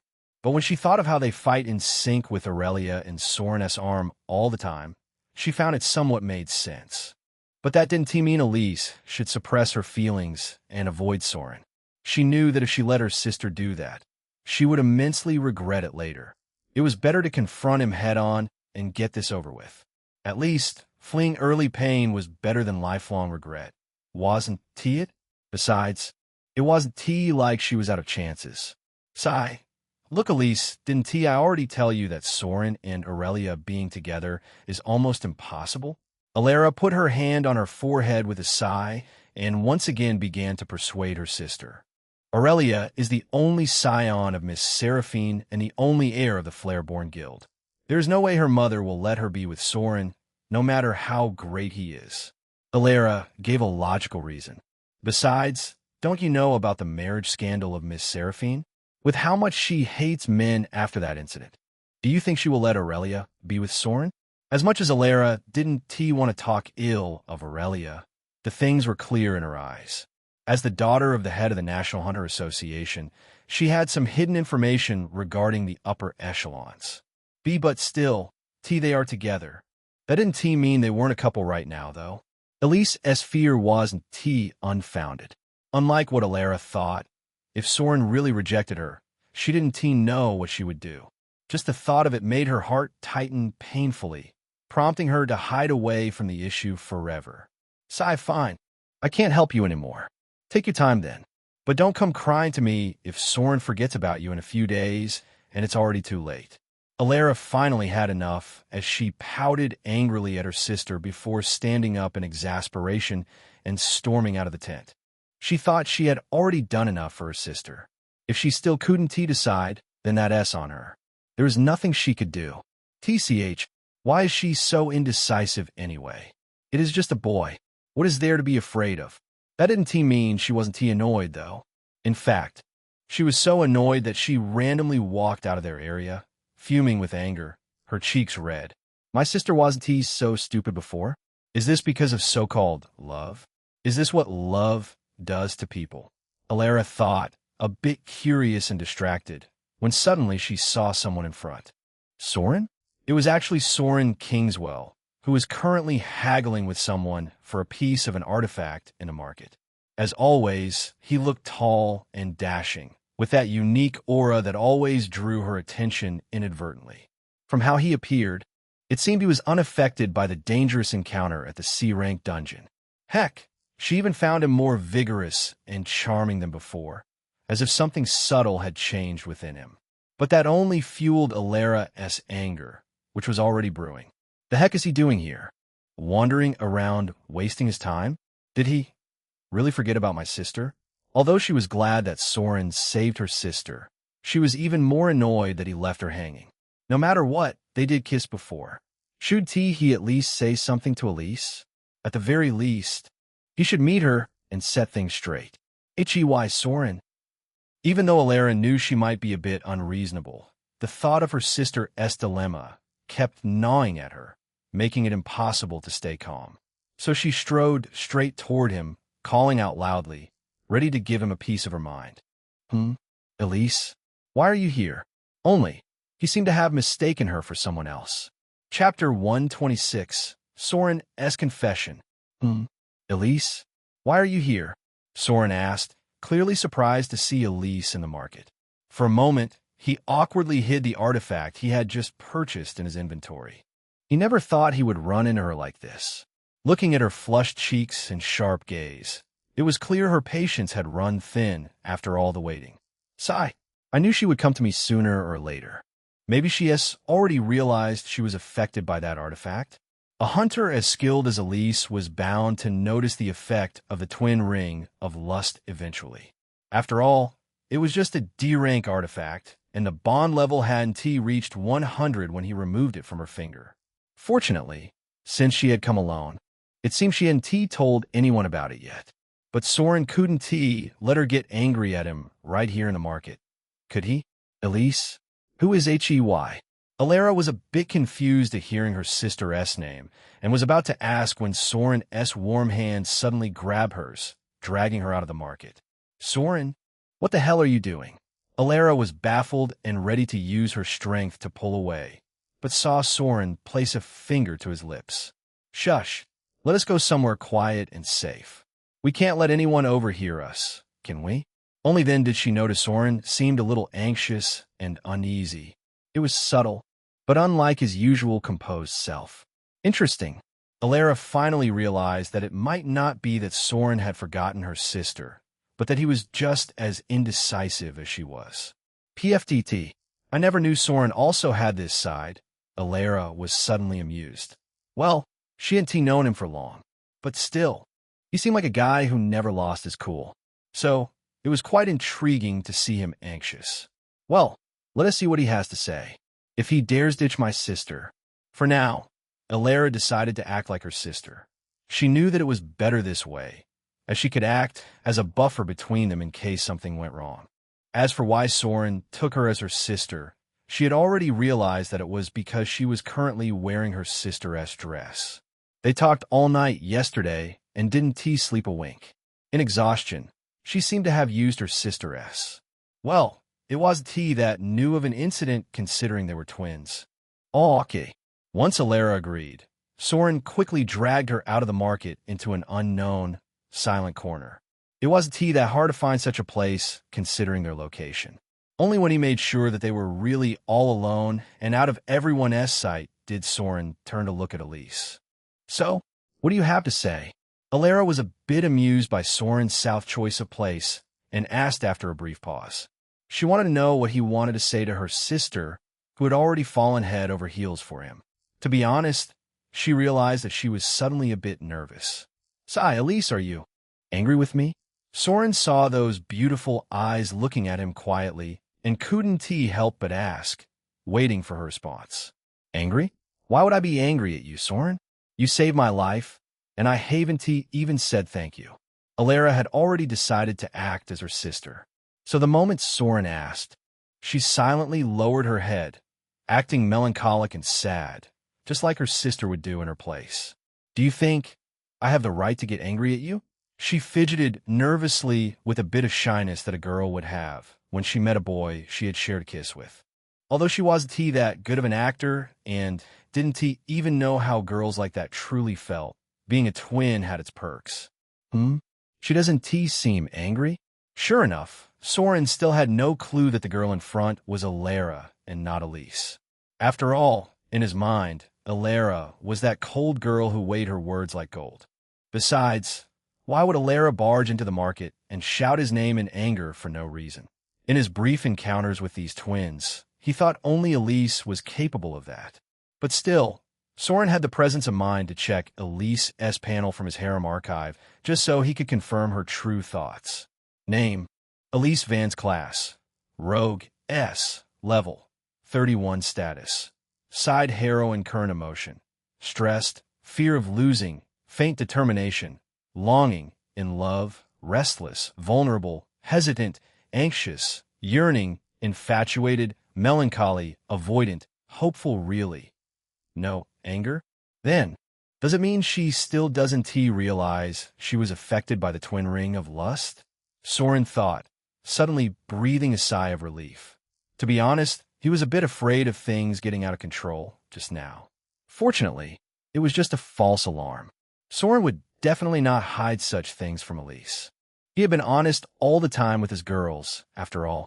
But before that, he first had to know how Elise truly felt about him. Previously, when he relaxed in the temporary camp, he slowly realized that he really had no exit in this matter.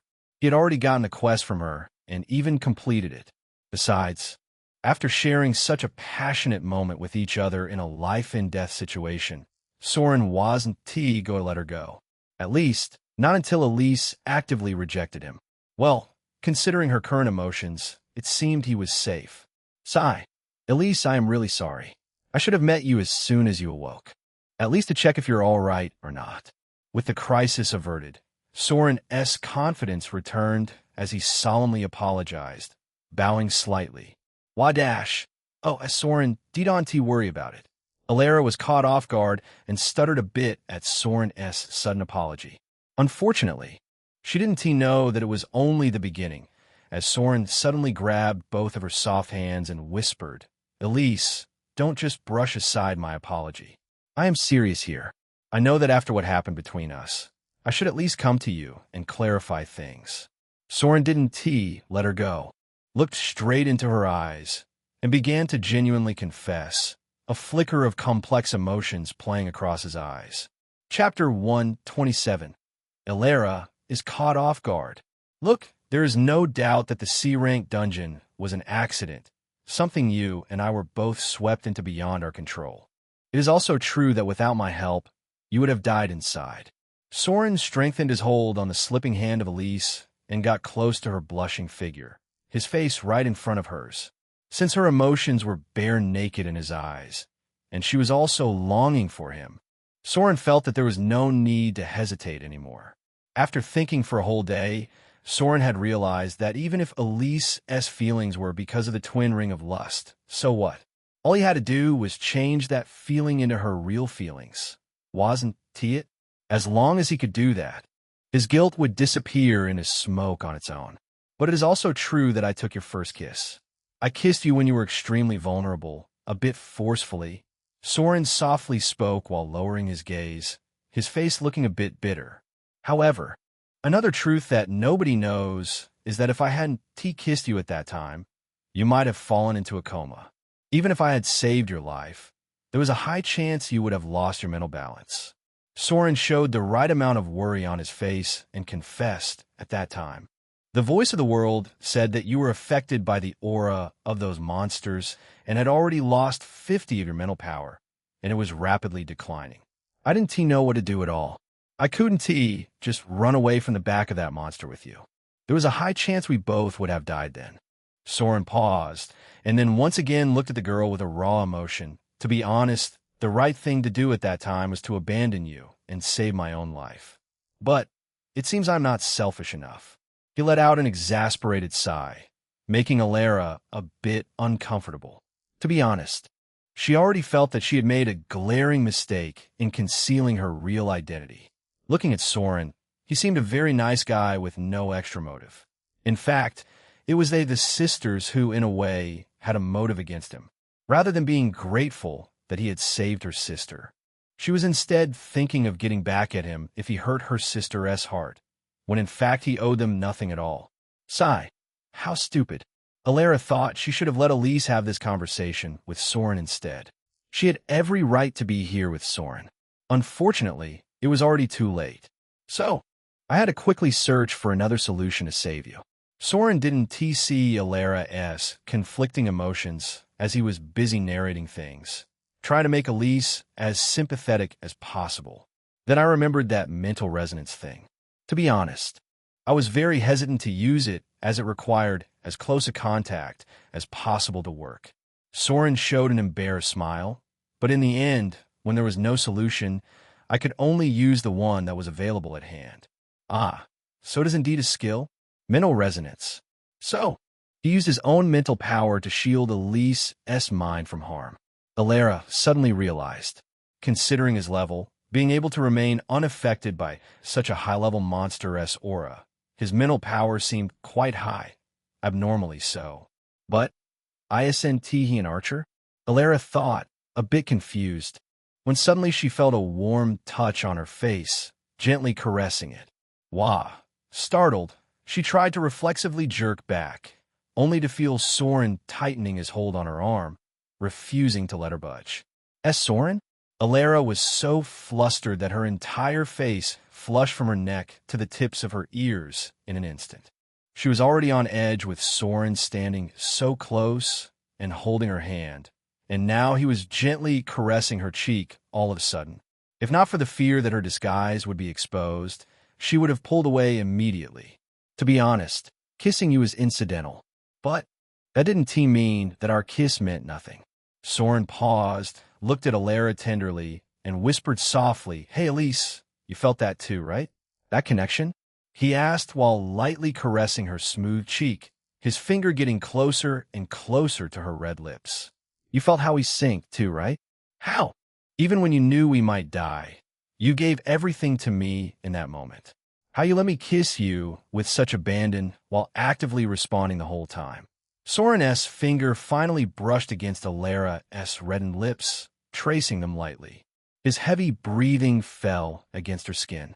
For a moment, Alara felt herself slipping into a trance, overwhelmed by an unfamiliar emotion and their closeness.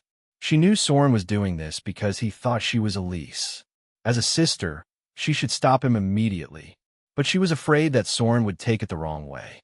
From how things were going, it was clear that Soren had the same feelings for her sister. If she messed this up, she wouldn't be able to forgive herself for life. "Well, he is just touching my lips anyway. It is really nothing."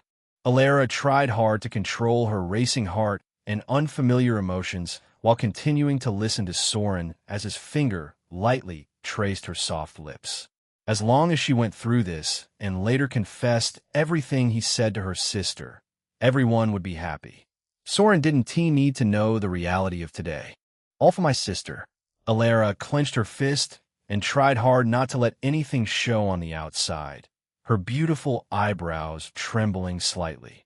"Honestly, the main reason I didn't come to meet you immediately was also because of this." Soren, of course, noticed her trembling eyelashes, smiled, and finally stopped caressing her lips, his hand still on her cheek. "I was afraid you might forget what happened back then, or get angry with me. But hiding all the time isn't a solution either, is it? In fact, I was planning on meeting you tonight. I just never thought we would meet in the market. As it happened, he had been buying a gift for Elise just now in the market, just now. He had seen its effect on Sylvia and Arya, so it didn't cost him much to give her one either. But now, Soren changed his mind. "Hey, Elise, so what do you think we should do?" He couldn't help but ask. According to the panel, he knew that she was deeply in love with him. However, the emotion he was getting from her right now was really underwhelming. He thought that during the confession, she would get shy, flustered, or even pounce on him outright. Considering what happened in the dungeon, it wasn't too far-fetched. But besides trembling eyelashes, she was kind of passive the whole time. Instead, she even seemed a bit afraid. Am I really that bad at emotional things, or what? Soren couldn't help but doubt himself. Maybe I should have directly kissed her rather than going long-winded? Soren was thinking when he suddenly felt Elise distance herself from him, slipping out of his hold smoothly. When he looked at her, he saw the complex look on her face that confused him even more before she faintly whispered, "Soren, I need some time to think about it. Let's talk about this tomorrow, okay?" Then, the words she said next were so absurd that Soren was left a bit speechless. Things got even weirder when he saw Elise turning around and quickly trying to leave as if afraid of him. This doesn't make sense. Chapter 128. Alara is kissed. Soren knew that something was wrong, but he just couldn't understand what that was. However, he for sure knew that he couldn't let Elise leave like this. For reasons unknown, Elise was hiding her feelings for him, which really didn't bode well with him. "Then let us do this the hard way. It suits me well, doesn't it?" Soren finally smiled bitterly and found that he really was a failure at expressing emotions. Then, he would do what he was good at. Wasn't he a pervert? "Hey, Elise." "No, I cannot wait for tomorrow." Soren suddenly stopped Elise from leaving, grabbed her hand. and yanked her towards him forcefully. What? Then, to the astonishment of Alara, he directly grabbed her soft waist and hugged her tightly before coming close to her face, his eyes meeting hers. In fact, I cannot wait even for a second, Soren declared directly, not giving her a chance to respond, and softly whispered, and I know for sure that you feel the same. I don't know why you're conflicted right now, but after this, I'm sure you will quickly make up your mind about this situation. After saying that, he didn't linger, and didn't even give her a chance to process what was happening before swooping down and taking her lips into his in an instant. She was longing for him, yearning for him, and yet she needed time to think about whether to be with him or not. He didn't know that, even in this situation, Elise knew how to play hard to get.